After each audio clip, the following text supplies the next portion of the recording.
Real Mod Squad shit. Whole lot of Mod Squad shit. Shout out Country News, man. Smash that like button. Smash that like button. Smash that like button. Hey, I want to say before we get started, man. Say prayers for Nene father, Tony. We love you. Say prayers for him, man. And to Sparks too, y'all. Hey, we're gonna support Sparks tonight. Hey, Sparks, make sure you drop your Cash App or whatever you pay that you get in there. Make sure you drop it in the link.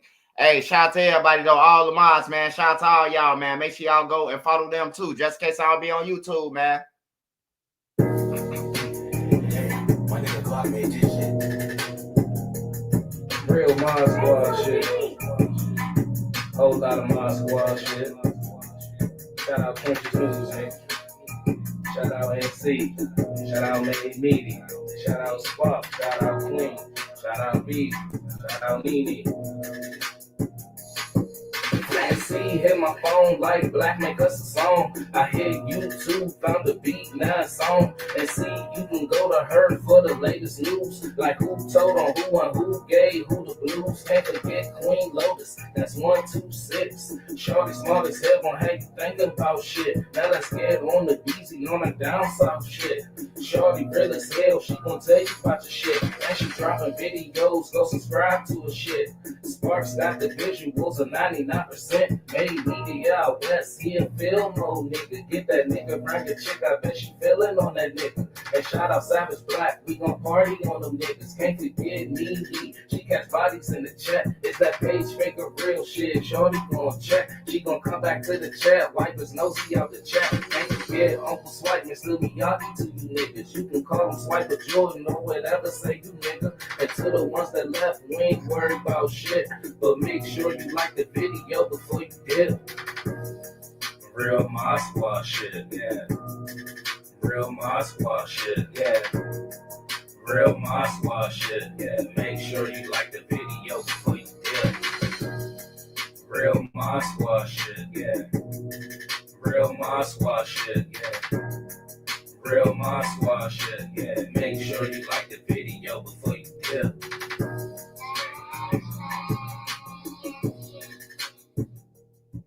What's up, y'all? What's up, y'all? What's been up? Hey, shout out to everybody on here tonight. We got a lot. We got something to talk about tonight. We got we got BRICC baby down. We got the California. We got Chicago though, man. Ike Munna, man. Hey, I ain't even want to believe that, and it ain't funny, y'all. That shit ain't funny, but it is kind of funny though. It is kind of funny the way she said it, like he Hulk Hogan her, you know. But I'm finna switch over from this computer to my original computer. But smash that like button, y'all. Smash that like button. Shout out to everybody on here.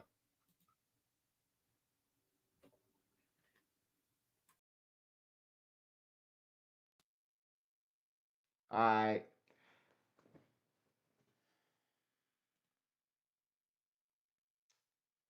All right, so we gonna start off with Ike Munna first, man, because that was the last thing that I reported about that was from Chicago. Ike Munna, man, they say he in jail.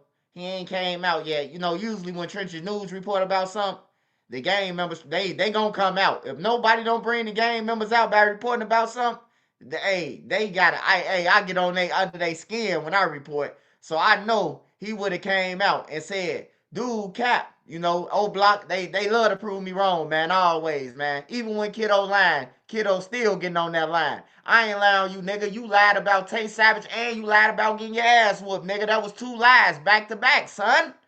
On everything. Look, Kiddo, look, man, syndrome. You better bring your gun, because you don't really want to fight.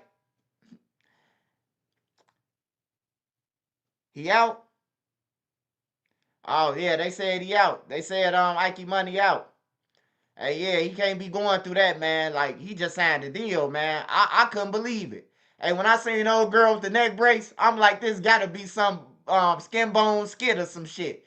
You know, I even said that in the video. I said, this gotta be a skit, man. She come on there. She got a neck brace on. She got a phone still, though. You know, a nigga don't never put down their phone. You can get shot. Nigga like, where my phone at? Hey, I remember when nigga was going to jail. The police said, you want me to give your girl your phone? He said, hey, get my phone back. The nigga who was with Mellow Bucks. He ain't want to give his girl that phone, man. I guess they got trust issues, man. Hey, but nah, for real though, the Ike Money, man. Don't put yourself in that bullshit, man. I'm telling you, bro. Hey, you catch a domestic, bro, you ain't gonna be able to do nothing. I'm telling you, no trips, no none of that. It's gonna be hard, bro. A lot of shit gonna be hard for you, man. I'm telling you. And you only 20 years old, bro. Like with no record, bro. You don't want no domestic. That's like a murder, bro. They gonna look at you like you killed somebody. Every job. Everything. They gonna look at you like you killed somebody, bro.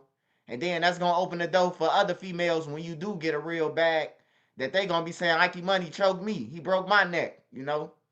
So just try to stay out the way, man. Be humble, bro. That's all I can tell you, little brother. Hey, yeah, he might be innocent. It might be innocent. You know when a nigga get money, man, it's called a money grab.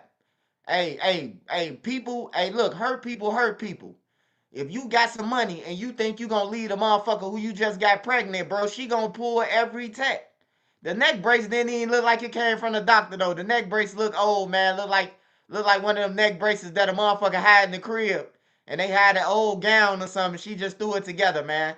Cause a real motherfucker would have showed them things that go beep, beep, beep. That's dropping the fluids and everything. You hear me? A real motherfucker in the hospital gonna show them fluids. I ain't gonna lie to you, man. I know when somebody got it's a play. I know when it's a play and I know when it's not. You know, a motherfucker in the hospital gonna show them fluids though. That's the first thing in Chicago that they show. That they're in the hospital. They showing fluids. They showing all the little machines to make you know they in jail. She ain't show shit but her neck. She ain't show nothing, man. Hey, but shout out to Ike Money, man. Hey, I love for the youth, man, to grow, bro. You ain't never did shit to me, man. I don't hate old block. I just hate them 6 motherfuckers, man. That's it. I don't hate old block, though. Y'all go and listen to Ike Money. Just don't listen to Moo-Wop music or the rest of them motherfuckers. I hate them motherfuckers. On everything. Long live Duck, man. But, anyways, Lil Zay Osama, man. The old video service about Lil Zay Osama, man. And, Lil Zay Osama, it was an old video, though. I remember the video. And Lil Zay Osama, the girl had stole some money. It was more to that video. That wasn't the original video. The original video was Lil Zay Osama was reading off the money that was stolen. And he told her where the money at. I think she took some thousands. She took enough to go to Louis and buy some Louis shoes, an outfit from Louis and go to the Gucci store.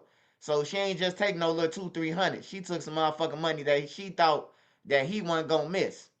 Not saying that it's right, but I just want everybody to just look at what you gonna do if somebody go in your bank account. That's all I'ma say. I ain't on nobody's side. I ain't saying what he did is right or wrong. I ain't saying none of that. You know what I'm saying? I ain't okaying it or none of that. I'm just telling him a domestic, you gonna go down for a long time for a domestic, man. I'm telling you, they not playing for touching a woman, bro. They is not playing. I'm trying to tell all you shorties that off them drugs, they giving niggas 85%. I'm telling you, bro, and that 85% is like you doing life, man. I'm telling you, man. That 85%, that shit like you get hit in your stomach. Ugh. 50% nigga be like, oh, I'll be right back. 85% nigga be like, what's that?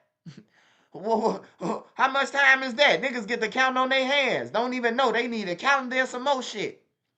You gotta carry the 1, divide by 2, and all type of shit when it come to 85%, man. That shit hurt. That shit make you not want to commit no more crimes than 85%, man. I'm telling you, ass city nigga who got 85%. He don't want to go to jail no more.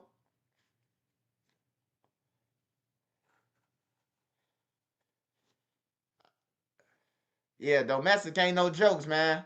Y'all niggas better walk out the crib or run, man. I'm telling you, bro, off experience, run. If your girl had too much liquor and you feel like she drunk, leave. On everything, run, bro. Don't be that nigga and be like, oh, man, hey, look, I'm staying on the crib, man. It's mine, I got mail. And I'll just leave, man. Especially if you got some money, leave, man. You don't want them problems, bro. Especially if you young and they tell you, thanks to O.J. Simpson, the reason why you got to go to jail, they take you to jail. You don't even know the fuck O.J. Simpson is, man. I'm telling you, bro. Just leave them domestics alone, man. So, hey, both parties, bro, because I know females whooping ass too. And speaking of whooping ass, Breezy been getting his ass whooped by Jada Waiter, whatever her name is, the sister though, not Jada, little baby mama sister, whatever her name is. She kicking his ass. She holding him hostage, and he just won't out. I didn't know whether to call 911 or 311 for that nigga. He said, I want to leave out the crib. I want to leave. Nigga, just jump out the window or something, you know? I was gonna call 911 for Breezy though. I thought he was really scared or something, man. I ain't never heard no gang member, I just want to leave. I just want to leave. I'm like, damn. But then 600 Breezy them, they be acting, man. They taking acting classes and shit, so I don't know what's going on with them. Yeah, I wanted to call 12 for him, man. I ain't gonna lie to you, man. It sound like I just wanted to make it even for him, because when the camera ain't rolling, a motherfucker say he did something, man, and he'll be in jail, man. I'm telling you, domestics is nothing to play with, bro. Domestics is the last thing you want, bro, besides a fucking murder or attempt murder or a robbery. You don't want no domestic, bro. Just go head on, bro. I'm telling y'all, you will thank Trenches News later like, man, bro, I'll thank you later. You don't want no domestic, man. Yeah, he said, help me, shit. Somebody help me. I had my phone in my hand when they came across my screen. I ain't know whether to call 911 or, because he be bullshitting a lot. So I ain't know, man. But I think the police seen your video, man.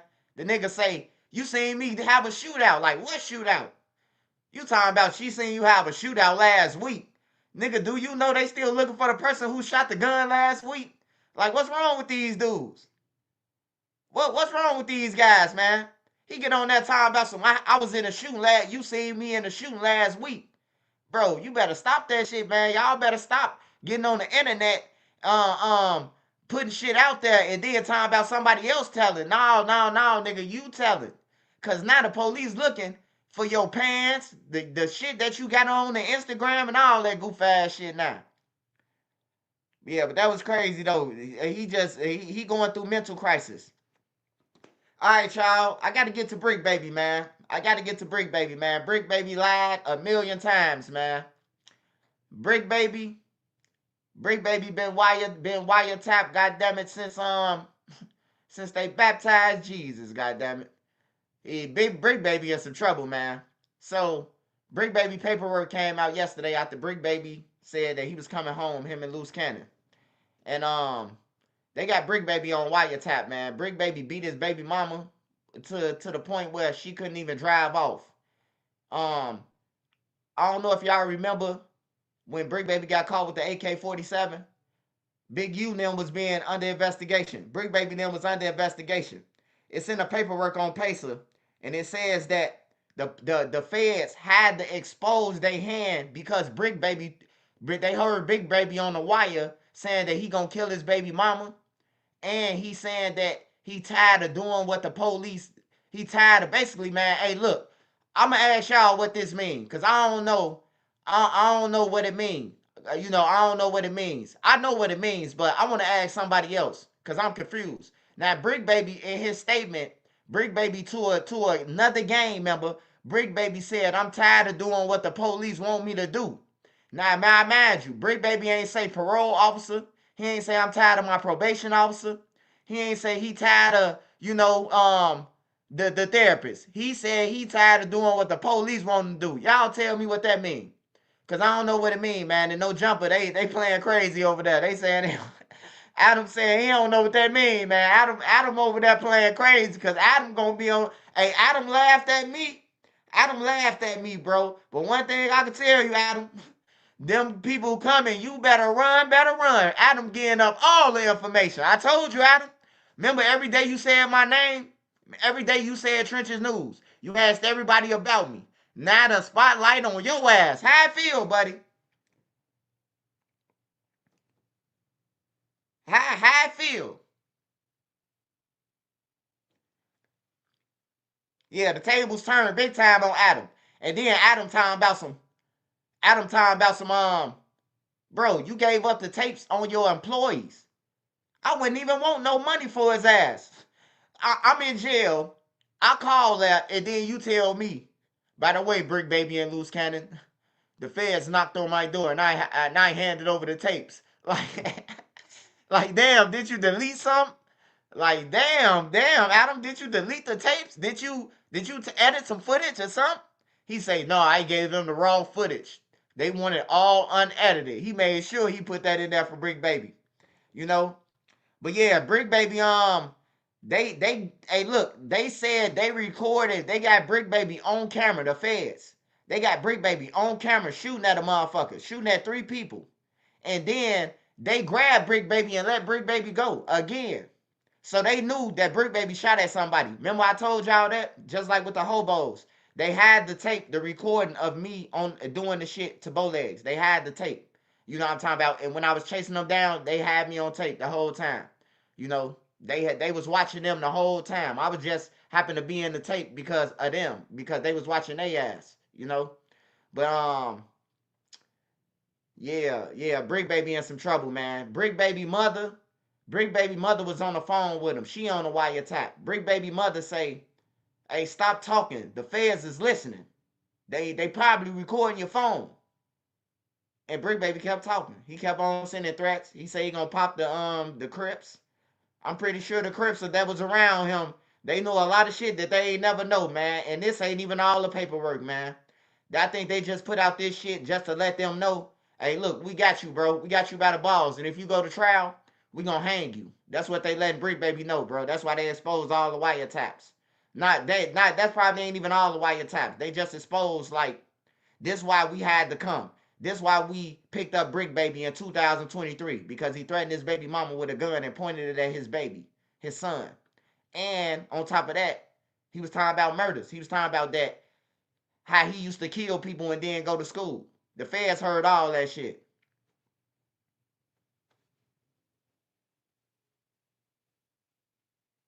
Yeah, I'm still waiting on that Adam, that human trafficking.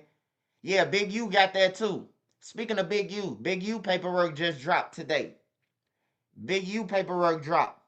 And Big U is like a mob boss. I'm not gonna lie to y'all, man. I thought Big U was just some nigga on YouTube. I mean, that was on the internet. That was like he was somebody in California. But I ain't know that that Big U was like, I ain't know that Big U was like a real gangster. Big U killed his son friend, man. Big U son know what happened to his friend already, according to the feds. Like Big U son, like they saying like he knew. Big U called his son and told him, don't talk to nobody about that murder, about RW murder. That's what Big U told his son on the wire. The feds heard it. Then the feds intercepted him telling his wife to go and talk to the people family about the murder. And they got him on wiretap having his daddy.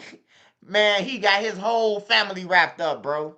His whole family, bro. He got his wife in that shit. He got his son in that shit. He got his daddy in it. He got, man, I'm talking about, man, he got a lot of people, unnecessary people that's supposed to be in the in federal paperwork, bro. See, that's what I don't know. I don't, yeah, because they said it was the football player friend. Yeah. It had to be the football player. Yeah, it was him. The football player who played for the Chargers, yeah. Or the whatever team he played for. They talking about him because they said that was his best friend, bro. They said that was his best friend and that he lived with Big U and them. You know, I don't know about the allegations about no Wack 100 making up shit, talking about Big U son was, he had a relationship with dude. I ain't see none of that in the paperwork. I ain't see none of that in the paperwork or none of that. I just seen what I seen in the paperwork. It's 75 pages for Big U. But they got him, they got Big U calling Brick Baby. Brick Baby robbed somebody that he wasn't supposed to rob. And the person called Big U and said, hey, Brick Baby just robbed us. Man, Big U called Brick Baby and basically threatened Brick Baby to get hand over all the money. So Big U saying, yeah, you robbed, dude, but I need all that money. And Big U was charging dude for calling him and never gave dude the money back. And then they try to shortchange Big U. All this shit on the wire, bro. All this is on the wiretaps, man. Everything that I'm telling y'all, bro, it's in a it's in a paperwork. Loose Cannon, we gonna hear audio. Loose Cannon said that BRICC baby on a federal phone call, may I imagine you, not no regular state phone call, not Cook County Jail, not DuPage County, on a Fed phone call. This is a federal prison, and yeah, Big U just try to make BRICC baby sign the paperwork. Like, what the fuck? I'm like, is this? I don't know if it's a TV show between Loose Cannon, his girl, BRICC baby. Like, I'm looking at this shit like Desperate Housewives at this point, you know. I just report about it. They want to report about this shit and come on the internet, I'm reporting about it. Y'all know how I do it. I just report about it, bro. New paperwork drop, I'm reporting about it. You know. Yeah, Cannon say Big U try to make BRICC baby sign the paperwork, man, saying that he ain't threatening him about the turning over the money and shit. But he on wiretap. Big U on wiretap telling BRICC baby this shit. That's the only way out of all the people that I seen in Big U paperwork. Loose Cannon only mentioned one time. And they saying that Big U sent him to rob somebody, a dispensary. That's it. That's all I see in this paperwork. I don't see nothing else. So if anybody was to come home early, it's going to be Loose Cannon, because he only got a robbery or extortion, you know. But yeah, we finna watch some of these videos. They biased. I can't watch like Flacco and them. They biased. They don't want to say what it is. They playing games. And Al Prophet too. Like the paperwork is saying what it's saying, bro. Like some terminology I might not understand. You might not understand. You might gotta Google this shit, you know. But when it's saying like what BRICC baby said, I'm tired of doing what the police want me to do. The police ain't your probation officer. Last time I checked, the police don't give a fuck if you come back to jail tomorrow. I never left a police station or a Cook County jail and the police told me, don't come back here. I never seen the police tell an inmate, never come back. Why would they tell you that? And it's their job for you to come back. Because if you stop coming back, then they won't have a job. So, I don't know, man. We finna see though. Smash that like button for me, y'all. Shout out to all my mods, man. Make sure you follow those wrenches, man.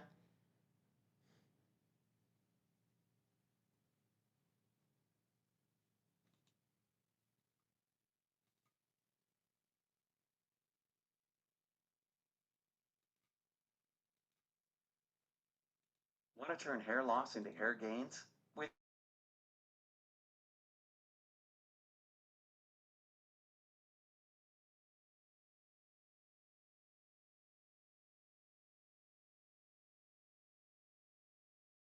marriages 3 to 6 months for more confident hair days.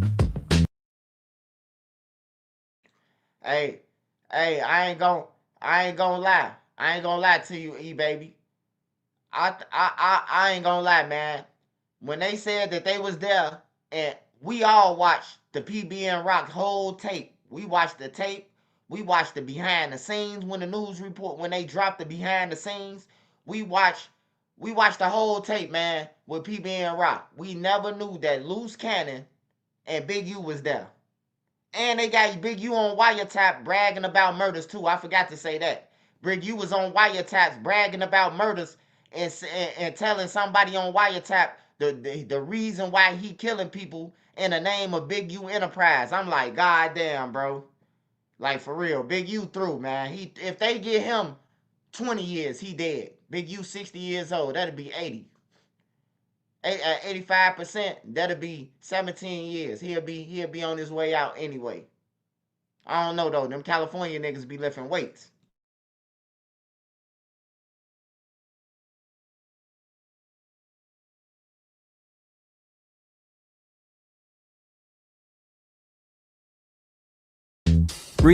This new BRICC baby paperwork proves that BRICC baby is in a whole lot more trouble than I originally thought.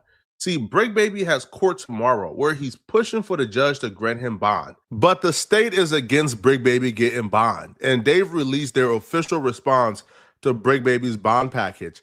Now, in this document that they released, it is explosive. The state apparently makes it clear, bruh, that they're not done investigating BRICC Baby. The only reason BRICC Baby is currently in custody is because they feel like BRICC Baby is a flight risk.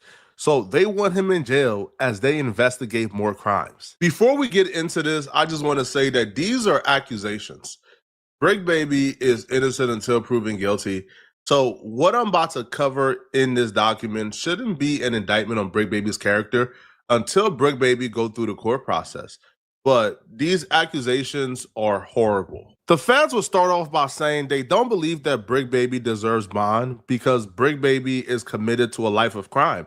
And they will say, even during this entire investigation over the last 2 years, BRICC Baby has shown an inability to live a life without crime even after his initial arrest. So get this, the initial incident that caused the feds to raid BRICC Baby's house in 2023, where they located an AK-47 and ammunition, apparently the initial incident that put BRICC Baby on their radar was when they got BRICC Baby on camera in July of 2022, letting off 3.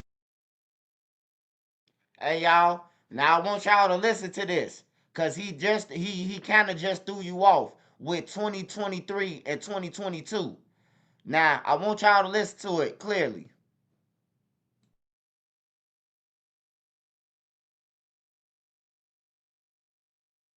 Even after his initial arrest. So get this, the initial incident that caused the feds to raid BRICC Baby's house in 2023, where they located an AK-47 and ammunition, apparently the initial incident that put BRICC Baby on their radar was when they got BRICC Baby on camera in July of 2022, letting off 3 shots in a public business parking lot. But get this, he's letting off 3 shots to ward off people who was trying to rob him. I get a felon being in possession of a firearm is bad and everything, man, but if this man warded off armed robbers, people coming to rob him with guns, he can't use a gun to protect himself. Now, I understand. Hey, I know somebody in here from California.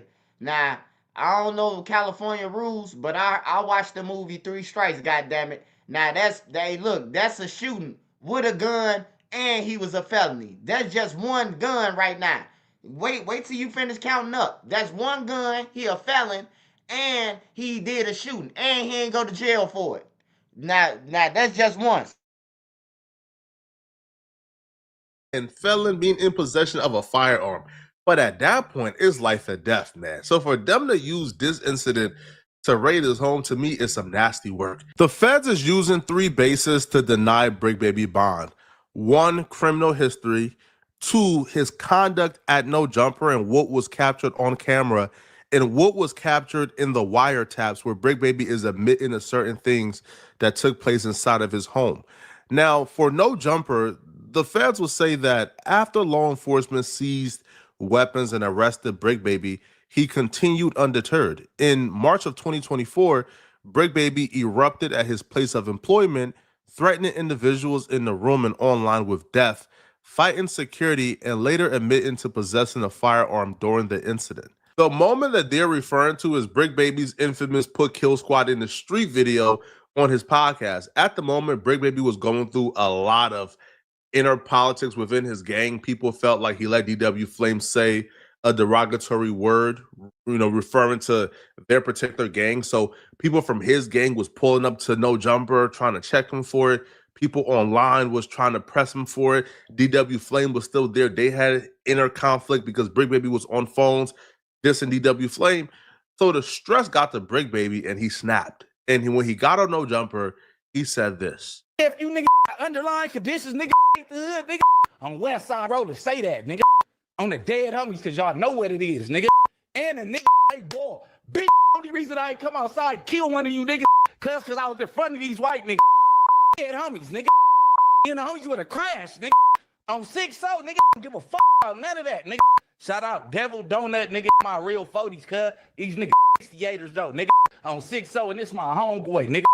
On the hood. And whatever me and my homeboy gotta go through to clear what we gotta clear, nigga, on 6-0, he gonna always be my homeboy, nigga.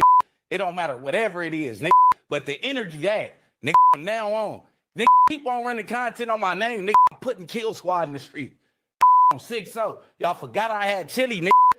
Nigga. On 6-0, nigga. Go look up, nigga. What shit he worth, bitch. Dead homies, no.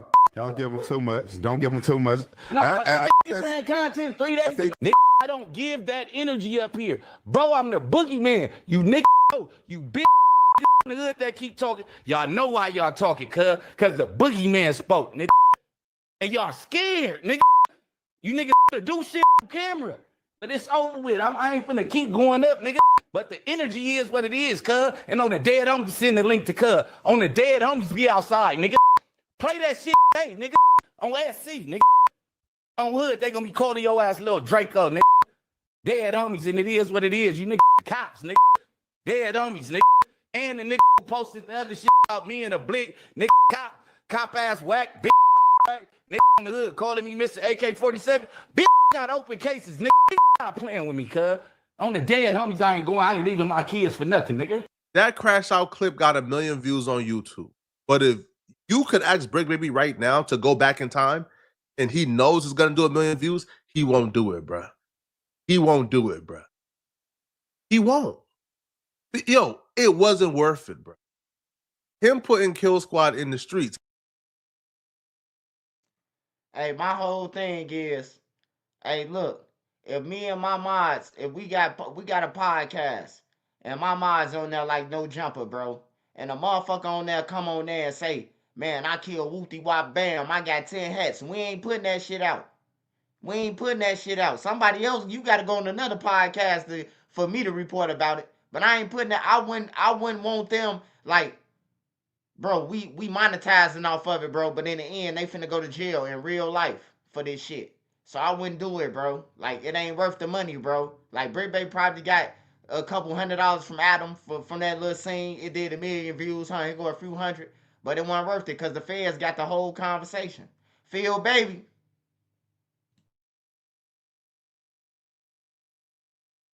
It's him fighting the security guard, him doing certain things, even admitting he had a gun when he went to the security guard, right? And and he would admit that people had to take the gun from him so he won't do nothing crazy. Yo, this is all ammunition for the feds, and the feds were just watching, sitting back, because they arrested Brick Baby in June of 2023, but they declined to really press charges because they were just waiting, and they gathered for 2 years. Watch Brick Baby on these podcasts every episode, just waiting for him to say or do something that they can capture. This is insane. Now, the feds will also point out the fact that Brick Baby had a gun on him the day before he got arrested.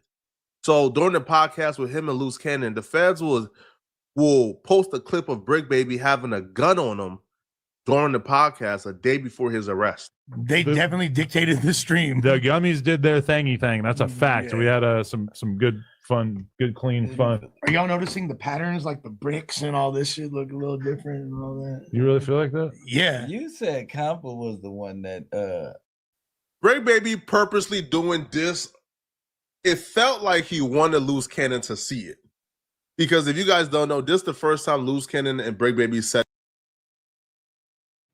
Hey, now I'm finna remind y'all that Brick Baby knew that he was under the investigation. He knew this. Brick Baby knew it. So for him to be doing dumb shit like that, he wanted to go to jail. Brick Baby knew it. His mama knew it. It's in the paperwork, man. Everybody was aware that the feds was on them. Like, everybody. Now, I don't know if No Jumper knew that the feds was watching him, because I don't think Adam 22 would have had him on there no longer once he found out that the feds watching Brick Baby. But the feds watched all them go in and out. They watched them go in and out of No Jumper. They watched them. They watched 4X to them come up there talking about they finna roll Brick Baby and them. They seen the whole flick. They recorded everything, man. They recorded everything, bro. Video on wiretaps. That down on camera after beefing online for what would seem like eternity, but realistically like a year or two. So when he reaches his arm up, he wanted Loose Cannon to see he got it on him, so don't try nothing. This was not a smart move. So now the feds is essentially going to court today and telling the judge, look at his podcast etiquette. The day before we arrested him for this particular federal case he's fighting, he had a gun on him on stream on public for everybody to see. This is not somebody who's reformed. That's going to be their argument. Now, the feds will also provide wiretaps. Now, in these wiretaps, bro, they painted BRICC Baby like a monster. This was all captured on wiretaps, according to the feds. They will say June 20, 2023, a second person accused BRICC Baby of pointing a gun at them. That person was his baby mama, KC. Now, KC would say, you know, you pulled a gun out on me with your daughter. You pulled a gun out on me in front of your daughter. You pointed a gun at me with your BI. BRICC Baby will respond back according to the feds, I don't give a F, ninja. I don't give a F, B, ever since I've been with you. The following day, it was also caught on wiretap, BRICC Baby and Casey having an argument about picking up his daughter. Now, the wiretaps will say that BRICC Baby will tell KC, take the effing baby outside, you stupid B. You sit in the house all day, you dumb hoe. Casey will respond back, you effed up my leg, and that he was the one who hit on people. And she will say she could not walk or drive because BRICK Baby effed up her leg. BRICK will respond back according to the feds, man, on 6-0. Shut the F up, B. I just told you, ninja, you keep playing with a ninja. You just want to see a ninja. On February 20th, 2023, BRICK Baby was stated on wiretap that he did not respect the elders in the gang and he will pop anyone on 6-0. On March 6th of 2023, BRICK Baby was caught on wiretap talking to his mom, you know, who is bonding him out, and and found the mother of his child outside. So he was on the phone pulling up to the house, and when he got to the house, the mother of his child was outside. Now, he told his mom that the mother of his child was in Gangland and wanted to expire early. So, they say BRICK Baby is talking in code because at this time, he kind of understands. I ain't gonna lie, man. Hey, that nigga told his baby mama, you in gangland. California gang banging, bro. That's one thing I can say about they gang banging, man. They gang banging with they baby mamas now, bro. You telling your baby mama you in gangland. Hey, let me tell my wife or anybody from the States, Chicago or anywhere. Hey, bitch, you in gangland. They gonna be like, you better get your goof ass on. Hell no, BRICK Baby crazy.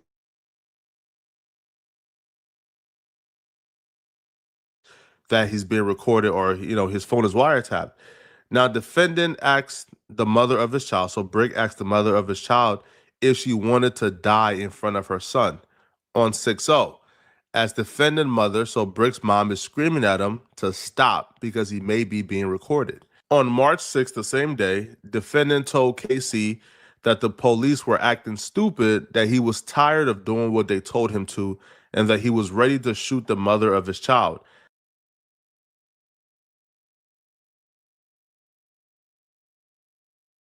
Stop because he may be being recorded. On March 6th, the same day, defendant told KC that the police were acting stupid, that he was tired of doing what they told him to, and that he was ready to shoot the mother of his child. Later that day, BRICK Baby told another unidentified male that he could kill the mother of his child on 6-0. On March 28th, 2023, defendant said that he would body slam the mother of his child on her neck to stop playing with him. In the same call, defendant discussed how it felt to kill someone and have to go to school and play basketball the next day. This is stunning to me because, one, this ain't the BRICK Baby I know. The BRICK Baby I know would never put his hands on a woman. The BRICK Baby I know would never do this to his baby mama. So, again, innocent until proven guilty. But if he did these things, it's wrong. I can't co-sign it. It's detestable. It's deplorable. It's wrong. But he does deserve his day in court, Now it's unclear why BRICK Baby was still talking like this, right? Because even his mom was telling him, yo, you being recorded, stop talking like that. So I would imagine that he had some sort of inkling that he was being recorded or he was on wiretaps. Because after the arrest with the feds, he knew something, because he was talking in code half the time, but half the time he was just spilling it all. This is damning stuff, man. And the feds will call Brick Baby a flight risk and claim that they arrested him early because they believe he's a danger to society and they can't release him. You know, they only picked him up early because they believe he's a danger. A bunch of the stuff that we just rattled off is new, but we pretty much expected that. That has everything to do with the current firearm and gun charges he's currently fighting. But what we didn't know is the feds are currently investigating Brick Baby for fraud charges. So they have a pending investigation and pending charges that's probably going to come in a superseding indictment. An investigation for fraud charges is Brick Baby's worst nightmare. On top of these gun charges, they can tack on wire fraud, bank fraud, and other charges. It's bad for Brick Baby. This is horrible. Now, the feds will list a couple of things in this indictment that shocked me because I didn't know Brick Baby was living like this. This is some like movie stuff. This is shocking. The feds will claim that Brick Baby crimes do not pertain only to violence and weapon possession. Defendant Brick Baby is currently under investigation for fraudulently applying for FEMA benefits by claiming to be a renter of a property in Pasadena destroyed in the Eaton fire in January of 2020. Moreover, in his digital devices seized during his previous arrest, when they seized his phones, his laptops, his et cetera, Brick Baby was in possession of multiple social security numbers, addresses, and other personal identifying information that he bought on WhatsApp. Brick Baby even had a photograph of a driver's license with his photograph, but a different name, address, and state. I'm terrified for Brick Baby. The feds has been methodical with this, even down from arresting him after the raid in 2023, but not filing official charges and just letting him sit and thinking that the charges were never coming back. And then 2 years later, they just waited, right, for him to pretty much eat up all the rope they gave him. They really set him up. This is insane. Now, I'm more terrified of the fraud charges than I am terrified of the gun charge. The gun charges, bro, what, 5, do 85 and come out, just like Crip Mac, right? Like Crip Mac took a plea deal. He'll be home by next year. But these fraud charges, bro, they come with 10, 15, 20. And it looks like that's what the feds is really pushing for. Because right now, bro, he's still under investigation for this. So even if he beats this gun charge or, he gets sentenced for this gun charge, we still might indict him on these federal fraud charges. Oh my God.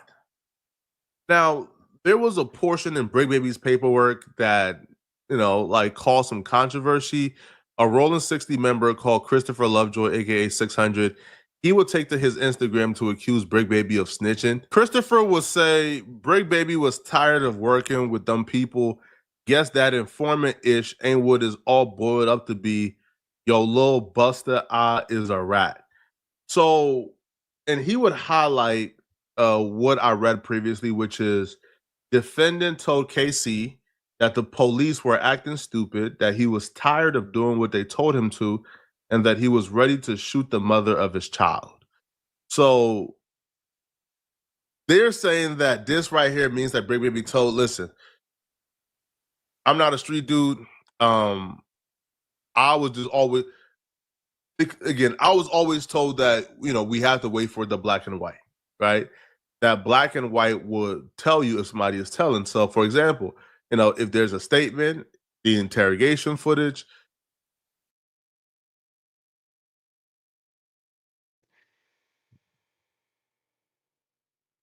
Yeah. It's over with anyway, man.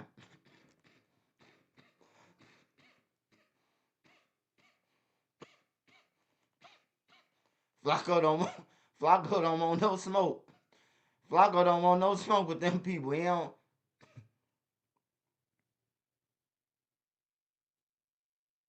He said innocent until proven guilty. His Brick Baby words on wiretap. Yup, he on wiretap with this one.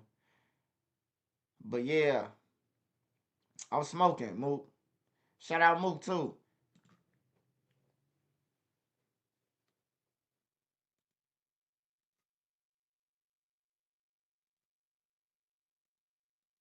All right, I gotta go to Detroit real quick, y'all. Detroit news, man.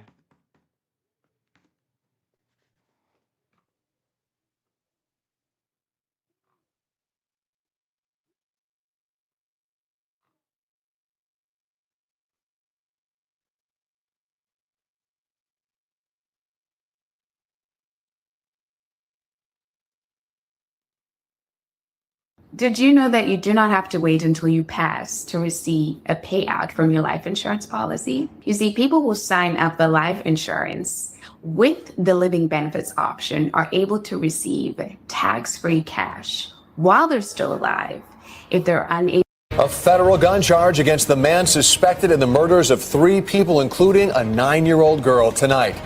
A new 7-page complaint shows how police were able to catch 29-year-old Edward Redding on Sunday. Redding was arrested after leading state police on a chase in Detroit. Meanwhile, federal prosecutors say he's the prime suspect in the death of his ex-girlfriend, her mother, and his ex-girlfriend's niece. Their bodies were discovered in a burned-out car. Hey, to all you tenders, to all you tenderonis out here, man. Hey, look, bro. You better off just leaving, bro. I'm telling you. You're going to be in jail for the rest of your life. They not playing about no domestics, man. They not playing that shit, bro. Just go ahead and leave, man. Maybe she ain't for you, bro. Or maybe you ain't for him. Whatever the situation is, you might just want to leave, though.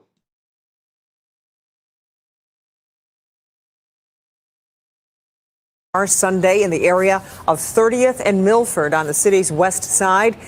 Erica Erickson joins us live. And Erica, that complaint has shed new light on what happened here. Yeah, it certainly has. We saw Redding in court. He was wearing a beige jumpsuit. He had chains around his wrists, his waist, his ankles. He's hearing the charges against him in federal court. Take a listen to the details. An unimaginable scene on Detroit's west side, a charred car, 3 lives taken. Now, the man suspected in that triple homicide arraigned Tuesday on a federal charge of a felon in possession. This all stemming from that horrific scene early Sunday, what Detroit police are investigating as a triple homicide. 3 bodies found inside a torched car. Sources say Redding's 44-year-old ex-girlfriend and her mother were found shot in the head in the back of the burned car. And his ex-girlfriend's 9-year-old niece also found with her throat slashed in the back seat, all of them set on fire.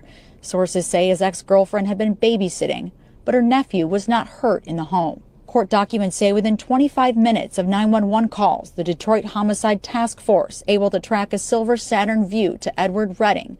And when trying to stop him, they say he took off southbound on I-75, driving on the shoulder and into oncoming traffic, and then exiting and running red lights, trying to get away. Redding losing control and crashing into a median. Police say he tried to run again, but troopers arresting him and finding a black Smith & Wesson .38 caliber revolver inside a brown bag on the front passenger side floor. Redding police say later admitting to seeing and touching the gun, but says he ran because he was on parole and wanted to return the gun, manufactured outside of the state, to its owner. The 29-year-old convicted felon out on parole from offenses in 2010, including armed robbery, carjacking, and felony firearm. Redding record shows sentenced to 11 to 22 years in prison and serving roughly 13 of them. Sources say he even tried to control his ex-girlfriend he's suspected of killing while behind bars, telling her where to be and what time to be there. How they know what he told his girlfriend, Swipe? Because it say this phone call is being monitored and recording. Remember when they say monitor and recording, it ain't just for jail. They gonna use that shit if something happen. They finna use that against them. You was threatening her in jail, nigga, telling her to be there. You hear me? Like, hey, look, man, to all the tenders, one more time, bro. Just leave, man. I know you might not have nowhere to go. And I know it might hurt that you got to be outside now because that's her crib. You got to go, bro. You just got to man up, put your chin up, bro. Go to a shelter, break in a car or something for the night, and then get up before the people come or something. I don't know what to tell you. But you got to get out her house, man. You got to, bro. You got to go, bro. You ain't paying no bills. You eating all the fruit snacks. And then you expect a motherfucker just to lay up with you. Hey, it's bills, man. Penis ain't nothing, man. You need the females need help, bro. You might be able to swag off if you pay some bills or two. You niggas don't even know how to pay bills, man. Y'all got to learn to start help paying some bills. You pay a bill, your girl won't even be tripping. Shit, I know my light and my gas bill paid, you know. Probably brag about your bomb ass. But at least start helping, man. Now, Trenches News, hey, look, I can't say I was ever like y'all, because every crib that I stayed in, even when I ain't had no crib, I was robbing people and getting them some money. I was hitting the house on everything. They saying, oh, man, we need some bills. We about to get kicked out. I'll come through. I'm going to rob somebody. So I always paid my dues wherever I laid my head at. It was never a free ride. It was never come sleep over here. Motherfuckers wanted me over their crib because they knew I was going to rob somebody, most likely. You know, so they let me stay over there for that purpose. I can't say that, you know. But shout out to Mama Boosie. Always held me down. Boss Creed, them, G Daysky. Always held me down, man, when I was in the streets. My low-end family, they came through for me on everything, bro. They came through for me. She gave me shelter until I was able to, you know, get off on my own, man, I guess. But I appreciate her, though. I ain't gonna lie. But hey, man, you gotta stop killing the women and shit, bro. And then the mother ain't have nothing to do with it, bro. The mother had zero to do with the girl relationship. The 9-year-old had nothing to do with the relationship. He didn't kill 3 people, 2 innocent people for nothing. 3. The girl was innocent too, but I don't know, man. Yeah, you gotta pay that Wi-Fi, man, especially if your girl got kids, bro. That'll win you a point or two. You know, you might get some draws, bro. You gotta pay the Wi-Fi bill. That's guaranteed, man. Everybody on Wi-Fi in the crib. If you pay the Wi-Fi bill and you pay, let me see the most of 2 important bills besides rent. If you can't pay the rent, the Wi-Fi and the lights.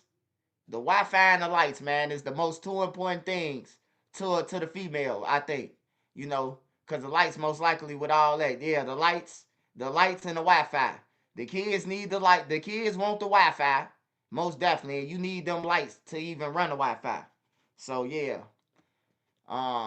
Yeah, just be aware, man. Hey, I ain't perfect. Nobody perfect, man. But I could tell you, if I've been through some shit and I could try to help you out and I go through it, you don't want no domestic on your background, bro. I'm going to tell you one more time. All you young niggas out here, you do not want no domestic, bro. A domestic, they going to look at you like you killed somebody. I'm telling you, bro. Especially if you plan to go in and get a job later on. I'm telling you, bro, you're going to be working for 2 weeks and then they going to say, oh, man, we can't keep you on the job because you have a domestic. You can't be around women. You can't be around, you know what I'm saying? Just in case you flip, they thinking you might flip because you done got into it with your girl 10 years ago. So they think you going to flip on the coworkers. So they got to fire you. So you ain't no jobs, bro. It be hard as hell with a domestic, bro. They can understand a murder before a domestic. I'm telling you. Let's go. We stand with Detroit for a minute, man. We stand with Detroit, man. I got this OG, man. This OG, he been on my channel since I started with the Batman draws. He from Detroit. And his name 56 Springfield. And I just always check on Detroit news because Detroit, it needs some help, man. I like Detroit, though, because the rappers, they sticking together now. The rappers seeing that, oh, man, they ain't finna make no money off our beef. They ain't gonna make no money if we all rap together and come together at shows and shit. So shout out to Detroit, bro. Because if Chicago did that, Chicago would be billionaires. But niggas, they prize, they eagles, they nuts.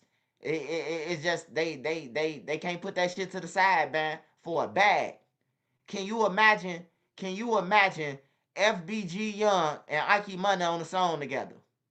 Or whoever on the song together. You know what I'm saying? That'll make a lot of money. But they don't understand that we rather feed our family first. These motherfuckers rather kill first and try to impress their friends, bro, instead of feeding their fucking families, man. And that's crazy, bro. Like, for real. Come together. If Dirk wasn't under investigation, bro, I guarantee Dirk's next move was to grab them rappers and start getting shorting them money on the other side. If the feds wouldn't have came right away. If the feds wouldn't have came right away, I would have gave Dirk 6 months. And Lil Durk would have signed one of them over there. I'm telling y'all, this how serious the shit started coming at Lil Durk. Where Bezu at? I don't know. I heard that Bezu run Facebook Market now. They said Bezu run Facebook Market now, man. I don't know. They said he got promoted to a supervisor. Free Tax USA to the rescue. Meet Bob. Bob just got his tax forms. It's that time of the year again. The Edge at 11 starts now. Tonight on The Edge, a member of the Detroit Tigers front office accused of sending lewd photos to coworkers. And because of this, we've learned the assistant general manager has resigned. Fox 2's Jessica Dupnack has more now from. Had a very good reputation and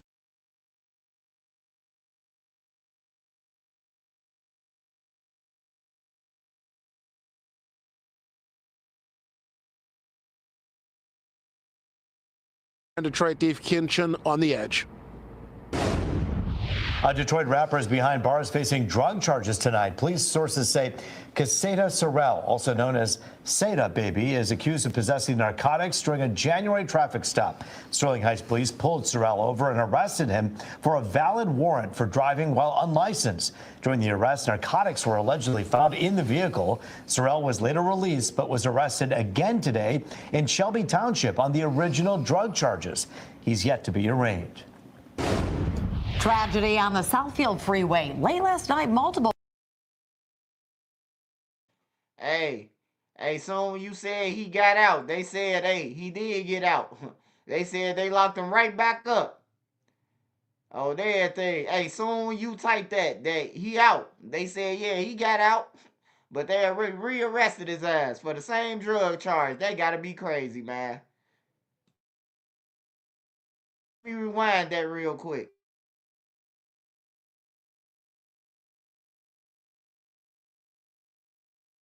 Sorrell, also known as Seda Baby, is accused of possessing narcotics during a January traffic stop. Sterling Heights police pulled Sorrell over and arrested him for a valid warrant for driving while unlicensed. During the arrest, narcotics were allegedly found in the vehicle. Sorrell was later released but was arrested again today in Shelby Township on the original drug charges. He's yet to be arraigned. Tragedy on the Southfield Freeway. Late last night, multiple vehicles. Yeah, that boy off some motherfucking ecstasy or something. He off some X or some meth or something, bro.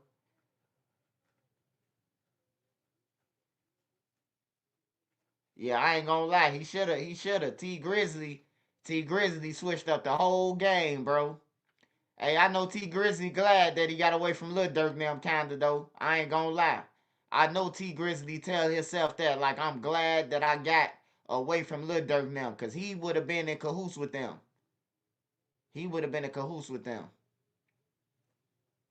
On some shit, on some real shit.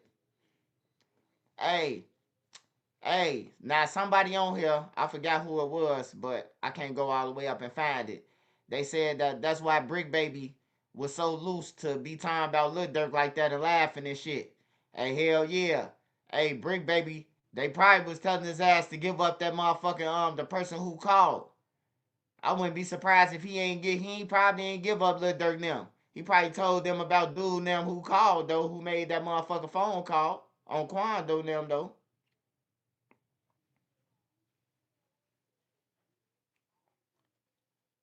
Man, Lil Durk them, if they talk to BRICC Baby in 2023 or 2024, if they talk to BRICC Baby about anything, they on wiretap. It's just safe to say. Remember, Quando and them got killed in 22. The murder for hire was in 22. BRICC Baby got wiretapped in. BRICC Baby been wiretapped right after that. He caught the AK-47 case. They wiretapped him. Shout out K McCoy. Shout out K McCoy. Appreciate the love, support. Cigarette.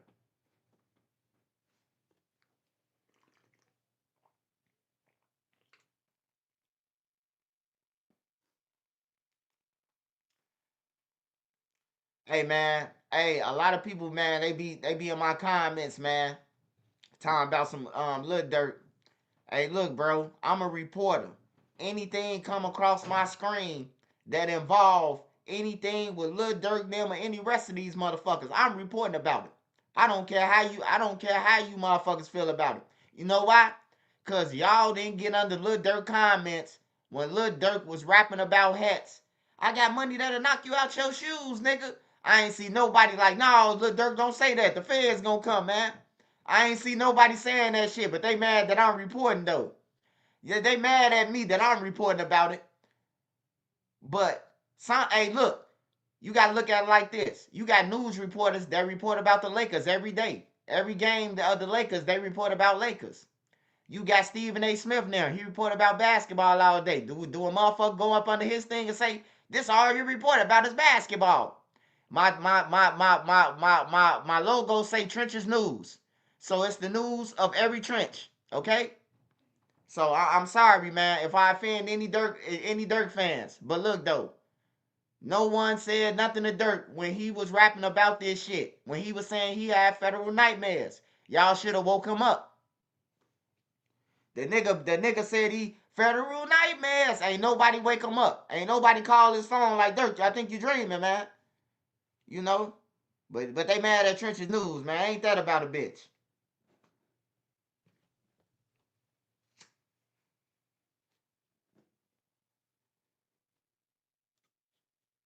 Hey, we gonna go to Chicago news, and then we gonna get on to the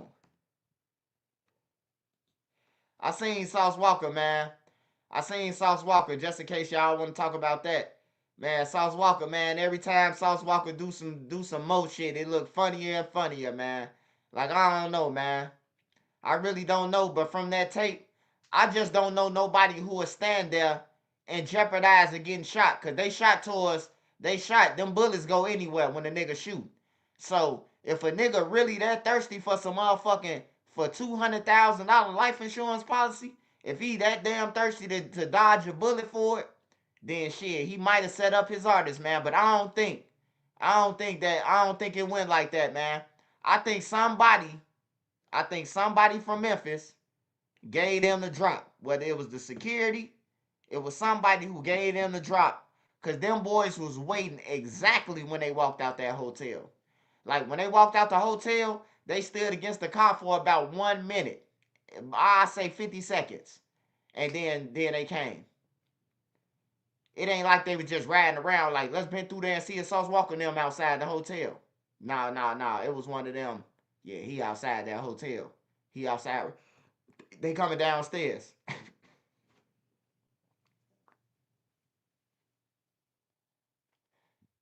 Oh, man.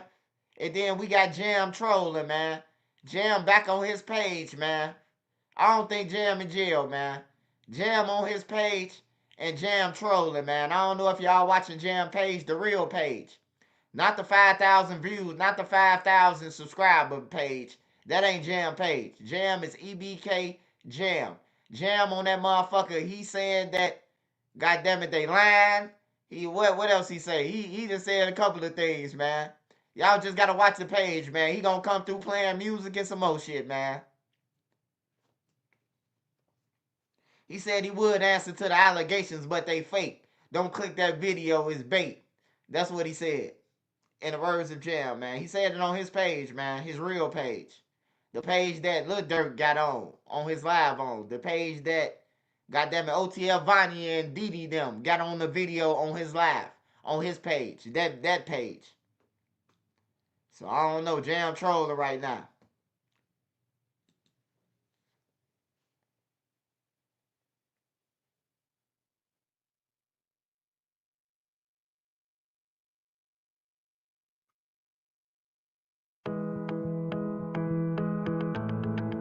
I was getting tired.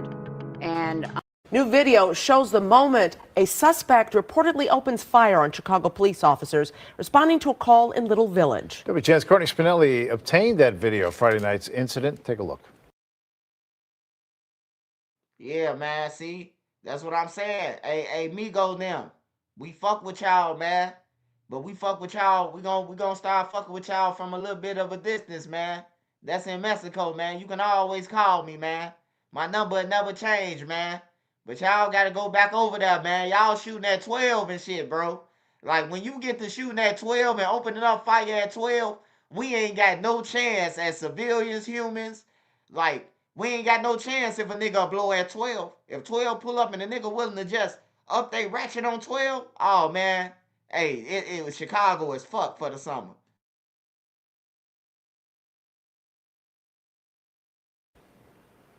No one was injured when a suspect ran out of a gangway on this street and opened fire, but it was a close call for officers, sources say, after a CPD cruiser was hit by one of those bullets.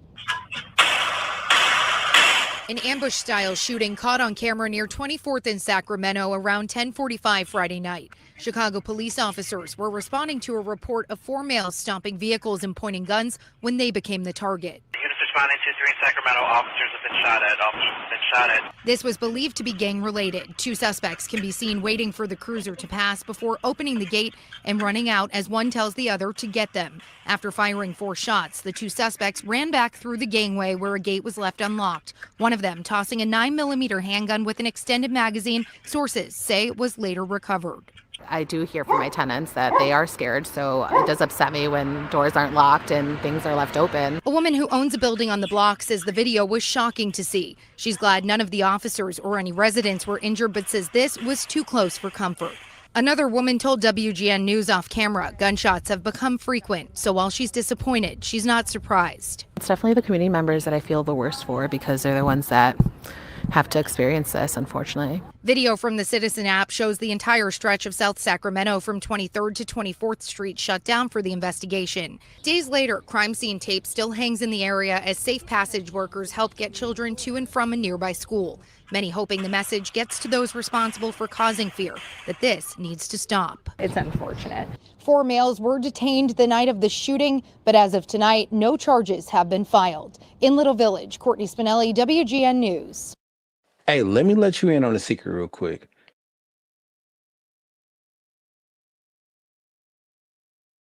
This business is still open tonight. The owner's telling me they won't allow a few bad apples to disrupt their service to this community. We're talking 10 years this Mexican restaurant has been here. They say they've never had, seen, or even imagined this type of violence taking place. A warning to our viewers, the video you're about to see is a bit graphic. Savage and brazen. A Pilsen waitress repeatedly punched and stumped, allegedly by customers displeased with their food. Afterlife. Hi.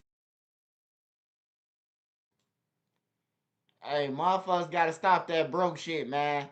You gotta stop going to restaurants and y'all know y'all ain't got no money on y'all cash app, man. Like, y'all gotta stop that, bro. I just seen a group of kids going Golden Corral. They took all the pans and dumped them in bags and shit and then ran out. I'm like, bro, the kids going to Golden Corral and doing this shit? Like, it's crazy, man. It's crazy, bro. Little Village. Yeah, they did say Pilsen. They said Little Village too, though.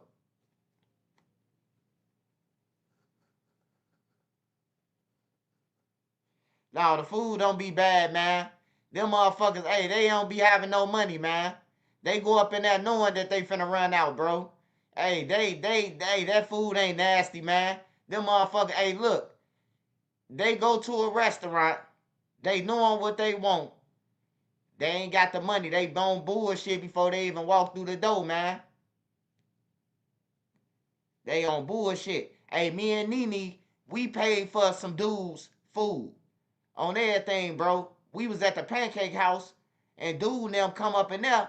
They ordering food, and they giggling and shit. So me and the kids just sitting there, and they giggling and shit. So I stopped eating. And I don't see shit funny. I'm about to protect my family at all costs on everything. You hear me?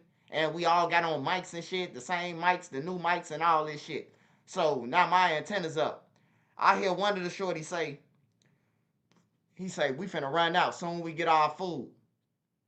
Man, I say, nah, I jumped up like, nah, y'all ain't got to run out, bro. The waitress over there telling them they got to get out and shit.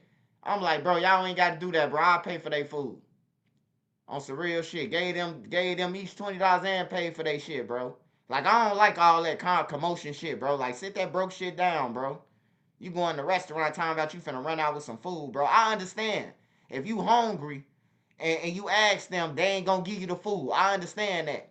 Like, you can go to Popeyes knowing they finna throw that shit in the garbage. Instead of them saying, hey, look, I'm gonna put it in a bag for you, bro, and you can get the top bag, bro. It's gonna be in a bag. It's still gonna, it ain't touching no garbage. You know, they don't even try to do that, bro. They just throw the shit away, bro, knowing that people out here hungry, bro. Like, for real, I be seeing homeless people. I used to see homeless people going to McDonald's. They throwing the shit away, putting water on the food before they put it in the bag. Like, what's that about? You finna throw this shit in the garbage. The rats and the mice finna get this shit. The cats, the raccoons. You know? I don't understand people, bro. It shouldn't be nobody, how much food get wasted, it shouldn't be nobody starving, bro.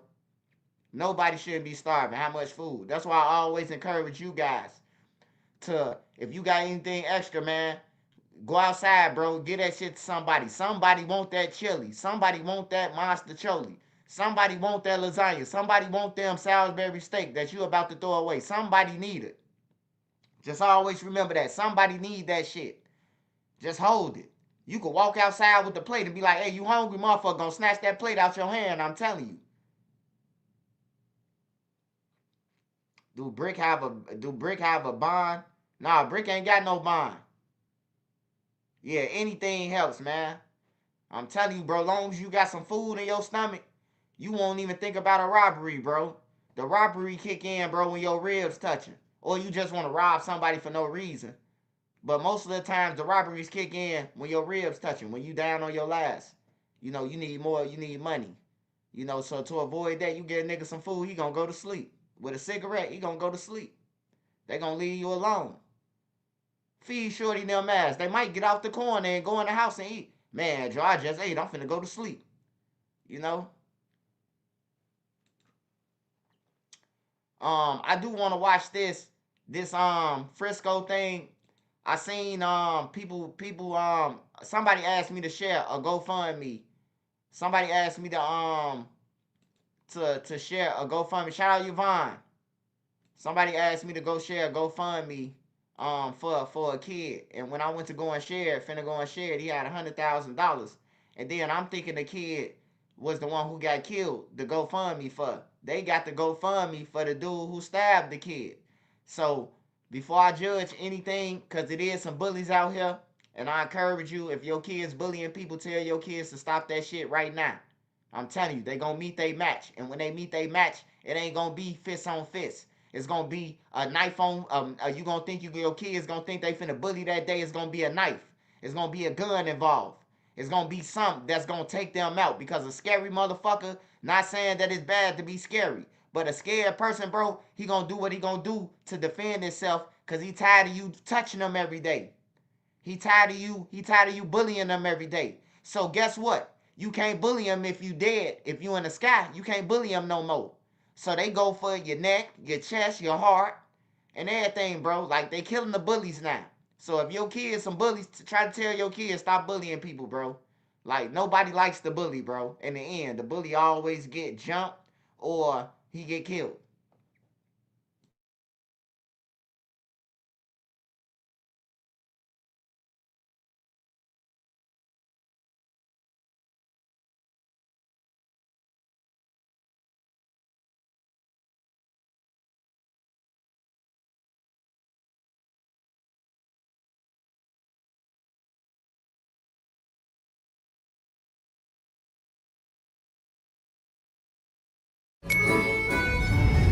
So we doing this? If we do, there goes moving to Paris.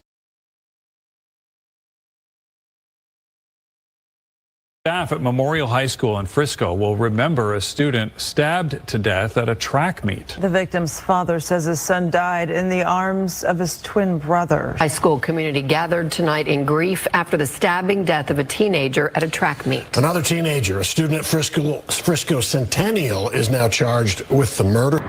He was going to turn out to be a great individual and impact this world with positivity. Track, he was doing everything right. I was so proud. And his brother was holding him, trying to hold the blood in, and he passed. My son watched his brother die in his arms.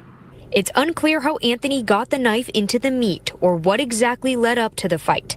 Anthony is now facing first-degree murder charges. And Jeff Metcalf, it was the best weekend ever, is only left with memories. I was able to watch and be blessed so much They're having both my sons are amazing. When Jeff Metcalf was diagnosed with cancer 9 years ago, his boys were his strength. Now cancer-free, it's his faith that's keeping him strong. And when I kissed his forehead today, as his body was cold, I ran my fingers through his hair. I told him it's not goodbye. It's see you later. I'll join you at some point too, son.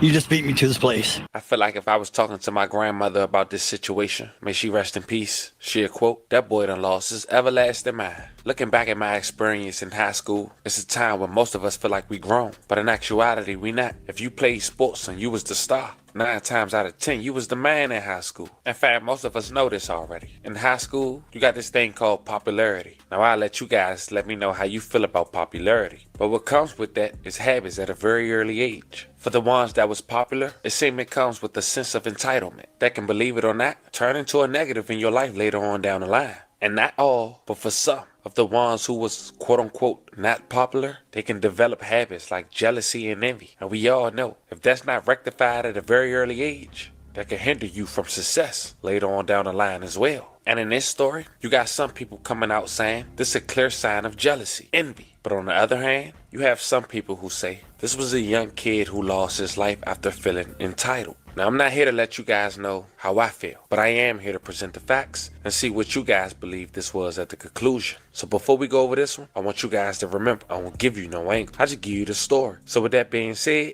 make sure you like, comment, and subscribe. We're going to jump right to it. Fam, today we talk about 2 high school students. Both play football. In fact, they both play the same position, a linebacker. But one stand out more than the other. One of the students have D2 offers, which is still great. Look at people like Uncle Shannon Sharp, who went to Savannah State, which is a D2 college. Banana's an NFL Hall of Famer. But the other have a little more upside. He's the MVP on his team and captain. In fact, he have D1 offers, with the chance to reach new heights he can only dream of. But after a nice day on the first week of April, at just 17 years old, both teenagers' lives would be cut short over a seat. Fam, today we go to Frisco, Texas, where a high school student is facing murder after Frisco police say he fatally stabbed a student during a confrontation at a high school track meet. The incident took place April 2nd, 2025 on Wednesday at QY Kendall Stadium at around 10 a.m. The victim was identified as Austin Metcalf. He had a twin brother and he was considered the oldest by 4 minutes. Austin was a junior at Memorial High School in Frisco, Texas. He was a linebacker for the football team. He was recently named MVP. He had a part-time job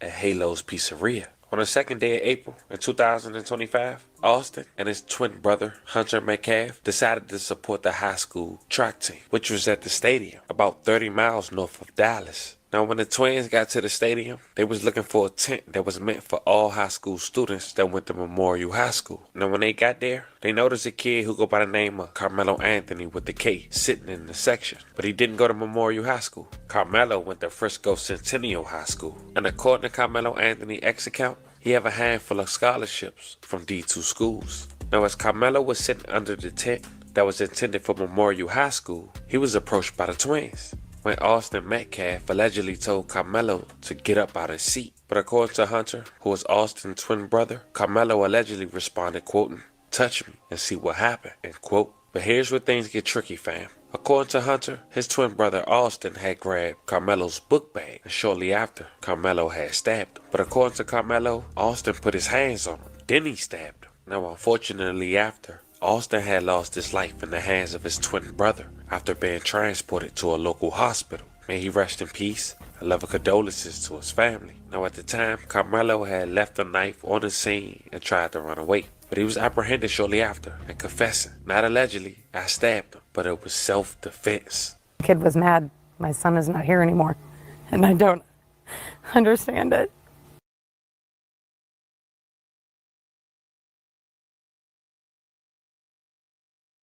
If you're over 40, here is a simple way to make sure your family is never left in a tough financial spot if the worst happens to you. Just tell me about what happened today. I don't know. I got a phone call from Hunter. He was screaming that Austin had been stabbed. I was at work, and so I drove. I work in Grapevine, so I drove up to the hospital straight away. I actually beat the ambulance there. Yeah, I saw them have him come out. He was on a lot of machines, and it didn't take long for them to come in to say that he had passed. So, not sure, senseless act of a boy that was in the wrong tent, and my son doing the right thing by telling that boy that he needed to be removed from where he was. And Hey, I'm gonna stop right there. I feel bad for your son, Miss Lady. But your son ain't had no motherfucking jurisdiction telling nobody where to go. That's what adults are for. That's what teachers are for. That's what track coaches are for. To tell them. He ain't supposed to touch that man. You ain't supposed to take his book bag or none of that shit. You know what I'm talking about? Like, yeah, I mean, over a seat, it's petty to me, you know. But yeah, your son ain't had no jurisdiction telling him shit. He ain't grown. Your son go to the same school he go to.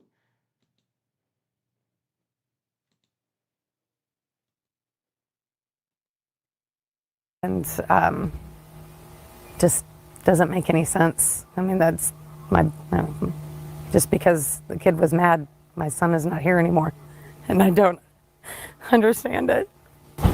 Tell me about Austin. What do you want people to know about your boy? Oh, he was the most amazing.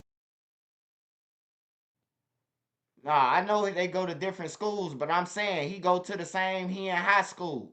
He in high school just like the other dude in high school. What the fuck is he telling him to move out of tent? That's what teachers are for, bro. You could have avoided that. He could have saved his life if he would have just said, "Hey, I think dude in the wrong spot." What the fuck? Hey, look, I'ma feel offended, bro. If two white boys come up to me, surround me, and tell me to give up my seat, nigga, I'ma go back to Rosa Parks on everything, bro. I'ma think of Rosa Parks if you even play with me like that, bro. Like this nigga trying me, like two hefty white boys too at that.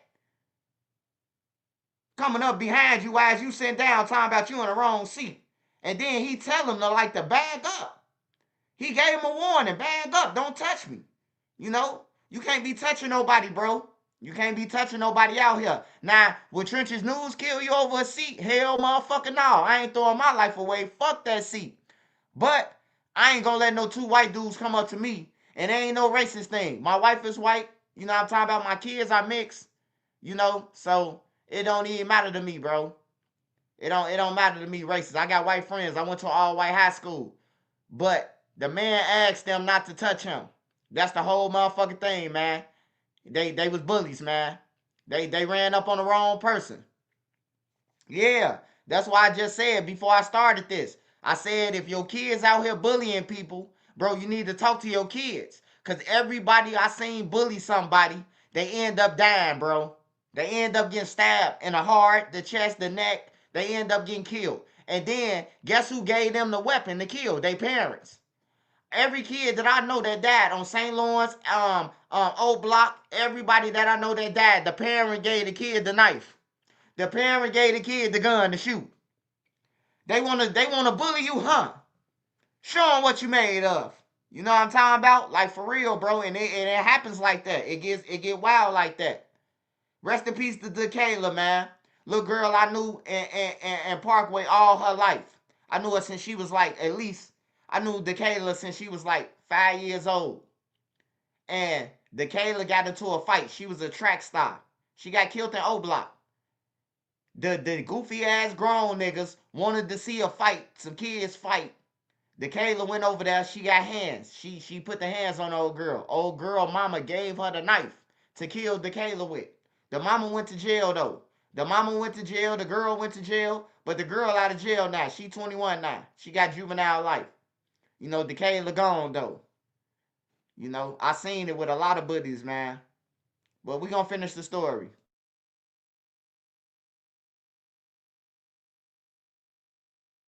Kid. Oh, so smart. He had college football guys looking at him to play in college. His goal was to play in college. He just wanted to play football. His life was going to the gym and working out and being a leader on his football team. And he just had such ambitions and a drive that it's hard to find in a kid. And he's just such a good spirit, and so many kids loved him, and his brother's lost his best friend. They're twins, right? Yeah, identical twins. Yeah. They've been like, they are the best of friends. Like, just I'm so worried about my son because he. Hey y'all, I want y'all to close y'all eyes, and we gonna reverse this. We gonna reverse this situation. Close y'all eyes. I need everybody to close their eyes like as if y'all got on Oculus, Trenches News Oculus. Close your motherfucking eyes and just listen to me. I need everybody to do it. Y'all ain't got y'all eyes closed, motherfucker. I can see you. Close your eyes. Now, your eyes is closed. Now, imagine, you know what I'm talking about? Imagine that this lady, it was her kid that did the killing. This what the story will be. Oh, he had told my son that he was going to kill him and my son had defended himself. You see what I'm saying? You can't lose for winning. If it was her son that didn't die and the white boy killed the black dude, she'll be defending her son. So either way it go, she gonna defend her son. She gonna say that her son wasn't the problem. She gonna say her son wasn't the problem. Because if her son killed him, she'll be right on his news. My son never did nothing. He's a good kid, an A student, a basketball. The guy had to do something to him.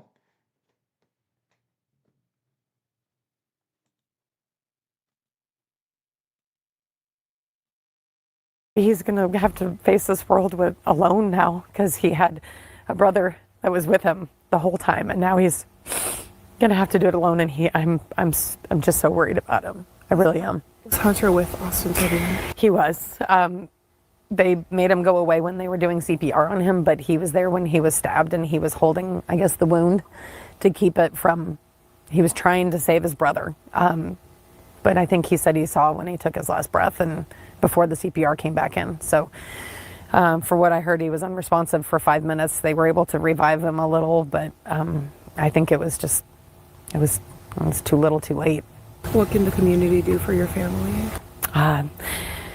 They need to support the kids at the school. Austin was loved by so many people. They need to know that there's other people out there for them and not against them, you know? And Frisco Memorial has got a football program that's... This is the quickest way to clear out stuck poop. I have to poop, but it feels... Are you... It's in a process, and we want everybody to know that it's a family, and they're there together, so... but just to put your arms wrap around the support. This is Hunter. Did you want to talk to him? Oh, man. I'm so sorry for him. Thank you. I'm so sorry. He's a good kid. We just found a little altercation in high school yet, but he has a good heart. Everyone knows. Everyone around here knows he's a great kid. He just one mistake from that dude and just took my brother. He didn't deserve it. No one deserves a loss from a family like that. I know people that lose their family members all the time, but I just didn't know it was gonna be mine so soon. I'm my best friend and my brother my whole life, but if y'all could just not y'all, sorry. Just thank y'all for just comforting us, and the Frisco area has been comforting my family and me, and I just really appreciate everything that everyone's done. It's a really hard loss, but we're gonna get through it with my family, so we'll just stay together. I mean, our relationship is really the tightest I've ever seen in somebody, between two human beings. I mean, we did everything together. Clean the dishes together, do the artwork together, sports, you name anything in the world, it's always us two and one thing. So you're always just basically one person. You guys just a few minutes apart? 4 minutes. Mm-hmm. Austin was first. I ain't gonna lie, man. Hey, I want to say this, man. I feel bad for that little black kid, man. They finna do him dirty, you hear me? He in one of them states where they be like, I don't think he's ready for parole on everything. They ain't playing in Texas, man. Me and Nene be watching that Texas shit, that Texas parole board, and niggas be finna did 30 years, man. The white people be like, I don't think you're ready on everything. What you think? all the people old too, bro. Where I mind you, bro. Everybody who making a decision, they 80 years old. So, and they white, bro. So it's like, it's crazy than a motherfucker for you to go up there and be like, I've been locked up for 30 years. I changed my life. I ain't thinking about robbing nobody. I don't think you're ready. You don't have an exit plan. Take them back to the back. Like, I'm like, man, what the fuck? Like, you know, hey, but they protecting their community though, bro. They protecting their community. You got people like TK running around killing people just to make a video and on some dumb shit, just to make a race video. He killing people for camera and shit. Like, you don't need people out here like that, bro. TK out there killing people, killed the cameraman, bro. For his camera, and then his girlfriend, who was right there, who was getting him a back rub after that, shit. She up there on the stand on him now. Hey, ain't nobody finna go to jail for no shit that they did when they was kids. You finna go to jail for the rest of your life because he decided to rob a cameraman when y'all was 15 and 16. Hell no, you did that, nigga. You should never did it. You feel me? Like, shit, old girl and them grown now. They like, hell no. That shit was fun then. It ain't fun now. Don't nobody want to be in no fucking jail over no fucking weak ass I did the race video that got you locked up. TK ain't never coming home. When he come home, he gonna be an old ass grandpa. Ain't never coming home. Shorty threw his life away. Trying to be like Chicago on some dumb shit. I gotta kill somebody to start a rap career. Like, that shit so lame, bro. I gotta kill somebody just to have a name and just to have a name out here. I know niggas in the streets that's cold at playing chess, that's cold at playing dominoes, and they get respect like they kill somebody, cause they cold at dominoes. Like, you ain't gotta kill nobody to get respect, bro. A nigga could play chess, a nigga could play poker good, and a whole block, like, you can't fuck with him in poker. You know, everybody respects you. Don't fuck with him. That's our poker player. You know, you ain't got to kill nobody, bro, to have no motherfucking recognition out here, bro. Yeah, I don't even want to listen to this lady. She keep on, they victims, man. You know what I'm saying? Rest in peace to the little boy, though, man, because he dead. He can't pay for his sins, but it sounds like a bullying story to me. It sounds like two kids sing at all the seats, but they decided to go over here and approach the black guy. You know what I'm talking about? Now, all the seats that was out there, they decided to say, oh, this is my seat, you know? And even if his name was on the seat, hey, look, hey, bro, this is my seat. Oh, man, I ain't getting up. All right, I'm finna go and grab the teacher or something. You know, come over here, my track coach. I ain't gonna try to pull him out the chair, none of that. Because if he swing and stab me, it's my fault. They even said, dude said, back up. Dude said, don't touch me. Y'all still touched him, bro. It's called You Reach, I Teach, where I'm from. He told y'all don't cross the gun line, and y'all crossed the gun line, boss. That's all I can tell you, man, just from a street point of view.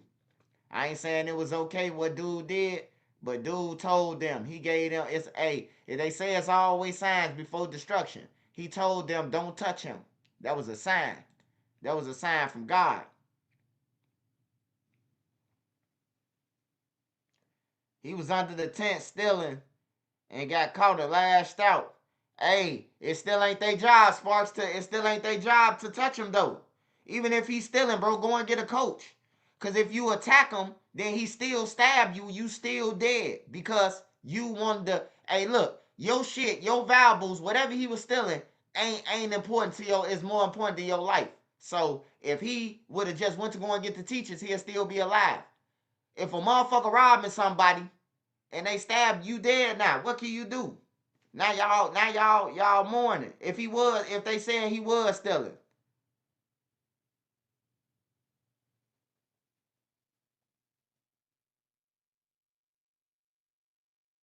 He wasn't stealing. I don't think he was stealing, bro. They saying he wasn't stealing, Sparks. They saying this guy wasn't stealing. I don't know. I gotta watch the news report, but they saying he wasn't stealing, Sparks. It was a bully. It sound like some bullying shit, or it sound like you was trying to be an adult. Like he was trying to come over there and take dude from out his chair.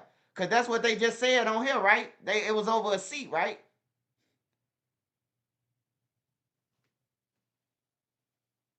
Oh man, the police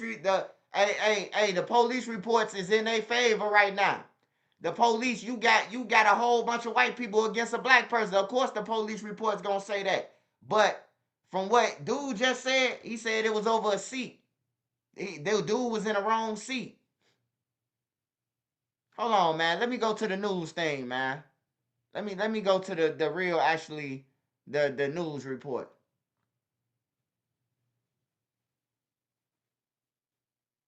Matter of fact, I'm gonna go to Willie D first. Check out all of our digital coupons on the My County Market app. Tons of great penny pincher deals are available every month. Simply clip, shop, and scan your Max card to see the rewards add up. Download the app today. Want to turn hair loss into hair gain?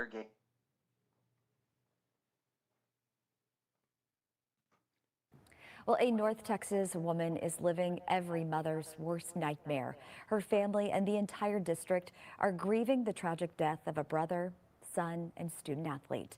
Police say another student stabbed and killed 17-year-old Austin Metcalf during a track meet at Frisco's Kirkendall Stadium yesterday. The suspect, who's also 17 and attended a competing school, is now charged with murder. Austin's mom and twin brother sat down with Tiffany Liu. When you lose one of the most important people in your life, so many kids loved him. Comfort can be found with those who love him. Just doesn't make any sense. Megan Metcalf got the call this morning. Just because the kid was mad, my son is not here anymore, and I don't understand it. Her 17-year-old son, Austin Metcalf, was at a UIL track meet at Kirkendall Stadium. Police say there was an altercation between two Frisco ISD students. I got a phone call from Hunter, Austin's identical twin, screaming that Austin had been stabbed. Megan beat the ambulance to the hospital and saw him get taken in. Oh, he was the most amazing kid. Oh, so smart. He had college football guys looking at him to play in college. His goal was to play in college. While we were talking to Mom, just to put your arms wrap around a support. Austin's brother, this is Hunter. Did you want to talk to him? Okay. Came outside. Hunter Metcalf was there when it happened. I tried to whip around as fast as I could, but I didn't see the stab. But then I looked at my brother, and then I'm not going to talk about the rest. So that's just what I saw, and I try to help them. From the day they were born 17 years ago, Austin, just 4 minutes older, was Hunter's best friend. He knew how much I loved him, how much I do for him, anything. I do anything for him. They ran together, played football. Welcome back. New for you here at 5. It's the fatal stabbing that has left a community shaken and divided. For the first time since a Frisco high school track meet turned deadly, Collin County DA Greg Willis is speaking out. It's not unusual in the aftermath of a crime for there to be a lot of publicity about it. And this case has sparked deep tension. 17-year-old Carmelo Anthony charged with murder in the death of Austin Metcalf. Willis says his office hasn't received the case yet, but concerns have been raised about whether the case will be tried outside of Collin County. Ultimately, that'll be a judge's decision to make at the time of trial. But yes, I want it here. This happened in Collin County. I want Collin County citizens to be able to decide this. While one family mourns a loss, my son is not here anymore, and I don't understand it. Meanwhile, Anthony's family is facing their own challenges. Their personal address has been exposed. They have received graphic and racist threats. Monday morning, the judge will decide whether or not Anthony's bond will be reduced. Willis says Carmelo won't face the death penalty. That would not be something that we could do even if we wanted to. That's because of the Supreme Court's ruling on the 2005 case Roper versus Simmons, which banned the death penalty for youth who were convicted of murder before they turned 18. While the investigation into the stabbing unfolds, Metcalf's funeral is this weekend. In Collin County, I'm Adriana De Alba. Welcome to The tragic stabbing death of a star athlete at a high school track meet is dividing America. 17-year-old track star Austin Metcalf was killed in an altercation in this stadium near Dallas. An athlete from a rival high school, 17-year-old Carmelo Anthony, is charged with first-degree murder. Now the police chief in Frisco, Texas, is calling for calm and calling for people to stop spreading misinformation about the case. His call to stop the rumors began after someone posted a fake autopsy online claiming that the victim was high on drugs and that the stabbing was not the primary cause of death. The police chief says none of that is true and posted, "Beware of those taking to social media to deliberately spread misinformation, hate, fear, and division." The victim's father, Jeff Metcalf, is also making an appeal. I've already heard some rumors and some gossip. This was not a race thing. And this is not a political thing. Please do not comment if you do not know what happened. This person made a bad choice and it affected both his family and my family forever. The accused killer, who was captured after a police chase, is claiming self-defense. He was actually hailed a hero in 2021 after saving a 6-year-old child from drowning in a hotel pool. Meanwhile, there are dueling fundraisers. A GoFundMe page for the family of the dead teen has raised $287,000 so far. A defense fund for the accused killer has raised $233,000.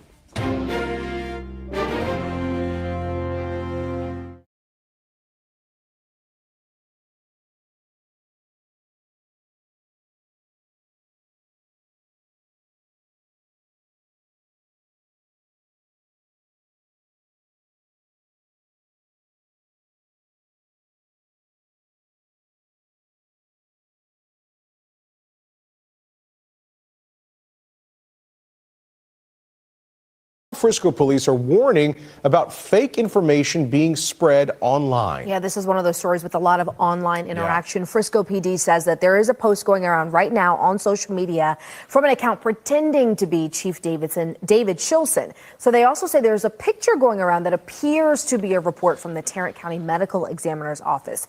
You should know that police tell us the ME has not released its report yet. They're also reminding people that you should only be trusting information that's coming from an official release or verified sources. They also say whoever made those fake accounts will face felony charges. We are the San Diego County Sheriff's. Yeah, it sound like some motherfucking kids who got into it over there in the stands, man. It happens every time in Chicago, man. So this shit ain't nothing new, bro. Like, when certain basketball schools meet up, it's a problem. With track meets, it's a problem. Like, it's always a problem. So this shit ain't nothing new to me. But whoever started this shit, it don't matter. Shorty in jail in Texas for the shit. Like, we'll never know what really happened. Like, it ain't no footage or no camera that's showing us what really happened. We going off some motherfucker words. Whether it's dude words, he saying self-defense, or the white people saying that, oh man, that he did it for no reason. Hey, everything happened for a reason, man. For every action, there's a reaction, man. That's all you need to know in life, man. It's for every action, there's a reaction. So whatever happened, it was a reaction to that. Now, if them saying the black dude just ran around just stabbing people, is that what they trying to insinuate? Like he just flipped out and just started stabbing motherfuckers? He just flipped out? I mean, it sound more like to me that I could believe the situation where the dudes them approached him about a seat. I could believe that situation. I could believe that dude was probably in the wrong tent, and I could believe that situation more than dude just went over there and just flipped out. He just stabbed him for no reason. Like, hell no. Hell no. I definitely wasn't born last night or today. But Shorty finna go down for that shit, man. He gotta live with that. I wouldn't have stabbed nobody for no fucking, for no seat or none of that. But that's what they doing now, the kids. Hey, we seen the girl in a track stop. The girl, she was running a track race. And then the other girl next to her swung the baton and whacked her like 5 times in the back of her head. And guess what she got on TV and said? Even though it's on camera. She said that she was running. She said that she was just running, bro. Like, we ain't see that she just bust the old girl in the head with the baton 3-4 times, bro. She struck her.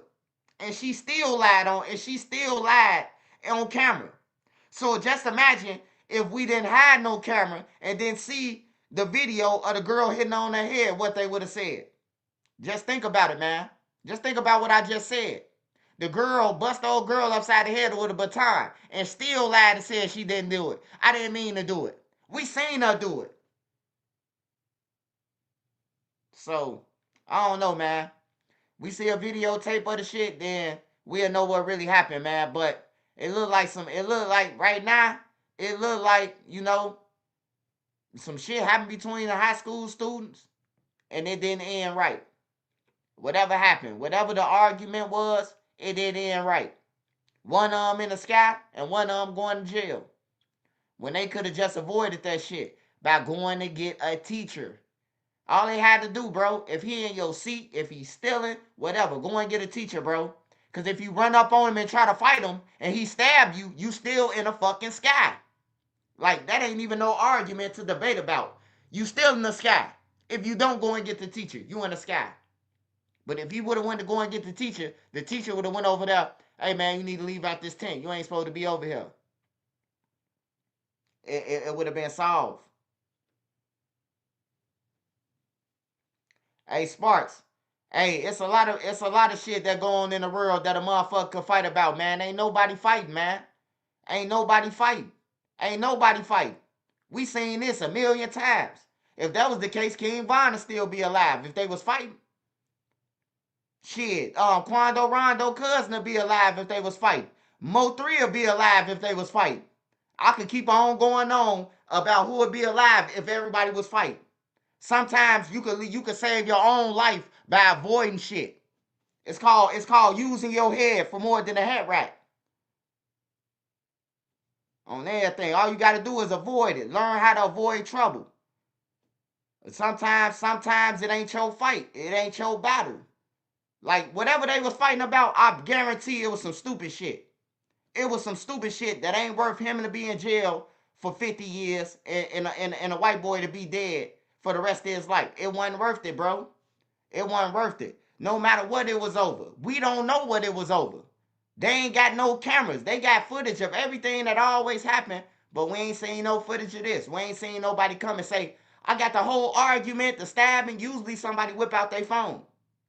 Somebody whip out their phone. We see everything. We ain't seeing it in this. We just going off somebody's words. Whoever speaking, we going off their words, bro. I ain't taking nobody's side. I ain't on the black kid's side or the white kid's side.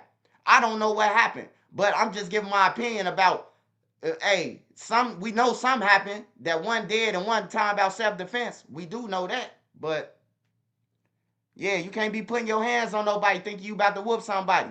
Hey, and then everybody ain't fighting. That boy's little. Dude, them look like Brock Lesnar, man. Dude, them some big babies, bro.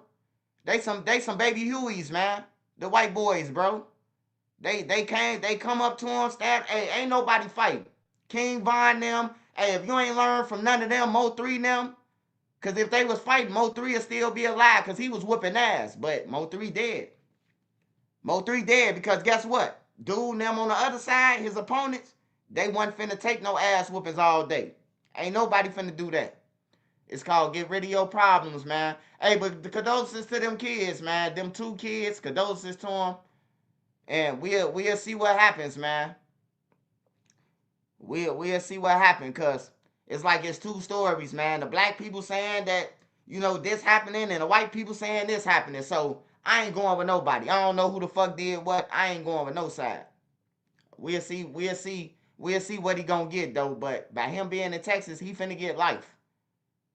That's why they saying that it's racist. They ain't saying that it's racist for them. They saying that it's racist because they know they in a motherfucking town that they ain't gonna win.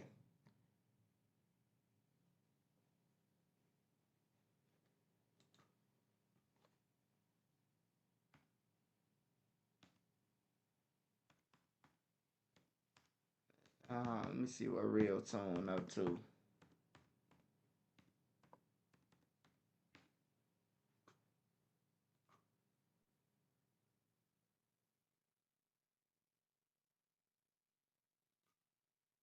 Hell yeah, the simplest shit, bro. I know ain't nobody fighting. I ain't finna argue with nobody, bro. I'm telling you right now, I ain't arguing with no motherfucker. I tell you, if I feel like you a threat, I'm gonna up my gun and tell you get the fuck on, bro. I'm gonna unload. I ain't fighting with nobody. I ain't arguing with no nigga or none of that. Get your retarded ass on, bro.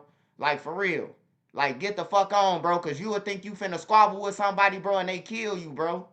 Like, we done seen this shit. We done reported about it. Motherfucker try to beat up somebody and got killed. Like, hell no. Like, I ain't finna die because your life miserable because you want to motherfucking tweaking. Like hell no, bro. Some things, if you want to live your life, you got to learn to just be cool, man. King Von, he was a prime example, man. We seen him get out that car. We seen King Von wanted to fight. And guess what? It was a guy by the name of Lil Tim. He ain't planning on fighting. Hey, we seen it through the window when Quando Rondo had stuck his head through the car window. The window was rolled up a little bit. And Quando Rondo, hey, look, go on that King Von video and look. Quando Rondo was talking to them in the car. And look, I ain't no good lip reader, but I could see what he was saying in his mind. Hey, once they come over here to him and they touch me, pop his ass. On everything, stand your ground, law.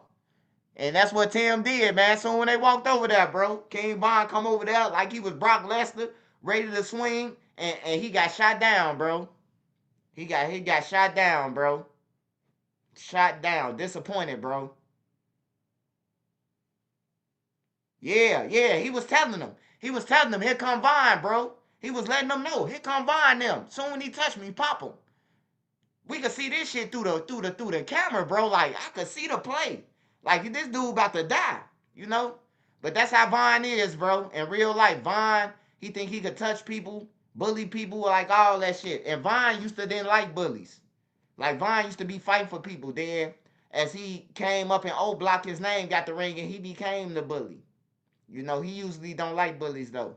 I remember he used to fight for the bullies, and then he turned into one. Real Tune TV.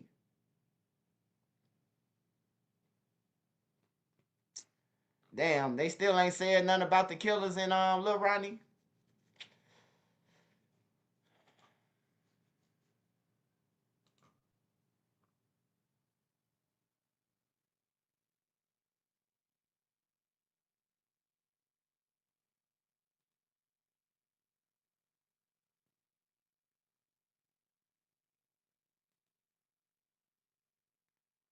Man, it's like Real Tone. No offense, man, but it look like he finding all J's, man. The fuck, Real Tune? You don't want to pay for no content, man. It look like you getting everybody who you getting everybody on your channel who you can get some dope to, or a bag of crack or something, a rock or something, man. All your interviews look like crackheads, man. Let me go to somebody else, man. I try to support you though, my dog. I try to support you, my dog, but yeah, all your motherfucking your interviewers look like they smoke crack, man. Niggas on there talking about Lil Durk and they all crack. Yeah, man, he got the budget roster. Rattle, throttle, throttle, throttle, boom, boom, boom. Don't worry, it's your car X, man. On everything. What's up? Hey, what's up, Jaski? Hey, Jaski, I gave you a shout out, man. I gave you a shout out the other day. You ain't hear it on the video? You ain't hear it on the video, Jaski? I gave you a shout out, my boy, Lil Pan Shouty. That's what they said your new name is, Jaski. You gotta change your name to Lil Pan Shouty.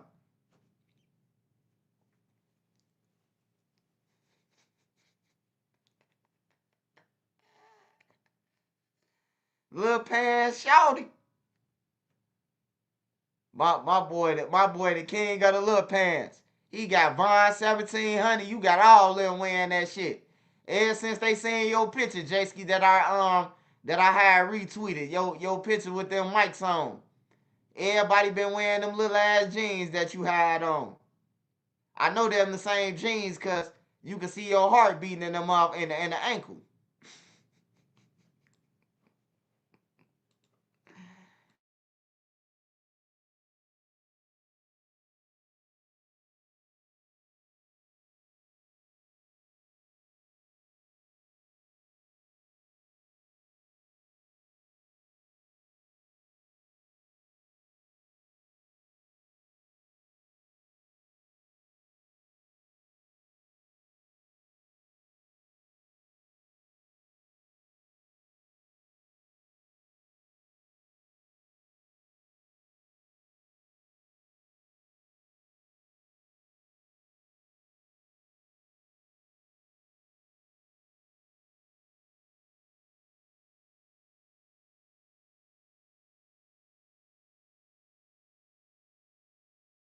Hey, bro. What's this? You keep dog food in the fridge? It's not dog food. That's fresh pet. Real meat, real veggies from my boy Junior. What are we doing here? Anybody? All rights to the contents posted on this YouTube.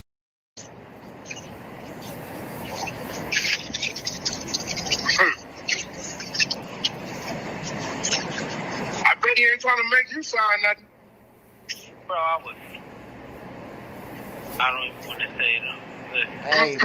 Hey, Big U still. Oh, Hey, Sparks talking about camel toe tight. Hey, Sparks, drop your cash out, Sparks, in the comments. I'm gonna defend his son, put your shit up here. even though he didn't defend mine.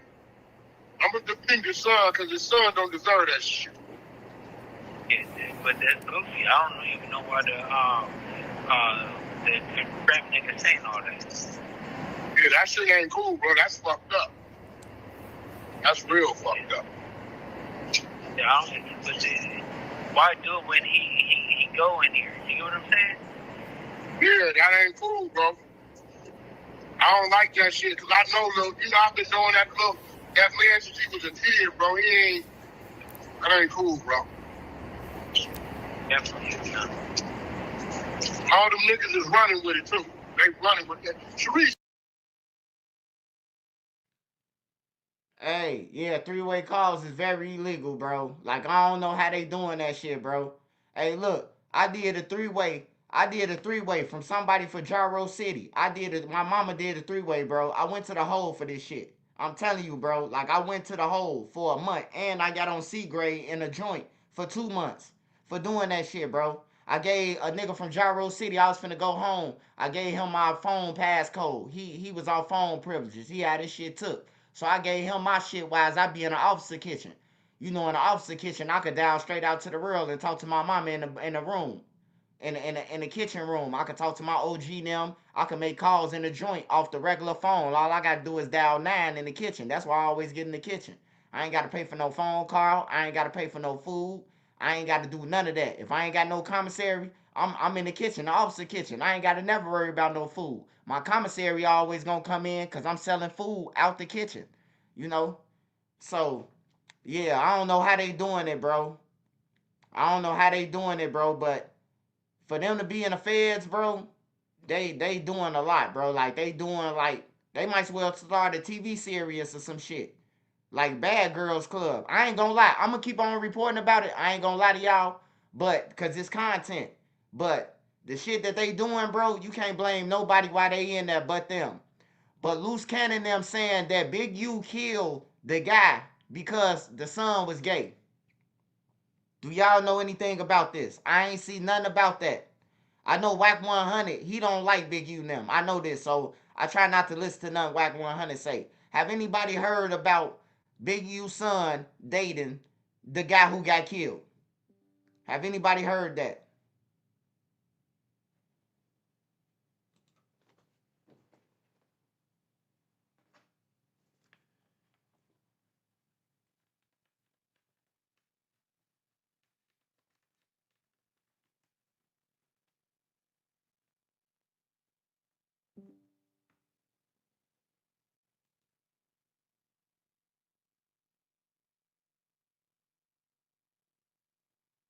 I heard that, and he kicked his son, him out the house for wearing his necklace. Yeah, I ain't heard that, but this is what they saying on the phone call. You gonna hear Loose Cannon say that Big U try to get BRICC Baby to sign the paperwork, the affidavit, whatever you want to say it. He tried to make BRICC Baby sign it in the federal penitentiary, bro. Like I don't, they wild, bro. Like they don't want to come home. You ain't seen that shit? No. The nigga, listen, like shit. Look, this the narrative. Big U he killed the boy because him and the... Did you know that you do not have to wait until you pass to receive a payout? Hey, y'all, we looking out for Sparks today, man. We looking out for Sparks, man. Sparks going through, you know, if y'all been on the channel, man, Sparks, he going through a terrible time, man. But he getting back though. You know, he fighting cancer. You know, for the ones that don't that know that he fighting cancer, and anything that'll help, man. Send a Sparks visual, his cash app up there, man. Anything that'll help, you know. But yeah, and make sure y'all definitely keep him in y'all prayer, bro. You know, it's the little bit that count, man. You know. But yeah, they saying that the son is Gisney, the one who played football. They saying he Lil J. They saying that dude was gonna expose him. Dude had a rap exposing him. Dude had a rap diss. The rap diss went towards Big U though. The rap diss was talking about, they saying the rap diss that the dude made was towards the son. And he had made a song about him being Jay. You hear me? And before the song could get out, Big U say we finna kill him. We can't afford this. You going to the NFL and they saying you Jay. You hear me? Like Big U don't want that on my name. Big U a gangster and his son. I don't know, man. This what they saying though. I don't know. The I Ain't Trenches News ain't saying shit, but I'm just thinking about it like, yeah, they saying the one in the NFL, bro. They saying the football player, the one that's in the NFL, bro. They said whoever the dude played high school football with, the same team with Big U, that's the one that they talking about.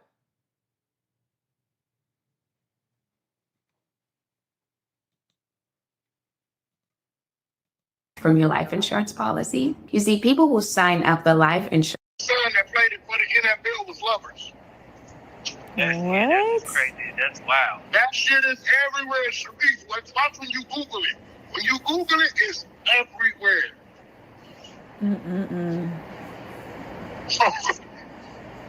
That shit is wild. Hey, now I did see some. It was under the same newspaper branch, the LA Times, when I Googled it, but it disappeared, bro. Like I Googled it and it was talking about Big U son on there. Big U son and RW. Rashawn, whatever his name is. But it's not on there no more. Like they took it off LA Times. So I don't know if that's what Wack talking about, but I did see the LA Times article. But I didn't see where they saying that he was a transformer. I didn't see that, but I did see some.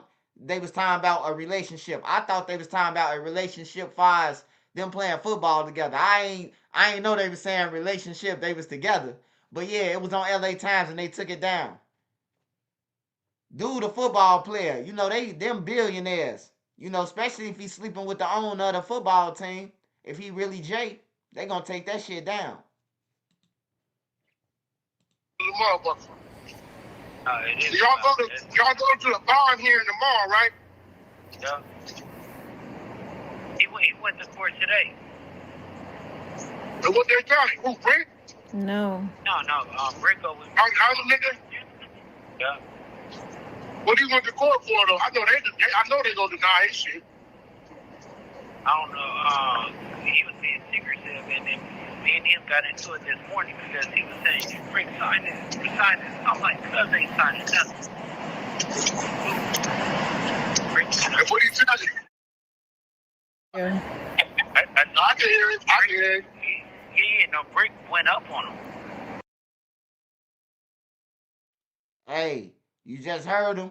He said that Big U try to make Brick Baby sign the paperwork. Why would Big U make Brick Baby sign some paperwork? Y'all get in the comments and let me know. Why would Big U be saying, "Hey, Brick Baby, sign this paperwork for me"? Well, why would he be telling Brick Baby and not telling Loose Cannon? Because Loose Cannon, I think him and Loose Cannon got like the same thing.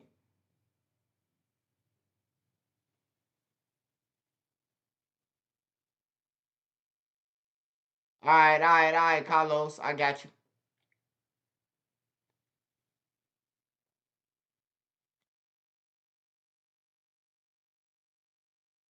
So they playing touch football at night. Yeah, this shit crazy. And if you read through the paperwork, it's gonna say Big U called his son on wiretap. They got it on wiretap. They intercepted the call. The feds did. And he's saying, don't talk to nobody or the police about Rashawn murder. That's what he told his son, bro. Don't talk to don't tell him about that murder. So I took it as if Big U's son knew about the murder, he knew about it because his daddy told him on wiretap, don't talk about it. If we wouldn't have never heard the wiretap, then we could say, oh, Big U son didn't know about it. But since we heard it on wiretap, oh, Big U son knew about it. Right after it happened, they caught him on wiretap. Right after the dude got killed, they had Big U wiretap. So Big U son knew that his friend got killed.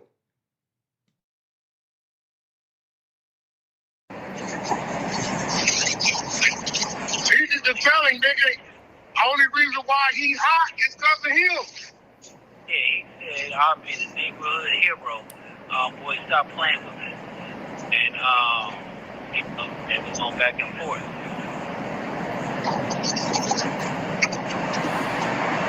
I mean, bro, listen, bro. Even if they give that nigga a dub, he don't get out till he's 75, my nigga. Yeah, they moved Big U to another. Let's see how it works. Hey, Garrett, this is Steve with Rapid Radio. Got the floor, and they were trying to move Brick Baby to that floor, and Brick Baby declined, apparently. And he's like, "You gonna have to put me in a hole. I ain't moving." Like it's like if they're trying to set him up or something. Yeah, but what? Yeah, who said that? Brick Baby. He told me that when he was on the phone. Oh, he did? Mm-hmm. They were trying to move him. That's right. Yeah, I think that was a while ago. Oh, that was a while ago? I didn't know when it was. But still, it doesn't matter when it is. They're trying to move him to see what he'll do. And you know, he's moving by itself. You get what I'm saying? Hey, I really can't hear no more of what they talking about, but Loose Cannon on a federal phone call say Big U asked him. Now they under RICO indictment. They under indictment. He said on the phone that Big U tried to get Brick Baby to sign some paperwork, man. Like that's crazy, bro. Just, like y'all said, they say they gang members. That's why I say kids get out the street. These niggas on the phone incriminating themselves, and you just incriminate Big U again, saying that Big U, like Loose Cannon, hey, I ain't gonna lie, Loose Cannon getting his get back. Loose Cannon getting his get back on Big U, cause Big U played him, he robbed him, he sent them off, and he finally caught on at the end when Wack 100 made it make sense to him that Big U been using him. Wack 100 probably showed him a text where Big U say he using him. So now, Loose Cannon job is to put out all the information that's gonna lead to Big U criminal arrest on everything, cause Big U fucked him.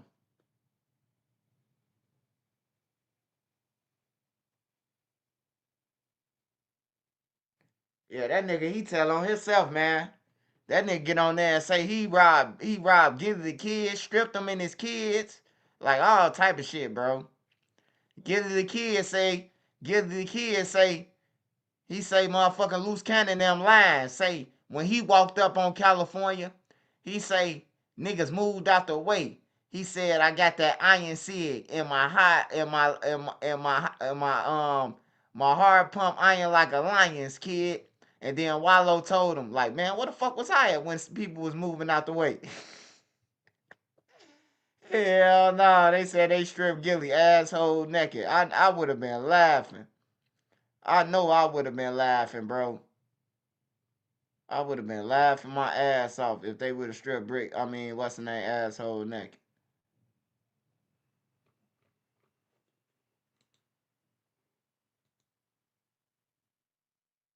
Yeah, they said Gilly got stripped, man.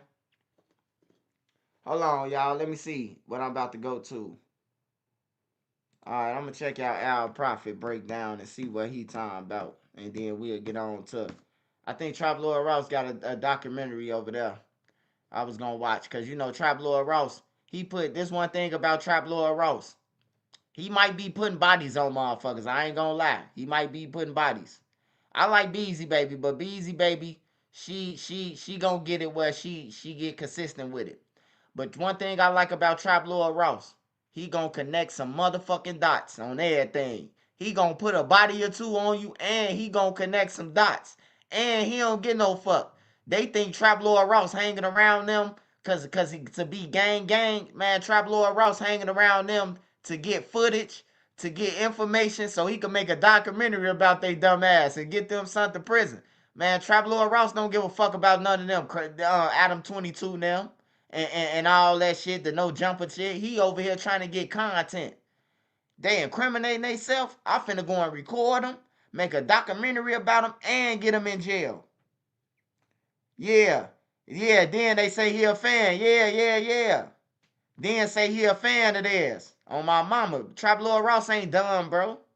That nigga over here to get content, bro. He ain't over here to play with them or hang with no niggas for no friendship.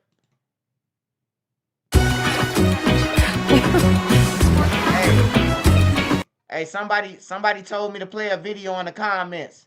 Do anybody know that video? They say it's the video of... Yeah, that's what Wack said, Tank. Wack said that Big U always talk about his son. He said, but he gonna save Big U son because he knew Big U son since he was a kid. But yeah, Wack 100 said his son like that. He said his son a fruit ball. A Fruit Loop. My cousin them, hey, look. My favorite cousin, bro, is Jay. You hear me? And no nigga better not play with him. On my mama, bro. Like, for real. Like, that's my favorite. That's my best cousin, bro. Like, you know, he wasn't always like that, but he turned out like that. I'm supposed to say F my cousin, cuz. Y'all, oh, man, your cousin, a faggot. Hey, look, now, I ain't saying that I'm going to be out hanging around with him. We going to be doing the nay-nay and all this shit in public. Nah. But family reunions and all that, that's my cousin, dog. Babe. That's my cousin, you heard me? Like, I ain't gonna deny my family for nothing. I ain't gonna lie to y'all about it or none of that. That's my cousin, bro. Like, for real. I got an uncle who think he my auntie too. Shit. I mean, I respect him. Shit, I ain't gonna go around saying, oh, you just like the nigga on the internet, Lil J. Like, nah, bro. This is my family, bro. I ain't got nothing to do with that. You hear me? I ain't saying that we gonna be walking through the mall and throwing money in the air and shit like that, but they're my family members, bro. If you can't accept it, just keep your words to yourself. Because I'm pretty sure everybody got a crackhead in their family. Everybody got somebody who J in their family. Everybody got a thief. Everybody got a robber. Everybody got everything in their family. It's somebody in your family out of all them 90 people that's in your family member. Somebody's son. A thief, a scammer, a robber, whatever you want to call it, bro. Everybody got this shit in their family, bro. Nah, they ain't about to cancel Trenches News, bro. I just told you, my cousin that. That's my cousin, and you better not play with him. How they gonna cancel me? You can't cancel Trenches News, bro. You hear me? I built my own way. I did it my way. I didn't do it nobody else's way. I don't even show my face. How the fuck they gonna cancel me? Hey, you mad, ain't you? You mad, LC? You mad? You one of them motherfuckers mad that I don't show my face and I'm winning. You mad, ain't you? He don't show his face, but he winning. Hey, you better, hey, look, before I go into it, I'm finna play what Vlad tell you, just to remind you. In the sky, nigga. You finna go in the sky. Make sure that's the right person in the sky. Hold on. Let me go to it. Hold on. Let me go to it real quick. Just to remind you hating ass YouTubers. Let me go to it real quick. Hey, I don't talk about myself. I don't brag about nothing on myself, bro. You ain't, hey, look, they say when you, hey, look, this is what I always learned from my daddy and from the streets. You ain't gotta be nobody that you ain't. The people gonna recognize you. You hear me? The people gonna recognize you and give you your flowers. I ain't gotta do nothing on YouTube. I might not be nothing on YouTube to y'all. But guess what? To my fans, to my supporters, to my family members, and to the two top motherfuckers. If you're out walking daily and you're not seeing the results, it's really pretty simple. You just start walking enough. I ain't even want to play this. But sometimes I got to give myself a pat on the back sometimes. I got to say, yeah, I did that. Sometimes you got to say you did that. You hear me? Last time we did your show. The show was great. You had female dancers and people in this field are really being themselves. American Gangster, where he's just the software, how we set everything. my YouTube studio and actually show for pennies on the dot. Ham and Mace also are in that.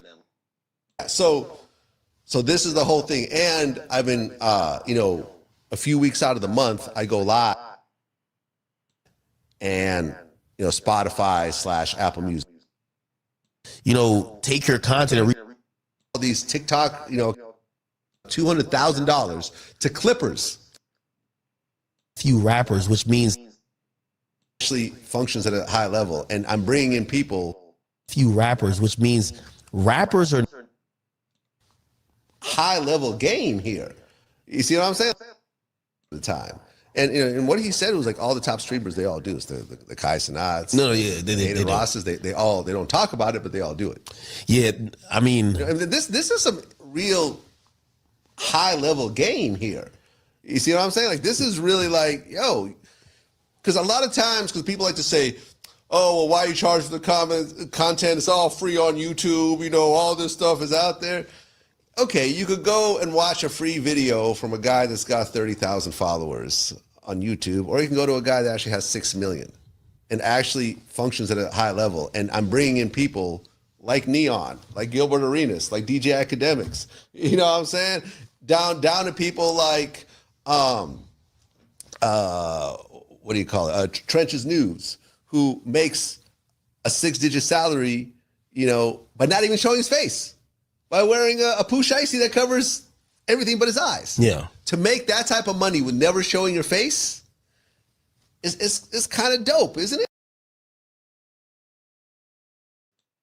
Hey, and when you mention Pac, Biggie, or Jay-Z, don't forget Swiper, baby! Don't forget Swiper, baby.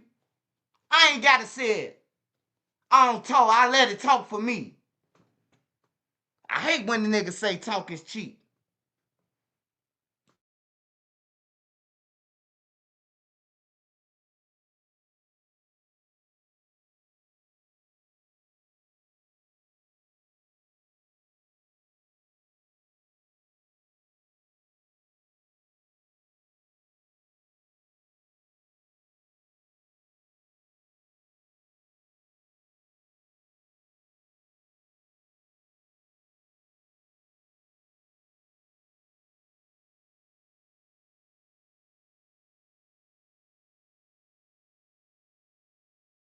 I know you've all had the conversation up here about your perfect website. Now it's time to have that same conversation with Wix.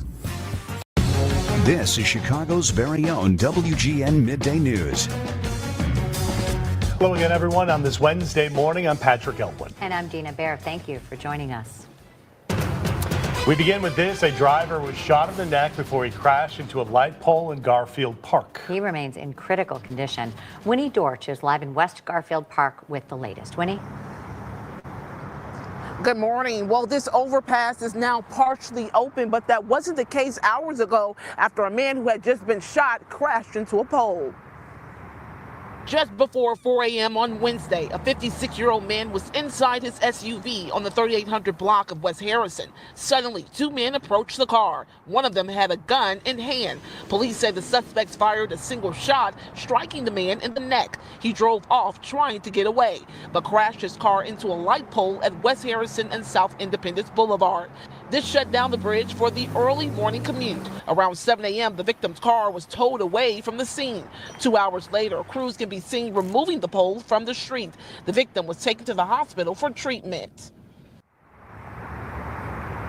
And as you can see behind me, crews are still working. The light pole still obviously down, not working. That overpass still partially open, but it's a big difference from earlier this morning. Now, at last check, that 56-year-old man is in critical condition. I did reach out to police before this live shot. There is no new information. However, this is still under investigation. I'm live here on the city's west side. Winnie Dorch. You niggas just killed the granddaddy, man. They don't give a fuck who they shooting at. That's why I say, man, hey, start investing in bulletproof. If you got some cash, man, start investing in bulletproof in that ride that you ride in every day. It might cost you a lot, but it'll save your life, man. You rather hear a ting than a shh and the bullets coming through your shit. Crazy, bro. It's crazy out here. I'm looking for that that video where dude them said, what dude them just said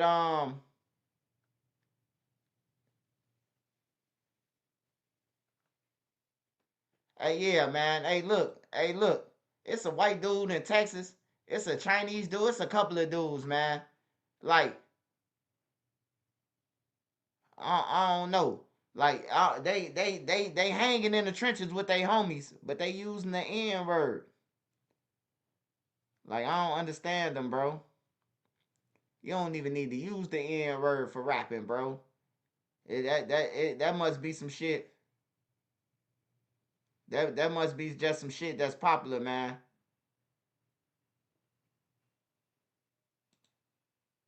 We have an update now on breaking news in Gary, where police shot a man who was holding a baby. Our Tara Molina spent the day out there. She brings us the latest from outside that police department. The Lake County Sheriff's Office is investigating this shooting, telling me the man police shot and killed refused to leave the house for hours, eventually walking out holding a 1-year-old boy in his arms while pointing a gun at police. A bullet hole in the top window of this home, tire treads in the grass where police pulled up overnight. They drive all the way through. You see the tracks. They literally at the man's doorstep. It's the scene left behind following the deadly shooting here at 21st and Carolina in Gary. Boom, boom, boom, boom, boom. I'm godly, bro. I gotta move from Gary. Sosa and his cousin Miles, neither sharing their last names, live next door to the home. Most shots ring out. He got him. Back up. They took this video of the scene here overnight into the morning. You can see the major police presence. The Lake County Sheriff's Office tells us they first responded to this house at 9 Tuesday night. A 38-year-old man holding a 1-year-old boy and a 35-year-old man hostage in the home. The 35-year-old man shot, able to get out and run away, refusing medical treatment. I never seen a SWAT van like that. But the armed 38-year-old refused to leave, according to police, firing at law enforcement multiple times. That's when the Gary SWAT team asked for a Lake County specialized tactical armored vehicle in an attempt to safely position officers closer to the scene. Its drone unit providing real-time aerial footage. Police say a ramming tool was used to get in the back door of the house, the Gary SWAT team deploying tear gas inside, but still the suspect refused to come out. Then around 4:20 in the morning, police say the 38-year-old walked out the back doorway, heading to his car, holding the child and pointing a gun at police. That's when police shot and killed him. The 1-year-old was not hurt. Investigators aren't saying if that 1-year-old was his son and what the relationship is between the suspect and the 35-year-old man who was able to get out of the house. You barely catch him leaving his house. Again, the Lake County Sheriff's Office is investigating this shooting, and that 1-year-old boy is doing okay. We will continue to gather the very latest and, of course, bring it to you. For now, reporting outside of the Gary Police Department, I'm Tara Molina, CBS News, Chicago.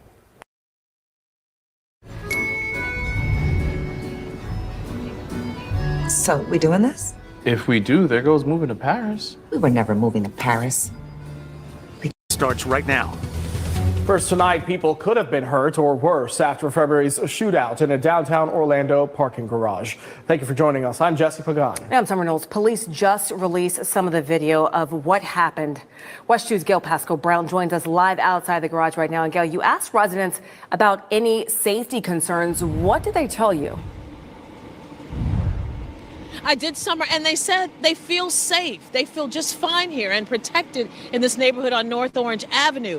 No one was injured, and that was good news. But they also tell me that they're surprised that something like this happened in their neighborhood. Oh, wow. And those boxes, police say, are full of cannabis. We showed Manny Bermudez a security video Orlando police released Wednesday. Officers responded to a shooting around 2 a.m. on February 4th in the Central Station parking. The parking garage is in the middle of Central Station on Orange Apartments. That does raise some concerns as far as like maybe security in the parking garage. The shooting happened on the 4th floor of the park. Hey, I got one question for y'all. How did they know when to arrive for the boxes, man? Hey, niggas better watch out, man. They backdooring, the back door is wide open, man. You might think a motherfucker with you, He texting the motherfucker, you got 100 pounds in the back seat, man. All right, I'm gonna holler at you later. He walk off and then the killers run up, man. That's crazy, bro. That was a straight inside job, man. Parking garage. You can see the suspects jumping out of a car and hustling to get boxes of marijuana inside a car, stolen from a group. Police say one suspect in the Hyundai was seen firing a handgun. One of those suspects also fired a gun during the exchange. Like overnight, we do have security people like walking the premises overnight. So that, yeah, I don't know how that happens. Grant Zerby and his dog Dexter were home when the shooting happened. Did you hear anything or see anything? I didn't, but there's loud noises everywhere. Like my dog's barking right now. He's crazy. As far as my safety, I mean, I haven't had any problems or anything like that. I do feel safe here. I think it's a good community. That is surprising, though. 6 people were arrested, including one taken after a foot pursuit. The charges include attempted felony murder, armed robbery, and conspiracy to traffic a controlled substance. What about your safety? Are you concerned? Why or why not? A little bit. I mean, I feel safe with my apartment complex. Hey, y'all, that's why I always say, you gotta analyze the situation. Is this shit worth it? Man, them boys finna get hit with so many charges, man. They getting charged with the shit that they took as if they were selling it. They ain't even get a chance to sell it.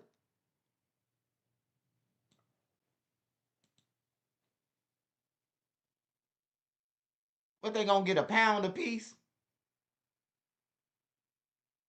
The bitch look like she set it up, man. She look like she set it up. Why she the only Mexican with them? She look like she done set a motherfucker up. That neighborhood don't look like no niggas over there. She look, it's written all over her face. She look like she gave it a drop. One of them bagging her. That's crazy. All of them in jail. 1, 2, 3, 4, 5, 6. All of them in jail. Robbery and conspiracy to traffic a controlled substance. What about your safety? Are you concerned? Why or why not? A little bit. I mean, I feel safe with my apartment complex. They have like the safety measures in place, so not too concerned. Police took the 16 pounds of pot into evidence, along with a 9mm magazine and a black mask, both found inside one of the cars. Now, Orlando police investigators say this case is not over and there could be more charges. Covering Orange County, live in Orlando, I'm Gail Pascal Brown, West 2 News.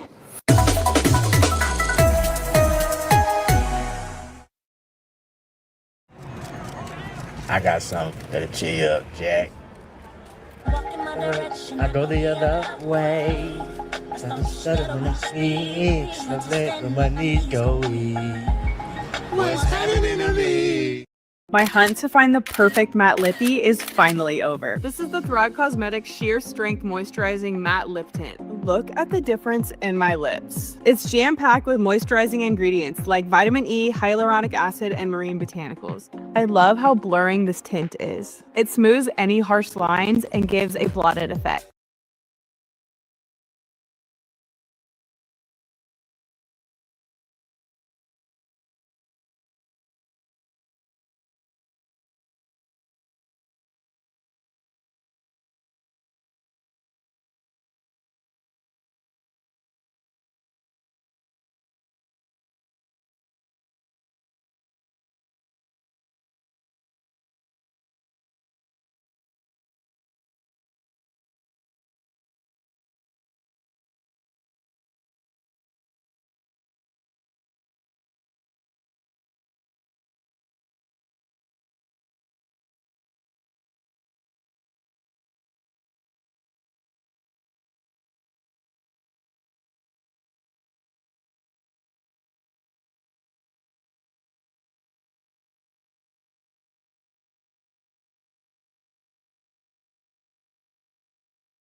You know, I have not put out my response yet on my husband's detention hearing, but I am not okay with y'all going around spinning the narrative that my husband is a snitch. If he was a snitch, he'd be out today.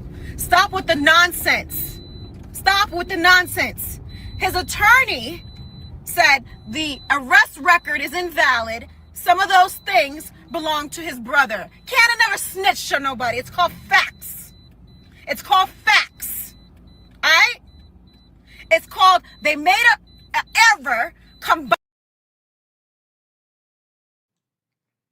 Wait a minute. He got a twin brother. But is they finna blame the brother? Is he saying my twin did it? Is he saying his lawyer saying his twin did it? That's crazy. She's saying, no, he didn't do nothing. His twin did it. They got a mistake. So who pointed out the error that it was the twin? Somebody had to say that ain't me. Look at my height. Said my twin did it. Hell no. Hold on, man. Hold on. I gotta rewind that. Starts right now. You know, I have not put out my response yet on my husband's detention hearing, but I am not okay with y'all going around spinning the narrative that my husband is a snitch. If he was a snitch, he'd be out today. Stop with the nonsense. Stop with the nonsense. His attorney said the arrest record is invalid. Some of those things belong to his brother. Cannon never snitched on nobody. It's called facts. It's called facts. All right? It's called they made a error combining two people's record in one. That's what happens when you got a twin brother. Y'all need to get your facts straight and stop reporting lies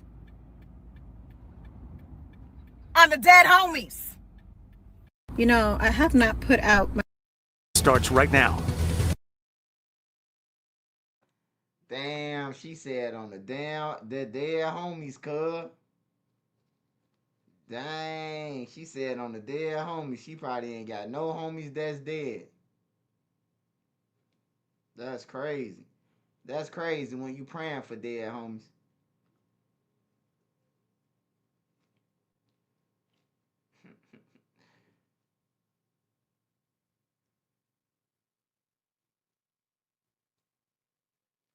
Hey, no, Loose Cannon trying to blame his. Hey, Loose Cannon brother already said that Loose Cannon gonna do some shit like this.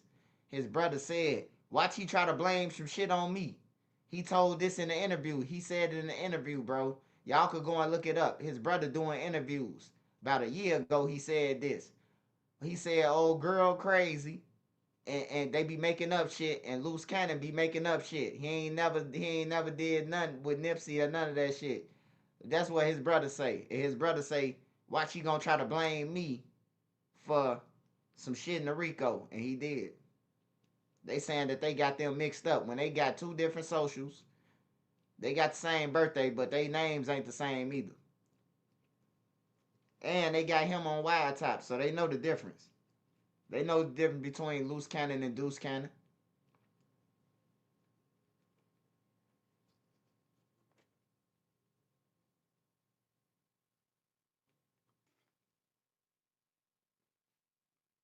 I told you, bro, when you in that courtroom, I seen it with O-Block, bro. I watched O-Block throw Dirk under the bus. I seen them throw Dirk under the bus, bro. I seen the O-Block lawyers throw Lil Durk right under the bus, bro. I told Lil Durk soon when I seen it. I told Lil Durk, I tried to warn Lil Durk before he even got RICO, bro. I say, man, they just threw you under the bus, Lil Durk. They thinking I'm lying and shit. Then Lil Durk responded to it. Lil Durk say, why y'all mentioning my name in court? After that, Muwap lawyers stopped getting paid. All that shit. Right after that, Lil Durk stopped paying for the lawyer. Whoever was paying for the lawyer, they stopped. On everything, bro. Once they got to mentioning OTF and Duck trial, look, he like, hell no. Bud ain't never mentioned no OTF. They did. Muwap them lawyer did. And Kenny Mac lawyer. What about OTF? That's what they said. What about OTF? Do you know if OTF a criminal enterprise? They the ones who brought Lil Durk up. And they brought Bezu up. They say King Von went in the store and put $2,000 on.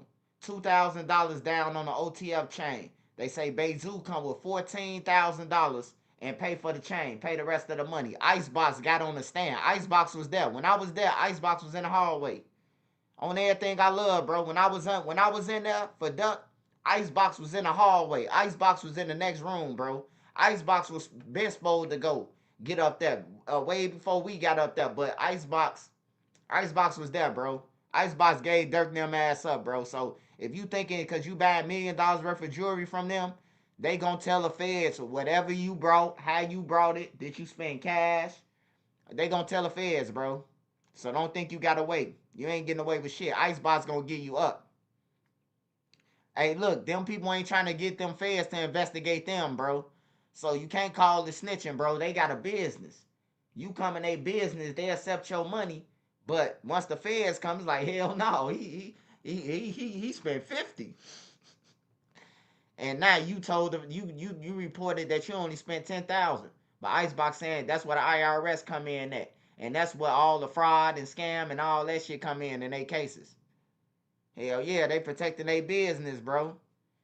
Hey, I got a homie, an older homie. Well, he ain't my homie. I always just say a homie. He ain't my homie. He my brother and them homie. He older. He like 50 years old now. So he my brother and them age. But he a millionaire off the projects.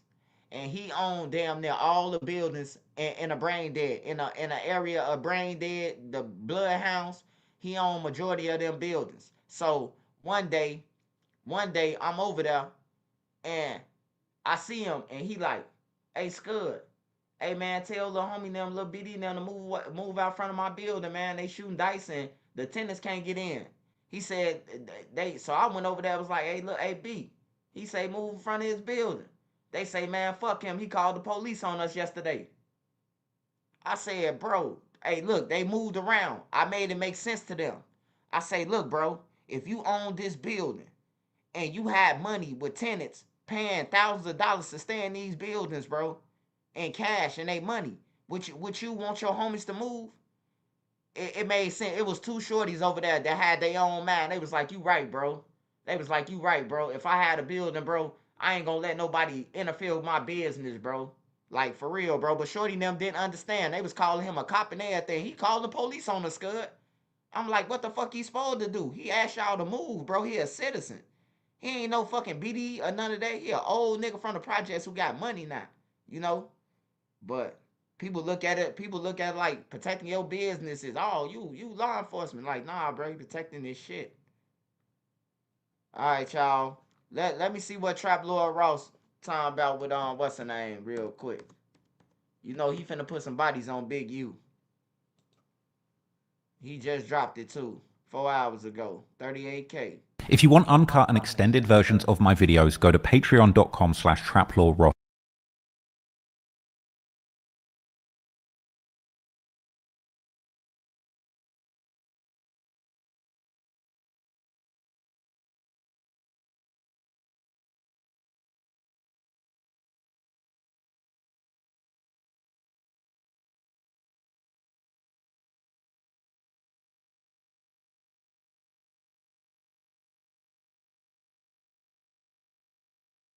Focused. If you want uncut movies in the hood, just check it in. We can make sure it's done. Movies, videos. But if you don't check it in, oh well. Check your ass out. We're gonna check you in, all right. We're gonna check in all of your equipment. Big U has ran the streets of LA for decades, doing double-digit stretches in the penitentiary and developing a feared reputation as one of the city's most connected gangsters. But to the public, Big U presents a different persona, one of a reformed ex-gangster turned community activist. He started developing Options, a community-focused non-profit organization with a mission to keep kids out of the streets. Part of the GRID program, Developing Options claims that their mission is to decrease gang activity and to empower the community to strive for a safer, thriving environment for our youth. Big U would solicit donations on behalf of his non-profit and seemingly put as much back into the community as he had taken, being seen doing food drives and providing equipment and workouts for the local youths to keep them out of trouble, even coaching and commissioning for the Crenshaw Rams youth football team. Clearly, Big U was such a supportive coach in football that his own son was actually drafted into the NFL well for his home team, the LA Chargers, a connection that had him and his father rubbing shoulders with music's biggest celebrities like Drake. But according to a recent criminal complaint, beneath the surface, Big U's persona is much darker than he'd want you to think, because he's recently been accused of embezzling hundreds of thousands of dollars from developing options, not just allegedly taking the money, but using the charity as a vehicle to extort famous rappers and athletes and transferring the money to himself. But the financial crimes he's accused of are only the tip of the iceberg, as the criminal complaint would reveal that Big U was heard in private conversations recorded on wiretaps, that he was the only gangster from his generation still having people killed, and that he was willing to murder anyone who disrespected him. And according to that criminal complaint, these weren't just threats, as Big U is accused of murdering one of his son's childhood friends, a former football prospect turned rapper who he had personally coached, with the indictment alleging that Big U drove to Las Vegas on his daughter's birthday to kill the young man for wasting studio time and recording a Big U diss song. As dark as this sounds, reading between the lines of the criminal complaint suggests that this is just the tip of the iceberg, with other information hinting towards Big U having been connected to a number of high-profile murders in the hip-hop community, including Nipsey Hussle and Quando Rondo's cousin Lil Pab. The insane details about the double life. Hey y'all, I just want to let y'all know, Cowboy, he lied. I got proof. He lied. I wasn't there in California, but Cowboy a lying motherfucker, bro. Cowboy was in on that shit, bro. When it come out, Cowboy ass going to jail if he don't tell on Big U. I'm telling y'all.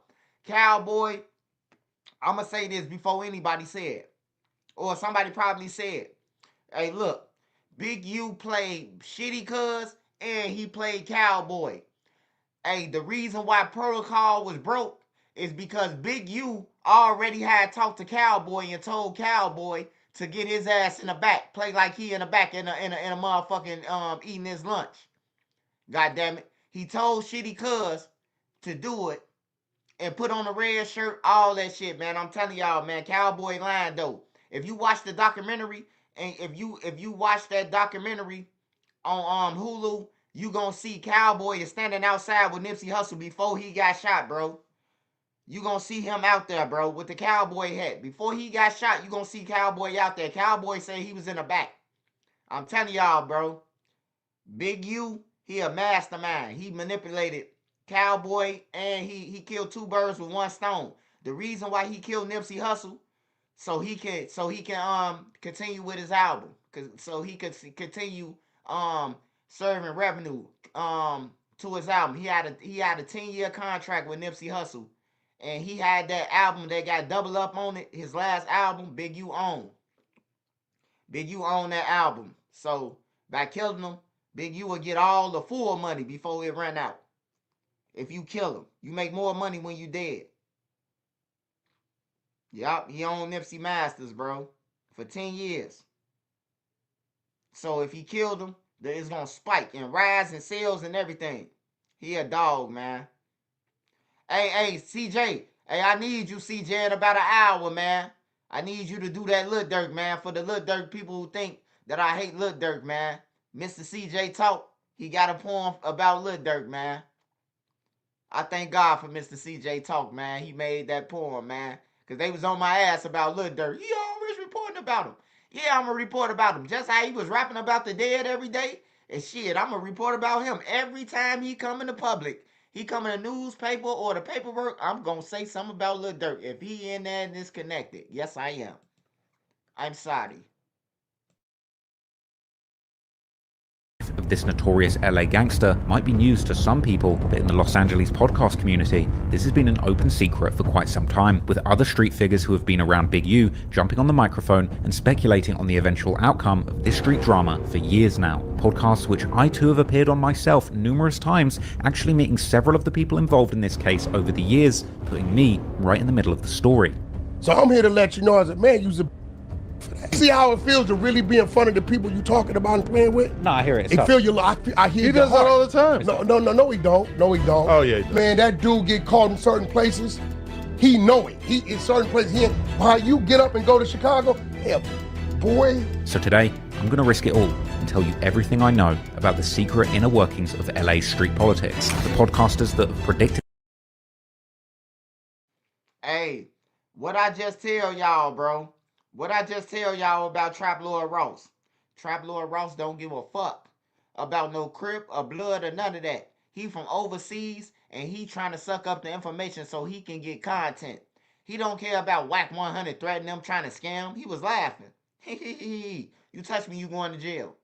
On everything, bro. Like, he wasn't scared, bro. He getting his content. They be talking about some, how do Trap Lord Ross know everything?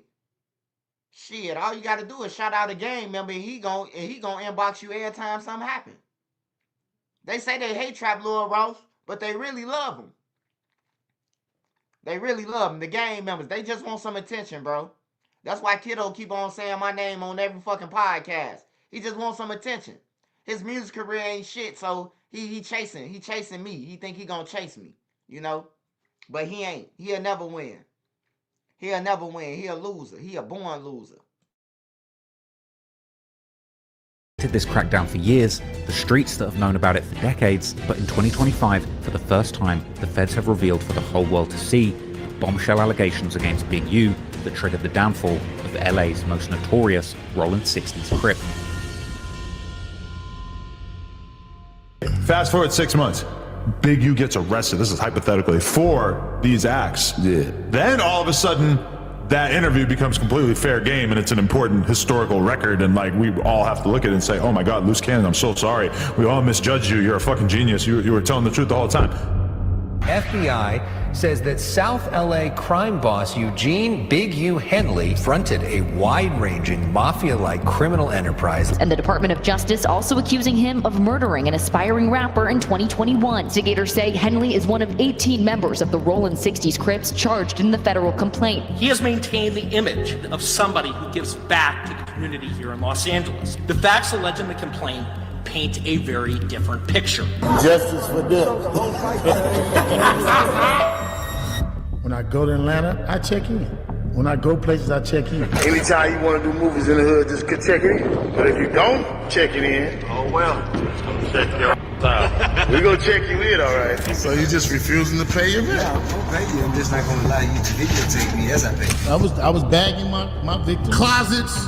Yeah, I was bagging dark places. Hey, did Big U just ask T.I. what's he gonna pay him? Hey, did I miss that? Did T.I. turn around and check him? Like, hold on, y'all. Hey, I gotta back it up real quick. It sounds like he tried to extort T.I. and they made it real fast. I ain't never know that. Hold on. I go places, I check in. Anytime you want to do movies in the hood, just check it in. But if you don't check it in, oh well.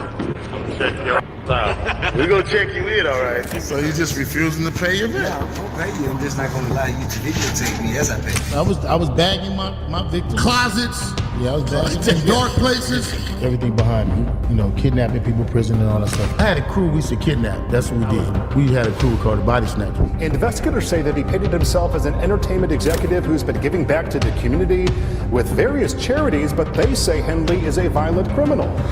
Boy, you is a... I'm telling you, you gotta stop! Funding a South LA-based charity, developing options. The facts alleged in the complaint paint a very different picture. It is one of a murderer, a thief, a liar. Hey, Nick. Hey, don't let you got justice for them.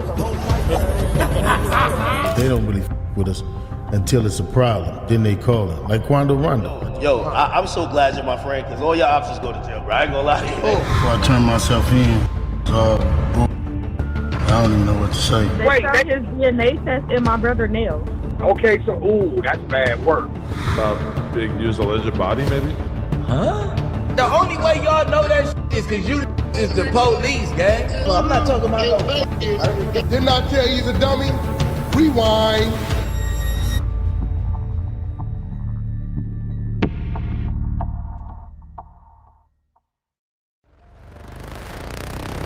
To understand the predicament that Big U faces today, being accused of leading one of LA's most notorious gangs, we have to go all the way back to the start to understand how these gangs, and Big U, ended up running the streets of LA. Like many black families during the mid-1900s, Big U's parents were part of the so-called Great Migration, where African Americans moved from the southern states to the northern states to escape the Jim Crow laws and look for a better life. They were originally from Mississippi before making their way north to Chicago. In Chi-Town, Big U's father would allegedly get affiliated with one of the original infamous gang leaders turned revolutionaries, Jeff Fort, co-founder of one of the earliest major black street gangs in America, the almighty Black P. Stone Nation, cementing an early gang influence in the Henley family all the way back then. Big U's parents would ultimately get separated during their time in Chicago, and in 1966, his mother would move to Los Angeles shortly before his birth. The family settled in an area known as South Central, this being the area where most of the early black residents of LA would settle down. More specifically, they would stay around 81st and Hoover, and according to Big U, it was here where he would first begin to rep the Crips, the gang which was founded in South Central around 1969, around 3 years after Big U was born. Founded by Raymond Washington and Craig Craddock, the Crips then spread further west by Tukey Williams, who would found the West Side Crips. Because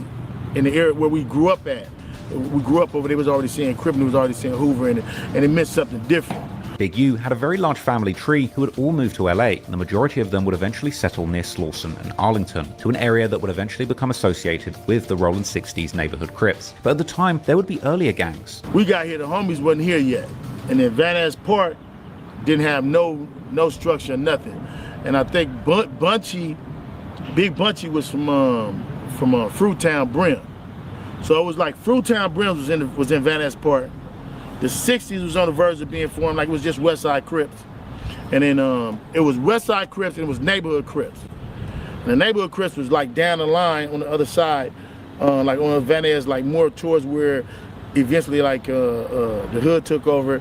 It was neighborhood Crips and West Side Crips. This neighborhood is not only famous for being the home of the Rolling 60s, but also for being one of the main locations where the classic movie Boys in the Hood was filmed. Growing up, Big U would first become part of a small local clique from the immediate neighborhood called the AG, or Arlington Gang. Led by Big U's cousin Chili Capone, the group would eventually merge as part of the larger Rolling 60s, who became infamous around the city of LA. We was at every party, we was at every club, we knew where every function we was there.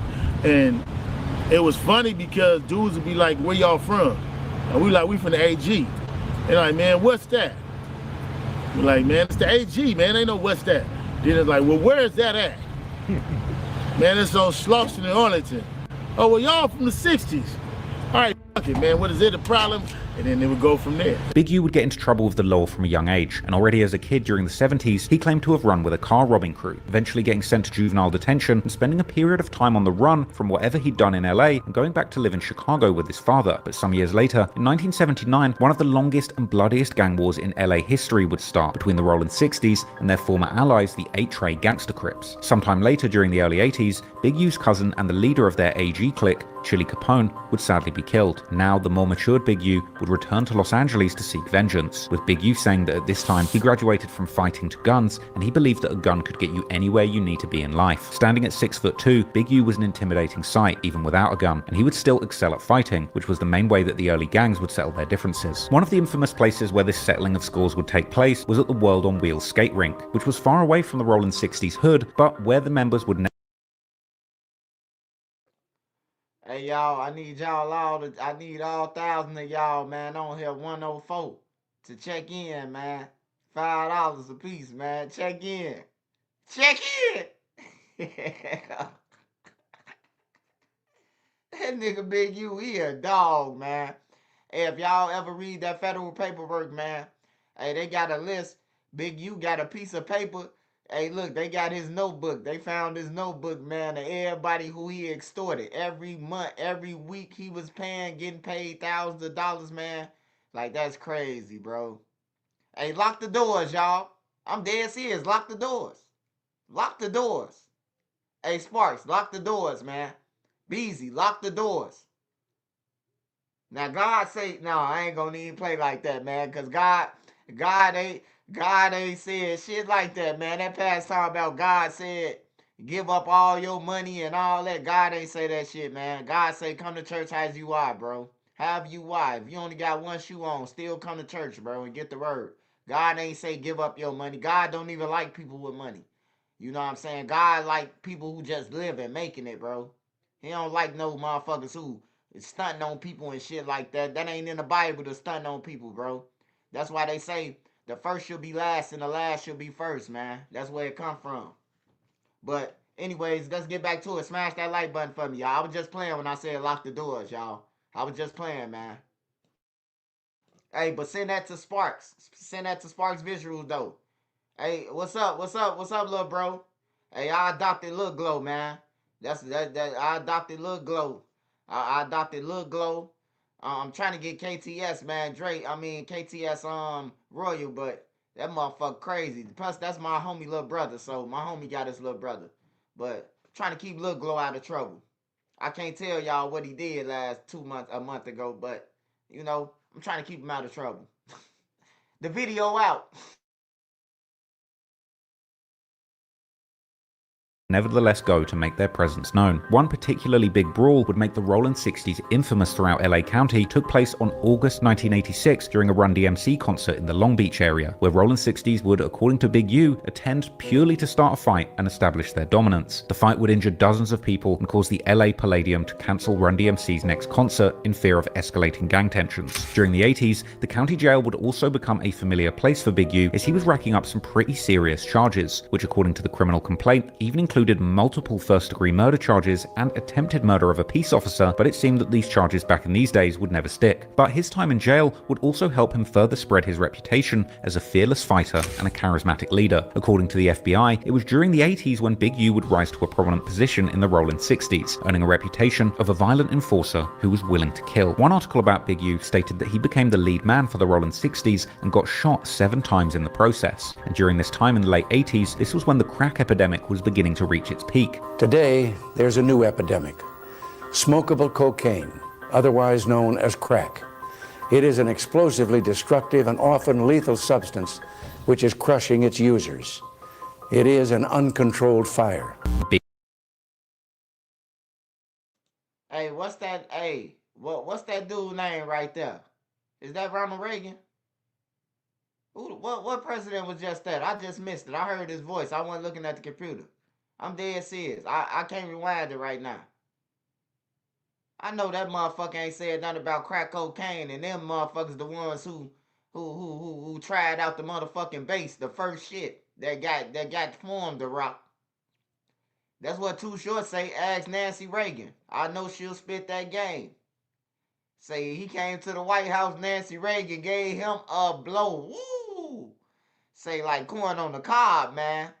I don't know. I heard Too Short say it when I was a kid, man. Don't hold me. Too Short the one who said it. I didn't, Brother Reagan. I couldn't believe he said he got heard by the president's wife, man. That was crazy. Big U and the Rollin 60s would also partake in the lucrative drug trade. They would even begin to move dope from LA to other cities such as Minneapolis, Atlanta, and Chicago, where Big U would use his leadership skills to set up shops and take over street corners and influencing other out-of-state sets that banged under the banner of the Rollin 60 Crips too. This would also be a time when Big U would get his first experiences in the rap industry, as a rapper called Popper LQ would ask Big U to manage him, thinking that while Big U had no experience in the industry, he did have the qualities to be a manager and the respect of the streets. Big U's friend would also ask him to help managing a young promising Rolling 60s rapper called Corrupt, who's now known for such West Coast classics as Seawalk and We Can Freak It, as well as being one half of the duo The Dog Pound with Daz Dillinger, the group founded by Snoop Dogg. Big U had also become a family man at this point, and according to himself, he was beginning to be one foot in and one foot out of the hustle game, but unfortunately for him, he would become wanted by the police. And in December 1991, he was arrested as part of a sting operation after attempting to rob 33 pounds of cocaine from an undercover agent, with Big U pulling a gun and attempting to rob the fake plug, leading to the cops that were watching nearby to rush in and bust him. For this, he was given a monster sentence of 23 years, with news reports at the time describing him as a leader, if not the top man of the Rollin 60s. This meant that during much of the golden years of hip-hop, Big U was behind bars, but he would spend his time inside continuing to develop his skills as a fighter and a leader. One story even circulated that he had apparently knocked somebody's eyeball out of their socket during a prison fight. Photos of Big U behind bars would circulate online as the years went by. During a Breakfast Club interview, Big U would even say that he was running the drug trade in the prison yard during this time. Because I basically took over the whole little drug trade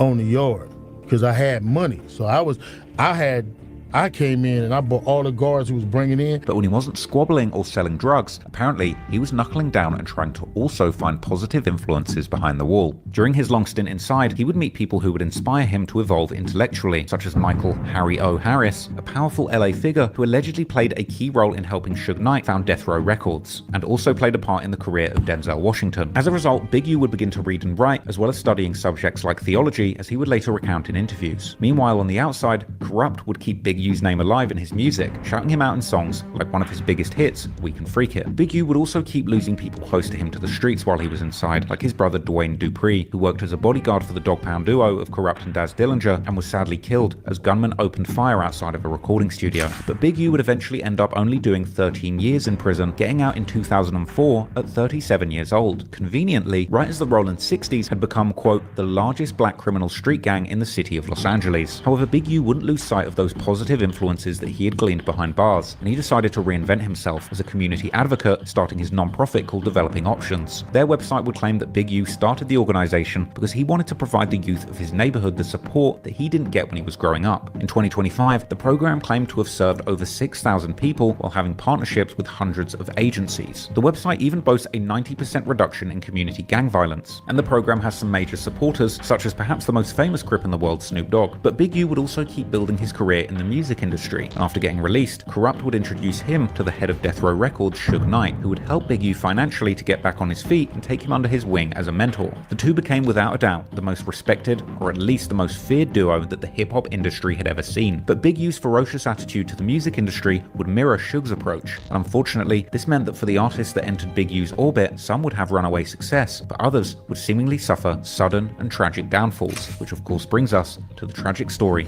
of Nipsey Hussle.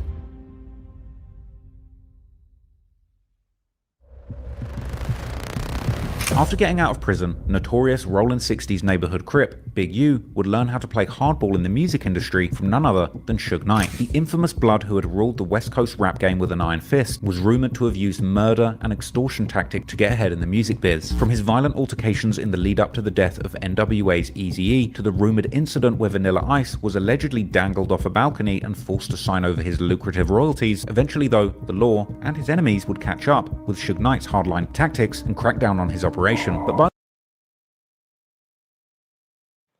Hey y'all, this is why I always say, man.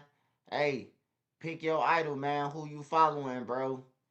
Big U, Suge Knight taught Big U some bullshit, and Big U finna be in the same place with Suge Knight at.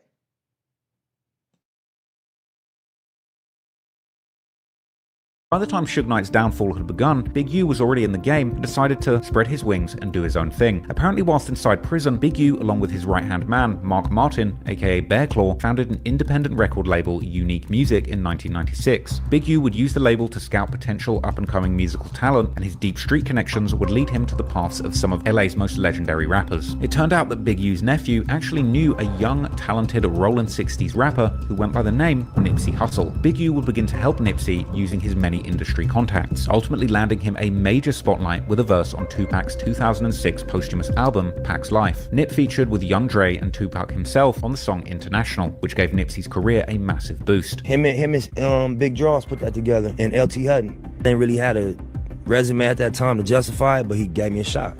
And a lot of that was based on the relationship he had with Draws and Steve. And I remember buying the physical CD, seeing Tupac featuring Nipsey Hussle on the back of it. That was huge for me. Big U later reposted a clip from a Diverse Mentality documentary on Nipsey, along with a caption saying that it was an honor to give him the shot. Big U was playing a major role in Nipsey's come-up, leading Nipsey to drop his first real single and music video titled Bullets Ain't Got No Names in 2006. Nipsey would get support from Big U through the creation of an entire Bullets Ain't Got No Name full-length mixtape series. But story has it that Nipsey wanted to leave a bad deal that he'd got into with Big U's Unique label. So I signed into it. It was signed to a 10-year production contract, which started in 2009, which would end 2019. Crazy. Big U, on the other hand, has explained in the Drink Champs podcast that he stopped managing Nipsey after a promotional tour when police discovered drugs in one of their vehicles. And although someone would take the charges, Nipsey and others began acting differently towards Big U, which he interpreted as a breakdown in trust. Radiator cap off, took the apart, stuck us in, I can't remember where we was for 3 days. They took the scanned it from the router to the tutor, found what they wanted on it, put it back together, gave it to us. I flew back home. When I fly home, we get hit. I get hit at home. They hit 21 people. They think they got him. Anyway, make a long story short, he ended up turning himself in, take the case off all of us. He get life, right, for the drugs. When that happened, my team is acting weird. So I'm looking at Steve, I'm looking at Nip. Man, get a paperwork from Sony so they can see that we releasing all this. They acting weird. So, me, I'm still kind of like, hey, I'm hot, hot and heavy, but, I'm like, I can't with y'all. So you never see me on tour no more. And that's when the problem? No problem never happened. Okay. We didn't have a problem. Okay. Wasn't nobody making no money. Right. But particularly after Big U's arrest, many have theorized that it may have been Big U who was using Nipsey's tours as a cover to smuggle drugs to different cities, and this was possibly making Nipsey nervous and looking for ways out. I think Big U was using the tour bus, Nipsey's tour bus, to at least sometime or possibly do drug drop-offs, pick up money, and it was making Nipsey hot. He was seeing himself about to take off. He wanted no parts.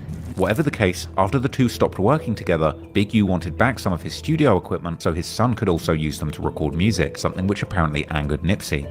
That's when they got upset, and he made the song. I don't rap, that song never came out.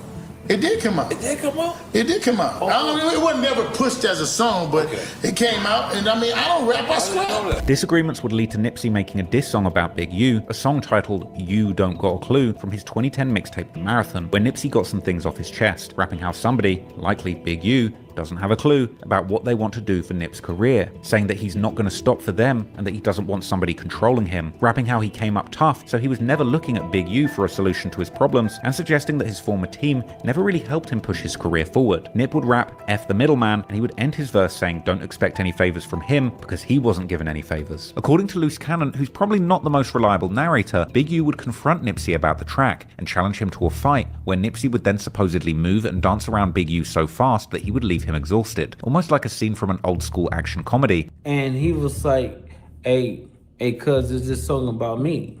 So Nipsey stood up or whatever and was like, yeah, cuz it's about you. So he was drinking some water out of a water bottle and he threw it on Nipsey, right? He was like, we're gonna have to go get down or whatever. So he thought Nipsey was gonna back down. Nipsey stood up and was like, okay, cuz, let's go get down. They were just dancing around or whatever like that. He was trying to get Nipsey or whatever, but Nipsey was just moving, dancing and stuff like that. And he couldn't hit Nipsey, so he got tired. So he knew he didn't get Nipsey the way he wanted to get Nipsey, right? An unsatisfied Big U then allegedly got the whole gang involved, calling Nipsey up to get disciplined and allegedly beating him up before Black Sam fired into the air, stopping the fight, leading to police being called and breaking things up. Wack 100 would later claim that Big U actually knocked Nipsey Hussle out during their fight. First time they first fall out, when they first got Nipsey signed, Nipsey come back, was fall out, they went down, there was a fight, rumble happened. I believe Big U knocked Nipsey out. Black Sam comes out, fires 3-4 shots in the air. He's fresh out the penitentiary. Police sitting right across the street, they see it. They come in, they arrest everybody. Black Sam's on parole. Now, there's some conflicting reasons circulating for this exact fight. It's been rumored that Nipsey Hussle has a daughter by a mother that was allegedly Big U's niece, or at least a close family friend. There was allegedly an incident circulating in a Reddit post where it was claimed that Nipsey actually beat up another man who had been dating his baby's mother after they split up, with Nip administering this beatdown because the man was apparently creating an unsafe environment for their daughter, with it being believed that the woman might have even got harmed herself in the scuffle, leading Big U to be furious at Nipsey. Ultimately though, Nipsey and Big U would eventually squash their beef and didn't have any more public animosity in the years that followed, but Nipsey's brother Black Sam seemingly always had an issue with Big U, and apparently this was reciprocated. And then I'm gonna keep it 100. Me and his brother wasn't cool. Me and his brother weren't the best of friends. You gotta understand, like I'm gonna have friends that my mama ain't gonna like. I'm gonna have friends that my brother's not gonna like. You gonna have people that your people don't like. You know what I'm saying? Nipsey's role in 60s gang ties would be the ultimate liability throughout his career to the very end. A planned private performance in 2010 saw a massive bust on the Rollin 60s members that he was affiliating with. People under arrest after police raid a nightclub where dozens of members of an LA street gang were partying. Police received information that gang members of the Rolling 60s, a violent South LA gang, would be holding a private party here at the Platinum Club here in Studio City. So they decided it would be a good time to do a gang sweep. Now take a look. It all went down around 2 in the morning. The Platinum Club was surrounded by dozens of officers. They arrested about 40 people they say are gang members of the gang Rolling 60s. Officers say they learned of the so-called hood party several days before the big event. Now, outside of the club, the marquee had a sign there that said who was headlining the party. They are Nipsey Hussle and Dealmakers International. You can also see the number 6x10. Now, police say that was the secret Rolling 60s gang sign. An officer from North Hollywood was the first to approach the front door of the club, and he says that he was rushed by a group of people inside the club. He called for help, and officers from all areas responded immediately. Now, officers say this gang sweep will clearly cripple the illegal activities of the Rolling 60s gang, at least for a while. As time went on, Nipsey would do more things that reportedly angered Big U, like bringing Treetop Pyru rapper YG to the Rollin 60s hood for the music video for the song Sitches Ain't Bit in 2011. Apparently Nipsey had to fight multiple Rollin 60s after this perceived violation, but this didn't stop his role, and later Nipsey would even return the favor, attending YG's hood to film the music video for I'm a Thug that featured Meek Mill. This was a video that ironically had footage of fellow Rollin 60 BRICC Baby getting arrested. But anyway, as Nip's career grew, it seemed that Big U's stance towards Nipsey had softened, and he was showing him respect publicly, with Big U being seen doing a speech in Nipsey's honor in 2018 during an event for his Developing Options non-profit, where rap heavyweights like T.I. and Wiz Khalifa were also in attendance. Look who came through. Yeah, you know, I got my all black on, man. You know, all black everything. Steve Maniac Lobel, K1 right here, you know. Big U, what up, baby? Big U and Lobel. Sure. You need that. Yeah, that's legendary. Woo! Remember that. He did what no other rappers do today. He sold his own music. He sold his own music. So when I came along and Steve came along, we had a formula that merged with what he do. But he outworked any artist I've seen. I'm talking about business-wise. I'm not talking about on the mic. Because if you notice, this man is a more professional than 90% of the dudes who are trying to grow to his level. But I'm saying that to our young baby. To a T. He outworked a whole lot of people. And this is the reason why we are giving him the award, the Businessman Award, because he really exudes everything that you need to exercise in business.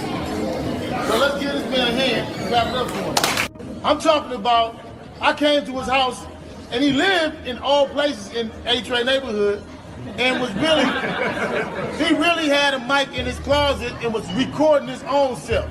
Remember that. And at one point, Big U would even crip walk on stage, and Nipsey would in return honor Big U in his speech, saying how everybody in the hood saw him as a leader. And see what that turned into, him putting pressure on us to just stay focused, you know, standing in front of us as young dudes from the area. And always, I remember he like, you know, it's not gonna be one room I walk into that my homeboys can't walk into with me. And I always respected and looked up to him as a leader and as somebody that was just a real man. And I love to see everybody out here tonight dressed up, looking good. You know, I think we gotta give him a round of applause as well. And like I said, I love you, bro. We're gonna keep pushing. Day one. Thank y'all. Nipsey was having massive success. At Granger, we're for the ones who pay attention to every little detail. The ones who fuss. Culminating in the release of his critically acclaimed 2018 debut studio album, Victory Lap, where he would even shout out Big U, aka Big Draws. And I'm eating breakfast. My shirt drunk, yeah, all that. I've been working. You know, I ain't saved everything, man. Victory Lap coming soon. He wasn't gonna save anyway. I wasn't, but I was gonna change my shirt though. I'm going to. You know what I'm saying? But I'm working. We will let y'all hear some music, but you gotta wait to pay for it. Ain't no free no more. Coming. And you ain't downloading it, we're gonna put a tag. If you steal the music, you up. Coming to your house and putting that Car wash when you got your tent set up. We gonna beat your. But in March 2019, Nipsey allegedly angered Big U once again by bringing DJ Khaled to the 60s hood and not asking permission. They were there to shoot a music video for Khaled's song Higher that featured Nipsey and John Legend. Allegedly, Big U sent Rollin 60s members to the shoot to cause trouble, causing Nipsey and Khaled to have to finish the shoot in a parking lot. TMZ, on the other hand, claimed from their sources at the video shoot that Nipsey had seemingly received threats on his life before the shoot had even taken place, and that he was apparently prepared with an exceptionally large security team. They would also claim that it was actually during the filming at the parking structure in Inglewood where Nipsey's team were concerned about somebody from the local Bloods coming to kill him. Some people online would also claim that Big U was actually cool with Nipsey at this time, but it was really a bunch of younger Rolling 60s members that just wanted to rob DJ Khaled, causing trouble, with there also being reports of some friction between some Rolling 60s and Inglewood Blood members that might have caused some tension at the shoot. Nipsey's brother, Black Sam, would later seemingly confirm that someone had indeed pressed them at the video shoot, but wouldn't specify exactly who it was. Not to get into too much detail, but there was a lot of big politics getting into certain people. You know, Hussle had DJ Khaled in the hood. Not to be speaking too much on it, but we came front line like we always do. And, you know, gonna know we gonna crash out behind it. We not playing, ain't nobody saying nothing to Khaled, ain't nobody doing nothing to Khaled, and he's straight. And Hussle front line that. And, you know, we felt like certain people didn't like that. But whatever the case, only a few days later, Nipsey would tragically be gunned down in front of his Marathon clothing store in the Rollin 60s hood, less than a mile away from Big U's childhood stomping grounds on Arlington Avenue. Nipsey was gunned down by a man named Eric Holder, known in the streets as a fellow member of the Rollin 60s who was allegedly mad at Nipsey for accusing him of being a snitch. Eric Holder is also an old close friend of one of the other names mentioned in the new RICO case, the rapper and No Jumper host BRICC Baby, real name Zaire Mitchell, another 60 that uses the moniker as a street name. That day he got put on, we came up with the name. That was like a name that was really made for him. But he can't come in and be big. So being my big homie, that's, you know what I'm saying, that's big, and I'm little, you gonna be baby. But anyway, following Nipsey's murder, different conspiracy theories would begin to spread about his death, suggesting that it might have been more than just a random argument with a low-level Rollin 60s member. One of these theories being that Big U had somehow been involved in the murder himself, particularly as he would seemingly tell different versions about where he had been the day of the murder, as well as having a motive due to the rumors that Nipsey had allegedly refused to re-sign a contract to be under Big U's label. And for those who don't know, Big U is said to be responsible for the death of Nipsey Hussle. This is what a lot of people are saying, and it's because he keeps changing his story about the day that Nipsey Hussle died. We actually was on 6th Ave with 100 cars. We got all the streets blocked. We waiting on UK to come out the house. Everybody's phone blowing up. Nip got hit, Nip got hit. We flying up there. We fly up there and we see the scene. And then like later on, he would forget he said that, and then he'd go on live on IG and say that he wasn't even in town the day that Nipsey died. Y'all was accusing me of I ain't even do. And what's funny, I wasn't even in town. So figure that one out. But I ain't gonna trust it. And Nipsey Hussle was signed to Big U's record label, and that contract was due to be up, and Nipsey Hussle wasn't going to re-sign, so that provided motive, okay? I signed him to it. It was signed to a 10-year production contract, which started in 2009, which would end 2019. Crazy. Big U reportedly also didn't attend Nipsey's funeral, and an IG Live sometime after the murder would appear to show Big U laughing when somebody commented justice for Nip, and going on to say that people are waiting for him to do an interview. What you waiting on, though? You don't know what you waiting on, though. What you waiting on? You got to tell us what you waiting on. Damn, my mama broke you with a Justice for Nip.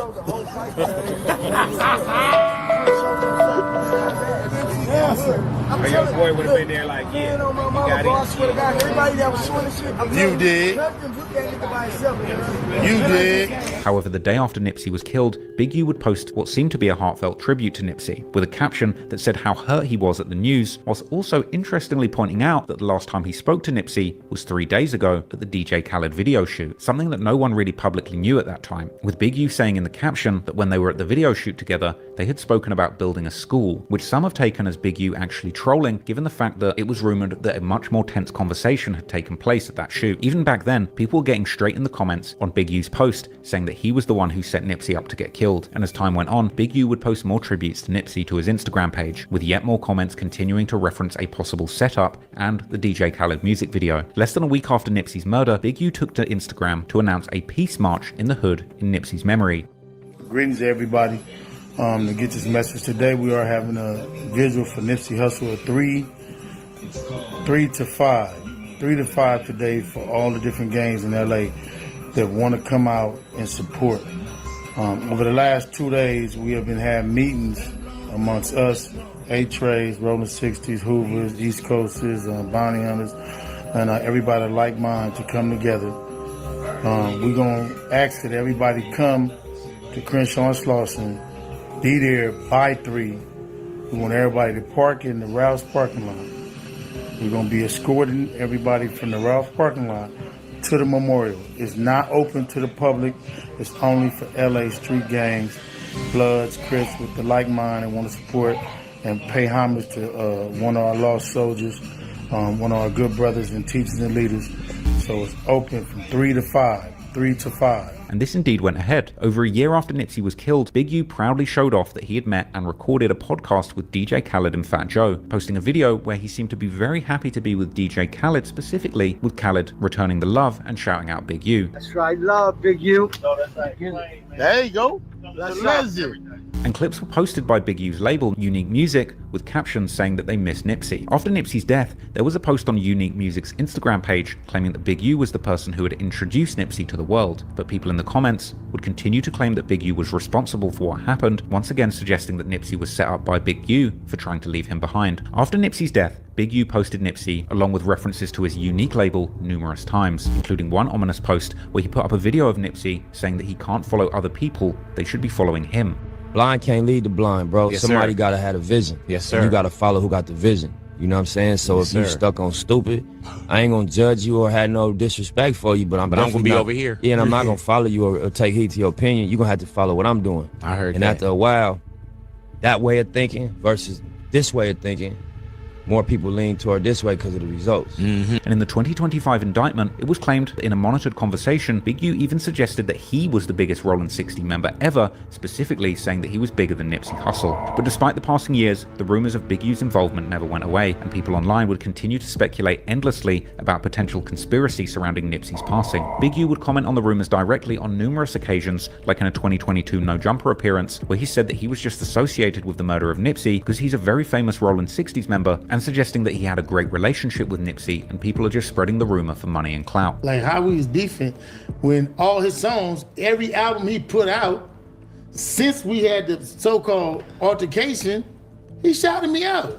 However, in 2024, Nipsey's brother Black Sam would do a podcast with Big Boy, alluding to someone being sent to kill Nipsey, rather than this just being an isolated crash out. It is random as what the public thought it was.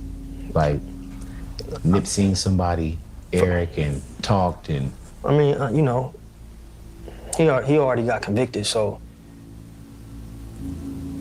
for me, without going into too many details, so for me, he felt he was supposed to do a job, or somebody sent him or whatever. It just don't make no sense. It's not random, you know. It's gonna come to the light. Loose Cannon, a former ally of Big U and one of the co-defendants in the upcoming case, actually revealed on No Jumper that Big U had told him Nipsey was dead before it even happened, with Loose Cannon saying that Big U had prior knowledge of Nipsey's death before it all went down, mentioning on the phone to him, which led him to call Nipsey Hussle moments before the shooting took place. He FaceTimed me. So he FaceTimed me and stuff like that. He was like, Nipsey just got killed. I'm like, sick, so I didn't hear that. So I hang up with him. I called Nipsey and I'm like, Nipsey, what's up? He was like, oh, what's up with it? Nipsey answered. Nipsey answered. He answered the phone, and I was like, I love you, cuz, or whatever like that. Did you tell him the call you just got, or you didn't even mention it? I didn't mention it. And that's what fucked me up, because my cousin is Nipsey baby mama. You get what I'm saying? So it was like, I could have probably stopped it, or it had it. Make this winter unforgettable with Amtrak Illinois. Plan a family getaway and explore 28 cities. Stop what? You mean, that? No, because listen, so after I talked to Nipsey and I was like, yeah, I love you, cuz, or whatever like that, I'll see you later or whatever. So I hung up the phone. I thought Big U gave wrong information. 30 minutes later, the homies blowing me up like they just killed Nipsey. And so I'm like, Wait. You get a call from Big U telling you Nipsey just got killed. Yeah. You panic, called Nip. Nip answered the phone. Yep, and you we like were just talking on regular, so it's like at the end of the day, I didn't even think about it because you don't even warn him that you got that call from dude. No, because their relationship was so fucked up. It'd be like they be hot one minute, then they be cold the next minute, and then they be lukewarm. Like you and just 30 never minutes after you get out the phone with Nip, he get killed. Yeah, I got it. So you think he hit you a little too early? This clip actually led to a cease and desist being served on No Jumper and Adam22 being advised to remove the content from his channel. So everybody knows I got a cease and desist about the loose cannon interview that I did with Wack 100, and a cease and desist showed up from the one and only. Never thought my life would go in this direction. Never thought I would be getting a legal notice from the big man himself. Oh, Big yeah, I just seen you. Big U said he ain't feeling that Big shit. Lucifer. Big Is that a diss? I think that's a whack term. I don't want to say that. So from our perspective, we have decided to back away from this. This is not a narrative that I was really interested in pushing in the first place. The idea that Big U had any sort of, criminal doings in his adult life, or that, that he was involved with anything with Nipsey. This is not something I ever really bought in on. It was kind of a surprise to me that it got trotted out on the podcast. I don't have to make this kind of statement about why we decided to remove it or whatever, but I did ultimately make the decision to take it down. Interestingly though, when the 2025 criminal complaint dropped, it would turn out that Loose Cannon wasn't just anybody claiming Big U's involvement, but he was in fact an alleged former enforcer for Big U, conducting robberies on his behalf as part of an extortion racket, later described by the criminal complaint as Big U Enterprises. But even more crazy, even before the criminal complaint revealed these bombshell allegations, Loose Cannon would openly tell stories about these robberies that he did for Big U on the No Jumper podcast for the whole world to hear.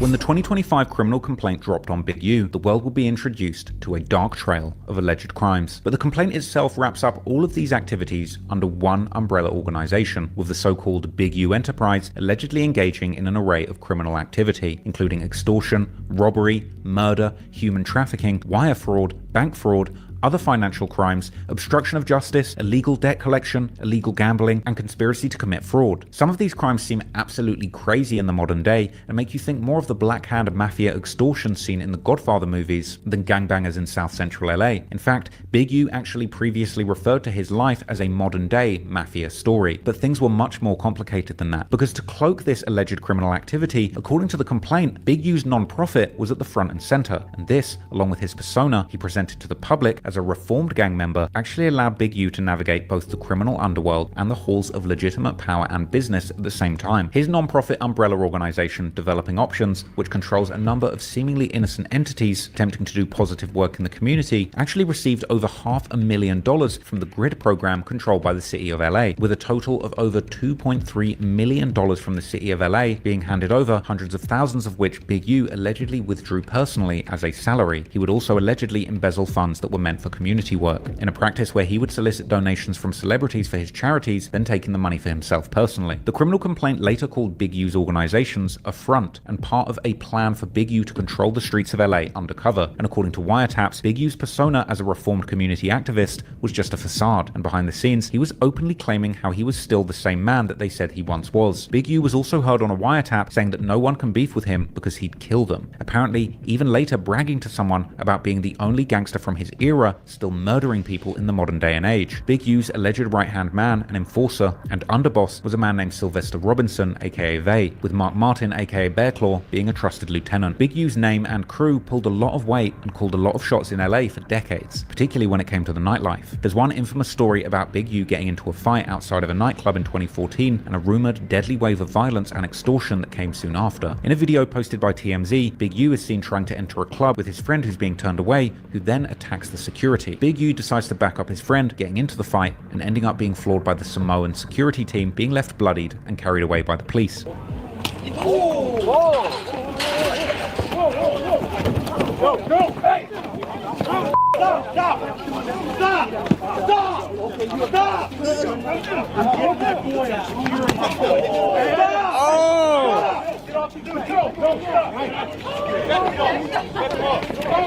You, Mike, hey, just stay down. Hold him, he's good. You, Mike. Hey, close this gate. Close it up. Hey, close it up. Get him inside. Get him out. Get him out. Get him out. Get him out right now. Go. Get him out. Be cool. Just be cool. I don't want him in this. I don't. Get out. All right, cool. Get him out here. Back up. Come on. You, come on. You. Big you straight girl. Huh?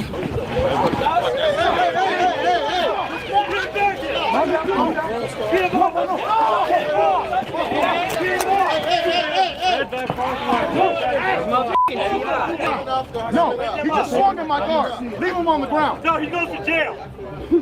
He goes to jail tonight. Nothing to see, guys. Let's go. Keep moving. Hey guys, back up. Come on, what are you doing? Big U later claimed that he had gone head-to-head with 15 Samoan security guards. At the supper club up here. We was going in. It's only 30, 40 minutes left in the club. This dude hired something. Your homeboy hired. Yeah, they won't let him in. I was like, I'm gonna stay out here with him.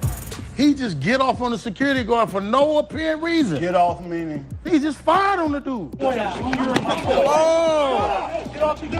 All the security together is me by myself. Big you straight girl? So I made the assessment. It's 15 of them. You 50 get your whooped. But how the rules go, I'm gonna get down where I'm mad at. I took flight.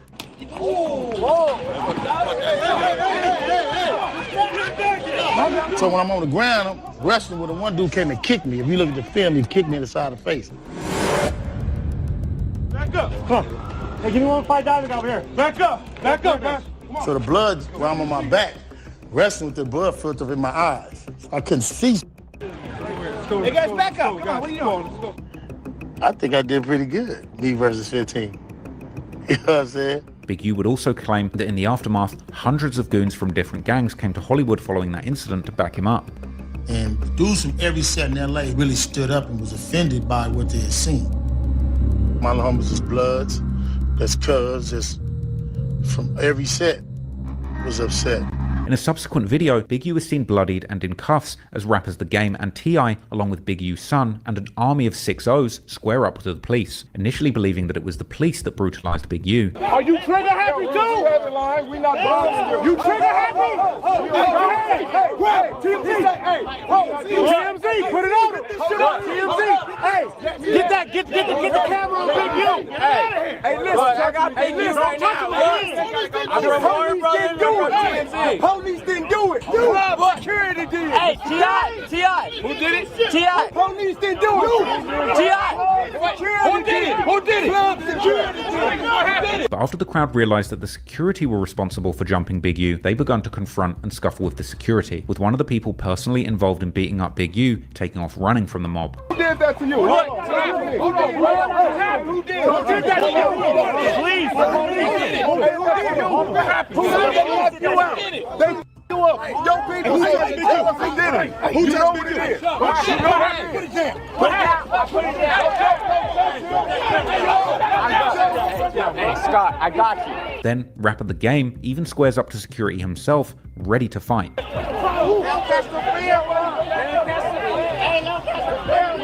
Look at Game sweating the security right now on the police.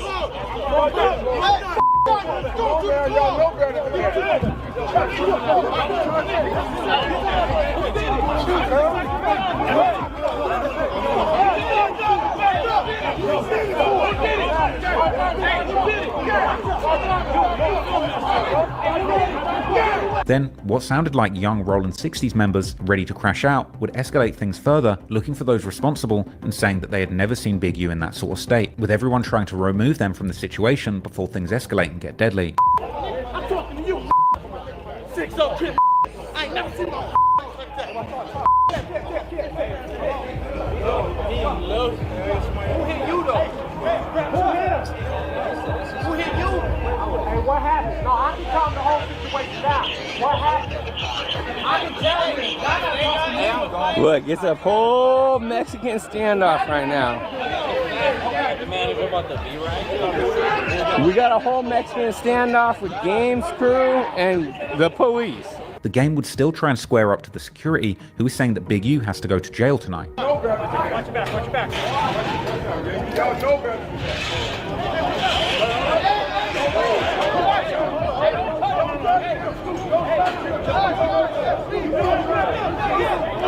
The whole situation was a mess, and according to one rumor, this actually led to a gang war between the Rolling 60s, backed up by other gangs, and the Samoan security gangs that run the nightclub doors in Hollywood, with Big U saying in his Hip Hop Uncovered series how things got so serious that 4 to 5 people were expected to die over this, with some Redditors even taking this to mean that 5 people had indeed lost their lives as part of this beef. There was a lot of violence against just clubs and security against clubs, and people expected 4 or 5 people to die. We got so many people dying over bull crap. I didn't really want to add to that.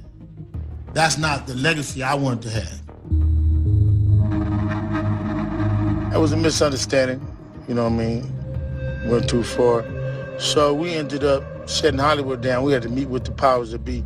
Now, I wasn't able to find any evidence or cases relating to murders that happened in Hollywood following this incident, but apparently after things reached a boiling point in the streets, the Supper Club and Big U had a meeting to try and resolve things. This ended in the Supper Club allegedly cutting Big U a check for $200,000 and doing a food drive for his community movement. You know, we had sat down with the owners of the Supper Club. They wrote me a check for over $200,000.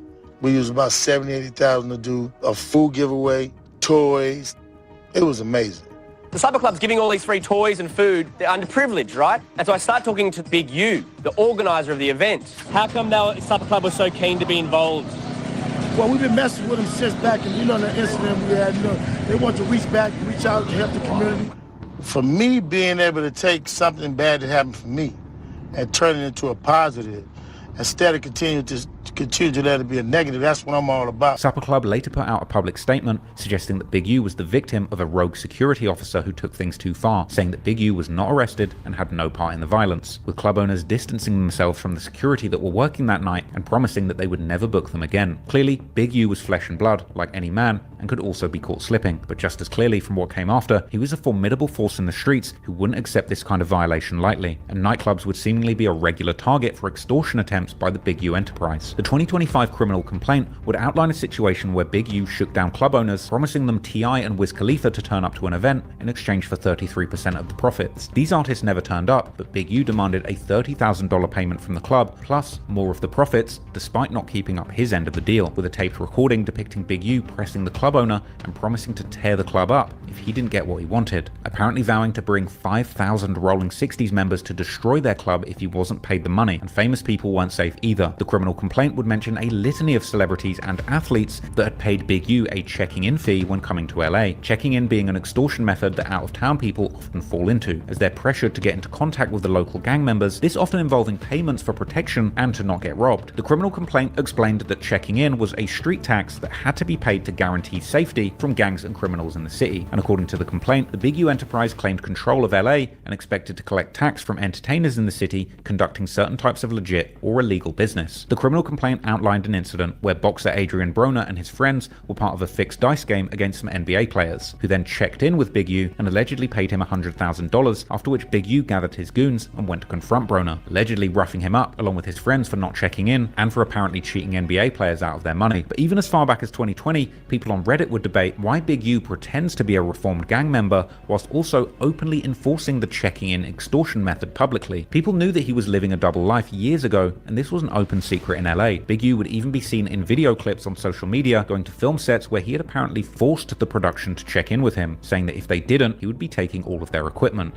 Movie production in the hood. That's how we do it, man. Top flight, baby. Security. GB running this here movie set in the hood. Come on out here. Coming out here and checking in with GB, getting these movies done. You better know it. You know what I mean? Anytime you want to do movies in the hood, just check it in. We can make sure it's done. Movies, videos. But if you don't check it in, Oh well. Let's go check your we're gonna check you in, all right. We're gonna check in all of your equipment. We're gonna check in all of your equipment. Big U was openly the gatekeeper for LA check-ins, warning out-of-towners in numerous clips that if you choose not to check in, you're not safe and you'll suffer the consequences, as well as saying that he too checks in when going to other cities. When I go to Chicago, I respect Chicago wholeheartedly. I check in. When I go to Atlanta, I check in. When I go places, I check in. And I don't think nobody is safe. I know dudes right now from LA who are actual gang members who have been robbed for their jewelry, who real killers. Like, who really real killers. Like, if he ever find out who did that, he gonna knock everybody down. You understand what I'm saying? You just caught slipping. You know, that's how it is. You know what I'm saying? And you try your best not to be slipping. And if you have the means not to, why do it? You know what I mean? And it's just about, sometimes it's about respecting, you know, yourself and then trying to get home. So, I mean, you know, I hear a lot of back and forth on that. But, I mean, I don't know that it's a perfect answer other than me, myself, I check in. But it appeared that Big U even had issues with podcasters like Gilly and Wallow of $1 Million Worth of Game. Gilly and Wallow, they got a problem. I couldn't have Philly. Them the only two dudes I'm looking for. I got no problem with nobody else, no beef with nobody else but Gilly and Wallow right now. Wack 100 and Loose Cannon would both tell academics that the Rolling 60s, on the orders of Big U, once stripped Gilly and his son and sold their jewelry for $100,000, with Wack 100 also revealing that Nipsey Hussle allegedly ended up giving Gilly $20,000 back because he felt bad for him. Man, you better ask Gilly. Gilly, no? No, Gilly got stripped down by the homies because of You're Big lying. U. Wait, Gilly? Yeah, the homie Rose and them stripped. We're talking about Gilly the Kid. We're talking about the guy with the podcast. We're talking about $1 million worth of game. Yep. He got his son stripped down, and they stripped down Gilly.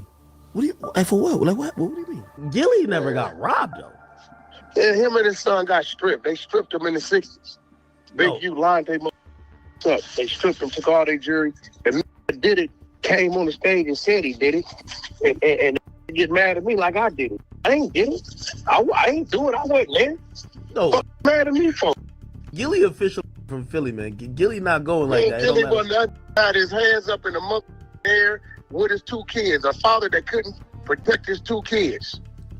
That's what he is. I told that, look, bro, don't be popping at me, cause with another saying, nigga, that from Rolling 60 Crip for real. Everybody know that is. He telling you, Big, you lined your punk ass up. Now, if you got your ass robbed over there, you and your kids, he said Nipsey went over there and gave it $20,000 because he felt bad for him. However, it seems that whatever may have happened, Gilly would repair the relationship with Big U, as they could later be seen acting very friendly with each other. But no one was safe from the Rolling 60s extortion racket. But it seemed that the biggest targets were grey market businesses that couldn't rely on the law to protect them, particularly unlicensed smoke shop dispensaries, with Big U and his henchmen allegedly running an extortion racket where they would charge protection money to a store and rob them if they didn't pay up. In some cases, robbing them and giving some of the proceeds back if they agreed to line up other robberies and to prove what they were capable of doing. Footage of one armed dispensary robbery allegedly carried out by Rolling 60s on a dispensary that happened to be owned by Nipsey Hussle and Black Sam would even circulate on Reddit, and this is where Loose Cannon enters the picture. According to some sources, Loose Cannon, real name Tremaine Ashley Williams, had a tough upbringing in South Central LA, losing his father to a death sentence in prison. Loose found himself deep in the politics of LA streets and prison yards, eventually turning to the music business as a producer, making beats for people around him like Nipsey and Draco the Ruler, before turning to rapping himself,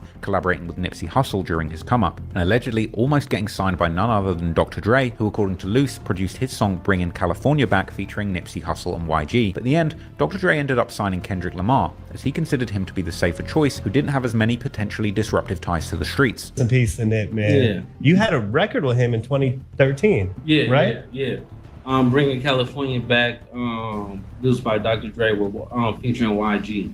Hold on, you said produced by Dre. Yeah. Dr. Dre. Yeah. Like Andre Young. Yeah. Oh, worked with Dre? Yeah. How closely did you work with Dre on that? You just got the beat, or you were able to link with him? He, when I went to jail, he was like, he wanted to sign me or whatever. It was me, Nip, and Kendrick Lamar. So at the end of the day, he was like, y'all getting people killed, people getting killed out there. I don't want to be around with this gangbang.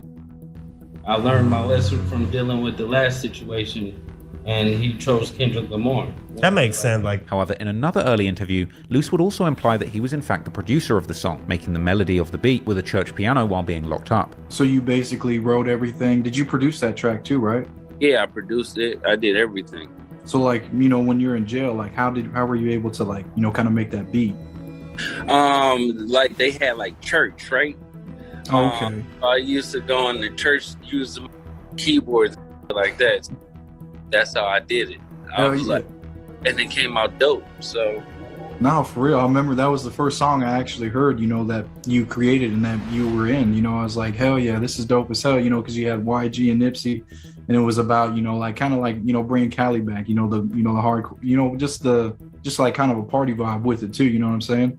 Yeah, just like when I do music, and people don't even understand like the hook, me singing on it, like rapping, I did like, so it's like I do everything. I make it easier for other artists. Perhaps the beat might have been a collaboration between Luce and Dre, although according to a poster that was posted by Luce himself, the producer is tagged as Buckwheat on the beat, but perhaps this version was a remake. But anyway, Luce has indeed allegedly racked up production credits and writing credits on projects with numerous major artists like Rihanna, Snoop Dogg, The Game, Nas, and 50 Cent. And he supposedly even worked as the opening act for Drake and 21 Savage during their It's All a Blur tour, although he's not included in the Wikipedia page about the tour for some reason. These discrepancies seem to raise some interesting questions about Luce's background, or lack thereof. In fact, according to Luce's twin brother, Jermaine Williams, much of Luce Cannon's alleged music production credits are actually not true at all. Even though he has a little bit of music on his platform, he's got the Draco song, he's got the Nipsey song, he has claimed all kind of music success with people that I know for a fact he doesn't even know. He don't know Nas. But the Luce Cannon that I know has worked with Nas for probably a decade. He doesn't know none of these other people that he's claimed to produce, that he's worked with. Have you heard some of his claims of his music success? I could only go by what I did for him. Like he have songs with, you know, Gang. He got songs with J-Rock. He got songs with Nip, YG.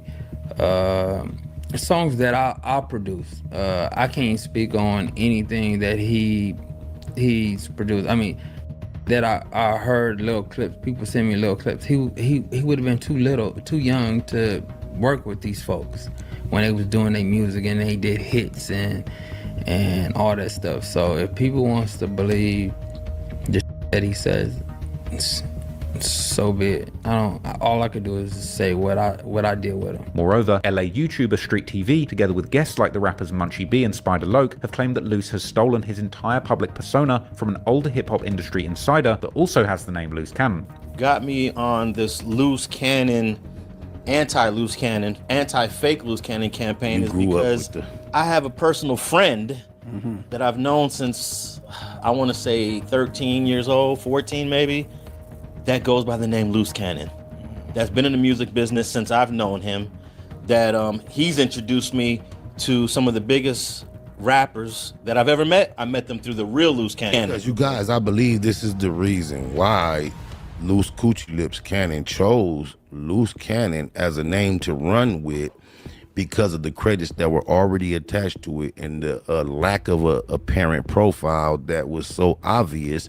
Because if you from rolling anything, especially 60s, I don't care if it's 90s, 40s, 30s, anything, and you have a name that includes O's, to eliminate the O's is so contrary to what we do when we play with words and represent what we represent. He had to take that name for the purpose of receiving the exact same credit that your partner was getting. The real Luce Cannon hit me up during the MySpace years. That's what it was, MySpace. And he asked me, who is this dude, Luce Cannon? He's supposed to be from 60s. And I remember I think he called Steve Lobel because he knew Steve Lobel was tapped into the 6-0s. And he said that, I think Steve Lobel told him that, oh, it ain't nobody, there's nothing to worry about. Oh, my mama, dad, homies, daughters, lokes, loved ones, everything I love and live for, my sister and my sons. Just the same thing I did. It wasn't Steve, but I hollered that big you. He called me back with the exact same report, bro. Back in 06, when I ran across this mother content of Luce Coochie Lips Cannon lying on me, claiming he had met me and disrespected me, and I had no idea he existed. Oh, you don't say cuz, you not no crip. Look how far he would go. That's why you guys know that was he been trying this since 06. Normally I wouldn't care. Right. But I grew up with the real Luce Cannon. Right. The real Luce Cannon is getting calls all the time about what this dude is doing, about claims that he's been with other celebrities that the real Luce Cannon never been with. So he's got to take these calls. Nah, I never did a song for 50 Cent. He has worked with Nas. He has worked with some major dudes. Right. This dude, the fake dude, is just I seen that some major. putting it all out there. Robbing dispensaries is one thing, but robbing song credits and your entire career history is just wild. But Luce's former partner, Jasmine Gigi Adams, also told Street TV that Luce has told many outlandish lies about himself, painting him as a possible pathological liar. Tremaine, he kind of gets you into a place. I mean, it's real intense. When he first meets you, it's, I mean, as you guys can all see, I'm sure from the interviews that everybody has seen, the lies are outlandish, and he's very good at, when he's outed for the lies, he'll come up with an even bigger lie. And then he's got, you know, little minions around him to support the lies. And then, you know, next thing you know, you don't know what to believe, even though you have the proof in front of your face. Okay, all right. How about Nas? No, Nas is cool. Okay, Yeah, what was it like when you were working with him? It was just like, cause it's gifted a whole nother level. So it was like a different vibe. It was like out of here. It's like a different atmosphere. What did you do with him? Produce for him. Oh, what did you produce? The song with him and what's that fat name? I produced so many records, I'll be forgetting the damn names. But I think that was kind of the reason why I stayed, because the fake Tremaine didn't have, it's not like he had tons of money or anything when I met him. So I think it was more so about myself. It was just me. When you look back at it, was there anything about him that you actually liked? He was very persistent. He was very persistent. He was showered you right away with just like flowers, very persistent and, you know, taking you out, kind of just treating you like, you know, like a lady. He never pressured you for sex or anything like that. He was just very persistent, kind of came off as a gentleman. And then, of course, he's, you know, telling you these lavish stories. I own Subways, I own GameStops, I have my life together type thing and stuff like that. And I had my own businesses too. So it was kind of like he makes you feel like you've met your match. But whatever the case, Luce Cannon would eventually find himself in the podcast world, appearing frequently on LA's leading rap culture podcast, No Jumper, arguably becoming a loose link when it came to the secretive code of the streets. But before Luce had fully transitioned to a more sanitized media presence, he was allegedly towing the line for Big U in the streets, specifically conducting robberies of dispensaries that were being shaken down. According to the criminal complaint, on July the 5th, 2021, a robbery went down at an unlicensed dispensary that had been paying up to $25,000 a month to the Big U enterprise, but they ultimately got tired of being extorted and decided to stop paying up. On that day, 11 thugs were sent to the store, including Luce Cannon personally, with them running into the dispensary with guns and masks, robbing the store of cash, stock, and even sticking up the customers. Apparently during the robbery, one of the masked men put the store owner on the phone with Big U, who invited the victim to his home, and when he arrived there, he found Big U and the robbers with the proceeds of the robbery, telling the victim that he just robbed himself, giving him back some of the stolen things and demanding $10,000 so it doesn't happen again. Now, this is a crazy extortion method as it is, but to make matters even more crazy, years later, after falling out with Big U whilst on the No Jumper podcast,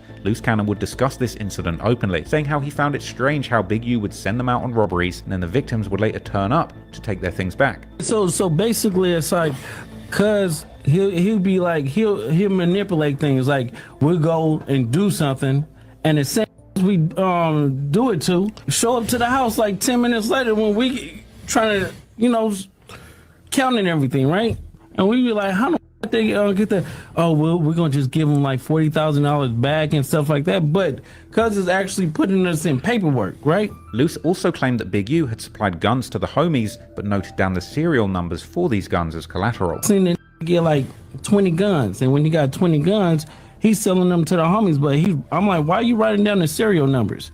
So it's like he was doing like that, and I didn't catch on. So it was like I'm waking up now. You get what I'm saying? Because I'm his right hand man. You get what I'm saying? So when it came down to like dirt and stuff like that, I'm gonna get it. Do you get what I'm saying? Ultimately, it would seem that Luce Cannon's fallout with Big U was a big contributor to his downfall, as Luce would go on podcasts and lives on his own social media and speak openly about illegal things that he had done under Big U's leadership. Another crazy situation that emerged in the criminal complaint and on a podcast was an apparent run-in with the rapper Meek Mill, where Luce and other 6-0s had allegedly grabbed hold of Meek at a venue and threatened to kill him unless Rick Ross, Meek Mill's label boss, gave them $50,000, which was apparently paid up. I heard Wack on the interview talking about what I did to Meek Mills.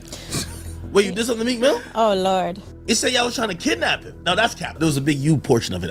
Yeah. So basically, Meek Mills was talking real reckless on Twitter and stuff like that. So talking reckless. Doing it now. Yeah. So we caught him at the club where he was performing at. As soon as he walked in or whatever, all the security that was with him, they spent around and grabbed Cuz.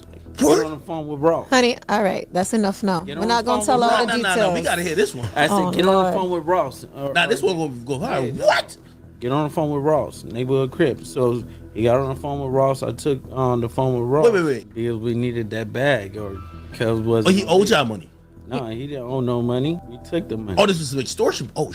Not extortion. Ken, all right. See, yeah, we don't want to. See, I might have to probably bail him out after this we interview. don't want to. No. We would just say Meek Mill snitch on him. It's fine. Meek ain't gonna tell.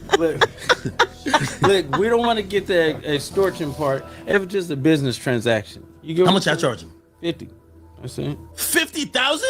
Yeah. I hear Rose. Hey, look, I got this. You got this artist you pumping. You don't want this to get out. We need 50. He brought 52, Crenshaw, and 48. He brought that money. He brought it fast. And when he brought it, I hit Big Useless and said we on our way. Gave Meek Mills his stuff back and left. Now, for the record, Meek Mill later denied this, and if one thing's clear, Loose Cannon is certainly somebody that will happily lie for clout. But Loose was seemingly so fresh out the streets, he didn't seem to realize that he shouldn't have been talking so openly about these crimes on podcasts. Combine this with the comments that he made about Nipsey Hussle's death and the subsequent cease and desist Big U sent to No Jumper, it was then emerging that Big U had a serious problem on his hands, as the inner workings of his street empire were now being aired out on podcasts for the whole world to hear. Apparently, as a result of a fallout between the two, Loose Cannon was now openly disrespecting Big U any opportunity that he had. But this wasn't just a spontaneous switching of sides. In actual fact, it seemed that Big U's downfall was orchestrated by one man, a former friend turned mortal enemy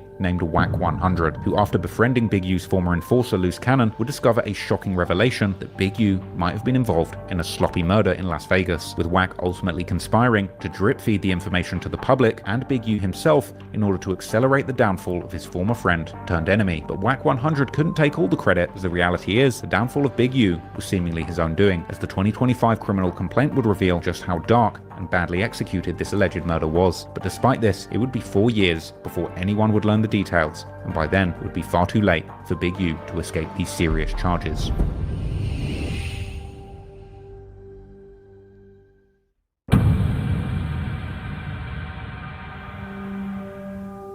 The extortion empire of the Big U enterprise was apparently just the tip of the iceberg when it came to the crimes committed by the alleged leader of the Rolling 60s. The 2025 criminal complaint would shockingly allege that Big U kidnapped and murdered a victim named as RW in response to disrespect. Hi, I'm Dr. Nira, here to interview John Cena, the new face of Neutrogena Ultra Sheer Sunscreen. What's up?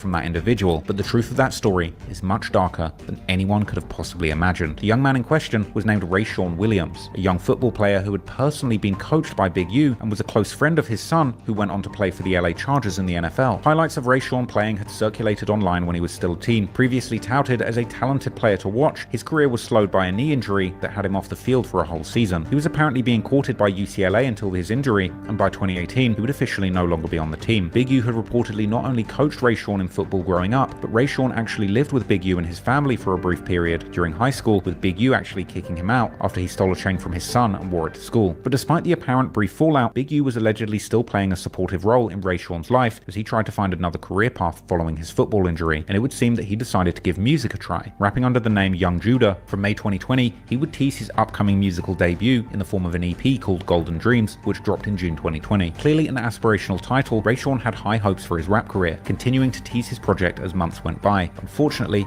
his music wasn't really hitting. He would post snippets of songs that he had made on his IG, and things weren't exactly industry ready. In one song, he called himself Ray Hustle, an ironic reference to Big U's other murdered protege, Nipsey Hussle. As time went on, Rayshawn would post more snippets, and he seemed to be improving as a rapper song by song, even turning on the auto-tune and having a crack at making more emotional pain music. Despite not having success off music yet, Rayshawn was already living the high life, posting pictures of himself chilling in luxury properties. Curiously, he would make one post with a caption caption saying that some people think that he's rude. Anyway, he continued to experiment, dropping more snippets of music that he'd been working on, and showing himself in Las Vegas on numerous trips throughout 2020. But apparently behind the scenes, there was some kind of disagreement between Ray Sean and Big U, who had been apparently trying to help him get his music career going. Big U was apparently bankrolling Ray Sean's trips to a studio in Las Vegas to record music, but he was seemingly using his time in the wrong kind of ways. According to the criminal complaint, on January the 20th, 2021, Ray Sean allegedly recorded a diss song where he seemed to suggest that someone would get shot in the face over money, with feds making the suggestion that he was actually dissing Big U. It being believed that there was a dispute over Ray Sean wasting Big U's studio time and not making the most of the time that he had been gifted, with reports from another person involved in organizing the studio sessions that Ray Sean had been skipping out and having too much fun during a week where he was supposed to be making a song a day. The day after the alleged diss song, Ray Sean releases a different song as a snippet to his Instagram where he indeed seems to be dissing someone, rapping about how he doesn't need to hate someone he's disagreeing with, but he wishes them the best, and dismissing any criticism that they've made, saying how he doesn't hear it and they should say it with their chest, ending with a sly lyric saying that he's supporting his friends by buying all their merch, and dissing someone for being a snitch and saying how they would get killed for that. It's unclear if any of these lyrics were indeed intended as a sneak diss towards Big U, as he wasn't mentioned specifically. However, the Instagram post that included this song, eerily, was the only one on his page that Big U had liked publicly. It's highly possible that he perceived this as disrespect and was letting Ray Sean know that he had his eye on him. According to the criminal complaint, it's alleged that 2 days later, on January the 21st, interestingly, this being Big U's daughter's birthday, Big U and Faye, aka Robinson, drove from Los Angeles to Las Vegas, arriving at the studio unexpectedly, causing the studio security to be confused and ask a lot of questions. According to the later full indictment, Big U had gone there to confront Ray Sean about his lack of production during the allotted studio time, then later going to Ray Sean's Airbnb at 2 AM to ask him why he hadn't been at the studio the previous day and calling him out for disrespecting the Big U enterprise. The next day, on January the 24th,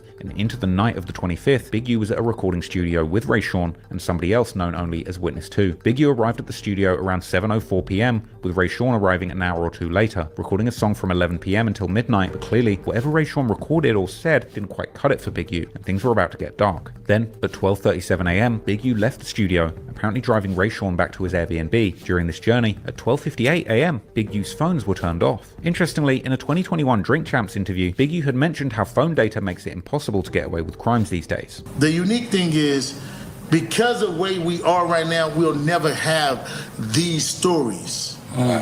Because the camera ain't gonna let it, the one on the street corner. The phone ain't gonna let it, the one that's telling everything.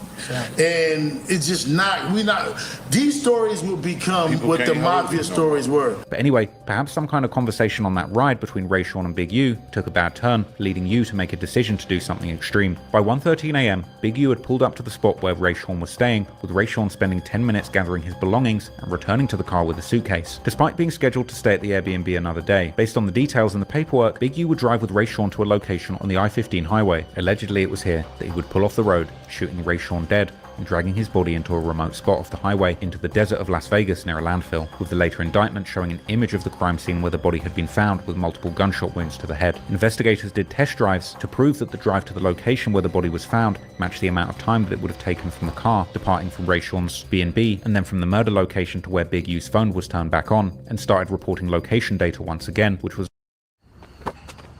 You like that, Enzo?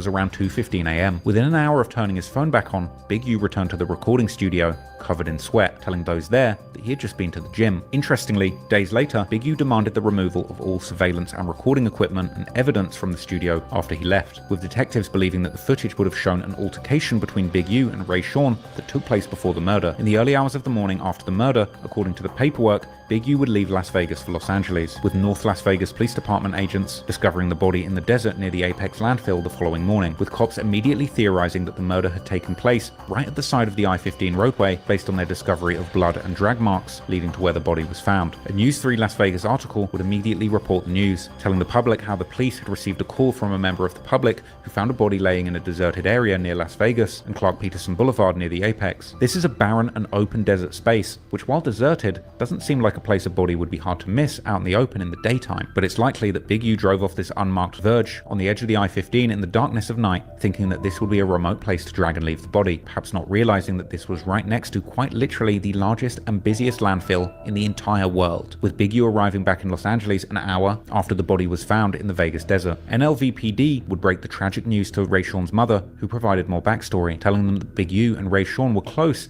and how he would usually call his mother weekly, but after the murder, the calls abruptly stopped, and Rayshawn's mother had apparently called Big U to confront him after the disappearance of her son, with Big U denying that he'd seen or heard from him. Big U even tried to cover his tracks by replying to an Instagram DM from Rayshawn the day after the murder, but nothing happened for 2 years, it would seem. And what's really fascinating is that Big U was right back to business after this alleged incident, arriving back to Los Angeles and beginning to promote his upcoming documentary, Hip Hop Uncovered, due to be released in a matter of weeks on FX. Meanwhile, the Crenshaw High football Instagram page would announce the death of their former wide receiver, Rayshawn Williams. His teammates would pay tribute to him in their Twitters, but curiously, Big U didn't once acknowledge the death of this young man who had been so close to him and his family for years. Weirdly, Big U never acknowledged this death of someone so close to him, but when Gilly's son Cheese was killed, he made a heartfelt post on the Unique Music account pleading, "Why are we losing our sons to the streets?" But then again, this could have been trolling, as Big U in the 60s were rumored to have robbed Gilly and his son years earlier, and U would post other tributes to other deceased youngsters that his friends had lost, but curiously, nothing about Rayshawn. But as the days went on, Big U would continue to promote his upcoming FX documentary. He was enjoying his newfound fame, posting a clip of himself getting lint rolled by the wardrobe department, showing the world that he was now a superstar 60. You did it before?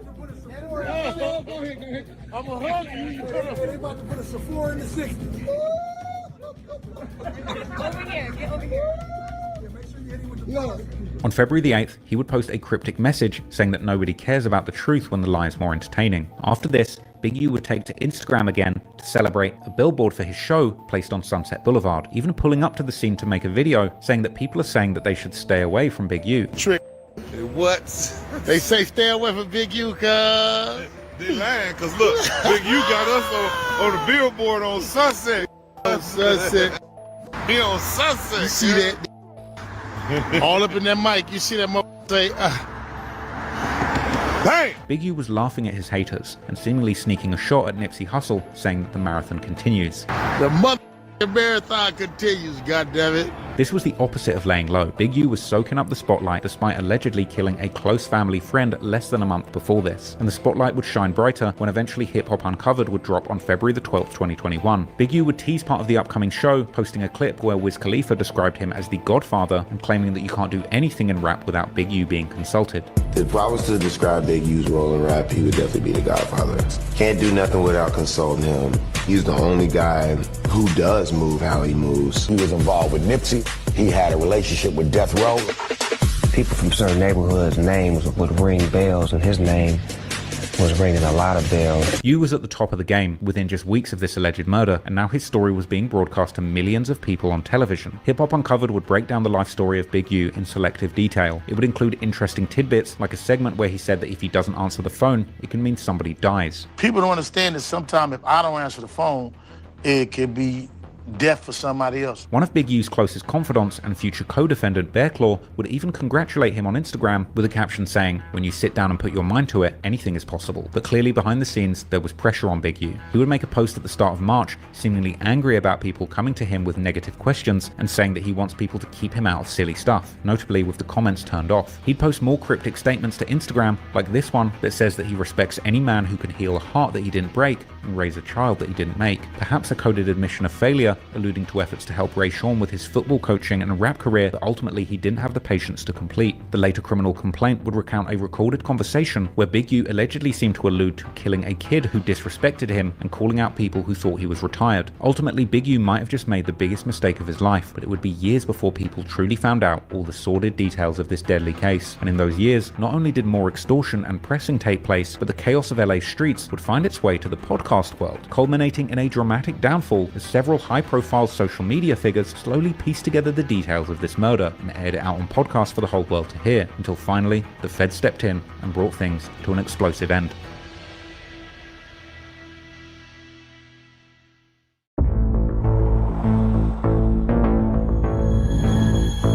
Criminal gangs have historically abided by the principle of omerta, a code of silence. But that was a long time before things like drill music or podcasts became a thing. Nowadays, besides drill rappers like King Von and Lil Durk, who use real-life crimes in their music as an important part of building their brands, there's a whole lineup of podcasts focused on hip-hop culture that blur the lines between entertainment and real gang politics. The likes of DJ Vlad interviewing the most infamous rappers, athletes, gangsters, mobsters, and mafiosos, and most importantly, the No Jumper podcast, which made stars of gang-affiliated larger-than-life personalities like Crip Mac and 4Extra. One of the most infamous hosts of No Jumper in recent years is Rollin 60's member BRICC Baby. His crazy stories from the streets of LA all the way to Atlanta, where he tapped in with some of the most famous rappers and trappers in America, made him one of LA's most beloved podcasters. BRICC Baby had a years-long come-up as a podcaster on No Jumper, while also juggling his rap career and dropping numerous songs and music videos, some of which I made cameos in, having become friendly with BRICC during appearances on the No Jumper podcast myself. But according to the criminal complaint, before BRICC Baby went all in on podcasting, he was still connected to street activity. The criminal complaint would paint a picture of BRICC Baby still ripping and running in the streets of LA and paying percentages of robberies he was involved in directly to Big U. However, this wasn't the only suspicious street activity that would come back to haunt BRICC during his podcast arc. He was also connected to the ambush on rapper Quando Rondo in August of 2022. Quando, who had $1 million bounty on his head after Chicago drill rapper King Von was shot dead in a fight with Quando's entourage, would visit Los Angeles and be ambushed by masked shooters who had flown all the way from Chicago to kill Quando on behalf of Lil Durk, allegedly. But things went wrong, and they ended up killing his cousin Lil Pab, real name Savia Robinson, by mistake. But to make matters much worse and more complicated, BRICC Baby and Big U's names were brought up into the mix immediately. Quando's tragic situation was allegedly the culmination of a multi-year back and forth with Big U himself, as Quando Rondo also reps the Rollin 60's Crips, but is part of a set that branched off in his native city of Savannah, Georgia. This means that he's not a direct member of LA's Rollin 60's Crips, but there's a connection, and as a result, he seemed to have a relationship with Big U and always looked up to him. As mentioned, besides Big U allegedly using his charity as an extortion vehicle, he would more famously be a big proponent of the idea of checking in. Interestingly, Quando had numerous interactions with Big U in the lead up to this tragic incident that took his cousin's life. Big U has claimed on The Breakfast Club that Quando actually reached out to him for protection and suggested that despite claiming Rollin 60's, Quando had never showed him love until he begun having problems with Lil Durk after King Von's death. Like Quando Rondo, I just showed envy. Like, you can't call me now. You can't call me when the fire hot. You didn't with me before that. You know what I mean? You had my number, you could have called me, you could have did all that. This elicited a response from Quando, who denied ever calling Big U for protection, instead saying that he was only asking how he could give back to his community. Once called nobody, no on planet Earth for no protection. Because I don't fear no man. Why would I wait to get in some Anybody that I ever called, I call on some like, how can I help? How can I do this? How can I do that? I never called no person on planet Earth for protection. Big U would address Quando and hint towards extortion, repeatedly saying that unless there's a donation for his organization, he's not interested. Yeah, so I'm addressing this little thing with young nephew with Quando. First of all, I never talked to Quando. You know, it ain't nothing but love with Quando. Nephew reaching out to do something for the kids, definitely do that. Because I never talked to him. He just asked me if somebody reached out. I just feel like I know cuz and I've been knowing him. And I never heard from him after we had a conversation maybe a year and a half ago. No, maybe 2 years ago. And then, so when he called me, I'm only on positive vibes. I'm gonna pull up on cuz or he can pull up on me. A month later, Big U would appear on No Jumper in an interview where he seemingly apologized to Quando and indicated that there had been a miscommunication. These beefs just sort of spiral out of control, whereas it might have been more isolated. I can't understand it because somebody gotta be a man at some point and say they was wrong. Like as far as Quando Rondo.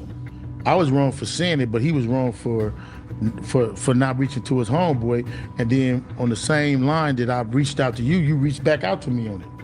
You know what I'm saying? But I apologize to my homeboy, you know what I'm saying? It seemed that within a month of this back and forth, dues had been paid, and Quando would appear as the first guest on Big U's ominously titled Checking In podcast. Big U would start the podcast off by welcoming Quando to LA. Checking in with my young fella Quando. Yeah, man. What's up, young fella? Is you in California, huh? You dig? You see? You know what I'm saying? Man, I'm glad to have you, man. They would seemingly patch over their past feud by exchanging mutual apologies, with Big U elaborating that his nephew had vouched for Quando, who had... Hey, Big U got one motto, man. Hey, it's either his way or the highway, bro. You don't fuck with him, he gonna backdoor you. If you fuck with him, you still backdoor. Either way it go, you lost. Told Big U that he did Quando wrong. When I told him, as a man, my little homie called me, and he told me, Unc, you was wrong. But I'ma say I was wrong too, because you said I was wrong. You know what I mean? And as a man, like I told them, I know when I'm gonna apologize, because I'm supposed to be a bigger person. You know what I mean? Big U would also specify that he had never asked for any money from Quando for checking in, explaining that their dispute was purely over a misunderstanding. Every city I go to, I check in with somebody, bro. And that's what it's about. Because people think that I'm a bully and I cancel money, I get money. I ain't never asked you for not one dime. Not one dime. Big U would also explain the process of checking in with the Rolling 60s, explaining exactly what a rapper coming to LA should expect. Because you might check in with me, I'm gonna tell you what clubs to go to and what clubs not to go to. I'm gonna tell you what a bad is, and I'm gonna tell you what a is. I'm gonna tell you who got the good, how to get the sack. You got dudes come out all the time, buy a sack, and getting robbed. They ain't dealing with the right people. What now seems rather ironic, Quando would immediately join in on praising the process of checking in, saying how people have completely misunderstood what it means. Hopefully this interview opened everybody's eyes on the check-in part. Like, that's not on nothing negative. However, a year later, Quando Rondo would visit LA again, where according to the OTF indictment, Chicago rapper Lil Durk and his team got word from an unnamed source in LA, known in the indictment as co-conspirator number 4, that Quando was indeed staying in the city. Hey, so y'all telling me that after that interview, a month later, right? You telling me Quando Rondo, he said, see, people think what checking in is. I'm glad they know what checking in is. So you telling me he ain't called Big U and tell Big U he was down there a month later after he just went on a podcast with him? Somebody knew what Quando Rondo them was, man. On everything. They knew the hotel. They knew everything. The trucks they was in. The cars they was riding in. Come on, man. If it ain't Big U or BRICC, baby, it's one of them niggas, man, who around them, bro. I guarantee. They would get his location and follow him around, eventually ambushing him at a gas station where his cousin Lil Pab was killed. Now interestingly, speculation circulated that the Rolling 60s were the ones who tipped off the Chicago hit squad to Quando's location, with a particular accusation that BRICC Baby was the one responsible, due to him apparently being the Rolling 60s member with the closest ties to Lil Durk. BRICC would also openly claim to not like Quando in an August 2021 No Jumper interview, calling him out for claiming Rolling 60s and trying to get Big U and the LA Crips to try and squash his beef with Lil Durk and the Black Disciples, saying that he needs to check in every time he comes to LA. You know what I'm saying? Like, come on, man. And then you claiming it, you ain't providing for this. Come on. Right. You know what I'm saying? It's like Quando Rondo. You're not fucking him. Boy, stop. What is it? Boy, Explain. stop it. Don't come to the 60s and want to provide now that bro them on your ass. You get what I'm saying? Like we ain't doing that. Yeah. At all. We not doing none of that. Well, that's gotta be weird for you because you've Dirk so much. It ain't weird for me. Yeah.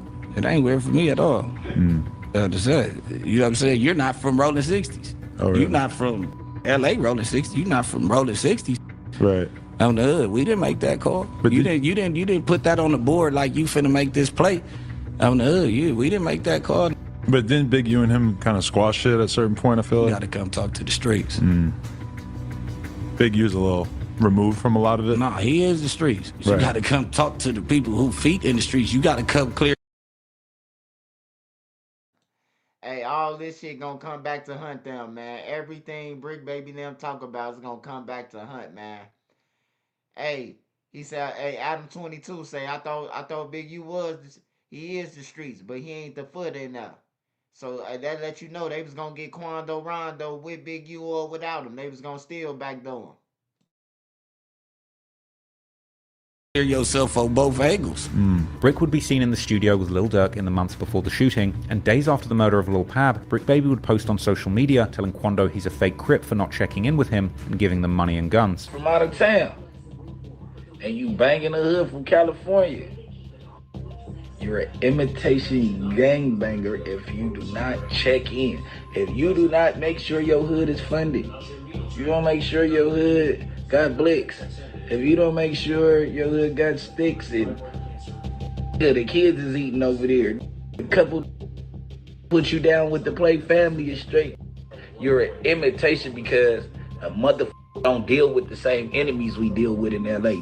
However, BRICC Baby would then bizarrely go on to do a series of interviews speaking on the situation directly. He would tell Cam Capone News that Quando was smart to try and squash the beef with Big U. But it was a great move for him, like to go check in with the big dog, because that's our big dog. So you trying to get him to soften up the people that's around your age and, you know what I'm saying, still outside. He's still outside too, but you get what I'm saying, to soften it up for us. Around a month after the shooting, BRICC Baby would be seen on social media flexing bundles of cash and releasing a new song with OTF artist C3, a track called Bricklato, a track which heard C3 rapping that people claiming 60s will see the real 60s getting at them and that someone is dropping their location so the ops can pull up. This was followed with songs like the April 2023 banger Not Enough, where BRICC raps how his gang received over $1 million for their last body. Million, of course, being the exact number that Lil Durk had allegedly put on Quando's head. However, for the record, no real proof has ever surfaced definitively showing that BRICC had any part in what happened to Quando, and I was quite convinced that BRICC was simply making the most of this unsubstantiated rumor just to promote his rap career. But as time went on, more hints would be dropped about the 60s being involved in the incident. Particularly telling was Quando denouncing his Rollin' 60s neighborhood Crip membership in an online post where Quando says that he's no longer part of the gang and that he's laying his blue bandana down, specifically mentioning how it makes no sense for him to be part of the Rollin' 60 neighborhood Crips since they mess with his opposition, essentially inferring that someone from the LA Rollin' 60s had set him up to get shot out in LA on behalf of Lil Durk, with Quando saying that it doesn't take rocket science to see what's going on, and ending the message by saying that he's now just going to focus on his family and loved ones. Big U's nephew, Tiny Draws, reacted to Quando's post, pointing out that this essentially happened to Quando because he failed to show respect to the Rollin' 60s in LA, pointing out that Quando refused to check in, so they didn't check out and look out for him, as well as saying that there's only one way out of the gang, seemingly alluding to Quando getting killed, and saying that if he had shown the 60s love like he shows love to people like NBA Youngboy, then maybe things might have been different, claiming that Quando was disloyal and that the streets don't play fair. After the LA assassination attempt on Quando that claimed his cousin's life, Big U appeared on social media, seemingly taking a dig at Quando by saying that if he took a loss, he wouldn't leave his gang behind and there would be no crying from him. Imagine all the dudes, and when the storm came, they folded their tent, they went inside, or they shut down. No, that ain't what no real do. When it get hard for me, I get quiet and I get still, because I need to hear all the doors is open. I said I welcome the challenge. When it get hard, I welcome it. I look for it. Later on, Big U appeared in a video seemingly celebrating a deal with FX relating to that 2021 show Hip Hop Uncovered, telling the audience that he's celebrating while smoking a cigar to the camera. It's really just a celebration. I don't drink. I got this as a gift from a production company for the success we had with Hip Hop Uncovered. Just thought I'd kick it with y'all and chop it up. I don't smoke, but I do get to celebrate. Good things do happen to good people. Big U would continue to smoke, telling viewers that he's been finishing projects for years and having a celebratory smoke for a reason that he can't tell people about, as well as congratulating young men who have completed projects with him, leading to speculation that he was speaking with a double meaning. I heard somebody said the problem with Big U is he don't complete nothing.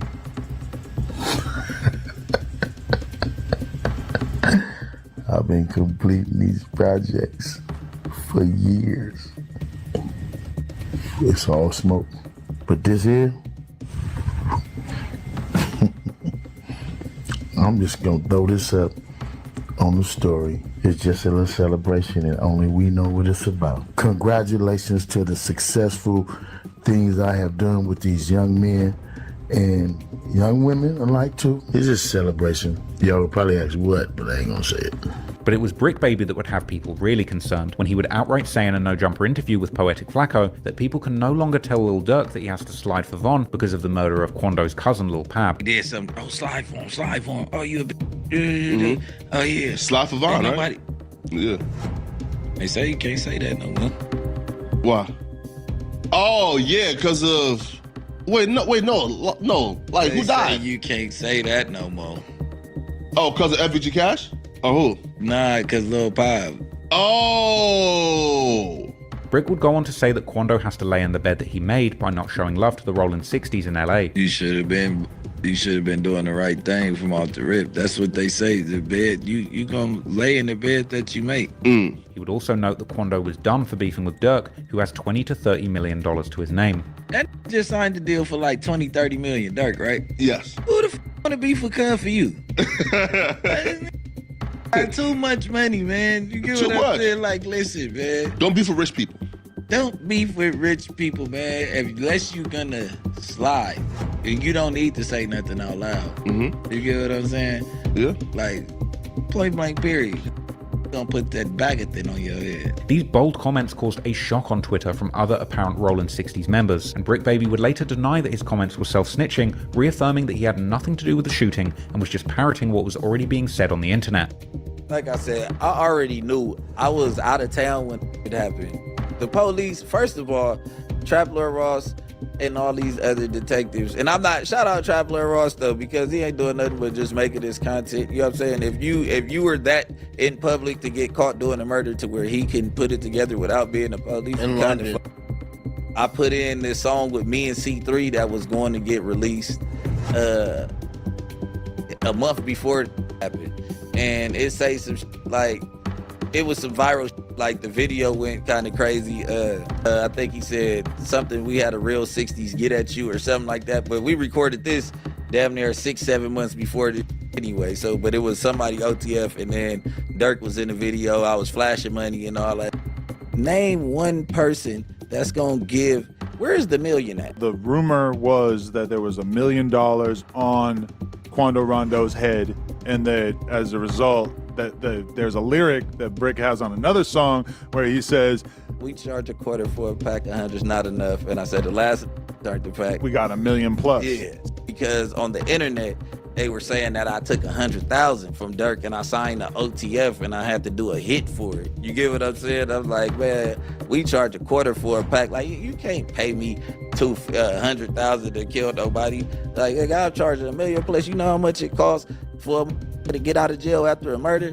I'm really popping it. Ultimately, despite the bombshell indictment of Lil Durk and a handful of other alleged co-conspirators for murder for hire in October 2024, it still appears that BRICC was not officially involved, and he's not been formally charged in relation to this incident. But this was a major incidence of street activity surfacing on a podcast for all to see, and the eventual criminal complaint against Big U would indeed reference what happened to Quando directly, with a wiretapped conversation observing Big U saying what happened to Quando was a direct result of not checking in. So all of this was going on behind the scenes, but at the same time, the likes of BRICC Baby and Loose Cannon were jumping in podcast studios and letting small details slip. However, if there was one person who was truly a danger to Big U with a microphone in front of him, it would be Wack 100. Another infamous gang-related figure in LA politics, Big U always had a strange relationship with Wack 100, who was arguably the red bandana-rocking Pyru counterpart to Big U's blue rag-rocking Crip persona. Both OG status LA street legends with a formidable reputation in the streets and the industry, Wack 100 and Big U have had some disagreements in the past, like in 2019, when a leaked audio would have Wack implying that Eric Holder did what he was supposed to do as a gangster. It's a harsh reality,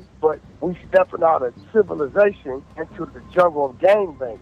Because the alleged gunman, right? When it comes to the rules of engagement of gangbanging, he did what he was supposed to do when another gangbanger calls you a or a snitch. You're supposed to handle your business. And can't nobody say that's wrong. Given what Nipsey was reportedly accusing him of, this would cause some controversy in the media, as many would see Wack to be defending Holder's actions and excusing Nipsey's murder. Big U would then seemingly have a conversation with Wack 100 behind the scenes, after which Wack would post what appeared to be an apology on his social media. Not long after, Wack and his artist Blueface would appear on the No Jumper podcast, where Wack would provide more context to his earlier comments. He puts it out there like I said some horrible, crazy, right? Right. But he's playing the subscribe or follow game. You notice he's been saying, come subscribe, and I'm gonna let it out. It's been like 2-3 weeks of subscribe, and he gonna let it out. So what I did was called Reggie Rice platform, and just everything I said to Reggie. Right. So now what you gonna put out? Listen, I'm not a gang banger anymore. I haven't gang banged in like over 20 years, meaning I haven't woke up and hated the Crip or seen a dude in blue and wanted to do something to him because I thought he was a Crip. Clearly. Right? That's gang banging, right? So I'm from where I'm from. That's gonna always be that, right? So I understand gang culture. Gang culture is different from the religious culture, which is different from, the Jewish culture. Every culture is different. And in that jungle, the rules change. Now, are the rules irrational? Damn right. Are they right? Probably not, but these are the rules of this jungle, and it's been like that 50, 60 years, right? In this situation, you have a rapper, and you have a dude that's a straight, authentic gang member. His whole life are these blocks. It's all he know. And in the culture of gang banging, when you call a motherfucker a snitch, when you call somebody these things in this jungle, it's no different than you being a football player and going on the field without your helmet on. You're gonna get hit. However, also giving Big U props for starting Nipsey's career. He would also say that the love that Nipsey was getting after his death was fake, and that Nipsey wasn't getting praise like that or being called a legend while he was still alive, and that he objectively was not a legend during his life based on the numbers. Right. If it wasn't for Big U, y'all wouldn't know the Nipsey Hussle of today. So what I'm saying is you got a man who died with 1 million followers and no radio hit and no platinum plaques. But because everybody started talking like it was a goddamn Popeye's chicken sandwich, everybody jumped on the bandwagon. Right. And now he done went 10, 20 times platinum. The radio is spinning his song. Come on, bro. How long did they spin his song? Right. All day, every hour. Nipsey had like 2, 3 songs I felt should have went. Last time I checked, like it was great records. Right. Bullets ain't got no name. Great records. Yeah. Why in the and this rumor about him being independent, that's some bullshit. Like, look, it's idiots. If you scroll down to the iTunes, it says Atlantic Records. Right. So now he has a machine behind him. So where was all these fans, like Blueface? He got platinum plaques. Hold on, no. You know why he got platinum plaques? Because his fans followed him. They supported him. They streamed, they download, things of that nature. Nipsey's never been on a world tour. Why? He did not die an A-list artist. That's real. Y'all talking about he was a legend. If he was a legend, why y'all didn't treat him like that while he was here? Adam would also ask Wack about his phone call with Big U, with Wack responding by lashing out against people who were attacking Big U after Nipsey's death with the conspiracies about him being involved, before giving Big U more praise about his role in Nipsey's career. What was the phone call with Big U like after those headlines started popping up about that leaked audio? Oh, we always talk about our white kids, what business ventures we doing next, and things of that nature. Like, we don't have that type of conversation about, they even attacked him. That was a weird, they last thing was Big U was honoring him at one of his events. So people make it look like Big U and Nipsey was enemies, all conspiracies and all this crazy. Right. And the world wouldn't know who Nipsey Hussle was in the magnitude that he was in if it wasn't for Big U. Right. During 2020, Wack and Big U would do several major podcasts together, and the two were seemingly on cordial terms. Unfortunately, the following year, there was seemingly starting to be some more serious disagreements, with Big U implying on his Checking In podcast how he was disagreeing with a lot of things that Wack had been doing lately. Yeah.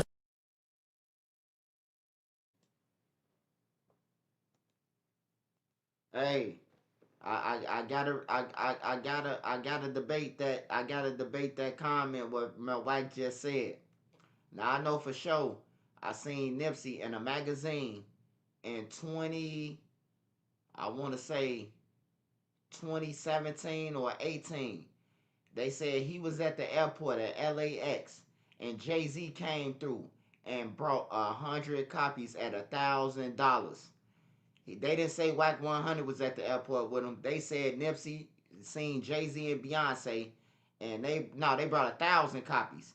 They brought 1,000 copies at $100 a copy. He had them all in the trunk. He was selling them. So I don't know what the fuck Wack talking about. And I remember this shit was in a book. This shit was in a magazine, bro. It was in a magazine that I had in the joint that my brother sent me. Nipsey Hussle. That's when I first heard of Nipsey. It's cause he sold. I'm like, damn, bro. He sold 1,000 CDs at $100 a mixtape. Like he a hustler. He a hustling motherfucker. To get somebody to buy 1,000 mixtapes. It was Jay-Z who brought it. So y'all can look it up, probably Google it. But I remember it being in the magazine, the hip hop magazine.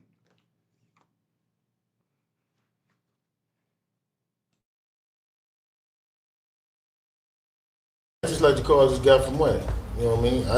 I disagree with a lot of things he's doing right now.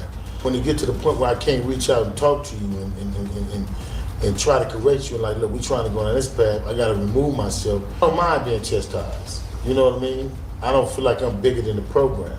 And so what people don't understand is that sometimes people can get to that point. Meanwhile, Loose Cannon, who is still at this point cool with Big U, would release a diss song to Wack in September 2021 titled Cookout, aka Wack, I Know You're saying talking, as well as dissing Wack and calling him a rat on his YouTube channel whilst walking around Wack's old stomping grounds in Pacoima and saying that Big U runs the West.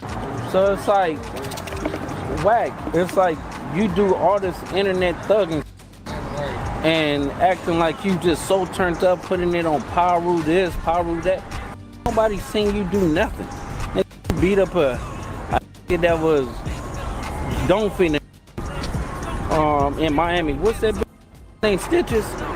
Like, bro, you did some bus rash and then you acting like you got clout. Then you paid $2 to act like they KKK, but it was construction workers and you paid them $150. All that clout chasing don't equal up to real, bro. We on real time. Like, you talking about let's get down. You don't want to get down with the low nigga. And you could put that on Paru. I bet you want any dollar. You don't want to get down with the low. No, you staring death in his eyes. That's why you want to run with some cowards. Oh, let me call Big U. Let me do this. He don't with you. He's a. He don't with rats. He don't with rat lovers. He don't doing police. As Luce would explain in a podcast at the time, his beef with Wack started from the producer Marley Marl allegedly scamming $50K from Luce that was meant to go towards getting a feature from the rapper Offset. This led to Luce allegedly beating Mally up and filming the confrontation. This would lead to Wack, who's Mally's friend, to have a problem with Luce, which would then escalate into a full-blown beef. Yeah, so when I did that, Wack 100 was going around talking about, yeah, we don't with Loose Cannon, he did this, the Marley Marl, cuz can't go back to his hood and stuff like that. I'm like,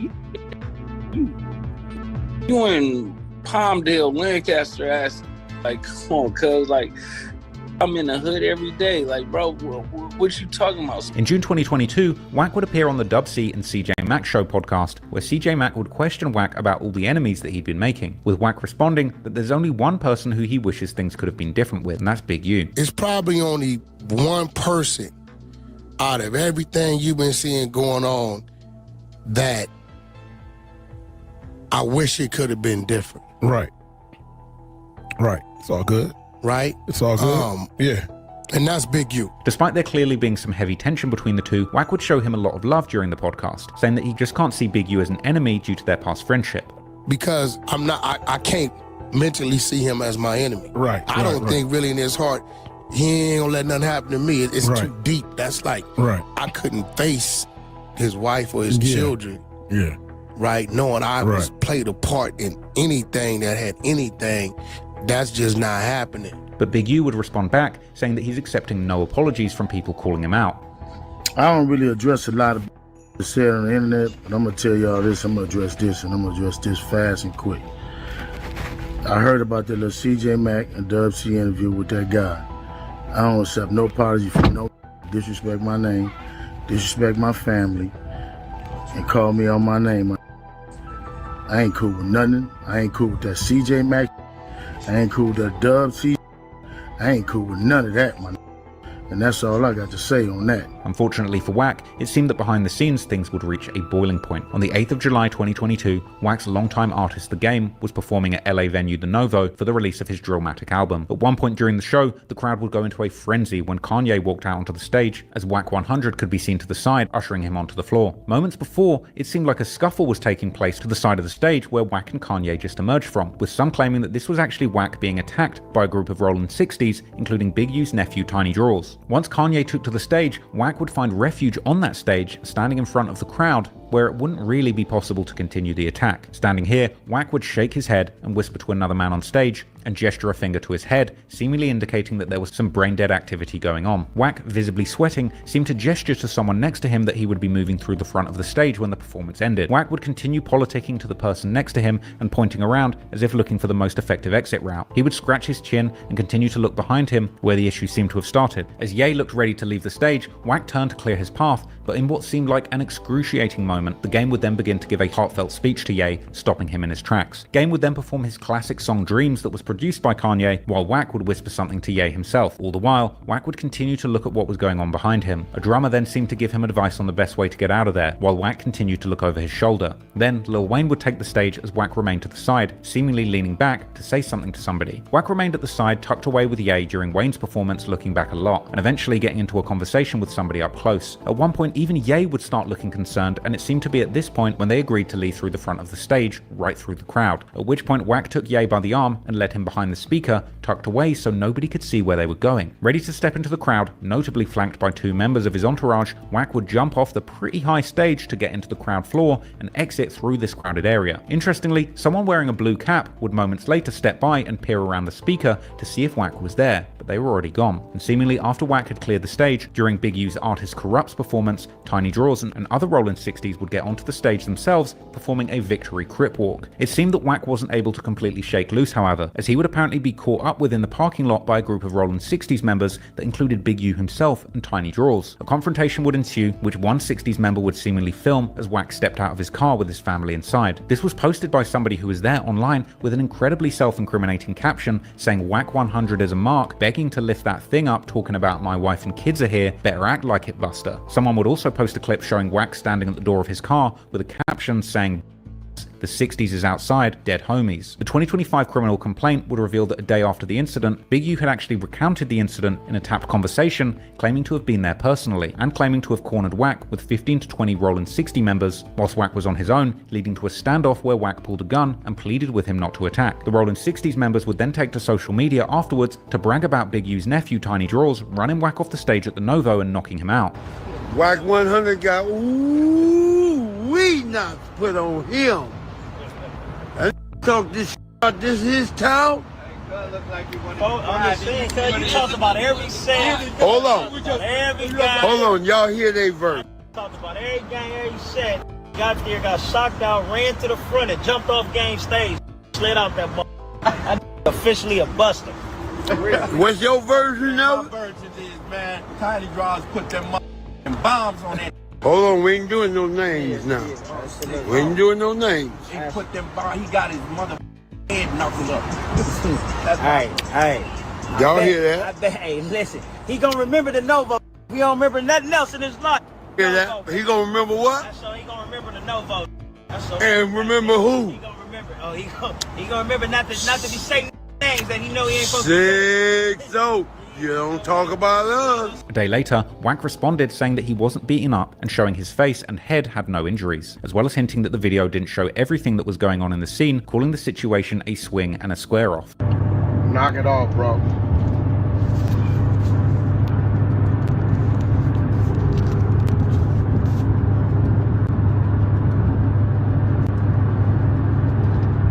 Knock it off. Knock it off. Weird, bro. I don't mind you telling the truth, but stop lying. Cut the lies out. 20 I ain't nothing.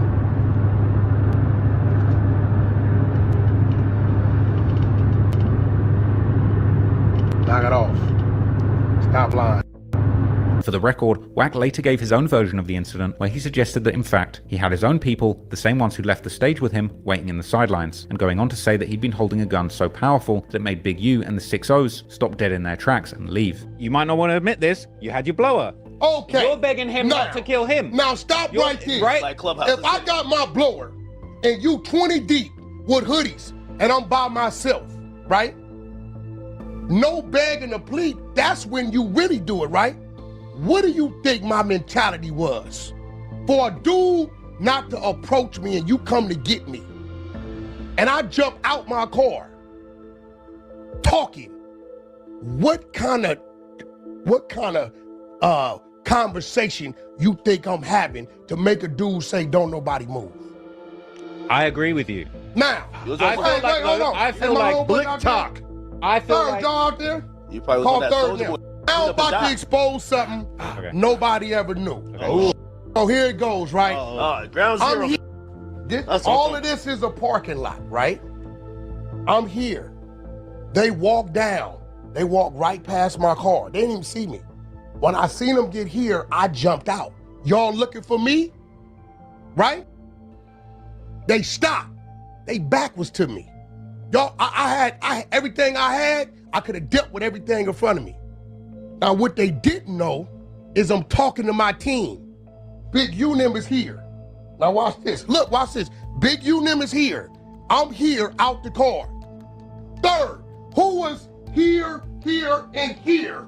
Taking notes? Hold on. Third, who in that parking lot when I'm confronting these 20 Crips was 20 to 30 feet in every direction and they didn't know it?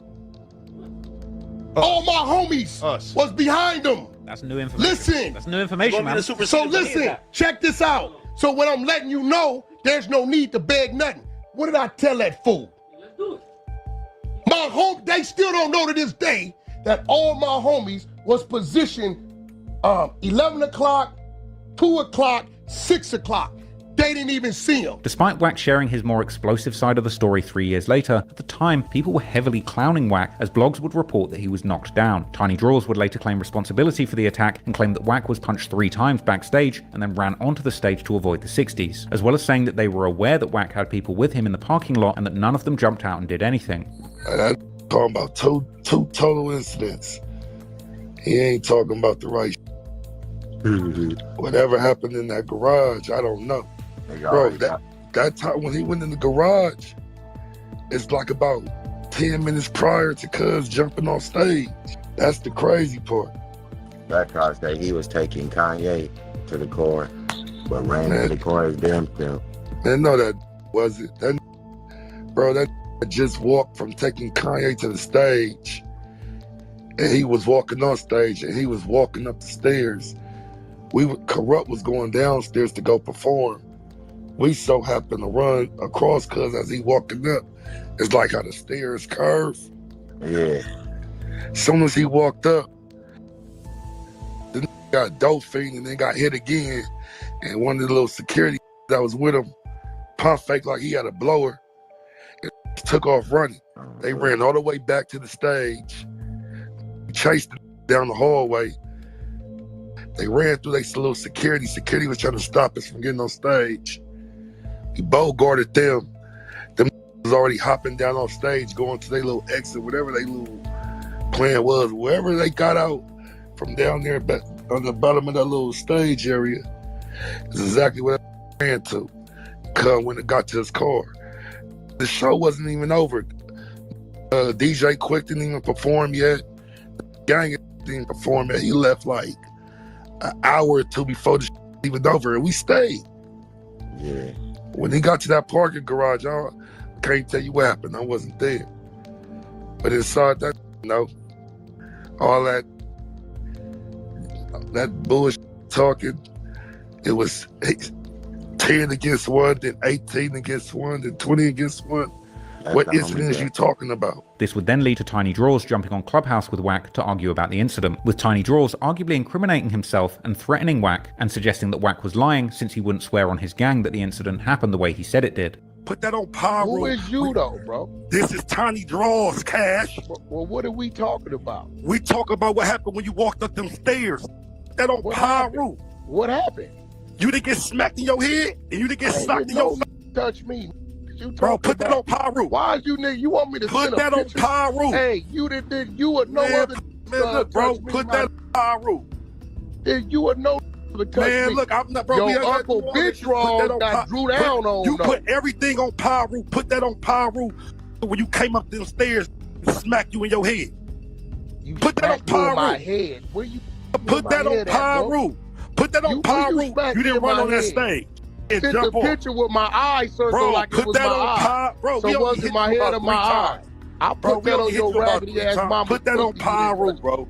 That's all you gotta do. Now, for the record, before Wack gets mad and tries to extort me, again, here's DJ Academic's reacting to the whole situation at the time. Ac jokingly pointed out the seriousness of the Clubhouse conversation, adding that Wack seemed to be isolating himself similar to 6ix9ine, but isn't rolling with enough security. Wack, the game had a concert. Yeah, I believe the Big Paru Wack got hit, man. Do y'all believe it or not? I've always said this. First of all, I do look at Wack as somebody with tremendous respect. I've watched him over the last couple of months, though. It's been interesting. I believe that Wack has completely isolated himself away from a lot of people that we would also consider either powerful or have some type of presence on, whether it's the West Coast or, you know, within the game. I ain't gonna lie to you. Some people have said that Wack is taking the 6ix9ine approach on some. Ac would also add that Wack rarely gets confronted in person, but his comments about the Rolling 60s Crips and Nipsey has got him into a beef with people who are really about that life. Only thing that's on the table to protect is the artist's interest. And here's the thing. It don't seem like the game got beef with some of these people that Wack got beef with. For example, the dude who's arguing with Wack is saying, yo, after we punched on you, we partied with the game. They are involved with their own 60s. They seemingly feel away. I guess this Tiny Draws dude, because he said he put it on Neighborhood Grip. They feel a certain type of way about it. Funnily enough, BRICC Baby would also react to this incident too, claiming to have actually personally been there as part of that group of 60s trying to rush Wack, and making fun of Wack for escaping through the crowd and getting caught in the parking lot. And we were still with the cop. Dead hungry. It was that deja vu game after that. 6-0. Shout out nigga, Magic and nigga, Black. What you gonna do? Weird. You on camera. We had slapped it out. Yeah, the message was clear. You 6-0. You got pieced up. You jumped off the side of the stage. Everybody know the backstage of the Novo. You know how you got up off the stage or out the fan seeing you. You jumped in between the speakers. 6-0. Stop playing. Came out the back door. Seen it. Thought you saw a ghost. The beef would continue after this incident. In September, Big U would seemingly throw more shots at Wack. We ain't cutting no grass. You ain't cutting no grass? No, we ain't cutting no grass. Nightwood. Know about that Thunderdome? Somebody said they pull up. Oh. Pull up? No, it's a female. Well, she can pull up too. So she can come get a picture with the champ. Listen, man, I don't think y'all know this, bro. If anybody got anything to say about the big homie, cuz I'm on him. Like I told y'all before. You better start acting like that. Anybody got anything to say about the big homie, I'm on him. You better start acting like that. And then, in October 2022, Wack would explain in an interview how his relationship with Big U had gone sour, saying that it had happened after Big U and Suge Knight had contacted Wack's label, suggesting that Big U should take over all of Wack's contracts, with Suge adding that Big U was the only person in LA that Wack was scared of. Any situation that has something to do with me, whether I knew about it beforehand or not, he was also there for me. If that's what he needed to do. The fallout, you know, once again, the two-headed snake, here comes Suge. Get a call from my label, D1. They said, man, we really want to tell you this, but you know, Big U came down to see us. I'm not thinking nothing of it. He has already signed to him. So yeah, Suge on the phone. Oh, okay. Still not thinking nothing of it. Like, yeah, man, they were trying to convince me that I don't know how they thought this could work, even if I wanted to do it, to give your contracts to Big U, and she'll be saying something about, this is the only guy in Los Angeles that you're scared of. Those words never came out of Big U's mouth. I'm not gonna put that. Came out of Suge's mouth. Oh yeah? Well, what you tell him? So I told him, man, we've been doing business with this man. He's like family. I gotta ask you to lead office. Great. Some kind of in the pickle. I don't know how to feel about it. So I said, all right. I waited a week. I wanted to see if Big U was gonna call me and tell me this happened. Hey man, I went down there, Suge had me go down there and said he was gonna negotiate a deal. He started saying some crazy. I had no idea he was gonna say this. You need one easy-to-use system that does it all. Forest. Together, we grow. This is what I'm hoping, right, here. After we got on here nothing, so I called him once. Tell a few of my comrades around me at the time, they know who they are. Well, Everybody know it was real close at the time. What happened? I even had that call too. When we addressed and got everybody on the phone. I'm like, yo, bro, you really went to my label? And, well, no, I didn't say it. Yeah, and about you said it, but you heard it being said in favor of you against me. Nobody could have sent me to the office saying, yo, give Wack Big U's contracts. I'm hold, go. Yo, for one, I didn't tell you to do that. 2, I'm not here for that. 3, that can't happen. Big U would once again respond to Wack's claims, saying that he was straight up lying and that he had never even been at Wack's label office. It come down to like the Wack situation. Is everything cool with that, or that ain't nothing? No, you know it ain't cool. Now I can speak on that. I mean, okay. You would ask me that. Okay. I only got one thing to say. Yeah. This lane talks about. This is the most beautiful thing. People just lie, and it kills me is how y'all allow people, not you, the people out there allow somebody to continue to tell lies. Let me address this one. I addressed the other one about developing options. I'm gonna address this one. I'm gonna give you this one. Okay. One, I have never been to Alan Grunblatt's office about a deal. I just heard about this one too. For Wack 100 company, because you can't do that. If you know the music business, and I'm pretty sure you do, in the podcast business, nobody can go get nobody's contract.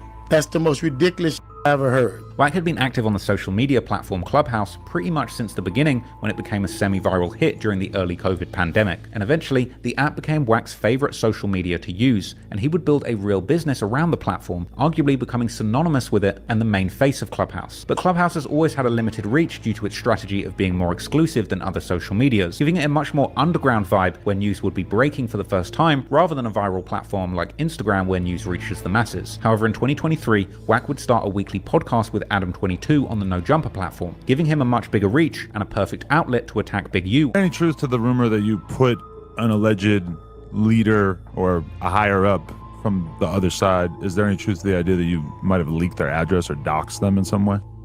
Who address? We'll edit this out. Big U? I don't know his address offhand. Okay. That's not true? Because somebody said that to me and I was like, wow, that seems over the line. Well, you know, they holler my address. Oh, so it is true. No, I don't know the direct address. Okay. But they just to cap this off, what would have to happen between Big U and you to make Listen, me and Big U know how to deal with each other, bro. Right. I don't even want to mention the man's name. But his little homies keep coming on there in the name of him, dissing the set, dissing my neighborhood, mentioning my family. Who's important? Big U? Big U's not. How's he an important figure in hip hop? When? Where? I mean, he's someone who's got Key to connection to like almost every rapper out of LA, right? No, wait, let's correct that, bro. Like, y'all get that dude a little too much credit. A lot of those connections come from guys like Suge, guys like me, guys like a few of his homeboys over there, right? That put him with people. Let's be real. What has he done in hip hop?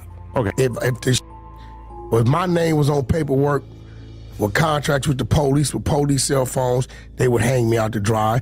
If one of my homeboys was told me that I snitched on him with an alias and went on record to say it, they'd hang me out to dry. If a female said that Wack baited her down, locked the door, and beat her while she was pregnant, they would hang me out to dry. Now, does he get the popularity vote of the streets? Yes. See, this is what I was just saying. Yes. And of course, Big U wasn't the only one who Wack was making some explosive claims about. He would also famously claim that there was a gay tape starring none other than Nipsey Hussle, as he would explain on a DJ Vlad interview. But to be fair, then you started kind of going hard at Nipsey. You said that there's a gay tape and like that. Yo, Vlad, one thing you better not never do is question what come out of my mouth. You worth a lot of money. Mm-hmm. I got $5 million. You want to bet? I know. I'm not going to bet you. I'm not going to bet you. Let's break it down to a punk million. I got $1 million. Okay. Do you want to bet? I'm not going to bet you. Vlad, no. Because you said, right, and it didn't come out of my mouth.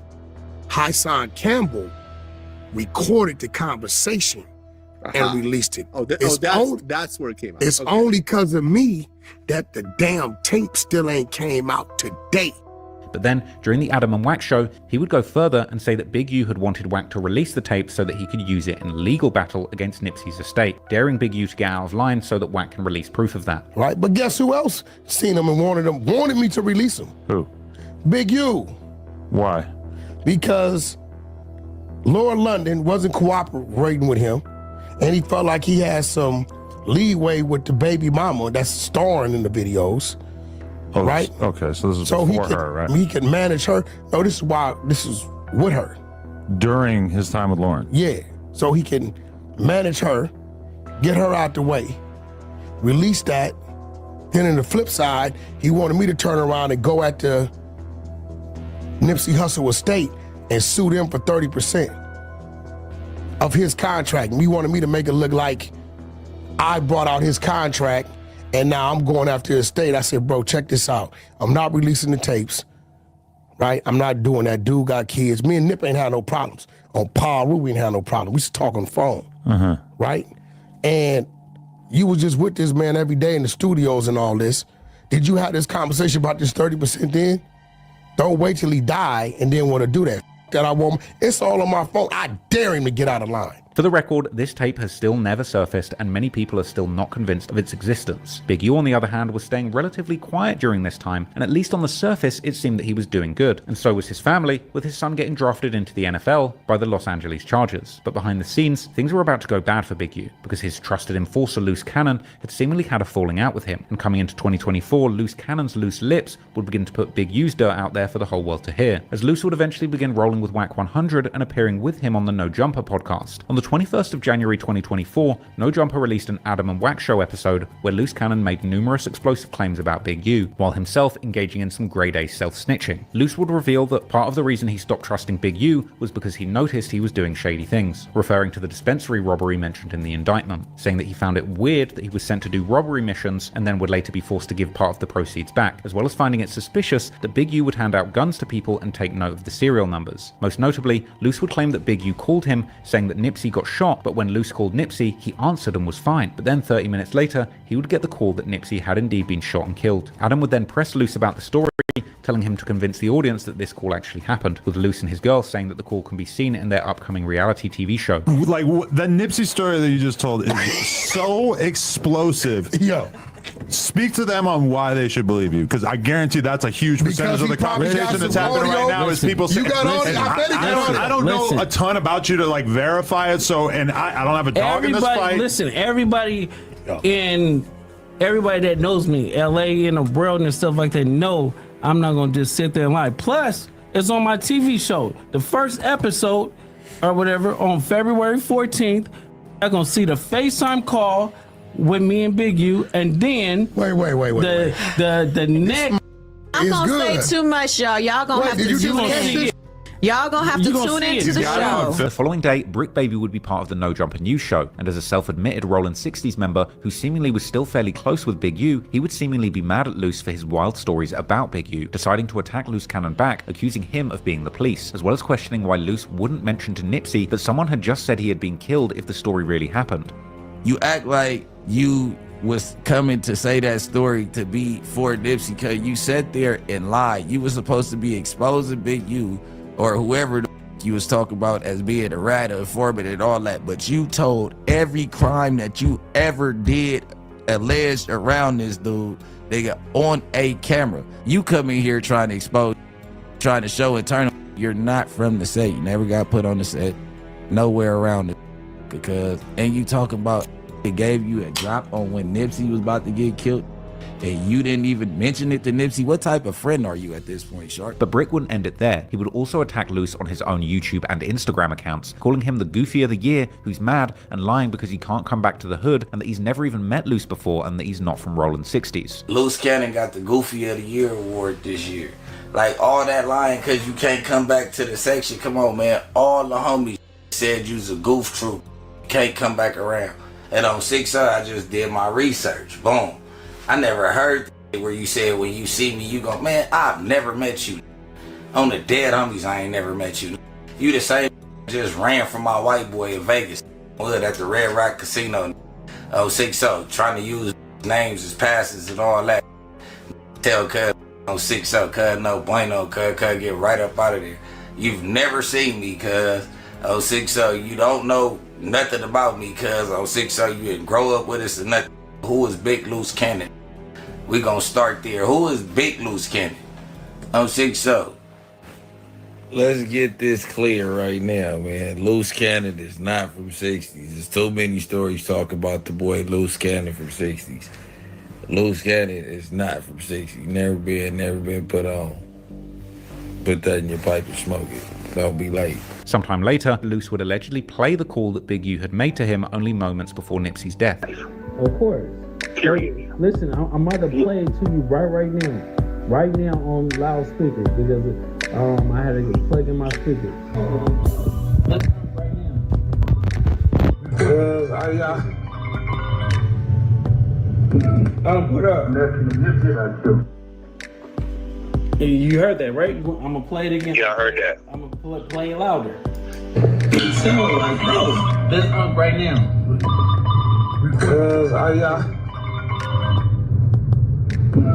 Put up. You heard it, right?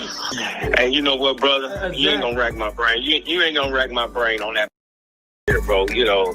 But if you saying if you got belief behind that, man, that's that's your push, bro. Now, many people have suggested that that was simply a low-quality AI, but regardless of how flimsy Loose's claims were, Adam22 and No Jumper would receive a cease and desist letter from Big U demanding they remove the video material of Loose and Wack discussing his possible involvement in Nipsey's murder. The No Jumper crew would discuss it during one of their episodes, during which BRICC Baby would make fun of Loose's supposed recording, calling it out as a fake, after which Adam would make a prophetic prediction saying that he needs to see much more proof from Loose, but if Big U would end up getting arrested in like 6 months' time, that would certainly make Loose's statement seem a lot more credible. And as we know, Big U would indeed end up getting arrested, although this would happen almost exactly 1 year after Adam's prediction. I feel like that episode was out for like 2 months. And I've been awaiting proof of what was said about the Big U thing. And I haven't really seen any proof. Now, maybe it just hasn't been brought to my attention. And for sure, okay, fast forward. Did you hear the AI?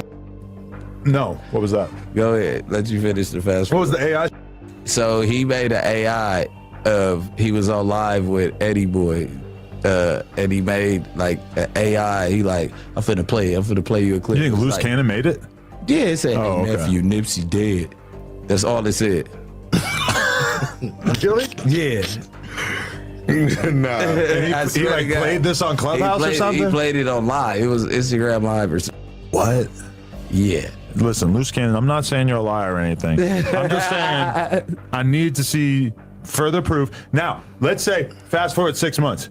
Big U gets arrested. This is hypothetically for these acts. Yeah. Then all of a sudden, that interview becomes completely fair game and it's an important historical record, and like we all have to look at it and say, oh my God, Loose Cannon, I'm so sorry. We all misjudged you. You're a genius. You were telling the truth the whole time.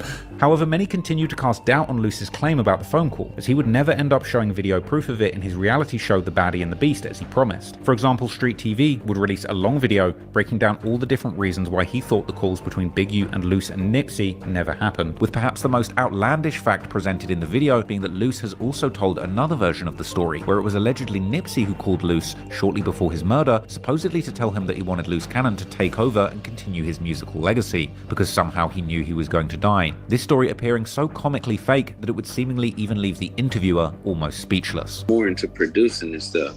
And then when I figured out, like right before Nip died, he was like, you got a voice. You need to take over and finish what I'm doing. And I was like, what are you talking about, cuz? Nip told you that? Yeah, so it was like 30 minutes before he died. Well, how did he tell you? Through a text or what happened? No, phone call. He called me. Wow, why do you think Nip would have said something like that? I don't know. I just figured that he knew he was gonna die. So he called you and said you need to finish off where he left off? Yeah, he was like, nobody's like you, cuz these jealous, they envious of you. I love what you're doing. I love you, little bro. And then 30 minutes later, he died. There would also be a very aggressive but hilarious phone call between Luce and BRICC Baby, where BRICK Baby would pressure Luce to tell when he had had his put on to the Rollin' 60s gang, clearly claiming that Luce was not a real member and once again lying about his credentials, before yelling that he has more bodies than Luce has squabbles or fights, cementing BRICK's image as the proud founder of the Kill Squad, the menacing name for BRICK's fanbase. Adam, what's up? Hey, Loose Cannon, I'm here live on the No Drama Show with BRICK Baby and Lush. BRICK Baby is requesting some information regarding your put on. Hey, can you give us like at least 2 names from your put on and what block? I ain't never seen you at no meeting at Hyde Park, Horseman, or at 54th. When did you get put on? Baby, when did you get put on? I got put on in 2002. I got put out in 2002 on Eileen Street at June House. You know what's up. Yeah, dead homie. So when you get put on? No, you haven't, bro. You been in Man, cuz Hillbilly was a part of my put on. Killer Dave was a part of my put on. Oh, the dead homies. My first name was Baby Wild Bill. On the dead homies, and Izzy turned East Coast. That was the third I squabble. Who did you squabble, gang? Come on, bro. I got more murders than you got squabbles in the hood. Dead homies. But interestingly, in the lead up to the RICO arrest, a bizarre incident would take place where BRICK and Luce allegedly ran into each other at a Las Vegas Airbnb. But to everyone's surprise, despite them both claiming to be looking to catch each other slipping, there was no violence between them. Looking back, this is bizarre considering how much they publicly hated each other. This chance encounter in Las Vegas, where they did nothing but talk, didn't really make any sense. Yet. But soon, things would get even more strange, as Wack seemingly got word of the investigation into the 2021 Las Vegas murder of Rayshawn Williams, passing the information to people in his clubhouse circle to investigate for a murder mystery show on his 100 side show. This murder mystery was on Rayshawn Williams, a young artist with life, ambition, everything to that nature. He was found dead in the Apex Desert, which is a little northeast of Las Vegas. His body had a lot of gunshot wounds, one being in the head, and it was described as execution style. We know that he was last seen alive communicating with key figures such as Big U, and somewhere between these final texts and everything like that, this is where weird. We went over the physical evidence, such as the DNA under his nails, possible GSR, but it never got tested. A missing phone. I mean, all of this raises so many questions.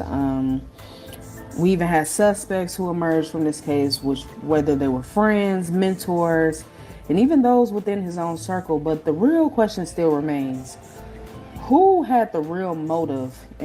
Or even, to be honest with you, there's a lot of people in this case and a lot of key factors. The motive was there, but who was ballsy enough to do it? Who had the opportunity and who had the power to cover all of that up? Theories and our final suspect breakdowns look as, did Big U play a role with this? And if he did, what happened in those final moments? Been in and out, but I don't know what the f you been doing in here, but my goddamn phone going crazy. Really, by who? Hit me. They didn't found all kind of race shop. So what is this? Mother and the sister. They on my line right now. Oh no. They on my line heavy. That is so crazy. Shout out to the media too. I wasn't even expecting The mother told me, you ready for this? What's T? She used to be the team mom for the Crenshaw Colts. This would set the wheels in motion for the information to spread further. One key person in this saga would be 600, aka Christopher Lovejoy. 600 grew up in the Crenshaw district with the Rollin' 60s. I'm from South Central Los Angeles, the West Side, Crenshaw district, Hyde Park, California, Rollin' 60s. I'm from where they made most of the movies is at. My neighborhood and my life story is kind of like Ricky and Boys in the Hood. I'm not the one who got shot. You know what I'm saying? Later on, he would become a heavyweight boxer with an impressive looking but much criticized record that he made by mostly fighting in Mexico. And more recently, he's become known as the manager of none other than 55th Street legend Crip Mac, before also going viral in his own right as a social media content creator who some have accused of working for the police due to his controversial takes, particularly in the lead up to Big U's arrest. Because while 600 is from the same hood as Big U, he also had a falling out with with him, much like loose cannon. So when he would become privy to the information regarding Rayshawn Williams' murder investigation, 600 would speak out, posting clips of a phone conversation between Wack and Rayshawn's family, where the family would give inside info about the case, like telling how Big U's DNA had allegedly been found under Rayshawn's fingernails. And 600 wasn't seemingly deterred even by the fact that Rayshawn's mother would call him during his YouTube live on the 11th of March, pleading with him to stop talking about her son. You on the hotline with Papa? Yeah, this is, you know exactly who this is. This is. You telling me I know who this is? You said what? This is Rayshawn Williams' mother. Okay, what's going on? How would I know who you were? Can y'all please stop talking about my son? What do you mean? Well, this is what you gotta understand. Whenever something is online, This is Rayshawn Williams' mother. okay, listen what I'm saying. When everything is online, things get spread around online. So that's just whoever put things online first, that's who needs to get it. Now I haven't spoke to you in years. Am I wrong? Everybody that's calling you, asking you the information, don't get him, bro. Dead. And I'm serious. Okay. It's gonna piss me the off. So anybody that's hitting you up, asking you any information about my boy, and they don't have it. No, know what? Nobody never asked me about him though. So they don't know nothing. It's none of their business. No, nobody never asked me nothing about him. However, the mother would also say F Big U multiple times, making it clear how she felt about him. And I'm serious because this starting to piss me off with everybody. And yeah, I said it, Big U. Okay. And this is Rayshawn Williams' mama, Big U. Yeah, I said it. And I want everybody to know how the I feel.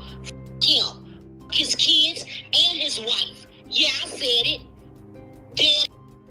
And stop speaking up on my boy.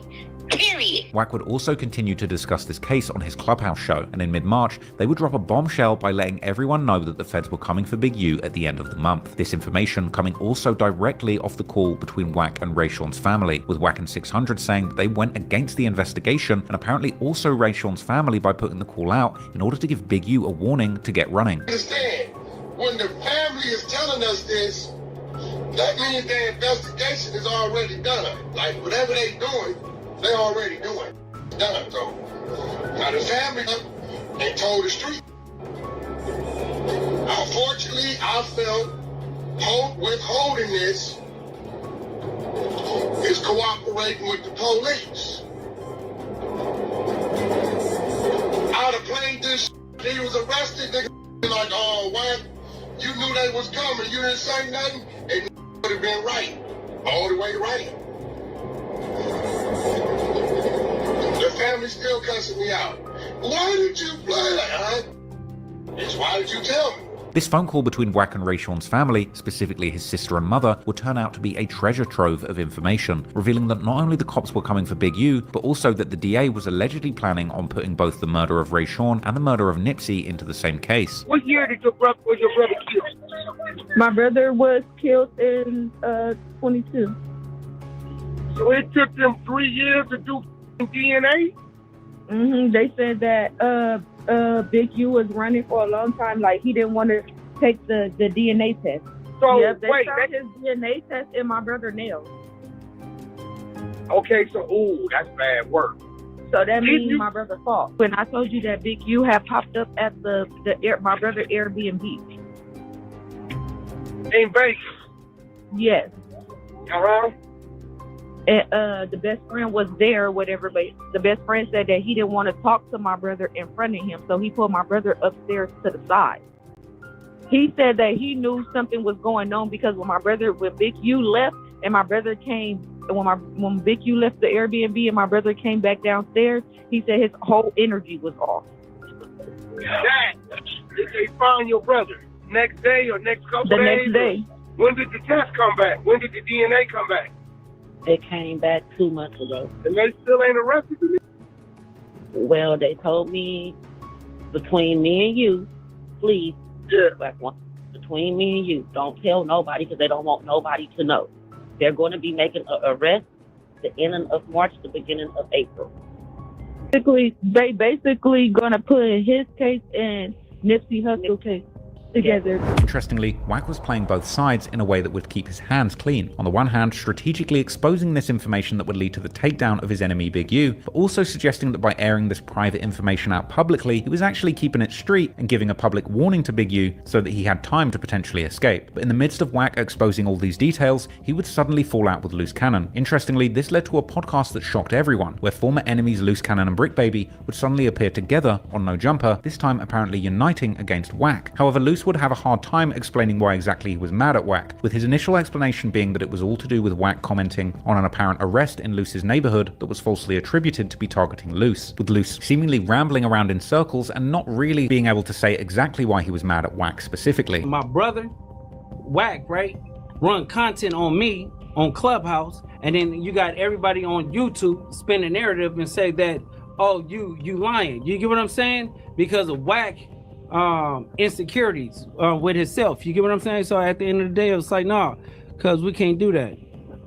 So you felt like Wack was putting fake narratives on you because he almost instantly after this clip came out of your wife saying that your house was surrounded by cops or whatever, he almost instantly starts spreading the narrative that it's not true. Yeah. And he's really stuck to that, which is interesting because that means that you and him are not seeing eye to eye, that you couldn't convince him one way or the other, or have you not really talked since then? No, I talked to Wack, and then I told him, he was like, I didn't say that. I said, listen, bro, you read the wrong thing because there was 3 SWAT teams available.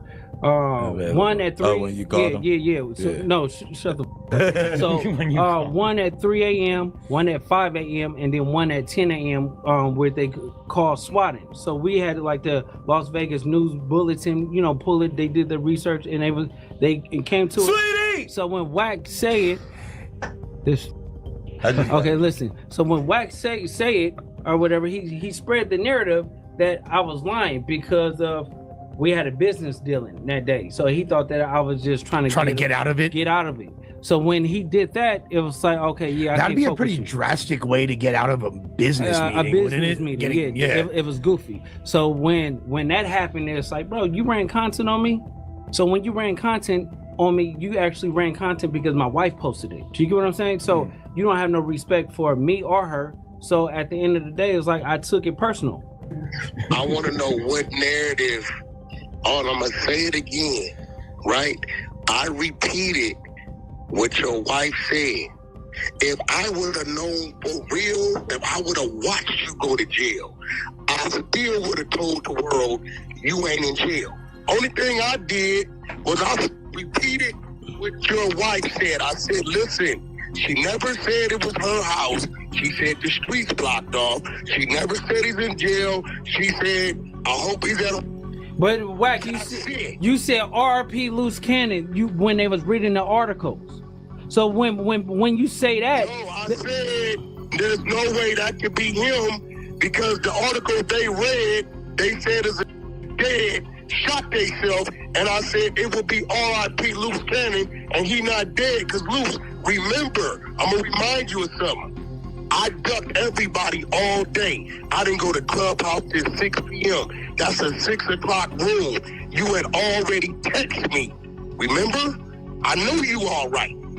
You texted me. Okay, so basically you said it, and then what about when the 600 running content? You can show me what I ran content on you, bro. Why you keep saying that? Okay, so listen. Show me. Listen, we're gonna take care of those deals, right? But let's do it on the Adam and Wack show, and we play the content, and let people judge. And wait, we let the people judge because if you right, no, Wack, if you right. On Dead Homies, I get it on here and I apologize. But if the comments say that I'm right. So Luce was really mad at Wack for enabling 600 to expose the Big U murder case because Luce was going to be implicated in the whole gang conspiracy. But Luce didn't want to admit it at this point. So he chose a convoluted excuse saying that he was mad at Wack for commenting on the arrest that took place in Luce's neighborhood. But Luce would eventually let loose that it was 600's commentary on the Big U murder case that had really pissed him off. And Luce would even threaten to kill 600 in the interview, with Wack saying that he's not responsible for what 600 puts out there. That's what I can't do. You running content on him, He run. I've been on him the last couple of days. You notice he ain't really did. I've been telling him don't feed into it. But you running it on. Cuz would die around with me. Okay, but what if 60 crib? Like we can't even go there, Wack, because this is not the same type of I am. I would get cuz out of here before summertime. Neighborhood crib. Well, here go the question. How often do all be in front of 600? No, but that's not what I'm saying. I'm not negating the situation that we around 600 maybe once every 6 months, right? But Adam, can you stop BRICC Baby from doing what he gonna do on his phone? No, he's his own man. I can't stop him from responding or doing what you know. But you should tell 600 if he play with loose cannon, cuz gonna die. And it would later emerge that even Wack was confused as to why Luce was panicking so much about Wack exposing Big U's murder case. Perhaps at that time unaware of Luce's proximity to Big U's past crimes, but the panic had been spreading for quite some time. In an earlier podcast when BRICC was asked about Big U's murder investigation, after Wack texted in and claimed that BRICC had told him about Big U's case first, he would also panic, walking off the podcast and refusing to talk about open murder cases. Emergency bulletin, Wack 100 text me. Be fake as BRICC the one who told 600 first. Who? About what? About Big U's alleged body, maybe? Huh? I don't know. Call Wack. Man, that say whatever. I told 600 about an alleged body. You got a pie? Some fake. Wait, what did BRICC tell? The first that warned it. Wait, what did BRICC tell 600? June 23rd, 2023, when the police hit BRICC Baby's house and you bailed him out. That nigga called 600 and told 600 they on cuz bumper. Big U got some problems coming. Now, I don't think BRICC Baby knew what the they was talking about, but he mentioned talking about some in Las Vegas. Nobody knew. Man, he's a fool, cuz on the dead homies. I ain't called no. Hey, man, you said that I called him about somebody. Man, you's a fool, boy. On the dead homies. You sound crazy to the. Months later in August, bro, we've been told this story years some ago. Why are you even talking? Why are you talking about something about a murder? How do a gangbanger get to talk about a murder on the big screen? That's what I'm trying to figure out. Like, what part of that's cool to y'all? Let me answer the question. What? No, it ain't no. It's no. It's go ahead. Hold on. Go ahead. If that's the case, I all don't you even want to motherfuckers talk up about there, that. what's on the internet? What's on the internet? None of that's on the internet. What are you talking about? Don't nobody even want to talk about that type of shit. Because this is an argument that I'm willing to turn down right now and walk off screen. Like, what are you even talking about? Don't try to tie me into no police that you doing. You are doing police. You're talking about something. I ain't never said nothing about no DNA. And oh man, what the are you talking about? You see that this posted? The only way y'all know that is because you is the police, gang. That man, hell no. What are you even? How? I'm gonna tell him. I told him about the that he talking about right now. Hold on. Man, you done lost your mind, boy. Okay, watch this. So I don't even know who the person is. So how the I'm gonna tell you who it is. I've never met the person, didn't know the name, don't know nothing about Ned around this. This talk about the family. We got 600. Everybody be quiet. 600. Bro, I'm not gonna talk about. Listen, I'm not talking about big. Listen, Adam. I'm finna walk right through. I'm not talking about no. Wait, I just want to hear. Let's hear what 600 says. Y'all on that, cuz y'all doing some mentioning you about a murder in Vegas, that BRICC might be tied to. All right, BRICC's walking away. Here you go. Yeah, bro, never did that. I never knew nothing about that. Like, I knew that kid. I never even knew he died till BRICC baby told me that. The Brick and Loose podcast was a legendary moment for the fans that had been following this beef closely for the past couple of years. People couldn't believe that these long-running enemies were united and willing to sit down after all of this tension. The podcast did phenomenal numbers, but nobody could have prepared for what was about to come the next day, because something wasn't adding up. The beef between Wack and Loose Cannon didn't quite make sense, until the very next day when the feds would close in, delivering a sweeping series of arrests that targeted over a dozen Rollin 60s members and affiliates, including Loose Cannon and BRICC Baby. But for the time being, Big U would remain on the run after being tipped off by Wack in clubhouse and podcast debates. And so as the days went by, handcuffs went on suspects and the criminal complaint emerged publicly, and soon the whole world would know the shocking details about the years-long conspiracy that took down one of LA's most infamous gangs.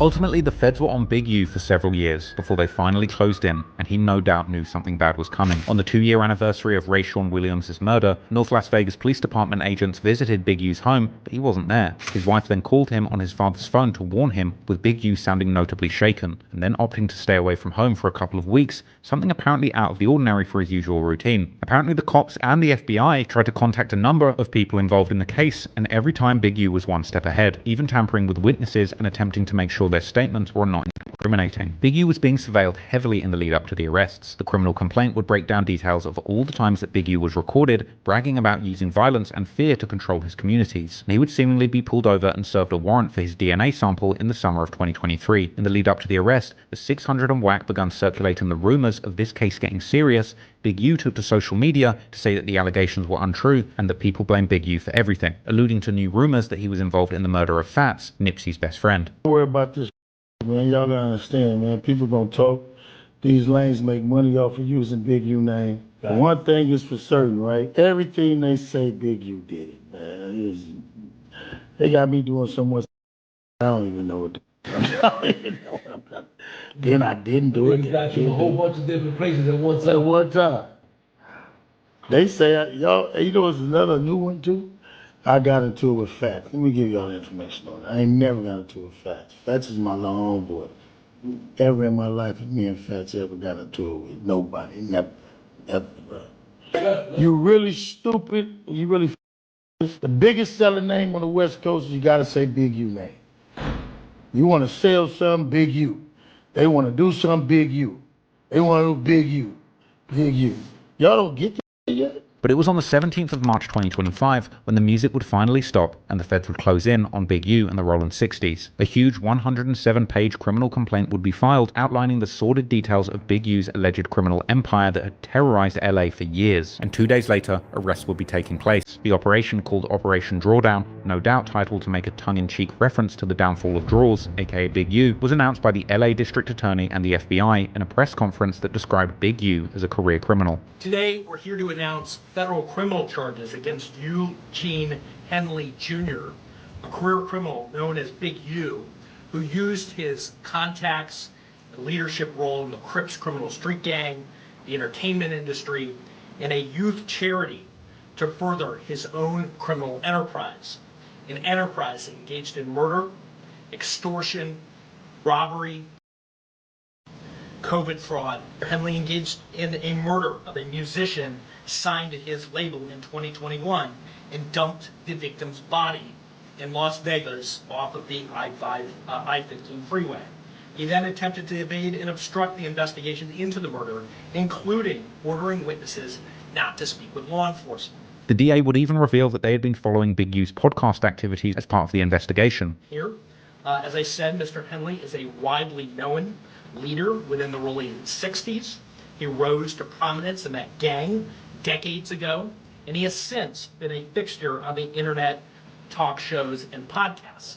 all things that law enforcement have looked at closely as part of this investigation. The criminal complaint was surprisingly comprehensive and revealed that the feds had been looking into the case since February 2021, just a week after the murder of Rayshawn Williams, describing Big U as the leader of the Roland 60s Crips, running it as a mafia-like organization. It used wiretaps, planted cameras, cell site information, as well as search warrants of social media, iCloud and Google accounts, and financial records belonging to those involved in the alleged conspiracy, even using undercover agents to buy guns and drugs from people involved in the conspiracy. Big U, Loose Cannon, and even BRICC Baby, who wasn't even named as a defendant in the complaint, had their phones tapped by the feds, and hidden cameras and bugged microphones were even planted at locations that they were known to visit. The criminal complaint even claimed that Big U and the gang were using podcasts and online documentaries, as well as interviews to make the public fear the Big U enterprise. Shout out to the FBI agent that's getting paid to watch this one. Thank you for your service. And the feds would even directly cite comments made on the No Jumper podcast as evidence. It was also stated that while BRICC Baby wasn't a main defendant in the Operation Drawdown, he had a separate sealed indictment pending for a different case. BRICC Baby's indictment revealed 2 counts for illegally having guns and bullets, one of these incidents allegedly taking place on the 12th of June 2022, when BRICC would reportedly shoot a 9mm handgun in the parking lot of a business, with a second incident taking place on the 23rd of June 2023, when BRICC would be arrested by the LAPD, who allegedly found him with 3 guns and more than 130 bullets, and since some weapons and ammunition may have come out of state, this immediately triggered federal charges. The paperwork would also show BRICC's earlier criminal history at the time of this arrest, ranging from 2010 to 2020, including reckless evading, 2 counts of possession of controlled substances, criminal threats, and robbery. Hey, who said BRICC ain't got a rap sheet, huh? And while BRICC would not be charged on the Big U RICO case, the feds would note that BRICC's case may be related, as it arises out of the same conspiracy. It would be revealed in news reports that hundreds of agents had executed simultaneous arrests targeting 19 defendants identified in the case. Now, this morning, hundreds of agents and officers, including multiple SWAT teams, executed multiple arrest warrants for many of the 19 defendants charged in this case. Search warrants were executed at 6 locations. Those searches continue to be underway. 4 of the 19 defendants were already in custody, and 10 defendants were taken into custody in the last 24 hours. And while we're still seeking the whereabouts of 5 individuals, 3 of whom we believe we will have in custody shortly, 2 defendants are considered fugitives. Approximately 10 defendants were arrested, including Loose Cannon and BRICC Baby, with footage of Loose's arrest being filmed by his wife circulating online. But interestingly, at the press conference, it was announced that Big U was a fugitive and was still at large, despite the criminal complaint and pending charges. Mr. Henley is a fugitive, and he is currently wanted by federal law enforcement. The news would continue to report on the arrest, proudly showing collages of those targeted. Big U had been on the run and released a statement saying that he was with his family and planning to turn himself in, as well as suggesting that the case against him wasn't true and that he was just being hunted for helping black people. This is my last video before I turn myself in. I'm with my family. Talk to my sons, I talk to everybody, man. I'm just saying, gonna deal with this fight, see what it is. I just want y'all to know, all this stuff is quagmire. It's all, I just need y'all prayers. I need y'all to, I don't even know what to say. I'm 21 years, I've elevated my family, come back, and write and do what I need to do until I can come back home. People are supposed to help me, I hope you help me. If you can't, you don't worry about it. A lot of stuff y'all hearing is straight trash. And I appreciate the love and I appreciate the people who've been helping me. I don't know. It's hard helping black people and not being hunted for doing it. First Street, it might be to, I don't know if it's to the right or the left. Reach out to anybody who can help me, y'all. You hear me? Help my own family. Appreciate y'all. Big U would then take to social media once again to elaborate further on his feelings, firstly denying stealing money from developing options and claiming that the money he took was simply a salary that he used to pay his bills and feed his family. I'm looking at this video as I come in to turn myself in, and I'm disheartened by the fact that they trying to say that I stole something from Developing Option, or I used Developing Option as a front. Developing Option paid my bills. They paid my house note. They paid the bills for my family, the money I made from as an employee for Developing Option. I never mixed that with nothing. I didn't manipulate nobody. I didn't steal nothing. We did PPP loans. We did 2 loans. And that's it, just like everybody else did. I didn't use no fraud. I didn't give none of fake names.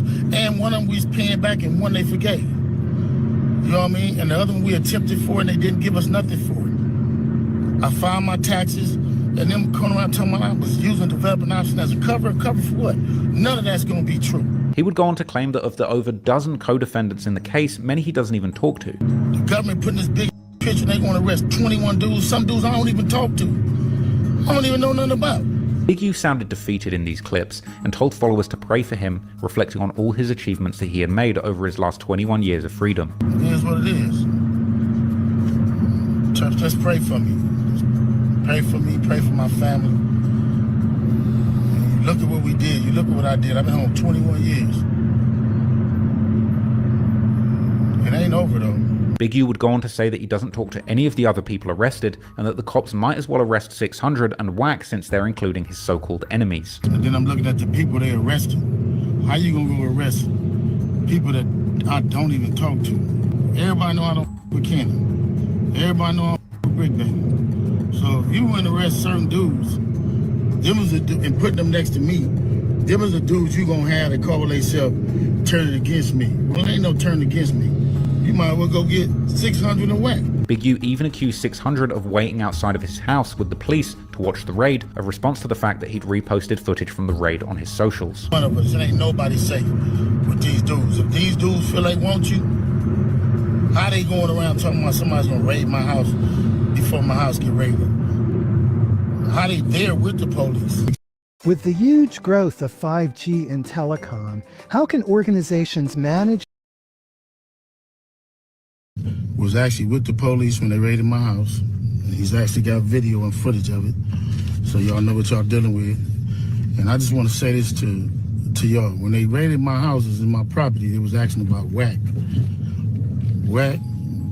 loose cannon, 600, and this internet stuff. Elsewhere, Big U would also suggest that whoever takes his spot as the leader of the 60s community movement must be working with Wack 100 to take that spot. But y'all gonna be rolling with these dudes. And I got this last thing to say. Wack said he was gonna destroy developing option, right? So who gonna replace developing option? Which one of you in the 60s gonna call yourself coming in? Because whoever try to come in, y'all the ones that's working with Wack. Believe that. So remove me to get me out the way for somebody else to come in who gonna cooperate. That's what the play is. Big U went on to blame Wack for working with the FBI to try and take away his government funding. 100 times he was gonna take my contracts. He working with the FBI. The FBI went to the city 3 days in a row and told the city they didn't want nobody to give me no more money. They went to all the different celebrities and told all the different celebrities, don't give me no money, don't help me, don't do nothing for me. They going around scaring and intimidating everybody. Now, Big U calling out people shutting him down and saying they were scaring and intimidating people was pretty hypocritical. But from here, he would continue to pull the race card and claim that the FBI are trying to shut down black men doing right by their communities. Trouble. Like y'all don't understand what the FBI do to black men who try to help their community. I ain't been nothing but a help to our community. But I guess it is what it is. This the price of being black and trying to help somebody, trying to help your community and do what you can. You're just guilty because somebody else don't like you and they can go on the internet and do what they want to and y'all gonna promote it. It's crazy. Now, it's this sort of thing that made Big U so dangerous, allegedly harming his own community under the guise of helping it and then hiding behind the race card when accountability came knocking. But ultimately, the facade had now been destroyed. The news would report on Big U going into FBI custody, describing him like a mob boss. With breaking news, this just in, the FBI says that South LA crime boss Eugene Big U Henley is now in custody. Authorities say he ran a mafia-like organization while masquerading as a music mogul and gang peacemaker. Some would report that the DA handling the case was looking at connections between Big U and Nipsey's murder as well. All this crazy news sent the podcast media space into a frenzy. A No Jumper News episode discussing the latest news went mega viral, reaching over 15,000 live viewers and racking up hundreds of thousands of views. Funnily enough, during a segment on the show while Wack 100 was calling in, the full criminal complaint dropped online. I actually read this immediately and and even sent Adam22 a number of screenshots of details that related to No Jumper and his podcast shows, including the show with Wack, as well as the section about Wack being confronted by the Rolling 60s at the show at the Novo. In response to this, Big U's nephew, Tiny Draws, would post about the podcast saying that those people don't do anything for their communities and are snitches. The news sparked a raucous debate which went far beyond the walls of No Jumper. On social media, an apparent public hit was put on Christopher Lovejoy and Loose Cannon, and Wack 100 would claim that BRICC and Big U were named in a sealed court file tied to a case against the New Jersey Rolling 60s, a case that led to the battle rapper Sue Surf being sentenced to 5 years in prison. In Jersey.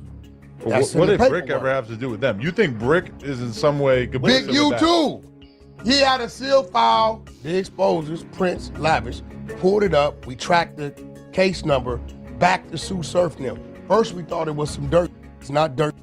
He got a sealed file, dope case, New Jersey. It's the same indictment. Sue Surf now. I know it is. On the 26th of March 2025, a full indictment would be returned from a California grand jury, which formally charged Big U, they, Bear Claw, Loose Cannon, and 2 others with a litany of crimes. This reiterated the claims made in the prior criminal complaint, as well as provided several new key details and pieces of evidence that gave more insights into the alleged crimes committed, like pictures of the scene where Rayshawn Williams' body was found, or interesting details like the fact that Big U left the subpoena and a baseball hat associated with the Rolling 60s behind for the feds to find after they raided his home, and that Big U's social media messages while on the run were now being included as overt acts as part of the racketeering conspiracy. Sadly, it's not looking good for the Rolling 60 neighborhood Crips, especially Big U. In conclusion, it seems that Big U was perhaps one of the most infamous and feared Crips in LA history. No doubt he truly did run Los Angeles in a sense. Nothing could happen in the streets without him having a say, and if the indictment is to be believed, this was truly a dangerous man, willing and ready to kill at the slightest violation. A predator, preying on the weak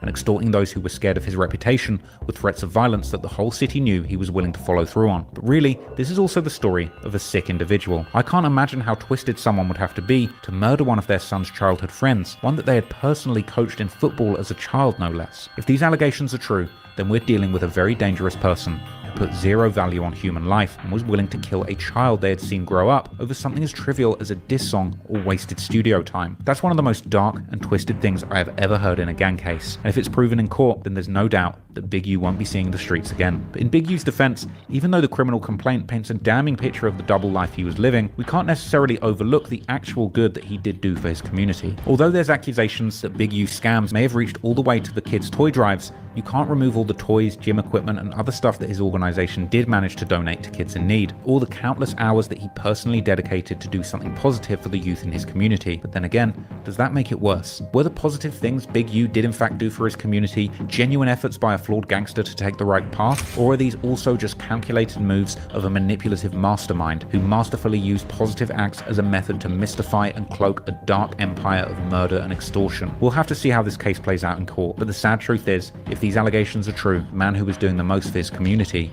was also doing the most damage to it. Ultimately, sometimes it seems like the image that people try and portray can say more about what they're pretending to be rather than what they really are. I hope that Big U can get a fair and speedy trial, and if there's one thing that I've learned from this story, it's that if you are going to be part of a murderous gang conspiracy, maybe, just maybe, you shouldn't do any podcasts.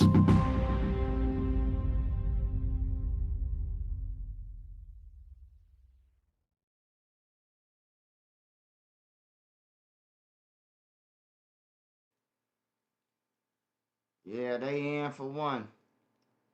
I know it's over with for Big U. BRICC Baby might get, I think BRICC Baby will get 20 years. BRICC Baby gonna get 20 years for his role. BRICC Baby got motherfucking 5 guns, ammunition, drugs.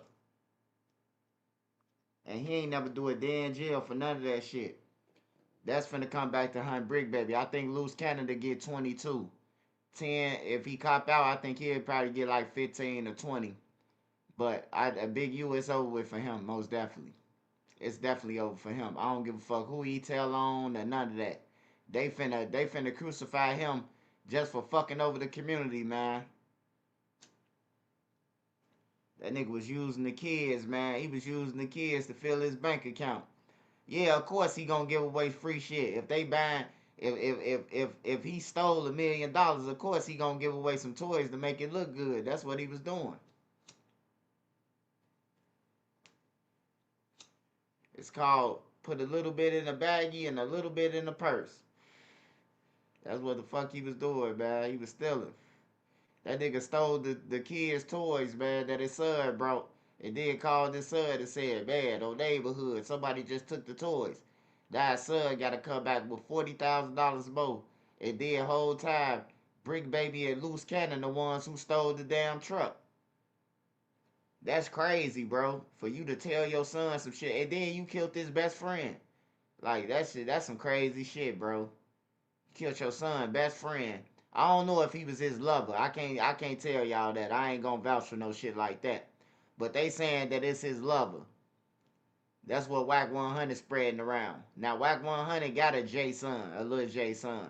You know, I don't know if Wack 100 just ate or he just spreading the rumor. But yeah, I know for a fact doing the paperwork, it's saying that basically Big U son knew about the murder. He knew his friend was dead already. Cause Big U called his son and told him, don't tell nobody, don't talk about the murder. So his son knew. Tell the mayors to pay the city back. Now I think they gave Big U that money to set him up anyway, man. I think they gave Big U, they was getting Big U money. Like half of the extortion money, it came from the feds. Half of the extortion money. Like all them people didn't pay real money. Them people was calling Big U like, yeah, I got your payment. And the feds was paying for them. And then they'll just log it in. And Big U will log it in on his book like he got paid from somebody, a gang member, the whole time. That was federal money. So he knelt to the cross. The feds was paying him off, giving people money to pay him, and then recording it.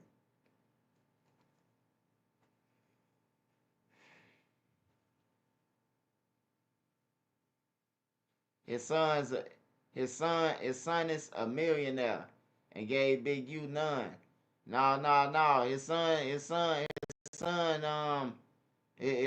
Big U ass a snake, man. He snaked his son, bro.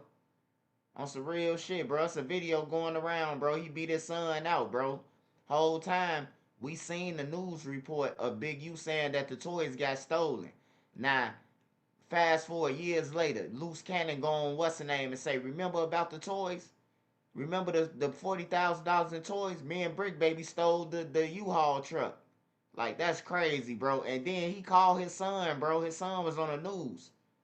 He called his son and say on neighborhood, somebody stole the toys from the kids. Whole time, this bitch stole it. Like, that shit crazy, bro. His son don't owe them shit, man. His son don't owe them shit on everything, bro. His son better get the fuck away from him before he catch a RICO charge. That's what he better do. Before he fuck up his, because the NFL, they don't like the FBI. The NFL they gonna cancel Big U. Starts right now. First tonight. They gonna cancel Big U's son, man. I'm telling you. Them FBI keep on showing up every day to that football stadium, man. Them people gonna be like, hey, look, you gonna have to handle that, and then we'll get back to you. Come back after your daddy RICO over. Some shit like that.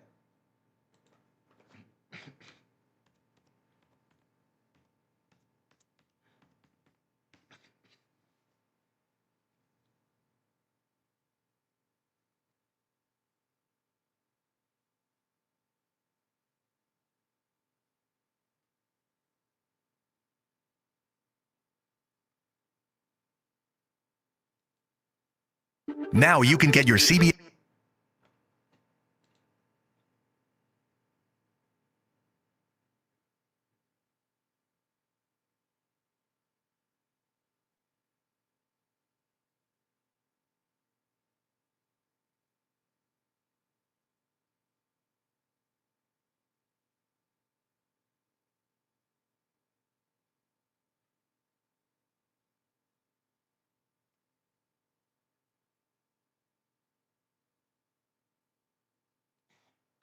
The trial for the former sheriff's deputy charged with killing Sonia Massey will move out of Sangamon County. Sean Grayson's attorneys argued coverage of the case had made it virtually impossible to get an impartial jury. The judge agreed, and now the case will be heard in nearby Peoria County. Grayson is charged with first-degree murder for shooting Sonia Massey in her home after she called police for help during an apparent mental health crisis. Now this nigga hollering racist. The jury gonna be racist after he done killed the female for shit. Everybody holler racist, bro. White people, black, everybody holler that shit. He done killed the motherfucker and now he hollering racist. That's some shit. Rest in peace to Lil Sonya though, man.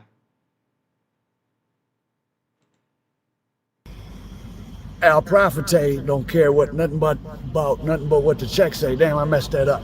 Shout out to Ann Hefner. So BRICC Baby and Loose Cannon had their bail denied in federal court today. I thought there was a hearing tomorrow. I'm in LA. I was planning on going tomorrow. I think maybe Big U is, I think there's some other hearings tomorrow. I am going to go to the federal courthouse.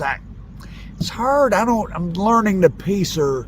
I'm able to pull documents. I'm not seeing where to read the court dates. I wanted to be there. Apparently, well, to show how small in the grand scheme of things, some of the things we may be interested in are, there was nobody in court, no press. Despite NBC and people having stories about it, there was no press there. I'm trying to listen to these other YouTube people to see what happened. It's hard to know what the truth is. You have Poetic Flacco, which you have to take with a grain of salt. His secret source, which I guess was 600, who wasn't there either. I guess he got his information from Eddie Boy, who seems to be the only person that's not one of their family members who's taught. Hey, he got too much of a pause in his speech, man. That shit irritate me, man. That long pause, shit like that. Like, I know y'all hate. I know y'all. Hold on. Fuck it.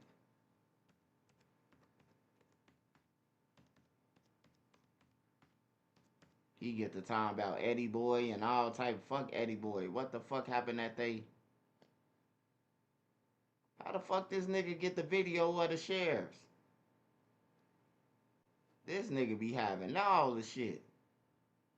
This the one who said they was about to get RICO. I seen that shit. He was like, man, they about to get RICO. They killed the rapper. I'm like, damn.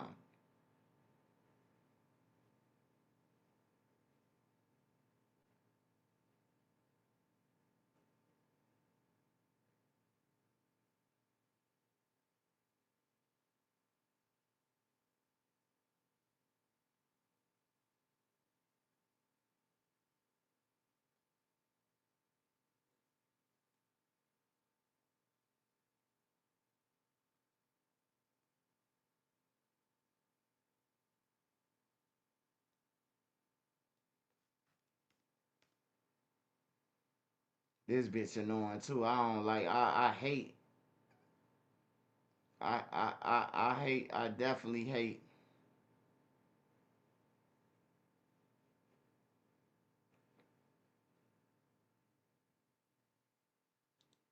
I definitely hate this bitch. This her voice. I just hate hearing her. Like, she just a clout chaser. She at the court. All rights to the contents posted on this YouTube channel, including videos, images, and audio, are reserved solely to the owners, Sharice Mills and Loose Cannon. Please refrain from continuing to post any unauthorized use of our content from here on out. Please reach out to cutthecontent@gmail.com. Man, you go to y'all go to criminate y'all self, and then y'all go try to strike somebody's page after y'all to criminate y'all self. Y'all ass going down, man.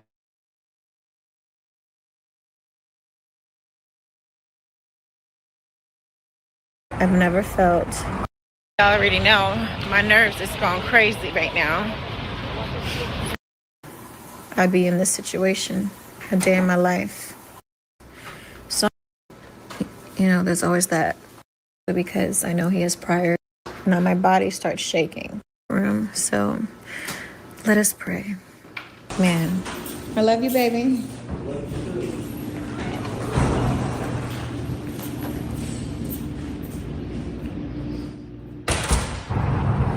So, Loose Cannon did not get bail. It's okay. We're not gonna.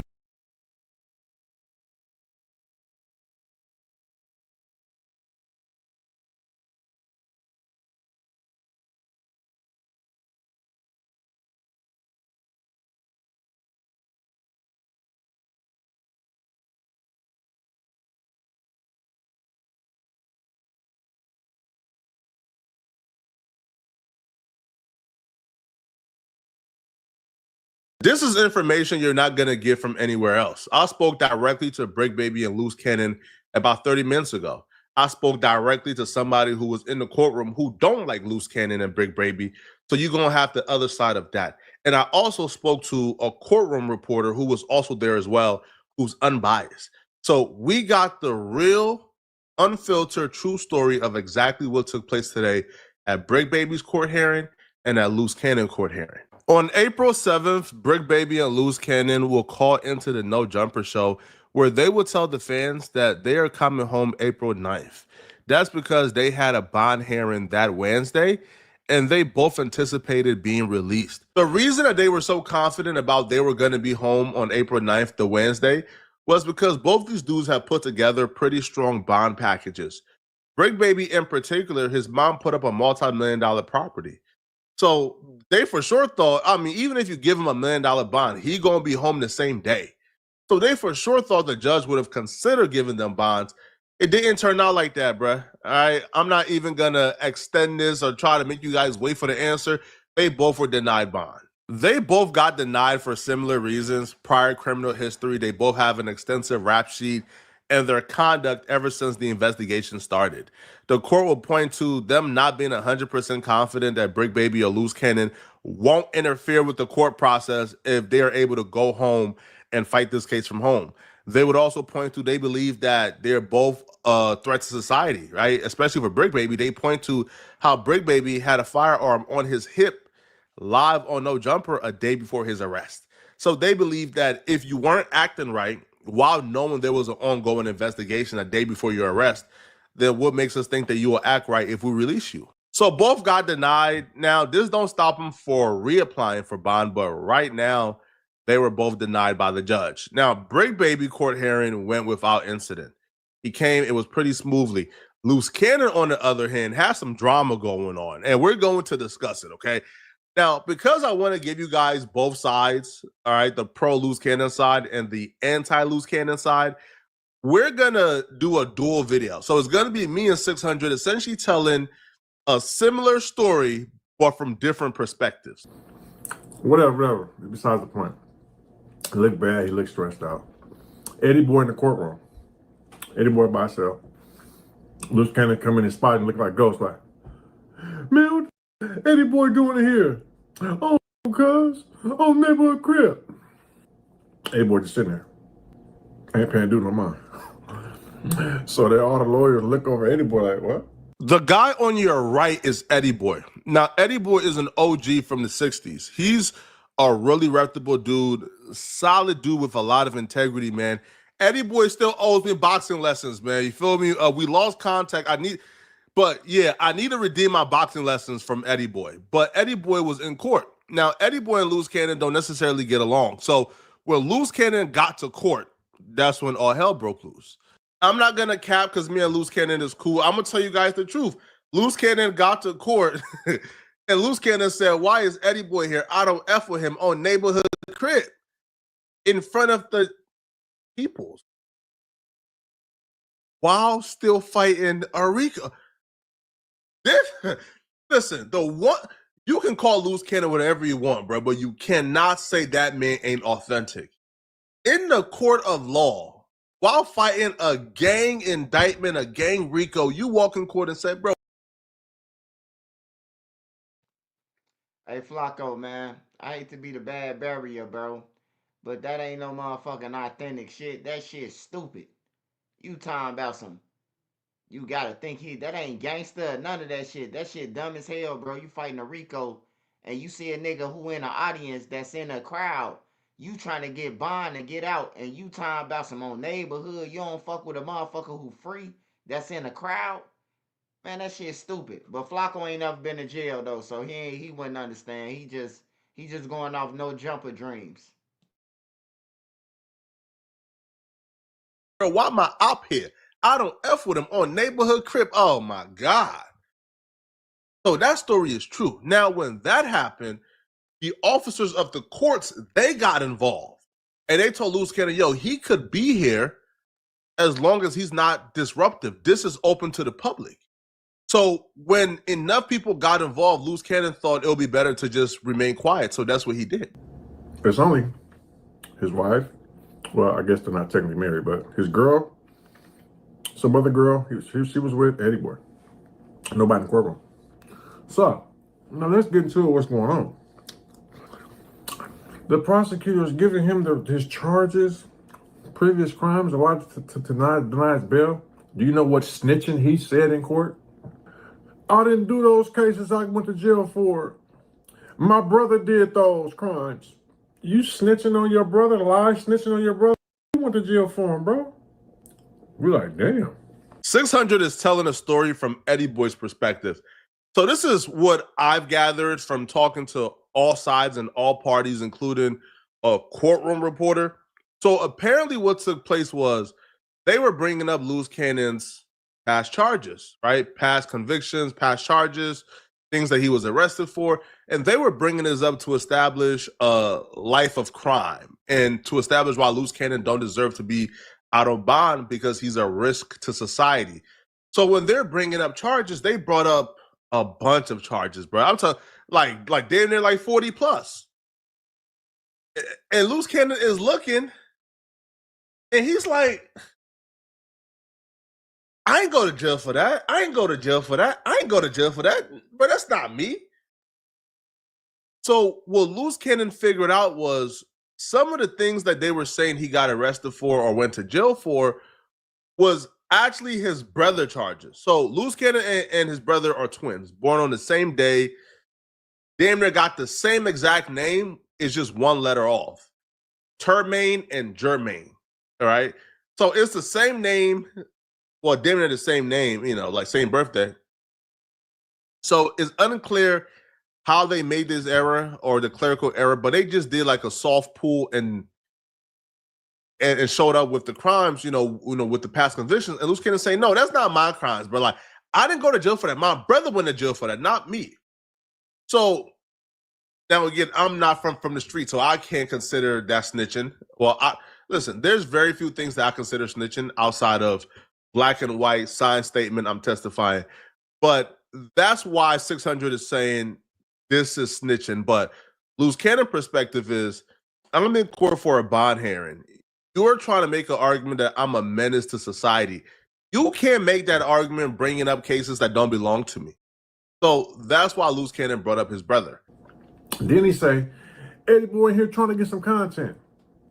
When he said that, the police came over to Eddie Boy and asked him, is he recording? He sent the police on him. He crashed out over there, man. He was mad. He was like, man, I wish I could record and told you what they doing, man. Oh, they use, and they brought up the no jumper fight.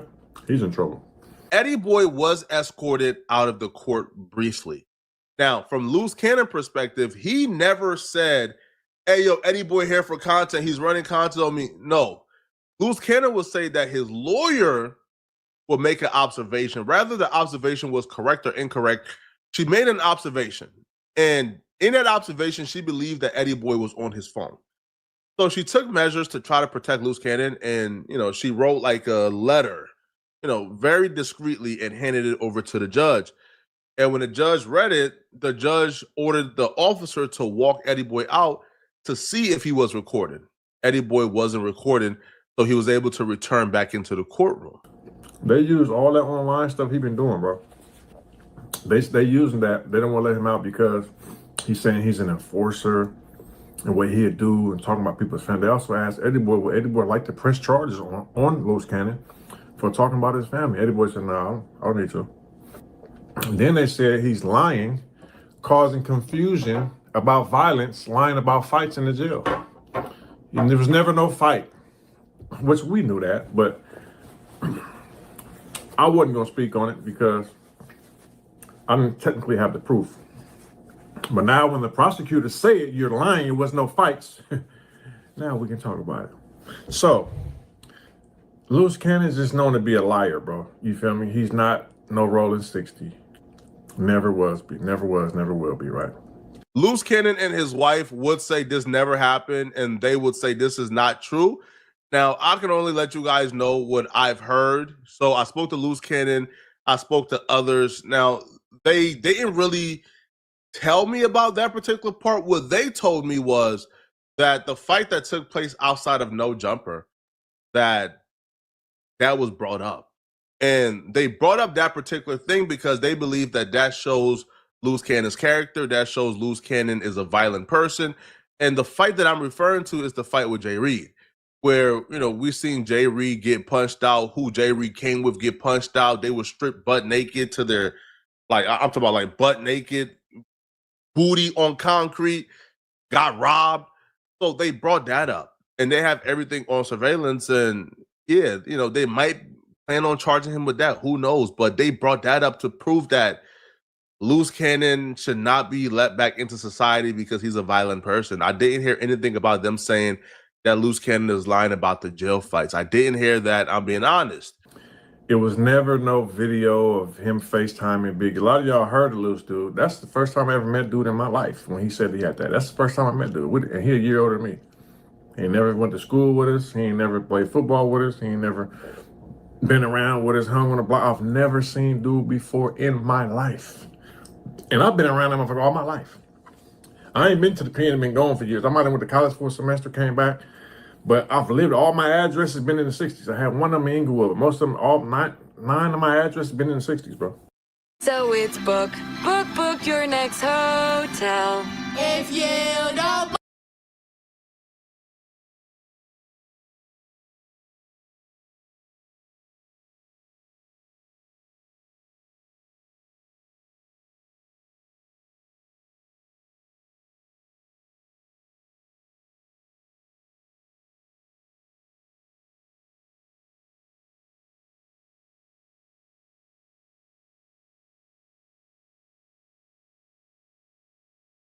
No dude, you know what I'm saying? And he's just known to be a liar. All that stuff he's saying, lying, bro. All that talking and doing, he's lying, bro. You know what's crazy? He lied and talked himself into an indictment. I guess one of those robberies that's in the indictment, somebody made a statement on him about the robbery. No footage, a long time ago, right? This dude went on there talking and corroborated a story, an incident that someone already told him about. So, dude, so let this be a message to somebody out here who's online. They're using all that stuff, bro. If you've been paying attention, Loose Cannon and 600 was once on the same team. They were both team exposers. So this entire thing is surreal, and it really shows how fast life comes at you, right? Loose Cannon and 600 was just really cool. It took about 3 months, and now 600 is calling Loose Cannon a liar and a capper. Life comes at you fast, bro. Yo, really slow, bro, especially if you're in a life of crime and living fast, bro, try your best to slow down, bro. Now, I can't speak towards what Loose Cannon is lying about or what he's not lying about or whether or not his war stories is true because I wasn't there. I'm not a gangbanger. I don't know nothing regarding gangbanging, okay? So I don't know. But when you look at what's going on, yo, all of Loose Cannon's enemies are from the 60s. That should tell you everything you need to know about gang culture. Gang culture isn't something you seek safe haven in. Gang culture isn't something that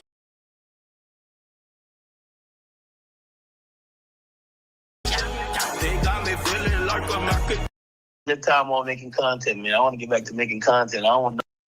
How are you doing? You already know, ain't nothing to it. I'm just right here cooling. Let me fix this wire. Right here cooling. Oh, let me fix this wire? No, I'm playing.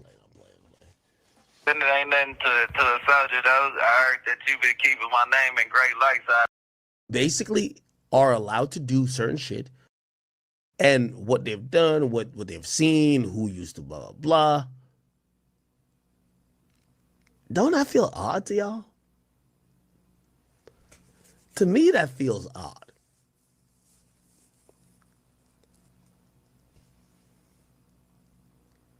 I don't know. Okay, threatening individuals in a room with the death threats, fighting security, admitting to possessing a firearm. That look, they have. This is why I can't understand. As I said, I'm checked out of this stuff right now because after the whole thing, y'all seen what happened. I'm like, so nobody's gonna admit that y'all actions on No Jumper and actions on these apps are directly in the RICO. Or not RICO, not for brigade, but yeah, directly in the paperwork.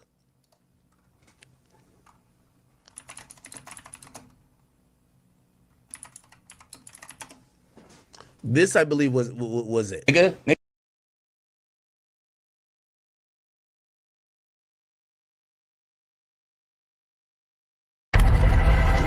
A woman accused of being the getaway driver took the stand today in the capital murder trial of Tamor McIntyre. He's also known as Texas rapper K47. He's accused of shooting and killing photographer Mark Saldivar back in 2017 outside of a Northside Chick-fil-A. Erica Hernandez reports that today's witness gave the jury a play-by-play of what she says happened on April 23rd of 2017. TK opened the door and shot him. Joanna Reyes, in tears and in her own words, described to jurors how a day that started as a planned photo shoot turned deadly. Reyes says at the time Tamor McIntyre referred to her as his girlfriend and had asked for help in finding a photographer. She knew Mark Saldivar through Instagram and reached out to him for his help. She picked him up along with McIntyre and his friends Jalen Bell and Jeremiah Rodriguez, all in the same car. Saldivar asked if he could reschedule and if they could give him a ride to North Star Mall, which she agreed. But then she says everything took a turn. We hit the light at McCullough, and Tamor took out his gun and pointed it at Mark and asked for his bag. Mark refused to give him the bag, so they all started hitting him. She explained that after Saldivar was pushed out of the car, he then got on the hood and that McIntyre pointed the gun at her and demanded her to get him off the car, and when she couldn't, he opened the door and leaned out on one leg.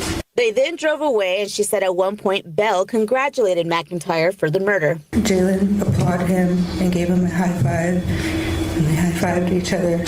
And Jalen said he caught your first body. Reyes says she was in fear to reach out to police after the shooting because she says McIntyre threatened to kill her and her family. As for the backpack with Saldivar's things, she said that Bell and McIntyre took off with it. Reyes was offered a plea deal in exchange for her testimony for 10 years probation on the lesser charge of tampering with evidence, which the defense says is a big reason why she said what she said on the stand today. Now, testimony is expected to resume tomorrow. Erica Hernandez. Wix gives you the freedom to tell your story with a professional website that reflects who you are and what you have to offer. A detailed timeline today in the capital murder trial of Texas rapper TK47. His real name is Tamor McIntyre, and he's accused of killing photographer Mark Saldivar. Yeah, the lead detective in this case took the stand today, breaking down the months-long investigation. Our Erica Hernandez reports how it took time and patience to track down the suspects. After the murder of Mark Saldivar on April 23, 2017, SAPD Detective Raul Juarez was tasked with finding the suspect. I had applied for a search warrant for the victim's phone, and in reviewing his phone records, after having spoken to his mother, I knew the approximate time he left home, and I knew the approximate time where he was murdered. So I looked for the phone records at that time to see who he was communicating with. Within days of the crime, he was able to find out that Saldivar was talking with Joanna Reyes, who testified she was in the car with McIntyre, Jalen Bell, and Jeremiah Rodriguez when the deadly robbery occurred. It wasn't too easy for Juarez to locate the suspects, aside from Rodriguez, who was found right here in San Antonio. Police put this case together based off of cell phone records, witness interviews, and digital trails, a puzzle that stretched across multiple cities. Eventually, Bell was arrested in Dallas on May 7, 2017. McIntyre was arrested at the end of June that same year, and Reyes was arrested in August 2017 in Odessa. The defense questioned the strength of the case, pointing out no weapon was tied directly to McIntyre. The physical evidence doesn't tell you which gun was used to shoot Mark Saldivar, right? No, sir. But Detective Juarez told jurors the case was built on more than just physical proof. So when is this trial expected to end? Well, closing arguments are expected on Friday morning after both sides have rested. Now, if convicted, McIntyre faces up to life in prison. At the Cadena Reeves Justice Center, Erica Hernandez, KSAT 12 News. At Braemar Jewelry, there's more to love than ever before. We'd like to personally invite you to a special bridal event, April 24th through the 20th.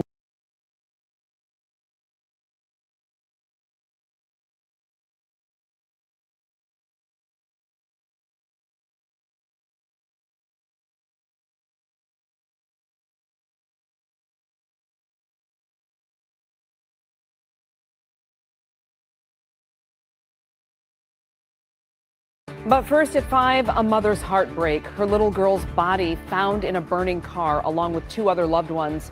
Now a suspect in the case is facing federal gun charges. Thank you for joining us. I'm Glenda Lewis. And I'm Simon Shakat. This is just heartbreaking. Elantra Sutton tells us that the victims were her 9-year-old daughter, her sister, and her mother. Our thoughts with everyone who is grieving tonight.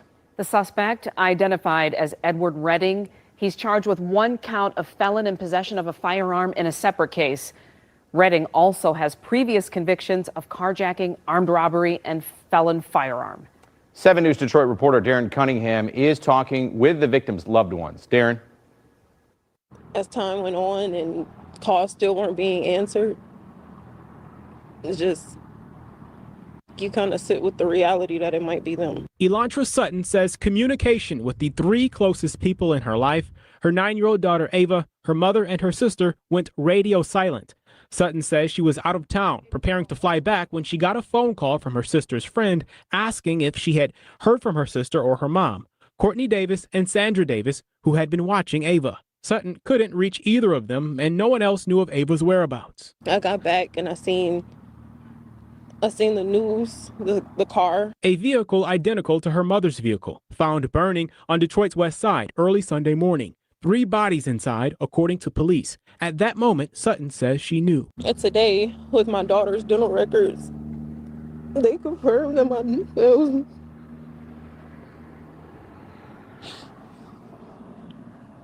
it confirmed that it was my daughter in the car. One of the bodies that were in the car.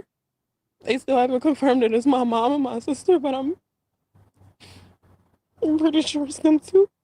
Sunday, that same day, police arrested 29-year-old Edward DeLorean Redding.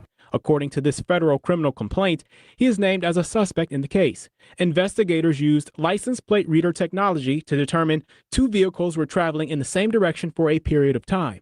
Authorities say a vehicle registered to Redding left the area of the burning vehicle alone.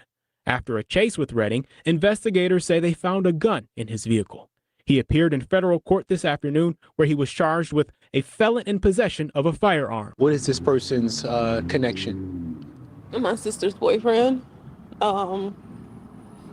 They fought and argued a lot. At this point, it's unclear when and where the 3 victims were killed prior to the vehicle being set on fire. Right now, Redding has not been charged in connection to the homicides. If you know anything, if you know somebody who does know anything. I know one thing. How the fuck he take them over there to burn the car and have his car? Somebody had to be with him, man. That's common sense. He had to have somebody with him. He ain't take them people over there and then his car just magically drive away from the scene where he done killed them people at. Yeah, somebody helped him, man. I know that, baby girl. If that can help you out, I know that for a fact. Somebody helped him.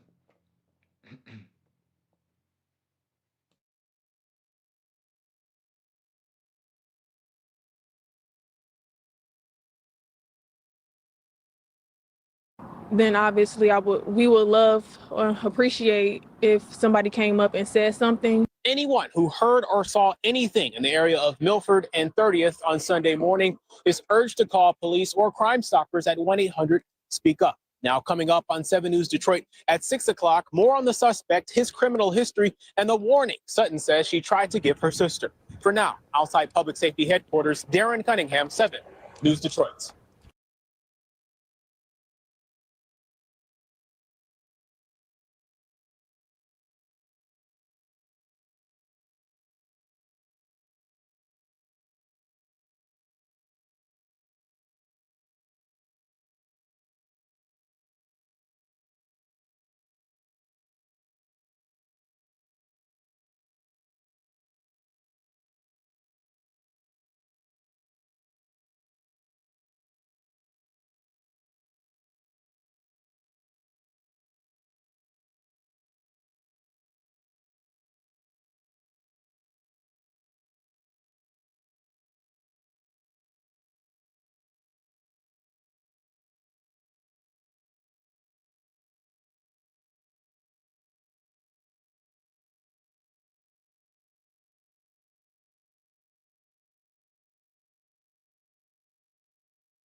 Overwhelming response of historic scope. That's how authorities are describing an operation used to take 8 alleged gang members into custody. Yeah, police believe the group is responsible for a homicide in San Jose. KTV's Ann Rubin live now in San Jose.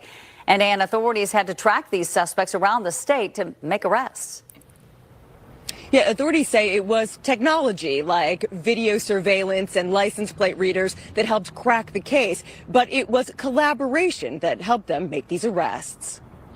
His name was Wilson Martinez Vasquez, and in January, his life was cut short. He was shot on the 3100 block of Loma Verde in San Jose, leaving behind an 11-year-old son and a family that desperately wants answers. No sé qué pasó. ¿Qué le hicieron? They say they can't understand why he was targeted, but today they're feeling relief. Arrests have been made. At a news conference, San Jose police made the announcement. 8 men have been charged with murder, all suspected gang members. Police believe they traveled nearly 100 miles, targeting a rival gang's territory and selecting a victim at random. They never thought they would answer for their carefully planned game of assassination roulette.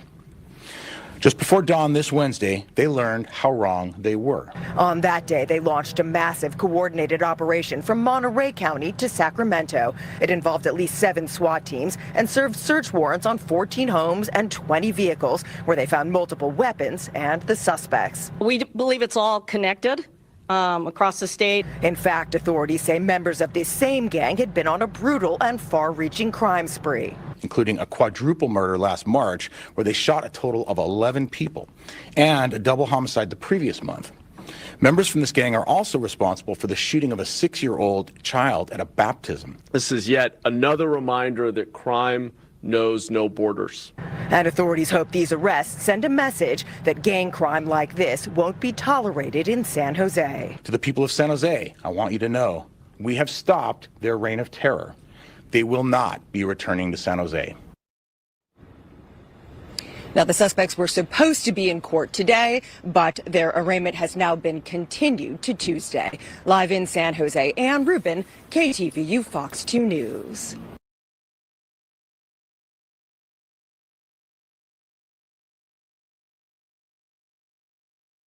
You want ads that drive results. That's why we built Roku Ads Manager. Sign up at ads.roku.com. So you fake IDs? Yeah, I do. I'm young. I'm 20 years old. Okay. I like to party. Oh my cousin, Greg, that's tatted on me,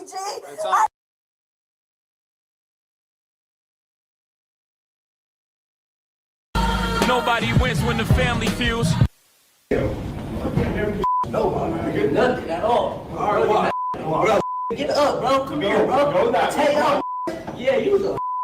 Later and split the ball with you. You ever see your homie catch a body killer at the mall with you? They never slide, the niggas still alive from that mall issue. Don't mean to be disrespectful, but I hate the cap of shit. Get off the nets and shoot GVG, then go get back for him. Nigga is dead from a shooting tonight at Town East Mall, and 2 other teens. Hey, I ain't gonna even lie. That shit that dude just was rapping, that shit ain't even worth dying for. That shit so garbage. That shit so garbage, sewer. Like, you finna die for saying some shit like that? At least have some bars, bro. Like, niggas ain't even got no bars. They getting killed, walked down for some bullshit they rapping about. Like, that's crazy, bro. That shit was just trash like a motherfucker. Teens are in police custody. This information from Wichita Police just coming into our newsroom within the last hour. This all happened shortly. Fear in a way, but also a sense of responsibility to just get as many people in there as we can. And we did have quite a few mall patrons in the back of our store, ducked behind some cases. Myself, I was scared, you know, but in that situation, I got like 40, 50 people plus running the store in the back room and all that. I'm like, oh no. I grabbed the key, I locked the gate, everything out like the back door. There's people back there freaking out, crying. I didn't want to cry, so I was, you know. He had shown no remorse. You gave to the plea in July 2024. August 25th, 2024, he dropped another song that's called Tubby Attack, saying how he made me cry and how he shot Cuddy 6 times and how he's going to teach her in the how we need an extra large teacher. I know you probably already got your mom made up, but my son's Bible for more than 10 years. Get it back, alright. Hit the shit, started tweaking, it's a tubby attack. When I leave the house, my mama know I might not be back. Alright, but she know her son stay strapped. Any nigga play, he gon' light. Fam, today we visit a place where the crime rate is higher than the national average, with both violent and poverty crimes exceeding the national averages. But this city has seen a downward trend in all major crimes in the first 3 months of 2025. Today we're going to Wichita, Kansas, and speak on some teens that's contributing to these stats. It seems they're getting younger and younger, being influenced by the drill culture. Fam, today we're going to court. Less than 24 hours of me making this video, a fight has broke out in a Wichita, Kansas courtroom, where it seems some animosity was built up between both the victim and suspect's family. Now fam, before we go over the details about this 16-year-old who's now 19-year-old who was allegedly responsible for taking the life of a 14-year-old inside of a local mall, I want you guys to know that after he accepted a plea almost 6 months ago, the defendant decided to drop a rap song on YouTube where he names the song after the deceased victim, even going as far as rapping some of the details. Now mind you, all this was before he was even sentenced. So of course, this courtroom had tension from the very beginning. Today we go over this story in chronological order. We also pay our respects to the deceased victim while disclosing as much public facts before going to court. Now before we go over this one, I want you guys to remember, I won't give you no angle, I just give you the story. So with that being said, make sure you like, comment, and subscribe. We're gonna jump right to it. Back in March of 2022, according to local police, a fight had led to a deadly shooting on a Friday at Town East Square Mall. Apparently this fight involved 2 groups of teens, in which one had pulled out a firearm and shot a 14-year-old several times. During that time, local police had over 160 calls to 911. One woman who was inside the mall during the shooting said she called 911 and was on hold for 10 minutes before she could even talk to someone. The 14-year-old victim was later identified as Trenjavius Tubby Hutton. a young man who repped 2600 block, and they was allegedly beefing at just 14 years old with another group called NSB. Is dead from a shooting tonight at Town East Mall, and 2 other teens are in police custody. This information from Wichita Police just coming into our newsroom within the last hour. This all happened shortly before 6 o'clock, and Grant DeMars has been on scene all night. Grant, what new details do you have? I think we have a situation developing.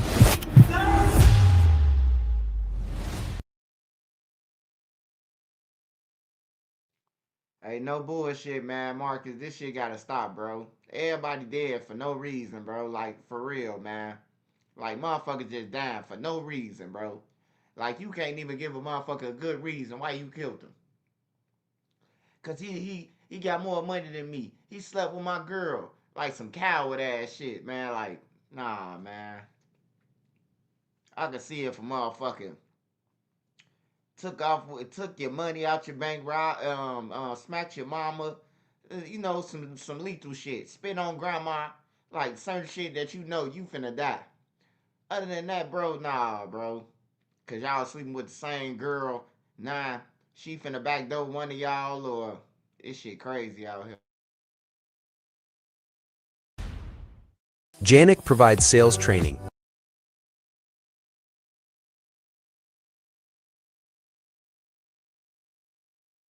Tell us the shooting here at Town East Mall was not random and was likely gang related. Now you can see it's still a pretty active scene out here right now and will likely continue to be for a few more hours, but it is much less chaotic than it was earlier tonight with dozens of people trying to get out of here. Now police say they originally thought they were responding to an active shooter situation, but later learned that wasn't the case. When they got here, they saw dozens of people running and trying to get out of the mall. Now on the first floor, they found a 14-year-old boy shot. He died on scene. Police say after interviewing dozens of witnesses, they learned it started with a physical fight between a small group of teenage boys. One of them pulled out a gun and shot multiple times. They did arrest 2 teenagers nearby, a 16-year-old and a 17-year-old. Now, when we first got here, we were able to talk with a handful of eyewitnesses ourselves who watched or heard this all happen and ran to safety. Take a listen to what they said. Fear in a way, but also a sense of responsibility to just get as many people in there as we can. And we did have quite a few mall patrons in the back of our store, ducked behind some cases. Myself, I was scared, you know, but in that situation, I got like 40, 50 people plus running the store in the back room, all that. I'm like, oh no. I grabbed the key, I locked the gate, everything out like the back door. There's people back there freaking out, crying. I didn't want to cry, so I was, you know, I'm remaining calm.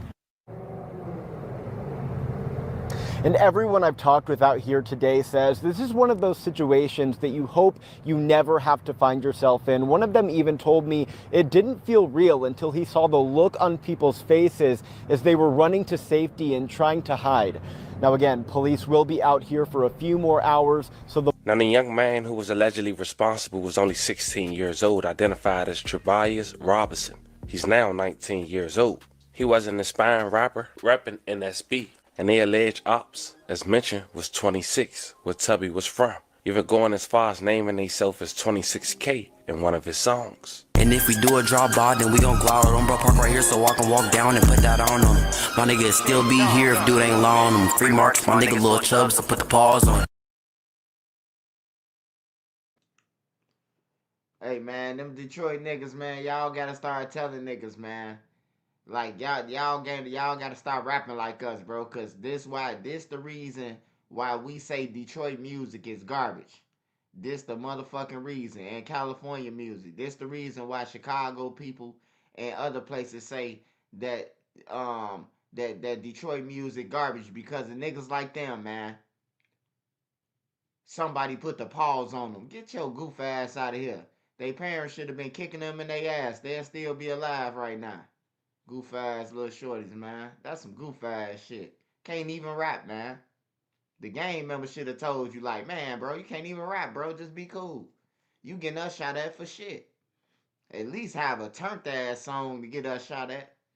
You ain't even got no It's a Real Nigga party you cannot get in, or no motherfucking crazy story or none of that shit. You got a motherfucking sad story, brother. You ever watch your mans come up and then fall on you and come back up a couple days later and split the ball with you? You ever see your homie catch a body chillin' at the mall with you? They never slide, the niggas still alive from that mall issue. Don't mean to be disrespectful, but I hate the cap shit. Get off the nets and shoot GVG. Hey, threw his homie right under the bus. You ever been at the mall with your homie and he caught a body? Hey, he threw his homie right under the motherfucking bus. You ever been to the mall with your homie and he caught a body with you? Hell no. These little motherfuckers crazy, man. And then the way he rapping, it's taking him so long to complete the one word that goddamn it, they ain't gotta break shit down.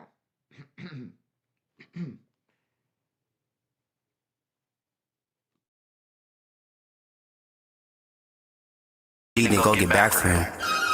Now, before the suspect was sentenced on the second week of April in 2025, almost 3 years after, Hooten's mother, Jeanette, has spoke to the judge about the impact of her son lost. As she spoke, her words became more fiery. Jeanette claims that Robinson took a plea in July 2024, and then he released a rap about the shooting. August 25th, 2024, he dropped another song called Tubby Attack, saying how he made the victim's mom cry and how he shot Tubby 6 times. Quoting, he made several raps, and all these basically took place while he was in jail. And you can tell, end quote. Hey, this that 90 bars. I've been telling around this big top, this bitch to stop a car. I just sent that boy to the sky, now he a shooting star. I just smoked the wood of that, finna smoke some more. Nigga got hit 6 times, then he hit the floor. Can I get his picture on the shirt and the extra large? I know his mama crying so much, she can't cry no more. Feeling low with seeing the ops down, hope they die some more. Now, Jeanette also said several times in her impact statement that she doesn't believe Robinson has shown any remorse. Afterwards, some people in the courtroom became upset and stood up as their gestures and words became more aggressive. The judge and deputies in the courtroom tried to calm the situation down, but a punch was thrown,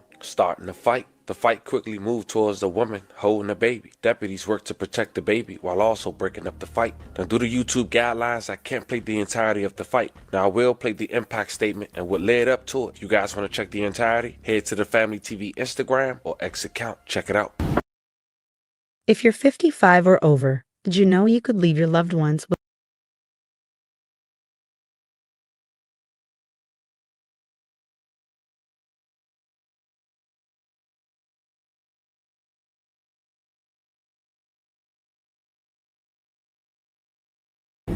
not a kid that I just had. And I want to say that through this whole process, I know you got my impact statement, saying he had shown no remorse. You gave, he took a plea in July 2024. August 25th, 2024, he dropped another song that's called Tubby Attack, saying how he made me cry and how he shot Tubby 6 times and how he's wearing a t-shirt and the how he need an extra large t-shirt. I know you probably already got your mom made up, but my son's Bible for 20 years. Imagine if that was one of y'all family members at the mall that they like the deputy. Josh Morris said that he took the time himself to stop the fight because nobody was going to stop the fight. And his kid was on the sideline as he was trying to be a hero. He could have shot him. There's a time that I was in this courtroom and my son had a shirt on. So he did this, his pops called him. You know, he keep doing stuff. He don't have remorse. Philip White testified and said that he told Tobias to take that rap down. He added another rap. He was not the only rap that he added. I mean, he did made several raps. And all of these basically took place while he was in jail. And you can tell that the quality sucked. He just keep doing I'm not never going to forgive him. And right now, I should be on the other side, and he should be possibly on trial. Because he don't give a his family don't give a either, but they can't give a I'm not saying that he's innocent, but you know what I'm saying? I hate him. And I'm going to come back after from you, jail. I hate him.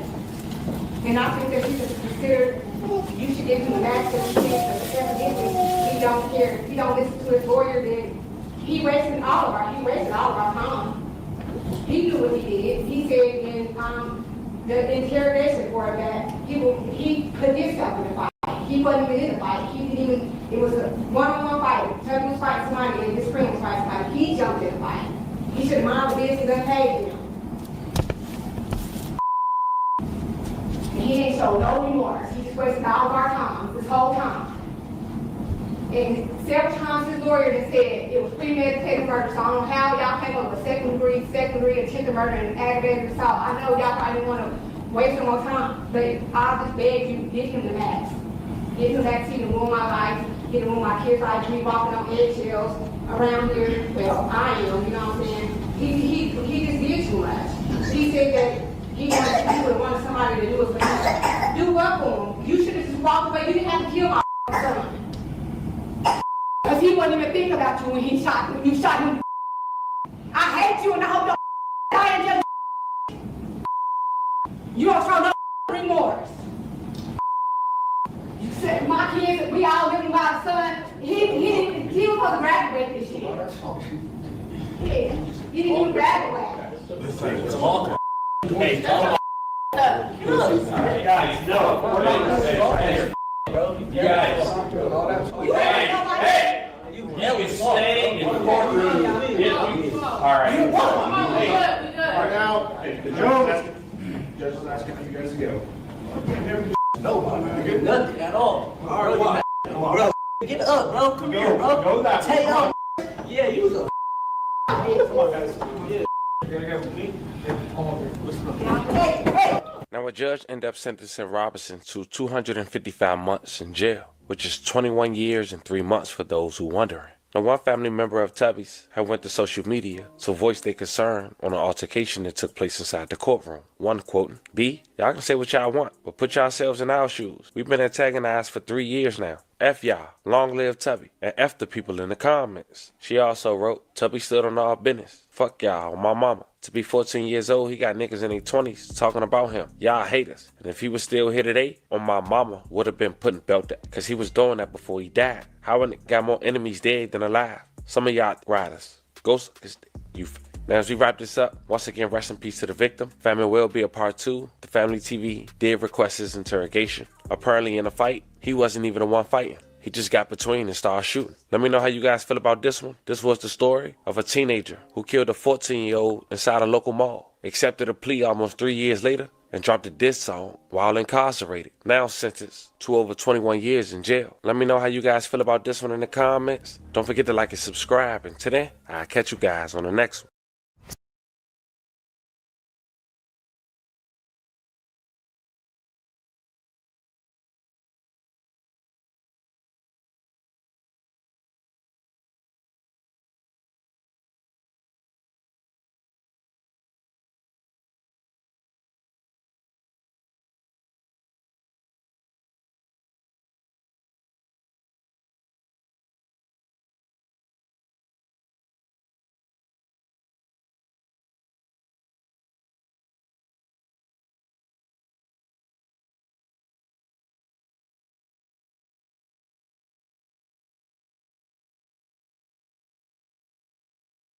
Nobody wins when the family feels. Oh, baby. Come on. I'm sorry you got to go through this. But all you had to do was listen to your parents. Okay? Okay? I don't know how things gonna turn out for you. I ain't got no idea how nothing's gonna turn out. No idea at all. Okay, I had to tell them that I pick y'all up. Okay? I had to tell them I pick y'all up, okay? Mm-hmm. Okay.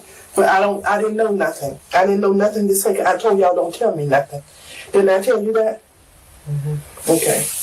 All right, baby. So I'm so sorry you got to go through what you're going through. But if God help you out of this, please get yourself together, baby. And it's going to take a miracle. It's going to take a miracle that we don't have. You can turn me loose now.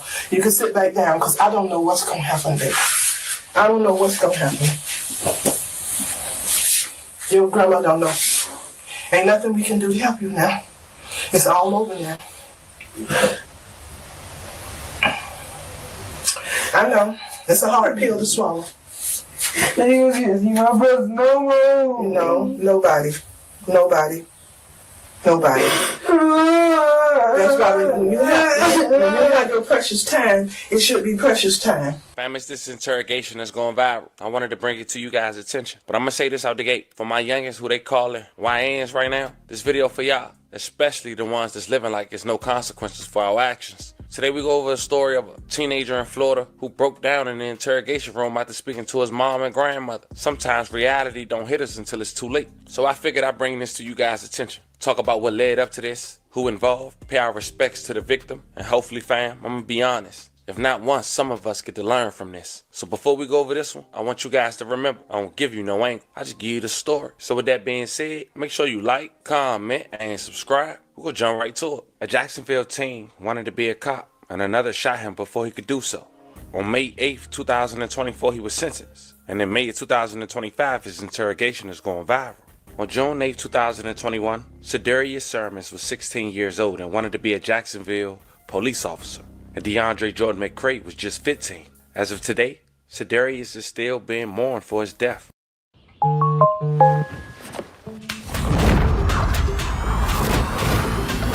Wake up, wrist it. Wow, the day just clicks.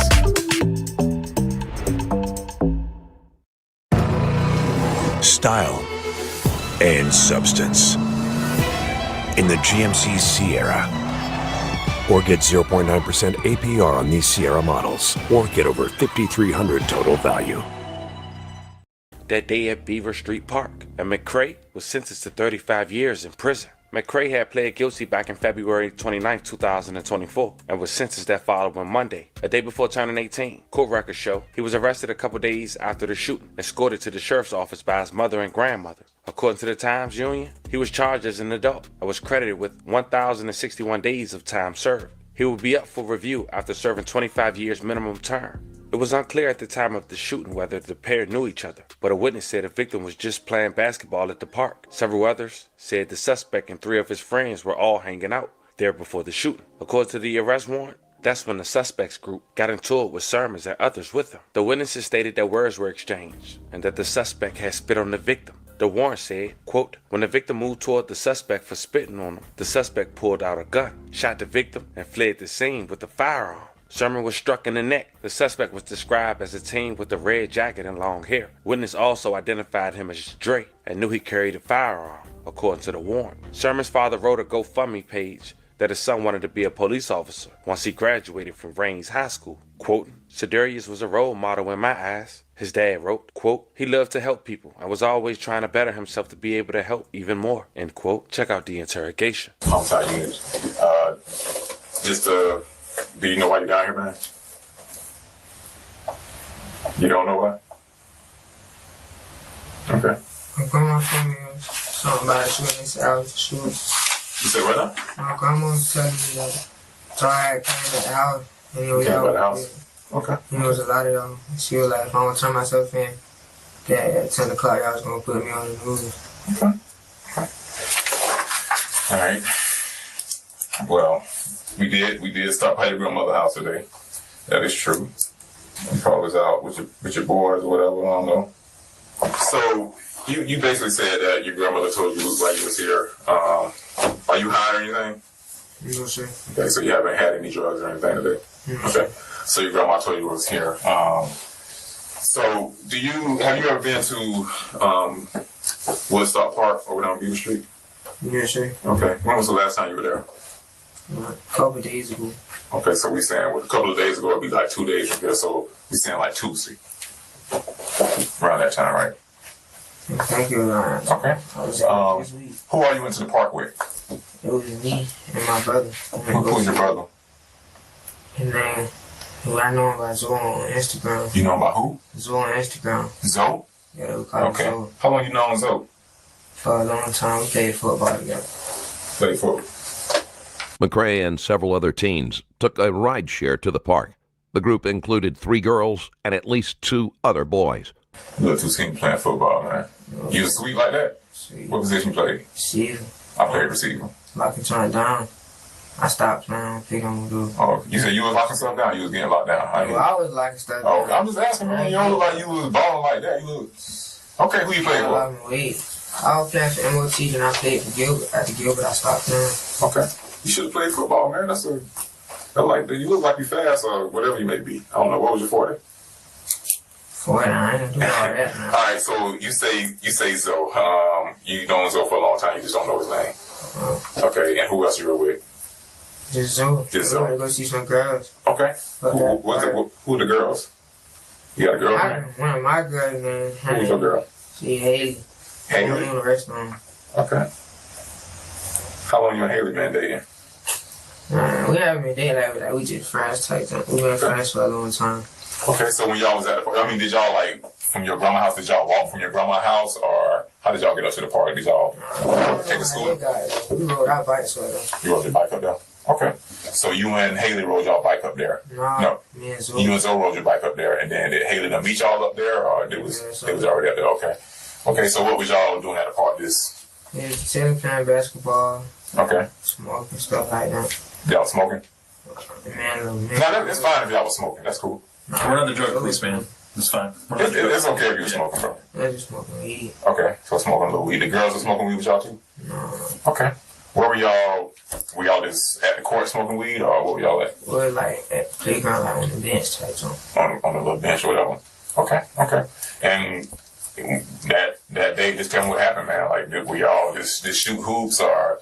No, we was just over there playing basketball, man. Zoe played with a group of other boys. Okay. They went on the game. Uh-huh. It was a group of boys. They were getting mad at the basketball game. They got mad at the basketball game? After the basketball game. And then we went over there and started fighting. We started playing basketball, and next thing I know, I hear shots. You heard a shot? Everybody started running. That's all left. You and Zoe left? Do you own your own home in Illinois, but still rent your electricity? For a limited time only, homeowners in specific zip codes who pay more. Okay. So, like, did you turn your back and you heard the shot, or you just heard the shot? We were just playing basketball, I heard the shot. I got low and got back up and ran. I got you. So, how did you get home or whatever? I rode the bike with our bikes back there. Okay, what kind of bike you got? I'm just asking. Black and green bike. A black and green bike. Okay. So, y'all rode your bike back. Then you just go to the house, chill. Yeah. I got you. So, did you hear about anything that happened at that park? Yeah. Yeah, what you heard? My brother, they was telling me. He was telling me, like, the boy got shot. Mm-hmm. And he was showing me, he was like, there go the boy that got shot. They showed this picture on the news? It was on Instagram. They showed it on Instagram. Who ended up showing it? It was on some girl page. She was posting it. You know her Instagram? No, my brother was just showing me.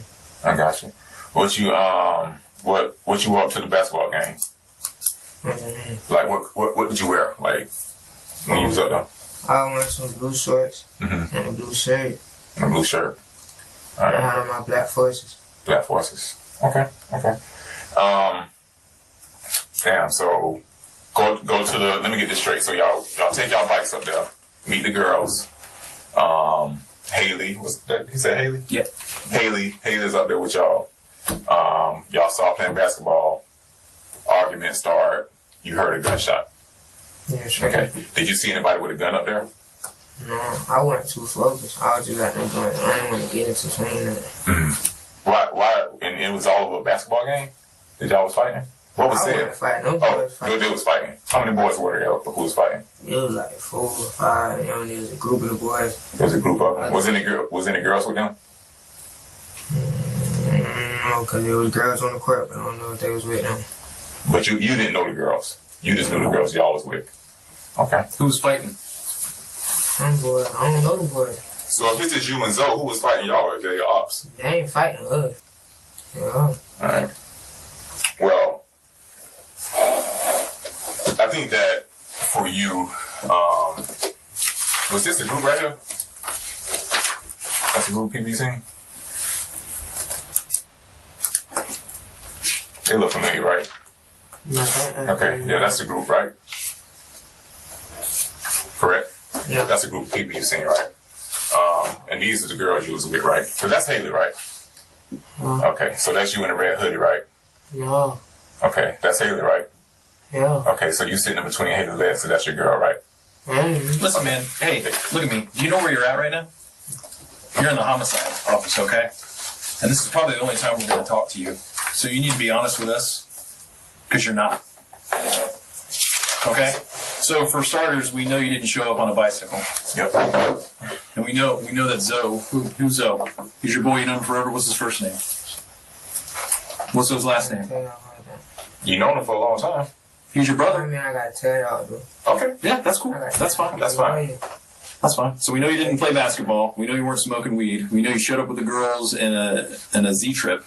And Z-Trip, no. Okay. He's not asking you if you showed up in a Z-Trip. We know you got out of a Z-Trip. Okay? We know you guys were... So for you, okay, I'm going to just shoot it to you straight. For you, it's time to just make it right, brother. All right? And just be 100% honest. You know what I mean? So the line just looks bad. Yeah. It just looks bad for you. So, in that case, right? You listening? Mm-hmm. So just start from square one, bro, and be honest. Because it's your life. Period. I'm telling you. So just listen. It's your life. Okay? So it's your opportunity to even show some remorse to this family and be truthful. What family? The family of the victim who passed away, who died, who got killed. I don't know, bro. Okay? I know you. We know you don't know him, but something happened. Whatever it was fucked up, or whatever happened at that park. Okay? Whatever it was, brother. Now it's just your time to tell us your side of what happened, what actually happened. I just told you. You didn't. Okay? You told us part of what happened. You told us you was at the park. Okay, we knew that. Okay? But this young man who was shot, okay, it's your turn to be honest and tell your side. I'm telling my side. Okay. So that's the story you want to go with? I'm saying that's what I'm telling y'all. Y'all ain't got no more questions. Our question to you is for you to be honest and tell us the full 100% truth. Because you don't have no more opportunities after this. Problem solved. Can we stay just a little bit longer? Don't worry, we'll be back. I can't believe they're leaving. You know what I mean? I don't know what type of what you think you're, you know what I'm saying? I don't know if you like if it's helping you with the girls or whatever, not to say, but it's not looking good for you in that aspect, okay? I'm trying to cut out him and I ain't got nothing to do with no shooting. You ain't got nothing to do with shooting. Okay. So that was, again, you were sitting on the bench with Haley. Okay. You being at the park.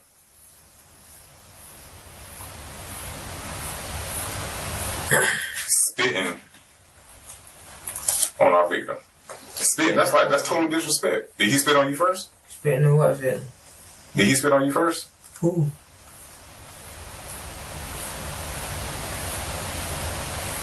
How do you think I got those details, brother? Huh? So just know that there's more to come with that. Can I see who you talking about? I don't even know who you talking about. As far as what? What is you talking about? What I'm talking about as far as what question are you asking me? Spitting on somebody. Okay, you spit on our victim. He's dead. Okay. You spit at him, you spit on him. Alright.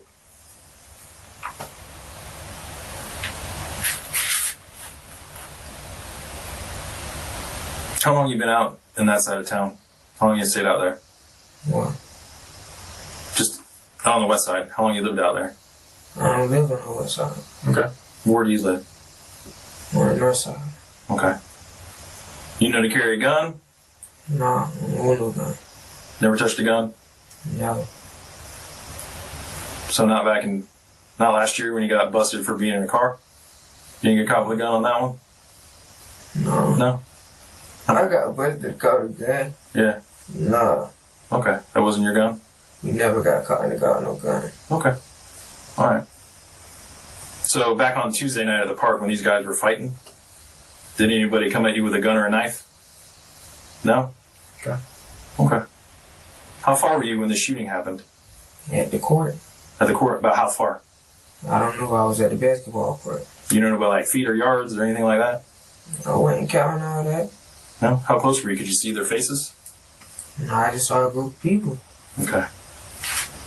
Anybody come up and try and fight you, blow up on you? No. Yeah? No one pulled a gun or pointed a gun at your face? No, sir. Came out with a knife? No, sir. Thrown on the ground and kick you or anything like that? No, sir. You got any injuries anywhere, like you've been beat or stomped on? No, sir. So it's just you and Zoe up there, huh? Yes, sir. What's Zoe's name again? Zoe. You know his first name? I said I ain't gotta tell y'all that. I said my lawyer can answer that question. Okay. Is that what you're saying right now? You want a lawyer? Yeah. Okay. All right. So just so you know, you're being charged with murder. Okay. And possession of a firearm. Okay. We're gonna step out and do some paperwork. But if you need anything or if you want to talk to us again, knock on the door. All right.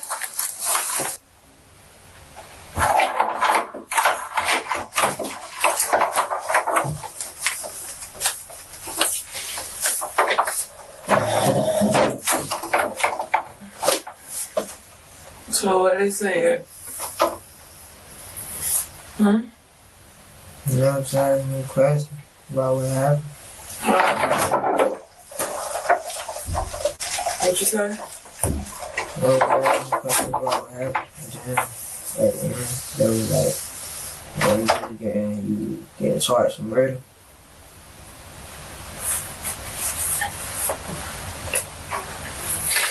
Well, I don't know what to say. I just know they say they're going to take you in and it's going to be a long time before they figure everything out and sort it out. But they saying that they wasn't saying he was guilty or whatever, but they got to figure it out. And they just got to get down to the bottom of it and see what's going to happen.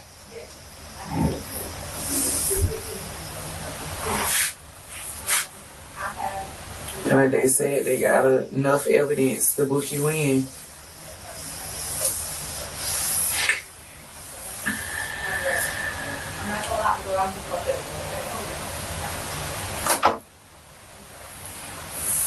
But she said she's gonna get you a lawyer, so you don't have to be saying nothing. You could just talk to the lawyer, and whatever happened, you could just let the lawyer know, and the lawyer let them know. Because you don't know what's going on. You don't know what to do or what to say.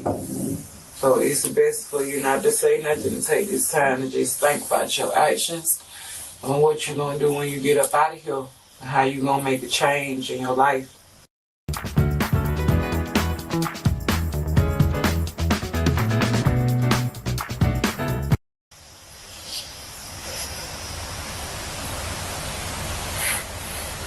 So I don't know what kind of evidence or whatever they got because they didn't show it to me. But they said we'll get a chance to be able to see. Well, they say they ran this past the judge and that's the only reason why they was able to arrest you, because they had evidence. So just let them go through their evidence to see what it is they got. If you know that this ain't you and this ain't what nothing that was done, then you just gotta sit back and pray. You just gotta sit back and pray, and everything gonna be alright. Ain't no point in crying, cause what's done is done. What's done is done.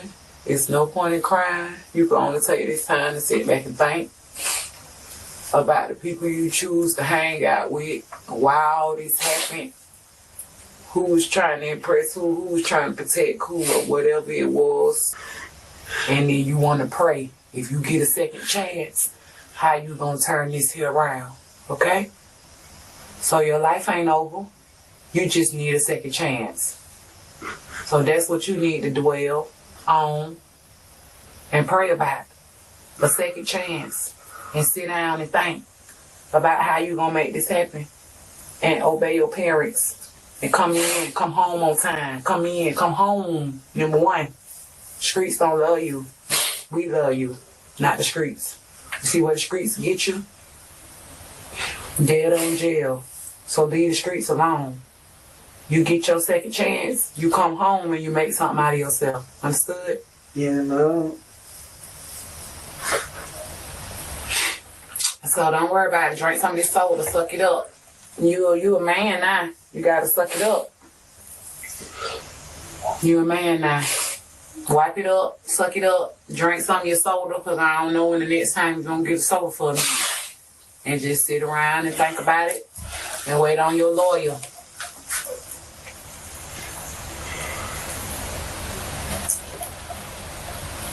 The lawyer will be able to sort it out.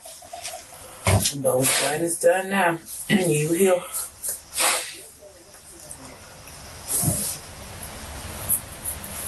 Just try not to get into nothing else. And like I say, when you get your second chance, leave this alone. You get this alone. I kept trying to tell you not no throwaway child. This is not the lifestyle you're supposed to be living. You done had everything.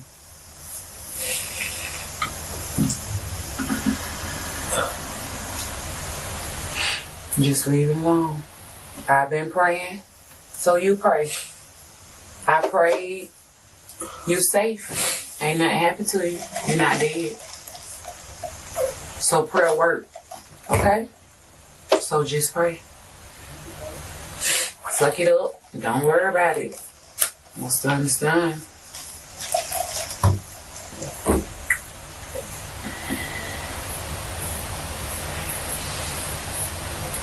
Now you just got time to think.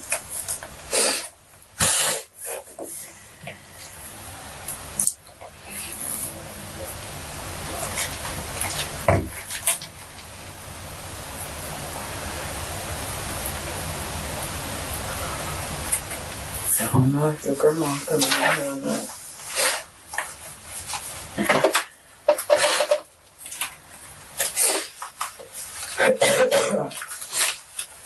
But I'm being there crying all night and stuff like that. I'm about to think you no punk. So like I said, just go ahead and wipe it up.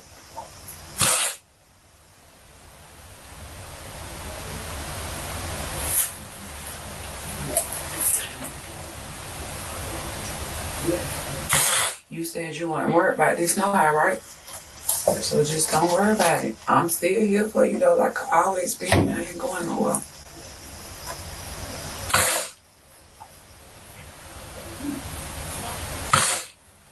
Ma?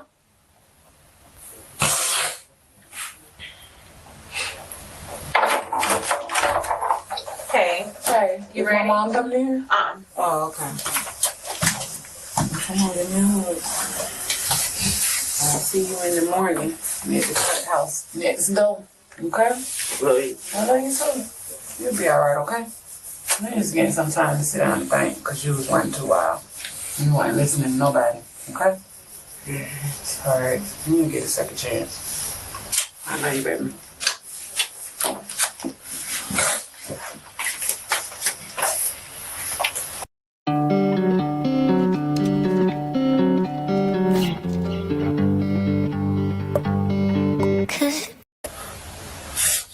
My mama, bro.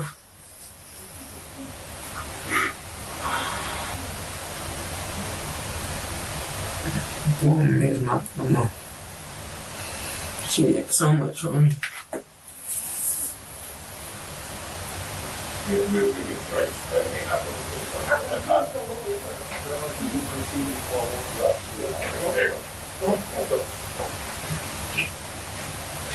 We served the DNA.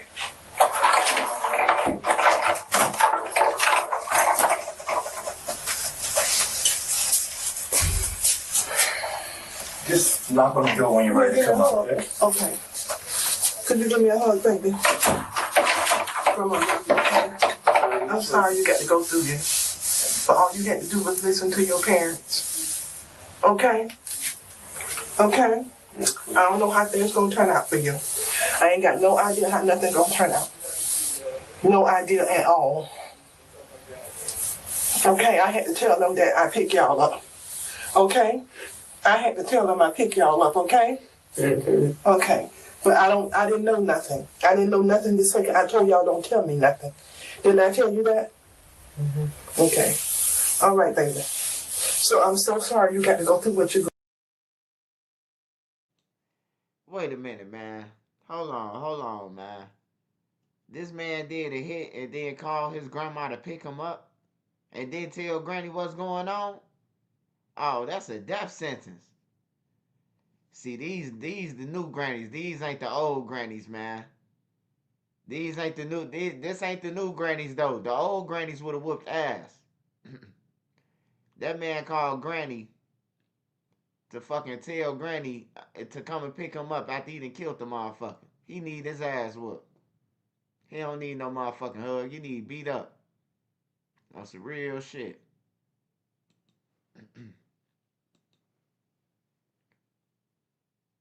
That's why they little ass be thinking that shit cool, man. Cause the mamas wanna hug them and shit. Nah, ain't no hug, nigga. You just kill somebody. Hey, his mama kept it real with him though. She said, "Ain't no need to cry. Shit, you just might as well go until they get this shit figured out. You might as well go and sit back and think about what you did." She a real mama. Going through.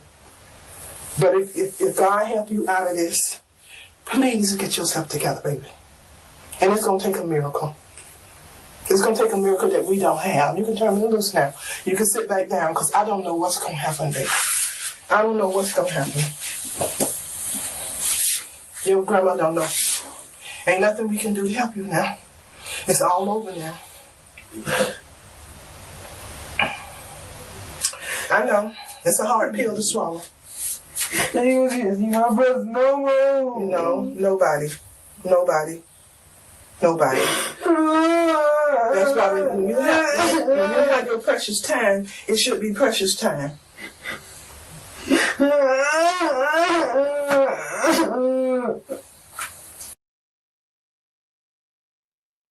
Hey, yeah, you gonna call Granny. Granny shouldn't even have to be in the room talking about some. Why is Granny even in the room talking about some? I'm sorry, I had to tell the police that I picked y'all up. You shouldn't even fucking call Granny to pick you up. Like, what the fuck? Y'all just killed somebody. You gonna call your grandma? What you thought grandma was gonna be your alibi and save you? And then you shot a motherfucker in front of everybody, man. That's why I say these kids, man, they so emotional and soft. They'll kill a motherfucker in front of everybody right up under the camera and they don't give a fuck, man. That's crazy. They could see 10 cameras. They could see a motherfucker just went to jail for the same shit and they finna do.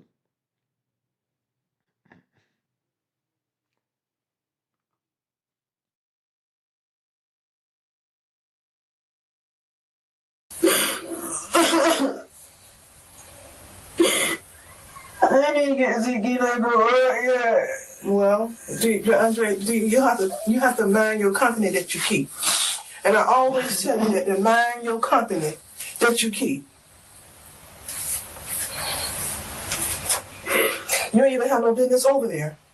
You don't know nobody over there. We never took you over there a day in your life to go play with nobody and talk with nobody or nothing other than to go over there and play football when you was trying to play football. And all of them attitudes and all of that other stuff. You can't, you just can't do it, baby. Then you ain't want to listen to us. We couldn't say nothing to you. Nothing at all. So now it's too late.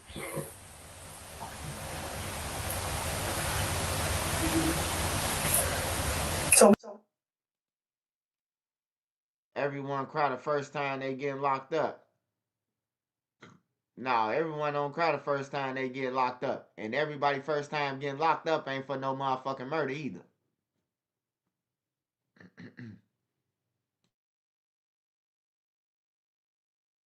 We still praying and we looking for a miracle. I don't know what happened. I wasn't there. Okay, baby. I just don't know. I don't know. We'll see you in the morning. Hey, no, you know what this is, bro? This not listening to the mama, not listening to granny, jumping out the window, doing all type of shit, smoking weed, doing what the fuck you want to do, thinking you grown, bro. They kill somebody, they think they grown wise, they got the gun in their hand. Then they fucking go back to being kids, playing at the playground and parks and on the swing and shit. And that's when the killers pop up on them and stretch them out. You know what I'm talking about? That's when the grown motherfuckers who kids they done killed. Cause that's who chasing them. They chasing each other. But once you kill, it's like once you kill one of them, they parents chasing you now. So now it's parents killing the kids too. Cause You killed their son. Who killed my son, man? Oh, little 13-year-old Ray from Pulaski. Now the daddy probably 23. The daddy, he 13. The daddy probably 26, 27. He's sliding and gliding out for his block. He's still out in the field. So now he chasing down a little 13-year-old. So now he catch a little 13-year-old going to the candy store, thinking he a little kid. You know what I'm talking about? Thinking he finna get a pass because he a kid. Nah, motherfucker, you kill somebody, man. That's why I say, man, like, if you love your kids, bro, I hate to say this, man, but you rather take them out this world than let another motherfucker take them out this world. You rather whoop their ass than another person doing it, right? I mean, ain't that about right?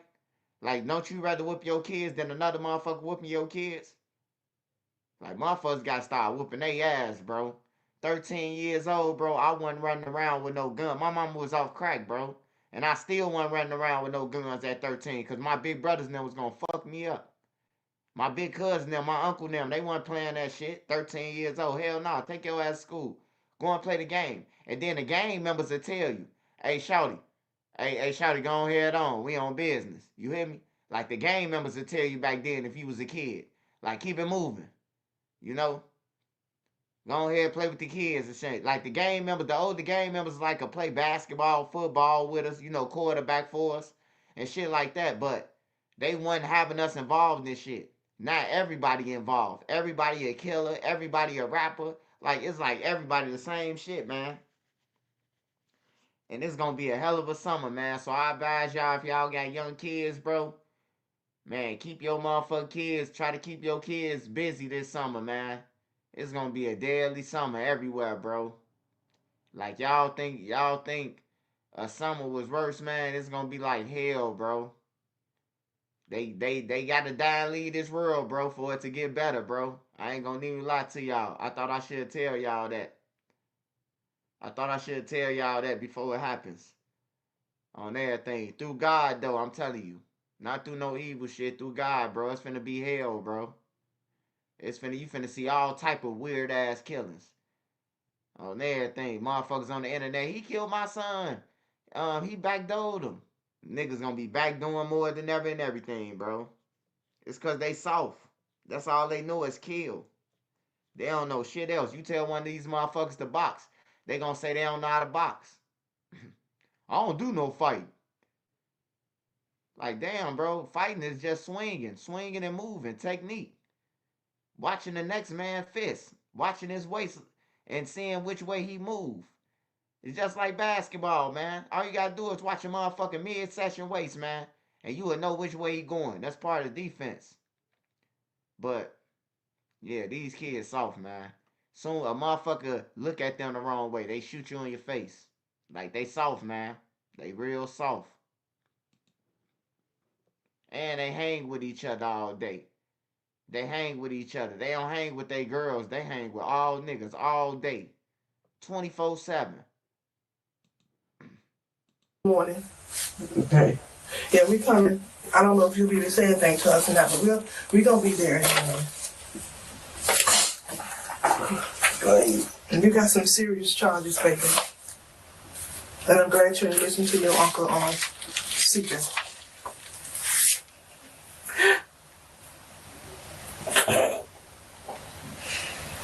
And as we head out of here for this video, Sedarius, rest in peace. I love condolences to your family. It's a crazy story, fam. A young man at 15 years old spit on somebody and then shot him for coming towards him. Now, he's serving 35 years in jail. It might not be over. He can get out at 50. But if he do make it that far, 35 years in jail. No, they daddy be coming over.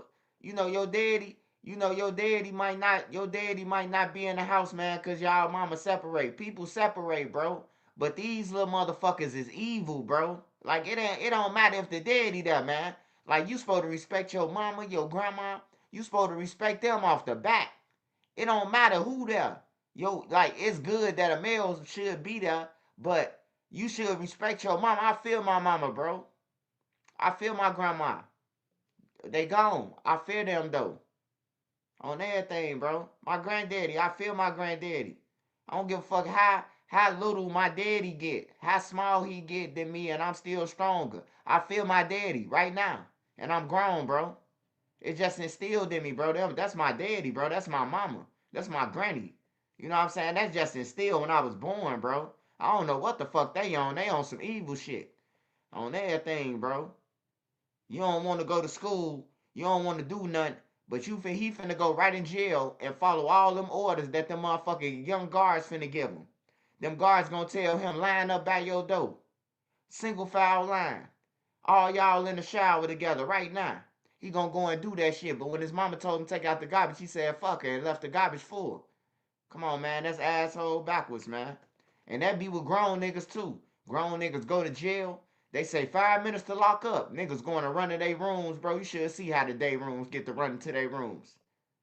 On some real shit. Hey, look, Sally, don't lock that door. The guy might walk past and leave the door open because I'm a worker. You know what I'm saying? I work in the kitchen, so he gonna leave the door open. Niggas be locking the doors, bro. I'm telling you, the gang members, bro. The killers.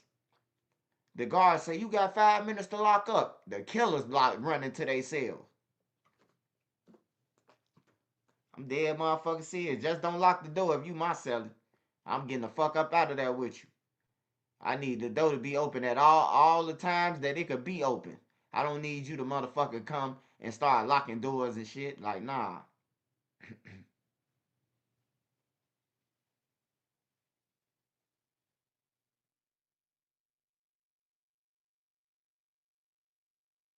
Yeah, they say he get out at 50 years old. Yeah, he'll definitely be really rehabilitated, NC. And the good thing about it is, shit, he ain't gonna hide nobody. He ain't gonna hide no room to commit no crimes. All them niggas gonna be dead and gone the way they running around. They running around like mad fucking dogs, man. Like they think that shit cool too. All the little 15-year-olds, 16-year-olds. I see the little boy Marvy got signed. You know what I'm saying? Like, I think the family should be allowed in silver suits. I think they should be allowed to sue the record label. Cause look, I know it's a debate, but I'm working on it. I'm thinking about it, right? Just listen. If the record label is the one that's giving them the money, right? And then they taking the money that the record label get to fund murders, crimes, and robberies with, right? Why don't the record label be indicted? Because the record label, he is working for the record label, right?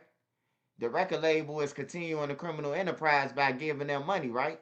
Knowing that they out here killing and they rapping about it and shit like that, right? You responsible, right? You should be responsible.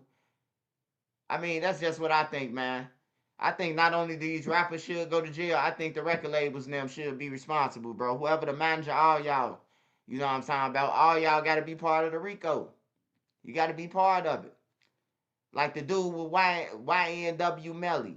YNW Melly, his manager, 100K Track. Man, that man don't give a fuck about none of them, man. That man making all the money off them, bro. He making all the money off them. All his artists dead or in jail. He getting all the money.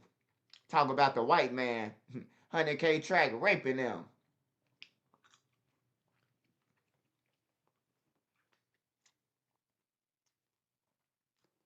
K Track, he Adam 22, the black version.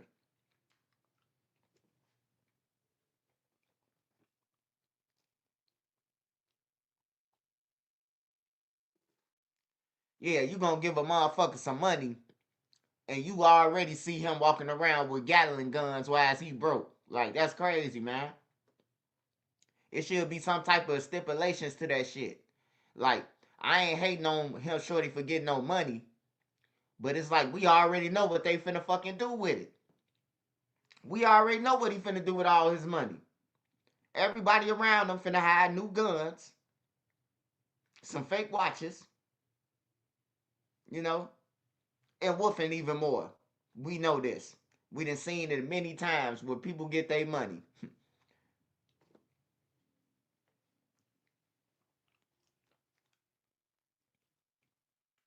Hey Hunter.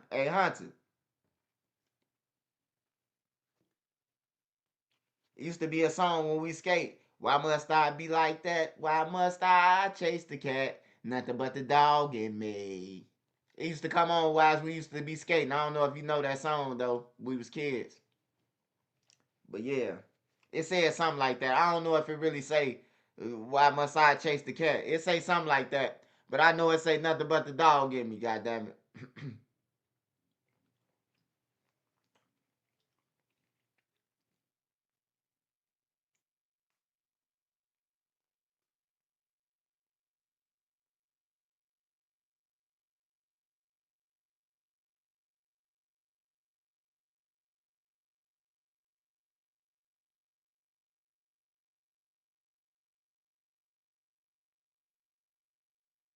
Minister Society. Yeah, I think like these music, the music is dying out now. I ain't gonna lie, the music is dying out now. The drill is really dying out. Like you got a couple patches of drill, like Q50 them and shit like, but even that's dying. Like they don't make enough music like Duck and Vaughn them and Lil Durk them be making. They don't make enough. They work ethic ain't as good as Lil Durk them. You know why? Because they all fucking drugs on everything.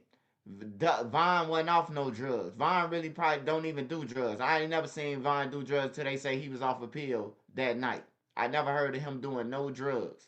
He might puff on some weed, but he wasn't no weed smoker. He'll batter weed for you. He'll just say, "Hey, blow it my way, bro," so he can get a contact. He one of them niggas, you know. But yeah, I'm glad the drill music leaving, bro. I ain't gonna lie. I'm kind of glad it's leaving, man. That shit killed everybody. Everybody dead to that shit. You make a rap, you gonna end up dying, or somebody close to you gonna die because you rapping about people dead relatives. I'm glad that shit leaving, bro. I'm starting to see the less of the F your dead homies and shit too. Like woofing and shit. I'm starting to see less of that. And that's cause Muwop them gone. I'm telling y'all, it was a key piece. Muwop. He was the key piece to be gone to even think about talking about peace. Him and King Von. Them the two that had to leave for everybody to have their own brain. Muwop and fucking King Von. They ran 63rd in that area with an iron fist. They ran, in fact, they ran not only 63rd, but they had a lot of BDs scared of them. A lot of BD blocks was with them because they were scared of them. Because they knew Lil Shorty and them was stepping. Muwop, they was putting belt to ass for real, bro. Like y'all have no idea. They was really lacing motherfuckers, bro. For real. They was really lacing motherfuckers, bro. But it's two key pieces. Now you see everybody pushing peace. Everybody pushing peace now. You see? Hey, FYBJ man, he wouldn't have never been able to go to O Block, even stand near O Block if Muwop was out. If C-Thing was out. If C-Murder was out. He wouldn't have been able to go to O Block and push nothing about no peace. They would have took his chain and killed him. They would have took that Woo's chain and they would have shot him. Ain't no Muslim would have told them shit. Muwop them shit. You know?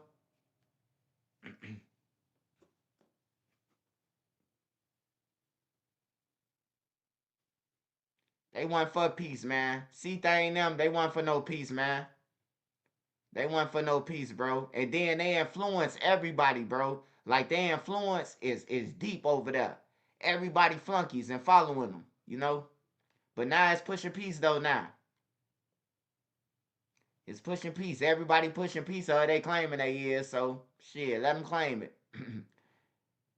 Let them claim it, man. I'm glad that the city like watering down. It's still killings and a lot of killings and shit, but it's watering down, bro. You don't hear no shit that you used to hear in Parkway no more, or 63rd, or none of that shit. TYMB, they trying to start up some shit. They go and burn Tuka gravesite, man. I gotta talk about this, man. I gotta talk about this, man. I gotta talk about this. TYMB goes over there and burn Tuka, the bus stop where Tuka got killed at. Hey, look, man. Tuka been gone since 2011, bro. 2010, 2011, he been gone. You telling me that even if he did put belt to ass to y'all, cause that's what y'all acting like.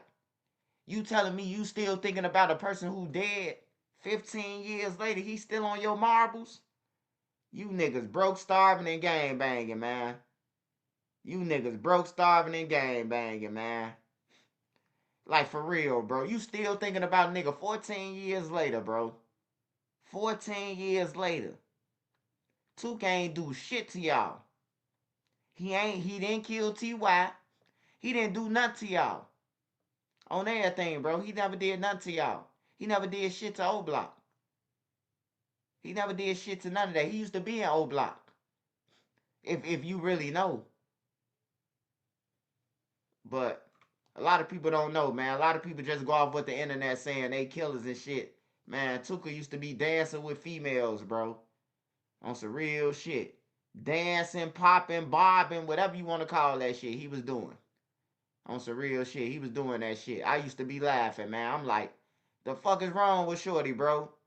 The girls popping and shit, Tuka dancing with him and he popping with him.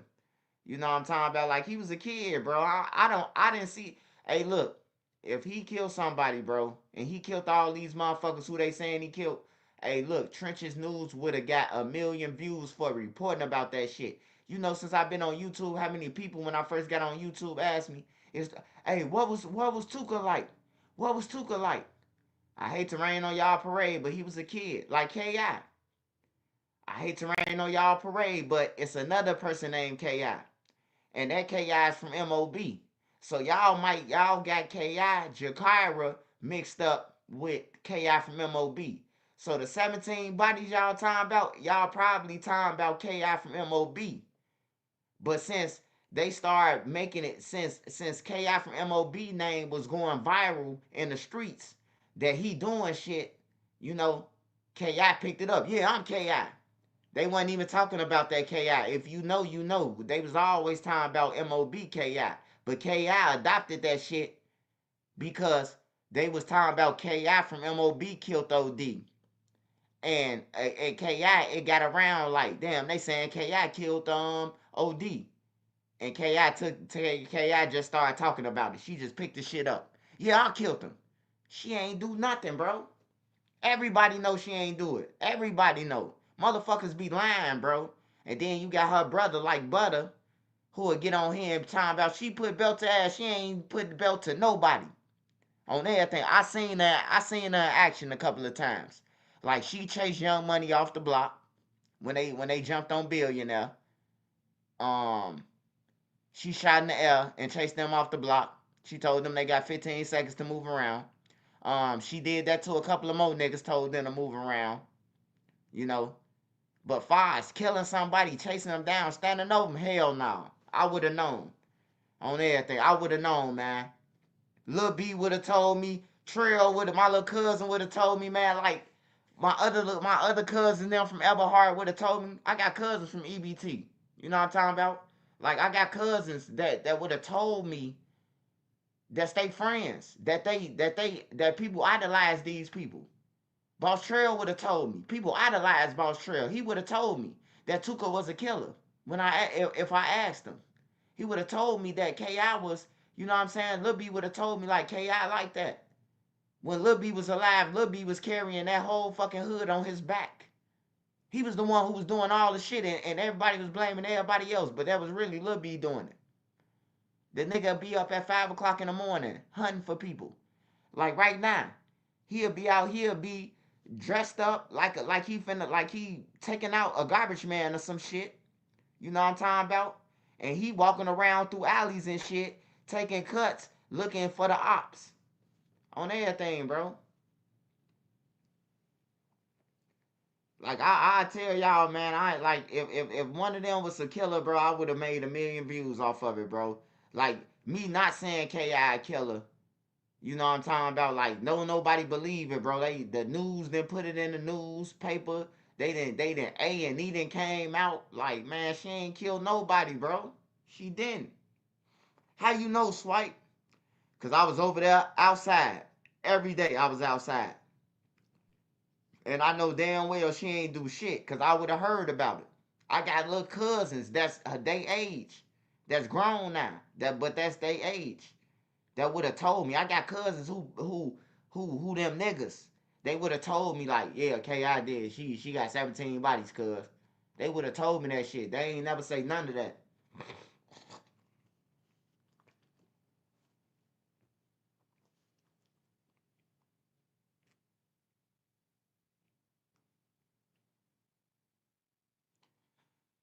Yeah, though, man, but looking up to these guys, man, that you see they ain't made it nowhere. Like King David, Larry Hoover, Jeff Ford, Walter Wheat, any living king, any king that you know. Only one that's out of the gang shit that's still alive that made it through everything is Don Durkee. Don Durkee, the only motherfucker who he could say he won the game in his era. All the leaders locked up. He the only motherfucker who got some authority that everybody know he got authority that's out of jail. On everything. That's out of jail and still alive. That's his age. Everybody else dead, bro. Or in jail. Larry Hoover in jail. About to die in jail. Jeff Ford about to die in jail. Yeah. Like, them ain't no motherfucking role models, bro. They took advantage of the community. Motherfuckers be talking about some like they did something for the community. They ain't do shit for the community. They took from the community just like Big U. They did the same shit Big U did. Selling drugs, taking all the profits, and all that shit, bro. They families get rich. Like the Hoovers and the Force, they get rich. They family get rich. But look at all the other Moes. Look at all the other GDs. They broke. On everything. But since they got the authority, they family got all the money. That's the way it go in the gang, man. Everybody else fucked up except the leaders. For real. Except the leaders and the lieutenant. The leaders and his right hand man. Everybody else broke. Everybody else just robbing and everything and taking it back to Big U, just like BRICC Baby. I'd be damned if I rob somebody and strip them asshole naked and then I gotta take all the money back to Big U. Like, damn, can I get $100 out of here, sir?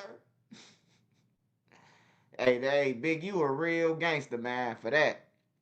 Niggas robbing people. Big U all the way in Jamaica. Somebody called Big U phone and say, hey, BRICC Baby just robbed me, man. Hold on, he just did what? Hey, little shitty. What's up? What's up, big homie? Hey, man, you just robbed my homie? Oh, man, I need all that money right now, man. Like, Big U was a dog, bro. He was a dog.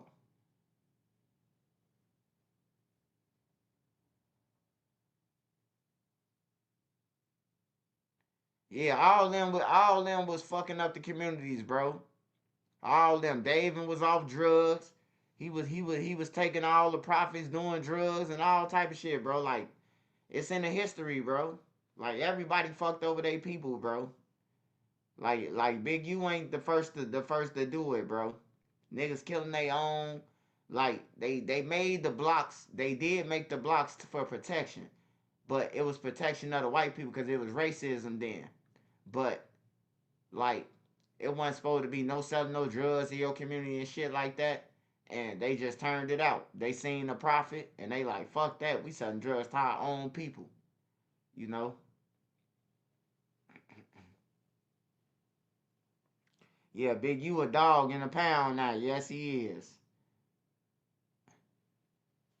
Yeah, they all extort people though, bro. Everybody gotta get them something, bro. Hey, niggas who getting money on the blocks, they getting extorted. Whether they the guys or not, niggas will call you the guys, but you really ain't the guys, bro. Cause I know a lot of people who was getting money in the city from the low end all the way to the hundreds, and they had to pay the motherfucker who was that nigga on their blocks. I know a lot of motherfuckers like that. They had to check in to the nigga. What Big U and them call check in, they had to kick in to the nigga. You just made 10 a day, I need 2. Like, for real. It been like that.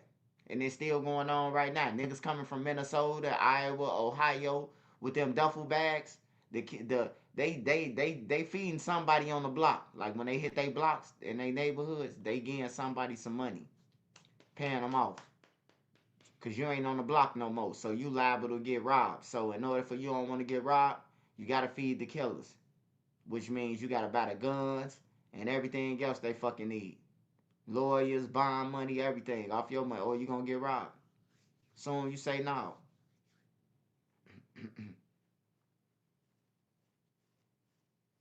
Hey man, look, take all them little motherfuckers who run around here killing people, all the old people dying because of them, man, take their ass to jail. Fuck wishing jail on somebody. I'm tired of people saying that too. I don't wish jail on nobody. Man, look. They got they self in there. You ain't got to wish jail on a motherfucker who you can't. Hey, look, that's like my brother say. You can't rape the willing. You ain't got to wish death on. You ain't got to wish jail on no motherfucker who crashing out on their own, bro. You ain't got to wish jail on nobody. I don't wish jail on my ops. Yeah, you ain't got to wish on him because he already in fucking jail. That's why you ain't got to wish on him, nigga.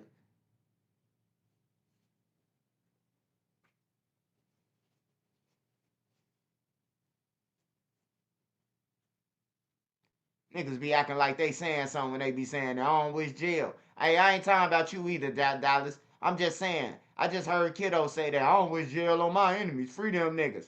Yeah, you gonna say you don't wish jail on them because they already in jail and you can't do shit about it to get them out, nigga. On everything. But it sound cool. It sound like a slang terminology. It sound like some cool shit you saying. You know what I'm talking about? Like FBG Near Young them. Talking about free Moowop them, free my ops. Yeah, you would say that now after they fucking been around for 2 years marching around the street saying duck, duck, duck, duck, duck, goose. You know? And now 2 years later, now they in jail. You know? Now everybody want them free now. Get y'all bitch ass on. I'm still on that. I be on that all night, all night. Nah. But yeah, that part.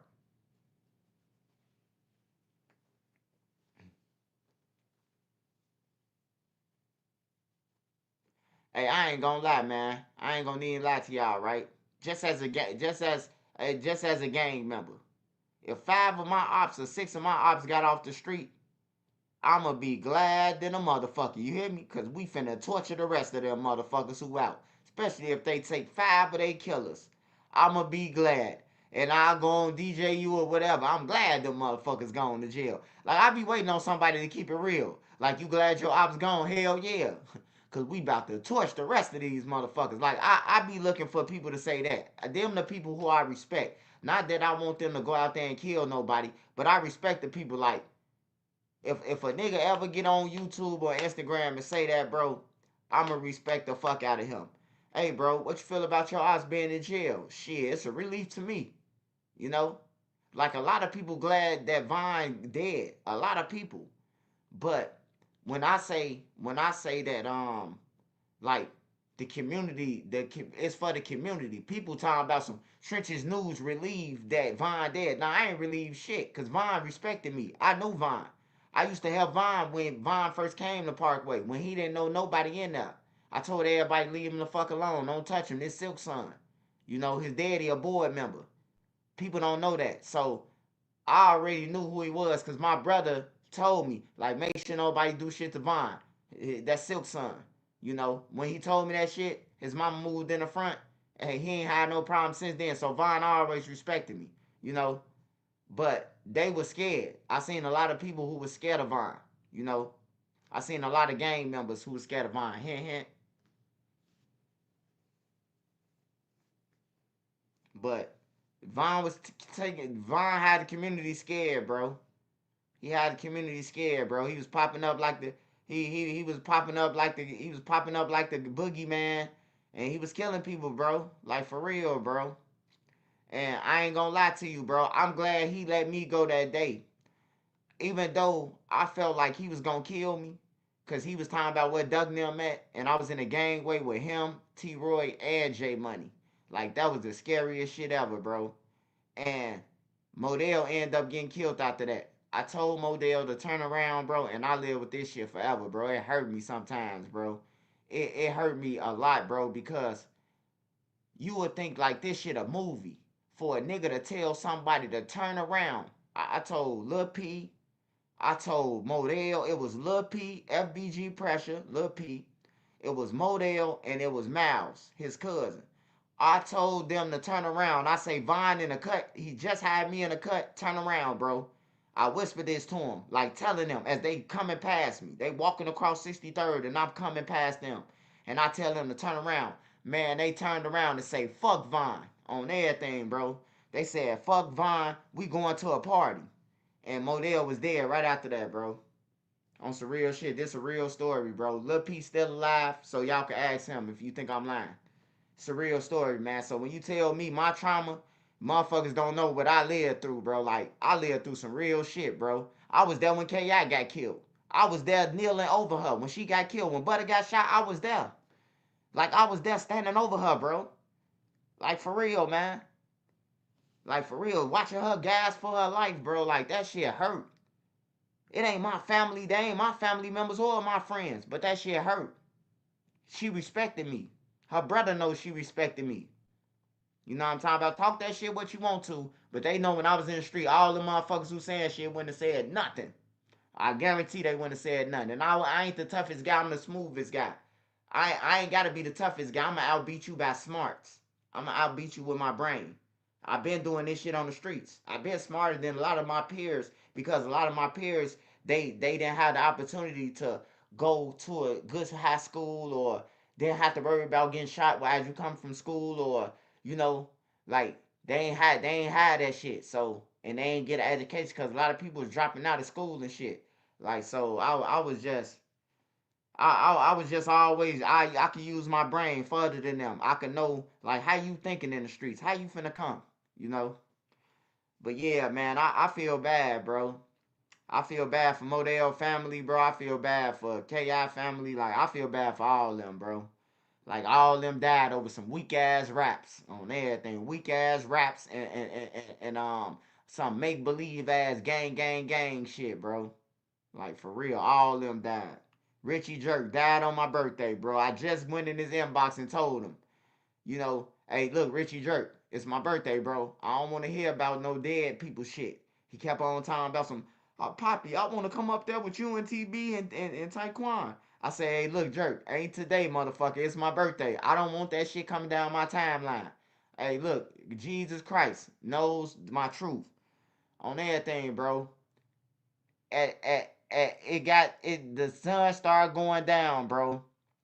I remember I took a shot of some Remy. And I smoked some weed. I don't even drink. My brother, he wanted me to drink this shit. He like, come on, man, drink, take a shot, man. So I take a shot. And then next thing you know, it come through my page, man, that Jerk just got killed in the hundreds. I say, what the fuck? On my birthday, bro, May 7th. So it be hurt, bro. And I try to tell him, man, stop talking about death, brother. Like, for real, he was talking about death all that day of my birthday. If y'all go to his page, y'all might see it. Hey, Poppy, y'all left me down here with a bunch of goofies. Come and get me. You hear me? He making statuses like that, bro. Like, for real. He making real life statuses asking the dead to come and get him. You know? They came and got him, bro. His friends, bro, or whoever, bro. They came and got him, man. You know? And Jerk was respectful. Good dude, bro. Good dude. I know them since they was kids, man. Like, Can't Get Right. Can't Get Right was bad, but he was like a car thief and, like, stealing shit. Breaking your crib. Like, he wasn't no killer, none of that. I came back from jail, and when I was in jail, they was like, boy, you don't know little man from STL? I say, I don't know no man from STL. Who you talking about? He Can't Get Right? Oh, yeah, that's his name, bro. He out here around there stepping on niggas. I say, can't get right stepping on niggas who stutter. They like, hell yeah, bro. He got bodies. This going around the joint, bro. Like, this going around the whole prison that can't get right out here killing people. On everything, bro. Like, it was going around. I was on the same deck as his uncle. When we got the news, his uncle got the news that can't get right got killed, bro. His uncle was crying, broke down on the phone, bro. His uncle Rick, he a board member for the BDs, Calumet building. His uncle. And that's how shit crazy, bro, cause it's like, can't get right uncle, a board member. He shouldn't be in tour with the BDs then. J Main daddy, a board member. He shouldn't be in tour with the BDs. BRICC, a BD. You hear me? BRICC, Duck brother, a BD. Why is he in tour with O-Block? Like, the shit just lame as hell, bro. Like, it's all lame to me, bro. If y'all know what I know, bro, like, it's all lame, bro. It's all lame as hell, bro. Motor BD. Fucking, who else over there? Man, it's a lot of them BDs over there. Skinny a BD. Marley a BD. Man, it's a lot of BDs over there on that other side, man. On that Gyro STL side, bro. Lil B was a BD. The main henchman was a BD. You know what I'm saying? Like, I couldn't understand it, bro. And I used to tell my brother, man, with him having some authority, I'm like, big bro, why is you letting this shit go on when LA them from what we from, Duck them from what we from? Like, why is y'all man, my brother told me straight up, bro, I ain't getting in between Shorty and them. Shorty and them gonna get a motherfucker RICO, you hear me? On some real shit. That's what my big brother told me. My big brother Freak, rest in peace. He told me that right on Rose, on 62nd. He said, man, I ain't getting into that shit, bro. Shorty and them gonna get a motherfucker RICO. They out here killing left and right, like, for real. And that's what a lot of niggas say. Like, they don't want to get involved with this shit, bro, because the little niggas, you know, they think the feds gonna be like, oh, y'all trying to run a criminal enterprise, you know, because they telling the shorties to stop. So they don't want to go to jail, so they don't want to help out. But a lot of shit could have been stopped, man, because ain't no way Duck's supposed to have been in tour with L.A. L.A. is Lil J cousin. L.A. mama is a McGraw damn near. Like, her last name ain't McGraw, but her daddy a McGraw. So, how's you into it saying, fuck yo, like, I don't understand it, bro. It's weird to me, bro. Like, every time I think about shit that I know, it's weird to me. Like, how can you be in tour with L.A.? L.A., your family, your last name McGraw. And then you got L.A. mama. Her sister them, her daddy them are McGraws. So, but it's like, don't nobody care about that if it's your family no more. People don't give a fuck about that. People don't even give a fuck about cousins no more. I heard a song that said, I called my auntie and told her that I'ma fuck up her son and fuck my cousin. I should have killed him. Whatever Lil Zay Osama and Lil Durk rapping about, I don't know. But I know that I ain't saying fuck my cousin. If somebody tell me they about to kill my cousin, one of my homies, you might be upstairs. Cause you ain't gonna kill my cousin. And that's just what the fuck it is. You not gonna tell me you gonna kill one of my family members, nigga. And still be walking around. Homie or not. Like, I take that shit serious. Hey man, we catch your cousin, we gonna kill his op ass. Oh, don't worry. Don't even worry, baby. I'm finna feed you guys on the platter, baby. Like that dude from New Orleans who be saying, baby, I'm finna feed you on the back door platter, baby.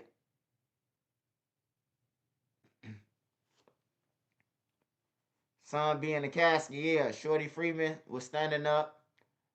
Fluky Stokes, not Fluky Stokes, Willie the Wimp, his son, Barry, standing up. Who else standing up in a casket? Well, Willie the Wimp, Fluky Stokes' son, is in a car. He's standing up though. Yeah, it's a couple of people that got buried standing up in a car. Well, Fluky them people in a car. The YNs today is the 80 babies. Yeah. Yep.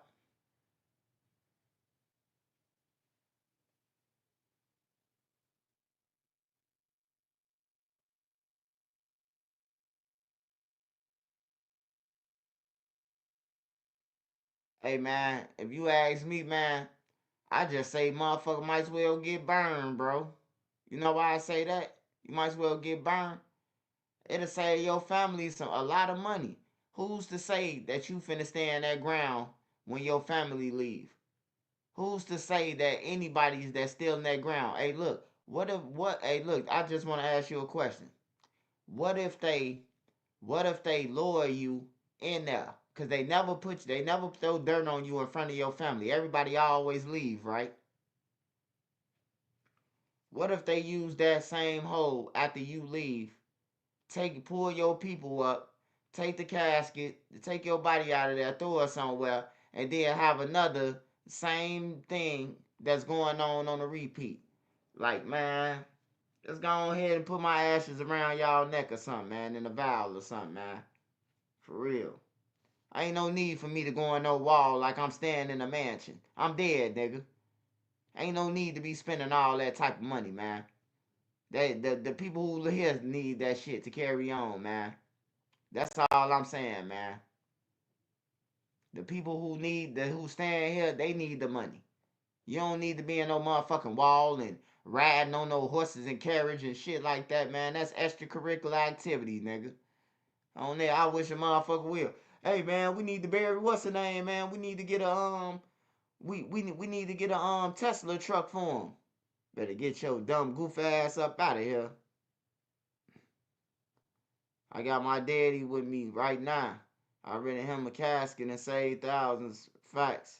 Hey, yeah. You ain't gotta be motherfucker trying to ball all out and shit, putting motherfuckers in walls and shit. This nigga been killing everybody. But I understand why certain people go in the walls though, because they don't want the ops to come and spit on their graves and piss on their graves and shit like that, you know. But I don't want to be in no high rise. I don't want to feel like I'm in the Jeffersons. You know what I'm talking about, or the Hollywood of the cemetery. I don't want none of that shit. Put me around your neck, nigga. Kiss me when you wake up in the morning. Kiss the vowel or something, nigga. Show me some love. But yeah.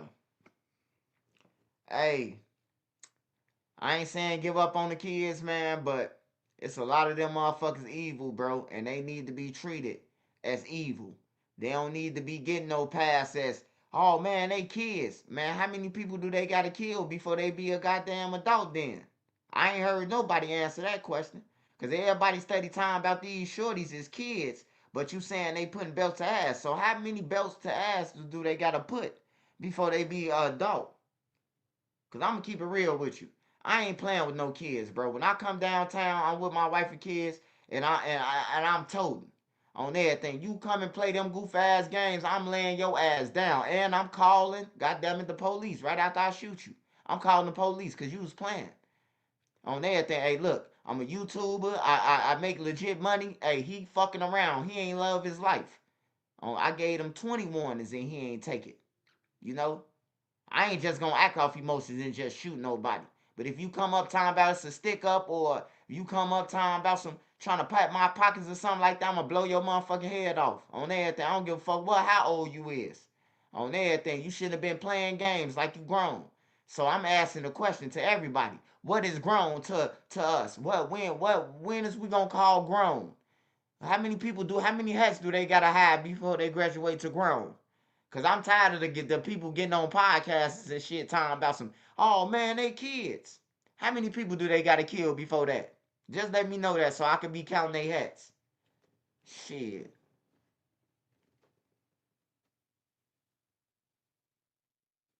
Yeah, I don't play with mines either. I got a son who's 21, bro. I don't play that shit. I don't play with him either. On some real shit, I let him be frank. I let him know frank. Like, hey, look, I'll help you. But I ain't just gonna be flooding you with no cash like motherfucking like yeah, it's the ATM. Like, nah, I'm not. Cause you know what it took for me to get where I'm at to build some shit? And for me to just be like throwing money out to you, hey, nah, it ain't like that, bro. They ain't gonna learn nothing if you just give them money and all that. They could fuck it off and do whatever they want to and think you gonna come and save them every time. Nah, bro. I gotta give you hard love like my daddy did. When I went to jail, my daddy say, man, I try to tell you, but you ain't want to listen, son. So I can't come buying you out for $500. I can't come buying you out. Maybe you could ask them guys who you was running with to bond you out.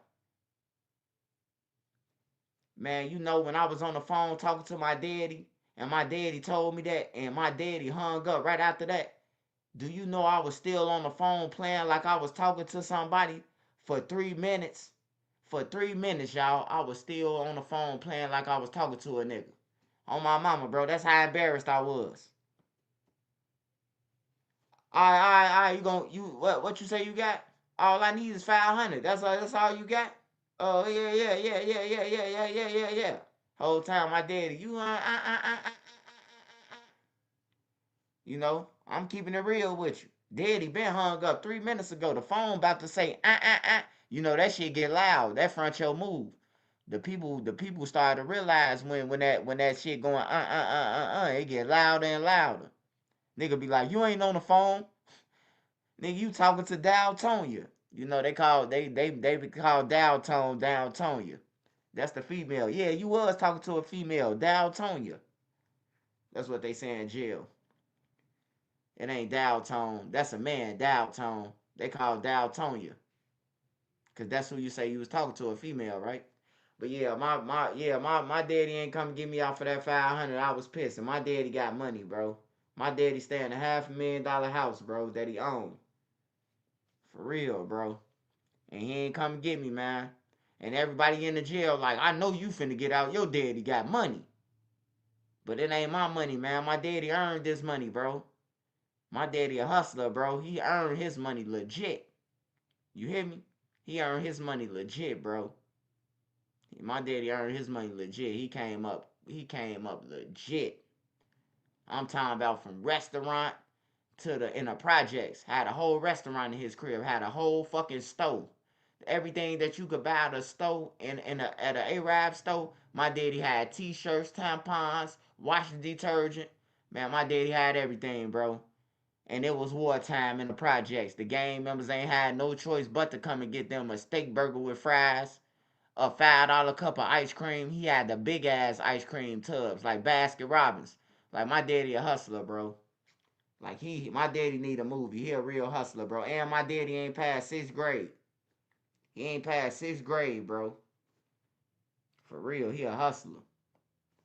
A straight hustler, bro. Anything with his hands he know how to fix.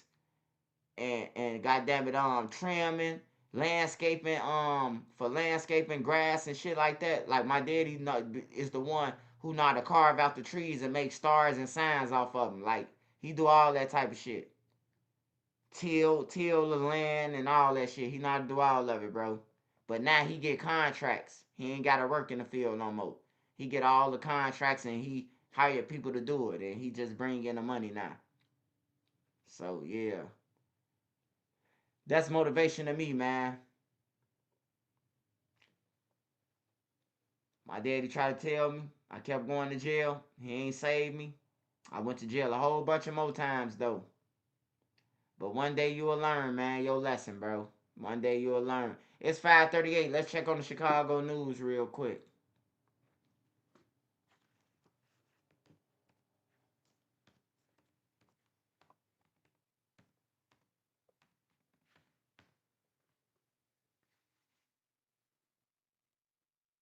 Make sure you look out for Sparks Visual. His Cash App up there.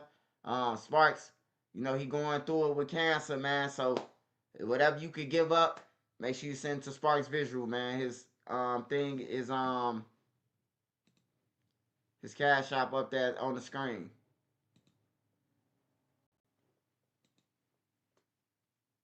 I don't know what it is like to fight cancer, and I smoke every day, and that shit scare me. You know what I'm talking about? Just knowing what my boy Sparks going through. I be looking at, when I be smoking cigarettes and weed and shit, I be like, damn, I gotta stop smoking this shit. I tell myself that every day. But then I start smoking more and more. You know, as I think about my mother, my brother, you know, and everybody else. Shit just be eating me up, man.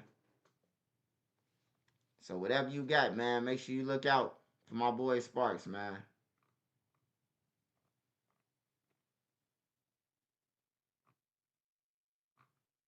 Man, Chicago news suck.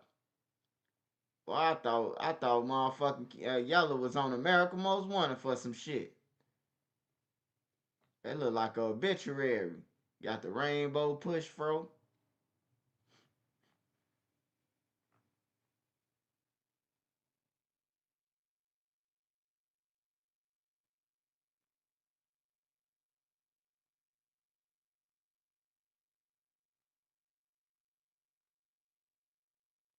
All right, ain't nothing happening in Chicago. Let me go to Philly.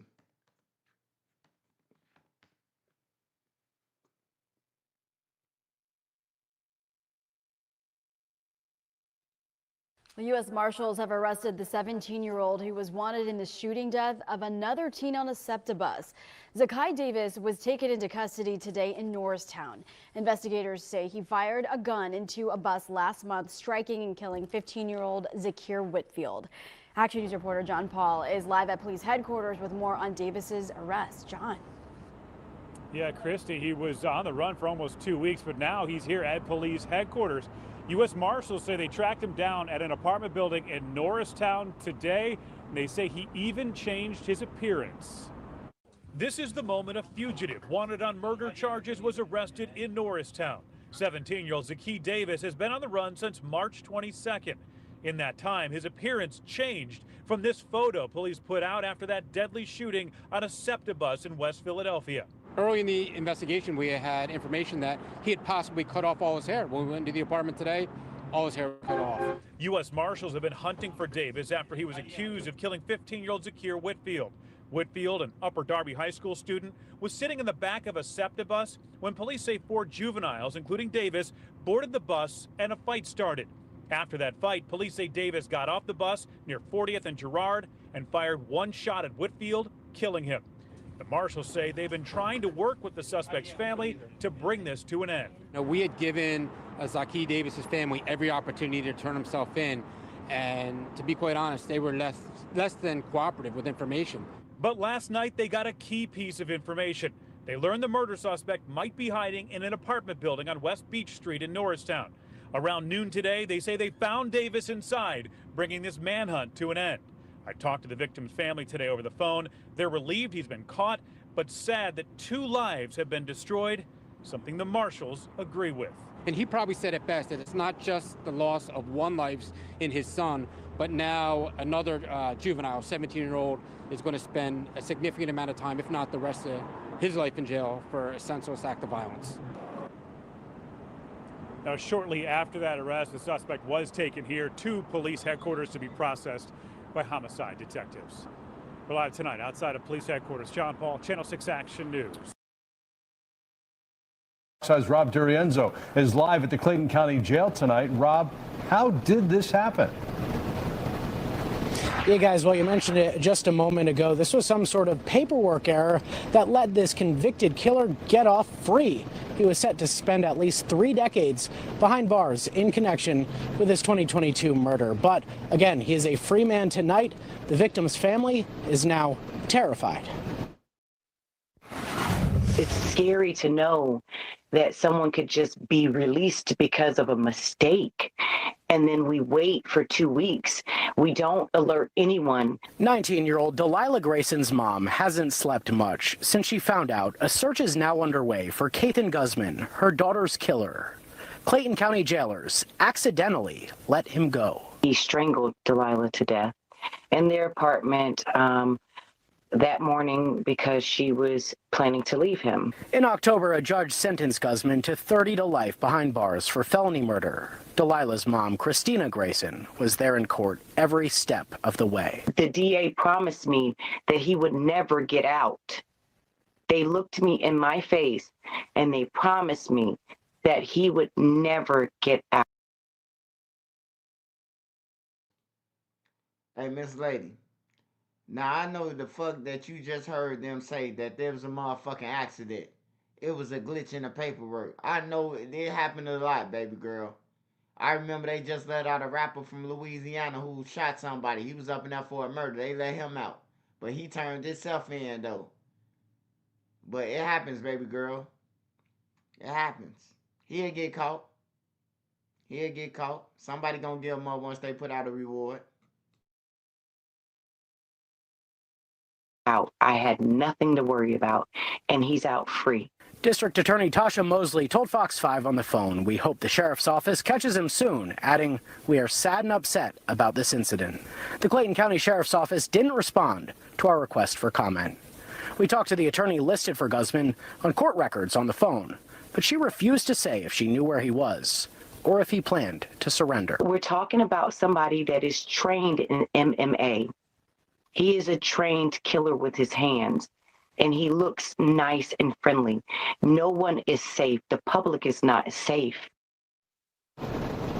Now, Grayson tells us she was told that Guzman was released on March 27th, but that attorney we spoke with filed court paperwork on his behalf 5 days later. We're going to continue to follow this story and bring you the very latest details on it. For now, that is the latest from here, live at the Clayton County Jail. Rob DiRienzo, Fox 5 News. Wow, mistakes happen, but Rob, that is a big mistake. We'll see what happens. Also new This morning, a convicted killer is out there on the run after a mistake allowed him to just walk right out of the Clayton County Jail just 6 months after being sentenced to 30 years without the possibility of parole. Take a look at your screen right now. This is Kathan Guzman. He left the jail about 2 weeks ago, and now he could be anywhere. This mugshot is from 2022. It was taken just a day after his girlfriend, Delilah Grayson.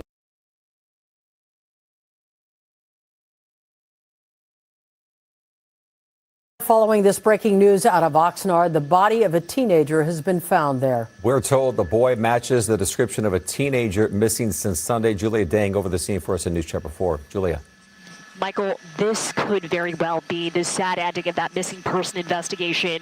We want to be clear, though, they have not posited. Our role, though, is to bring justice to this family. But first, breaking news, LA's DA charges a soccer coach with murder in the death of a 13-year-old boy. Good evening, and thank you for joining us. I'm Pat Harvey. And I'm Juan. Yes, I'm coming to you from a local park here in North Hollywood, Whitsett Park. It's where Oscar Omar Hernandez used to come and play soccer. And it's a place where you can even see other kids as school is getting out, coming out and practicing. And now that a youth soccer coach, Oscar Omar's coach, is accused of being behind what happened to him, people who knew that coach and who come to practice here are trying to understand how something like this could happen. I don't know. I just had this gut feeling. Jasmine Martinez says she always felt something was not quite right with her former neighbor. She felt he made up excuses to visit her and her children. Most of the time, he was always trying to, be around children. Still, nothing prepared her for what she saw last night on the news. Maria Garcia Aquino arrested, accused of killing and committing or attempting to commit lewd acts on a boy he coached. Oscar Omar Hernandez, a 13-year-old, his family and friends described as sweet and easygoing. The boy I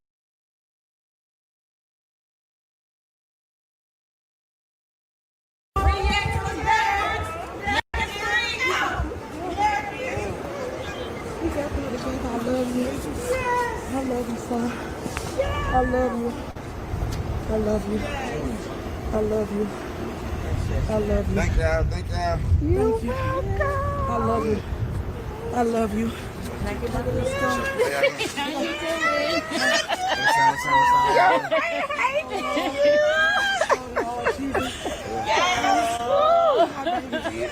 Oh, look at him. Oh, look at him, y'all.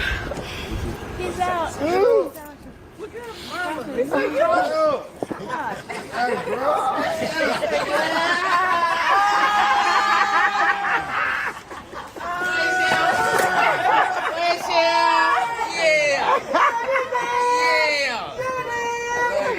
I love you.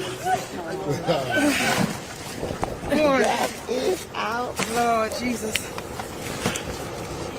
Good. Yes, I love you. Diamante, I'm with Fox 5. How glad are you to be finally out? It's like, man, I'm reborn. I feel like I'm reborn. I feel like we've been through a lot in these last 3 years, 2 years. I just support. I appreciate our support system.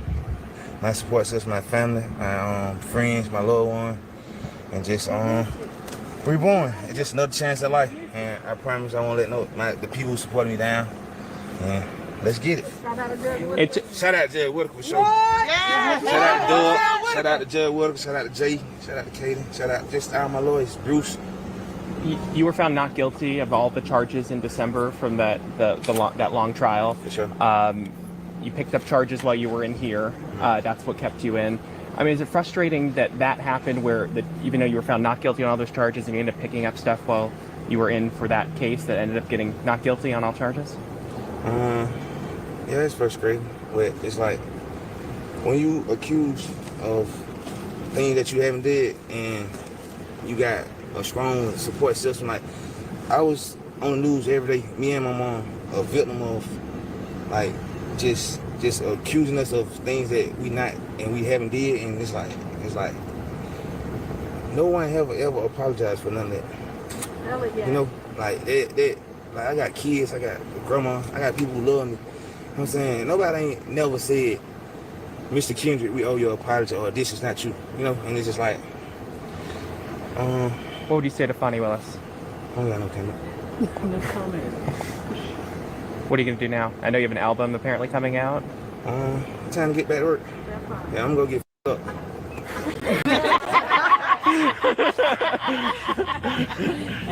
Not if your mom beats you first. Anything else you want to say? Anything else you want to add? Obviously, what's your first thing you're doing? It's been almost 3 years. Actually, today is 11 months exact, or 2 years. I just want to be with my family. Just be with the family. Everybody who right here who's been staying 10 toes down and supporting me, I just want to spend time with them. No fake love, no fake energy, just, you know. Hey, he do sound just like Young Thug, man. He sound just like Young Thug, Joe.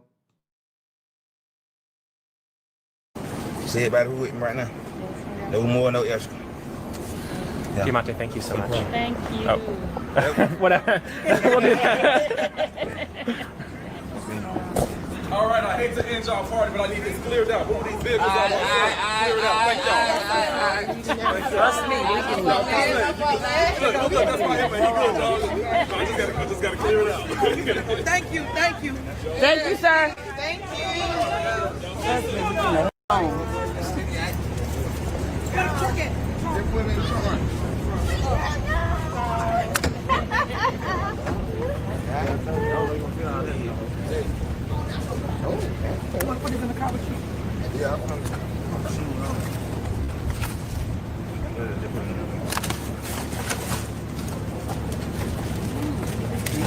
All right, we following y'all. Okay.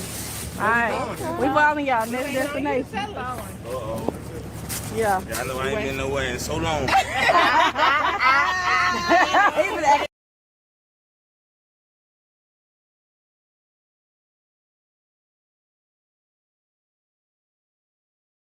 Sis, I'm turning into a mom. The sweater vest. No, my super soft skin. See? Jergens Original Cherry Almond Lotion. Smooth. Mom will be so proud. You're like one big baby butt. And Tribe Shea plus Cocoa Butter Moisturizer. Jergens. Welcome back, everyone. Tonight, we want to take you to El Salvador and inside that notorious prison where Venezuelan migrants deported from the U.S. are currently being held. Our Matt Rivers got to spend a few hours inside and has our report in tonight's Prime Focus. ¿Cuántos checkpoints hay? Tres en total. So this is one of several checkpoints that you have to clear on the road up to the prison. Somos periodistas de ABC News, and this entire area is completely controlled by the military. We are 90 minutes outside of San Salvador, on our way to a now famous prison. Intake facilities, the armory, a view of the massive walls. It is inside these walls where the hundreds of primarily Venezuelan migrants deported by the U.S. are now housed. No sabemos nada.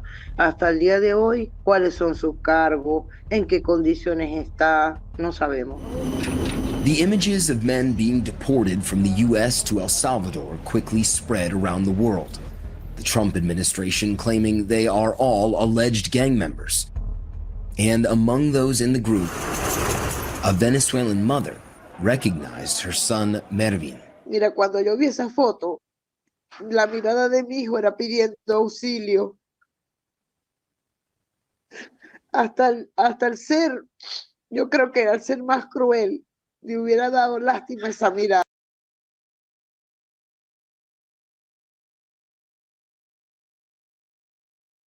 Hey, I appreciate everybody who was on here tonight. I finna get up out here. I gotta lay down, man, cause I do gotta be up at about 1. Hey, so shout out to everybody. Shout out to Sparks Visual, man. If you got anything that you can contribute to Sparks, money sign Sparks the Flame. This is Cash Out right here. Make sure y'all send him anything that you can, man. Let's support him. He's sick. He fighting with the cancer situation, man. You know, trying to beat it. I had a Lil J cousin. He was my friend. Last story. He was my boy.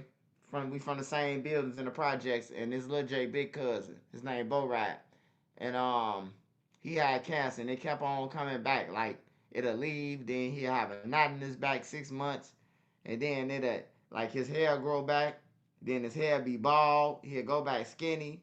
You know that shit was crazy, bro. So whatever you got, man. Shout out to Sparks, we praying for you. Shout out to Nene Daddy, praying for you, Daddy. Tony, man, hope for recovery, and everybody else on here, man. I'm finna get up out of here. But I love y'all. My 9 is my 9. Say the kids, y'all already know.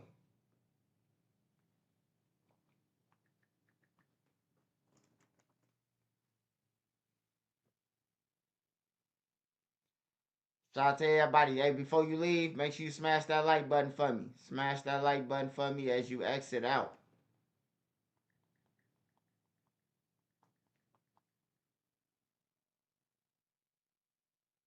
I know my wife and I take the kids to school. Shit, I'm tired.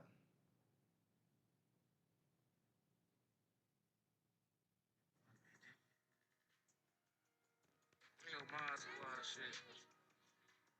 Whole lot of mod squad shit. Shout out Trenches News, nigga. Shout out NC. Shout out Made Media. Shout out Spark. Shout out Queen. Shout out B. Shout out Nene. And see, hit my phone like Black make us a song. I hit YouTube, found a beat, now it's on. And see, you can go to her for the latest news. Like who told on who and who gave who the blues. Can't forget Queen Lotus, that's 126. Shorty smart as hell, gon' have you thinking about shit. Balance dead on the busy, on her down south shit. Shorty real as hell, she gon' tell you about your shit. She dropping videos, go subscribe to her shit. Sparks got the visuals of 99%. Made media out west, he a film mode nigga. Get that nigga ragged chick, I bet she feeling on that nigga. And shout out Savage Black, we gon' party on them niggas. Can't forget Nene, she catch bodies in the chat. It's that page finger real shit, shorty gon' check. She gon' come back to the chat, wipe his nosy out the chat. Yeah, Uncle Swipe, Mr. Miyagi to you niggas. You can call him Swiper Jordan or whatever, say you nigga. And to the ones that left, we ain't worried about shit. But make sure you like the video before you dip. Real Mod Squad shit, yeah. Real Mod Squad shit, yeah. Real Mod Squad shit, yeah. Make sure you like the video before you dip. Real Mod Squad shit, yeah. Real Mod Squad shit, yeah. Real Mod Squad shit, yeah. Make sure you like the I'm up out of here. I love y'all. Be safe out there.